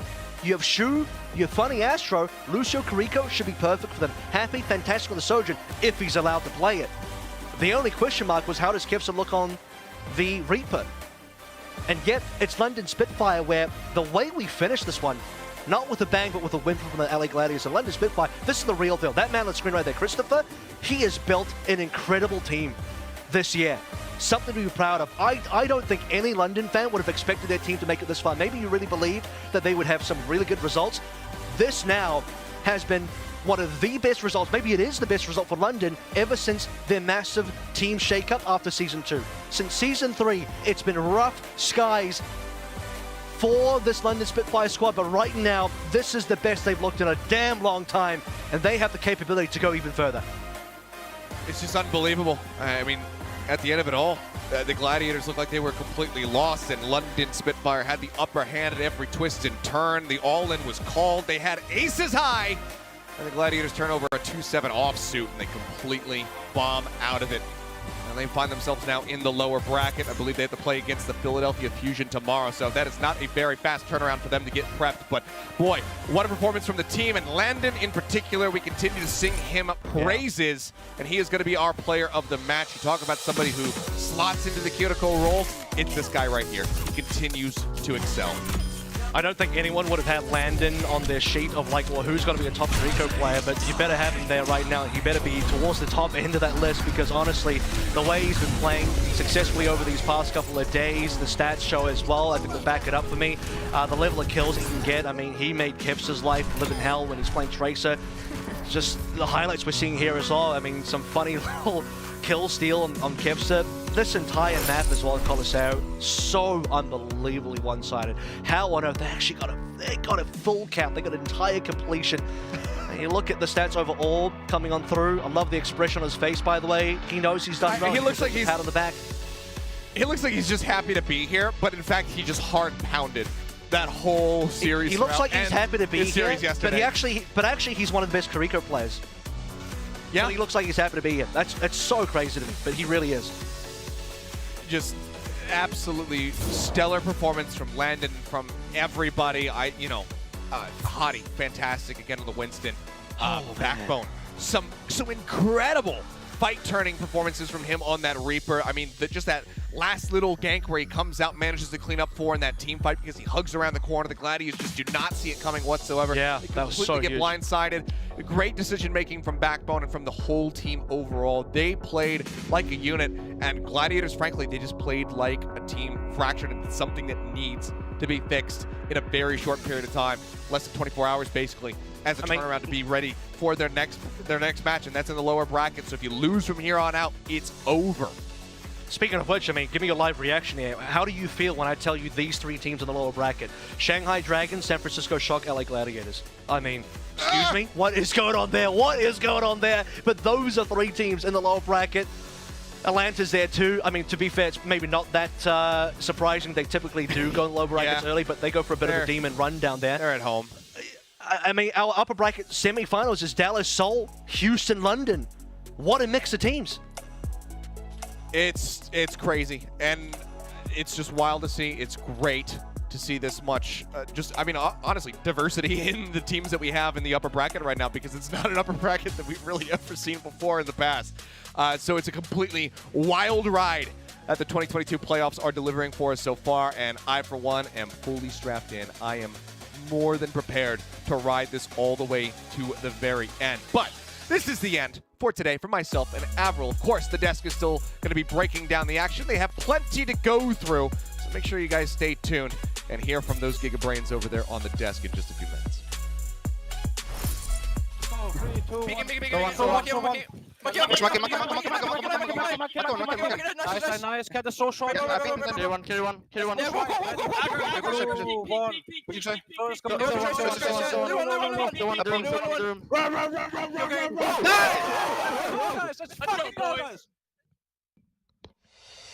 The Overwatch League is brought to you by Butterfinger. Crispity, crunchity, peanut buttery. No one lays a finger on your Butterfinger.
Welcome to the Watchpoint Post Show. Zoe here, joined by Necra and Reinforce. And we also have the utmost honor of having Landon from the London Spitfire joining us now for the winner's interview. First and foremost, congratulations. Huge dub for you and your team. You must be absolutely elated right now. I am. Thank you so much. It was a really fun game. Well, it was so much fun for us to watch. Now, I do want you to break it down a little bit for us. What do you think gave you the edge in your win over the LA Gladiators? This whole year, we've been honing our style, and we've learned a lot of comps and a lot of styles. But the one thing that we're leagues better than the other teams is these kind of rush or hive mind style comps, where all of us are 5 people tunneled on one thing, walking in one direction. So you think that's sort of like what gave you the edge when like this meta came around? We're seeing some of these top teams, you know, not even the LA Gladiators, you know, they're a respectable franchise winning 2 stage titles, but also like San Francisco Shock, for example, Shanghai Dragons got 3-0'd. Do you think that teams that can adapt to this kind of meta quickly, like that really suits their style here in the playoffs, like you guys? Yeah, in this meta, more than most others, the most important thing, or one of the most important things, is communication and teamwork. So even if you have players with slightly better aim, if you play versus a team that has better communication and better teamwork, you're going to lose. Oh, I love that. Can I ask a follow-up then? Like, what do you think makes great communication for London Spitfire, for example? Like, what is something maybe when you came into the team that Coach Christopher or something, like, what did they teach you about communication that really stood out to you, maybe? Since I joined this team, we had really realistic expectations set for us, that if we wanted to be a really good team, we had to focus on things that other teams didn't. And Christopher, an amazing coach, really put that focus on communication, that no matter what else, we should always be communicating better than the enemy team. I love that. Yeah, that's great. Yeah, it's especially important when, Landon, you've been doing such a phenomenal job on Kiriko. I think you are just on the top of our leaderboards right now for stats. Can you tell us what separates a good Kiriko from a great Kiriko like yourself? In the league right now, there seem to be 2 styles of like a flank-heavy Kiriko versus one that focuses on healing. So I try to focus on enabling my teammates rather than going for lucky kills or random headshots, and that's worked well for us. So if you had to give one tip to the people that are watching your gameplay, maybe inspired to take it to the ranked ladder, what is the one thing that you want to see Kirikos work on, or what would your tip be? Just heal more. Just heal. Oh, there you go. Simple. Yeah, Straight to my the man. point. On behalf of everyone with a Kiriko and their team, thank you. Yeah. I hope that one sticks. Landon, thank you so much for joining us. Congratulations once again, and best of luck in your next match. Thank you. Thank you, Landon.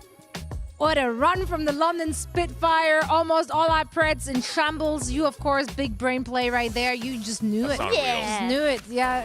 Yeah, it is unreal, but we love it. I love upsets like that. And they had a great first day. They showed what they got again, day number 2. But we do have to look at the Gladiators here as well in this match. I mean, this was the first look we actually got of them in this new meta. And they did not seem to have a good grasp on what they want to play, how they want to play it. Yeah, this is the first team which we've really seen not really been decided on who is playing the Reaper and who will be playing the Sojourn. We had Kevster kick things off playing Sojourn here. He played some Tracer on the early rounds on Lijiang Tower. Go over to Dorado, we saw Kevster on the Tracer as well. So it was a bit all over the place for the LA Gladiators. Overall, I think that London Spitfire, as Landon just hit on in the interview, I think they communicated better. I think they had better dive execution. I think Reiner, for example, on the Winston, he was on the back foot quite a bit. So very positively surprised here again by the London Spitfire, Necra. Well, there's something else that I feel like backs up Landon's point about communication. It doesn't matter if you have great aim, because the Los Angeles Gladiators for 3 of the maps were leading in final blows over London, and so London was still able to win. And I think that speaks volumes to Landon's point. Yeah, I think also just like that speaks to how good Happy is on Sojourn, for example, like being able to just rack up final blows, and they might not matter, you know, you might not even win the map, but the fact that you can always have like an impact on the match itself by racking up these final blows, for example, whether it's like at the end of fights or like, you know, just randomly before fights even kick off, you know, first elimination, stuff like that. There are some huge conundrums about the Los Angeles Gladiators. For example, they were one of the favorites going into the playoffs, predicted by many to win the entire thing. And if we take a look at Kevster's Sojourn stats entering the playoffs, you can see he played about an hour for this team compared to Padipan early in the year, played about 4.5 hours of gameplay on Sojourn. Happy has played over 5 hours of Sojourn. So you can see here, Kevster only an hour played so far on Sojourn, entering the playoffs, and they look pretty good. You know, 8.8 final blows per 10 minutes, 5.5 short kills per 10 minutes. Like, that's nothing to, you know, sniff at. Like, that's really good stats, right? But the fact that Kevster hasn't been the primary Sojourn player for the LA Gladiators, I mean, you're really gonna ask some questions about what's going on with the Gladiators. Why are they flexing these heroes around? Because no other team, again, has done this so far this playoffs. I kind of feel like when it comes to watching how the Gladiators were adapting to this meta, you saw a lot of the Tracer come out there from Kevster, maybe not expecting the Sojourn to be in the right or with the same person, but I think that with the Tracer play, it does feel like Gladiators are trying to play to a huge strength of theirs, which is Kevster's Tracer. It's so good that you kind of want to play around it. We've seen other teams like the Dallas Fuel, for example. They like having Sparkle in the lineup because Sparkle, he can play the Tracer, Sparkle can play the Reaper, and does a really good job at that. You can flex to both of those heroes. And we've seen other teams as well being able to flex over to that Tracer. The LA Gladiators, they're saying no. Like, sometimes we want Kevster on the Tracer and sometimes we want Kevster on the Sojourn. That is unprecedented so far in the playoffs. Do you feel like this is a matter of stubbornness, not wanting to flex? Or does the Gladiators actually have a bit of an issue when it comes to flexibility if you compare them to other teams? Which is so weird to say, because all season we've been saying that the Gladiators are one of the most flexible teams. They look meta-proof usually. Yeah, they usually do when it comes to kind of being able to play to the strengths of a particular map or a particular hero or player. But it just feels like with this meta and also the Junker Queen meta, they just looked really lost. Yeah, I mean, they did improve on the Junker Queen meta at the end. They didn't qualify for the tournament, of course, and that was a big question we had about them, but later on they improved. Many even said that the LA Gladiators at the end of Summer Showdown could have gone really far in that tournament the way they improved, but early on they had their struggles, so maybe early on in this meta as well, having their struggles. I think for the LA Gladiators, we'll never have the perfect answer on why we're seeing Kevster and Happy make these switches. I'm certainly not willing to go out on a ledge and just like proclaim why this is happening, right?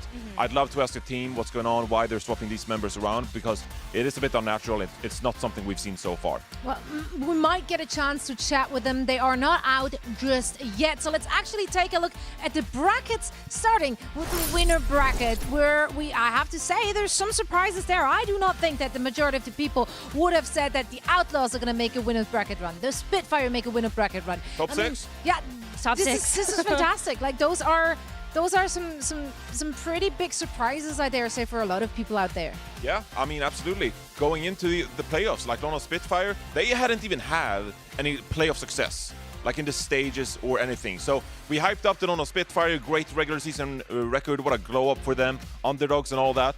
But they got reverse swept by the Florida Mayhem twice in previous stages this year. Come tournament time, so now the Nono Spitfire find themselves in top 6. That is a huge improvement when it comes to tournament play in particular. Yeah, and that winner bracket looking really, really neat. Also having like the Soul and the Fuel could be a winner. It could be a grand finals kind of match right there. But if we're looking at the loser bracket, this is bonkers. I can't believe I'm actually saying that. We're going to see the Dragons, the Shock, the Gladiators. They're all dropping down into the losers bracket. That's what? What is happening? Shanghai Dragons and San Francisco Shock, we said it earlier, they've won the last 3 Overwatch League championships, and now they're battling it out for one of those champions to go home. Yeah. That is unbelievable. Yeah, the loser of these is going home, and everything on the line. I very much hope that those teams are going back to the drawing board at the end of the day and really trying to figure out what went wrong for them, how they can improve. It's a short turnaround, so I very much hope to see them coming out firing on all cylinders tomorrow for their potential last match of the season. Now, it was a day filled with surprises and many things happening on the server. So, of course, I know everyone had their bingo boards out and ready to cross things off the list. So, Necro, if you could do us the honor to step over to our board and we take a quick look at what else we can cross off that list. I do feel like there's got to be more. I think also we have the reference to the 5th year of Owl. We've literally done that in the pre-show yesterday. Yeah. I mentioned it about 100 times. So yeah, that one can go up. So that's on the right over there. Yeah. Right next to the N from bingo. Middle on the right. So middle on the right. There we go. Yeah, right in front of you. There you go. It's a lot of writing. We could have kept that shorter. What and else also happened? 2 elims in a single boop. Yeah. We saw that in the Dallas Fuel matchup as well. So that's center left. There you go. I don't think a lot of bingo board things got crossed off. So if we take a look at this board, does Houstonable count? No. He said it. no. Houstonable is when they suck. It's when they're bad, but they're winning. We cannot possibly cross off the Houstonable.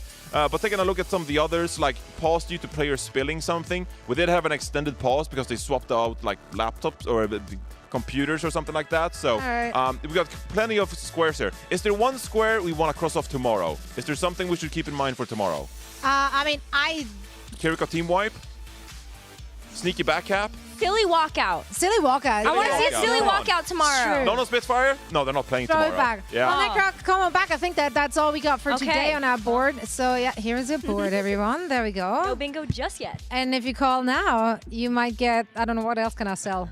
I literally have nothing. I'm going to sell our best of the days. How about that? I'm going to give you some endorphins by showing you some good plays, which we got to witness today. Starting with my best of the day, and that is, it feels like an eternity ago, actually. It was Hydron hitting some pretty neat shots. But I literally, when was that game happening? Was that still today? It was. But those... Funny you say that. I mean, that just So saved the clean. point because Seoul Dynasty It were about did. to cap. It's crazy. But yeah, pixel perfect precision indeed. They're just sliding us like, no. I'm going Widow. This is just beautiful to watch. Like, Yeah, we don't get a ton of Widowmaker. no, we right? don't. So, So I love seeing a couple of shots like that. there we go. Yeah, that tickled my fancy earlier today. But Rose, what did you enjoy the most today? I enjoyed watching those Reapers go for fancy Beyblades in the backline. So that was really fun. I think one of my favorite moments of today was actually going to be Striker's flank. I mean, just kind of watching how he was moving around. He just goes into the building. I mean, where's he going? His team's over on the left, but it's fine because he's got a plan. He's a man with a plan, and it was going for that Death Blossom in the back line, and it ended up being a perfect match for the Winston jump, too. I love the beginning of it because as he's like going through that room, he's just like jumping in excitement, in joy. Oh, yeah, he's like, oh my god, it's about to happen. He is prancing towards the enemy team, absolutely loving it. What you got for us? For the last one, this is a roller coaster of emotions. Like roller coaster in so many ways. We got Edison here on the Sojourn, going quite aggressively, to be honest, and then finds himself quite low instead. So we can see here the Suzu being thrown towards Edison because he's finding himself in the backline somehow. So it's like, well, there's a Sojourn in the Hangzhou Spark backline. Survives, gets booped off, and you're like, oh, he got saved. And I'm like, oh no, he didn't get saved. And then here comes the roller coaster part. Just turns on the boosters to the moon. Yeah. And he's like, look, Guangzhou is not even like considering the fact that Sojourn could reappear. So Edison gets to safety instead. I love that moment. I thought it was absolutely hilarious. Just like, you're saved, you're not saved, you're saved. Guangzhou is like, what? It's like, what in the world? Yeah, it's Look at those guys. Oh, it's one of Spitfire. Oh, hey! Party. Many hearts to you guys. Top 6. Absolutely. They gotta be so happy with themselves. They should be. I mean, if I were on their team, I'd already feel like I won the grand finals. Like, because people have not believed in them except from Necro, of course, and Danny out And there Danny. at one point. That was also for, the pred was also for Danny. Yeah, but now I feel like it would be disingenuous for any of us to pick against the London Spitfire. But can you in good conscience do that? Well, Houston Outlaws. I know there's a lot of Outlaws fans out there. I think Houston make a very compelling argument, but have you heard back on whether or not you're allowed to predict Houston? I did talk to an actual member of the Houston Outlaws, which shall remain unnamed, and they said, please don't predict us, Johnny. So I think they believe that the roster themselves, there's some kind of curse in place. So if you do predict for them, they will lose, is what you're saying. It's up in the air. That's a theory right now. We haven't put it to the test. Theory. Right, Yeah, well, we'll Like work on many that. But for now, the Houston Outlaws are safe and they can rest up tomorrow as well, as we will be starting with the losers bracket. Same time, same place. We can't wait to see you again. Let's take a quick look at our schedule so you know exactly what you can expect to happen here in Anaheim tomorrow. The Philadelphia Fusion will take on the Gladiators in our first match of the day, followed by the Shanghai Dragons, who will go up against the San Francisco Shock. And then after that one, the Atlanta Reign will battle it out against the Florida Mayhem. And last but certainly not least, we're going to have the Toronto Defiant and the Hangzhou Spark. I am as excited as can be. The losers are going home. Everything on the line. Not excited for the losers going home. Excited No, for the not for that, but for the matches. It's gonna be great. And punctuation was really important in this very sentence of mine. But it's been a long day, but it's been an absolute blast. But also, it was a blessing. It was a blessing to have you with us as well, Necker. Thank you so much for filling in. Once again, Danny, Scott, please get well soon. We can't wait to see you again very soon here on our desk. But for now, we're going to say good night, goodbye. Thank you so much for joining. We see you again tomorrow.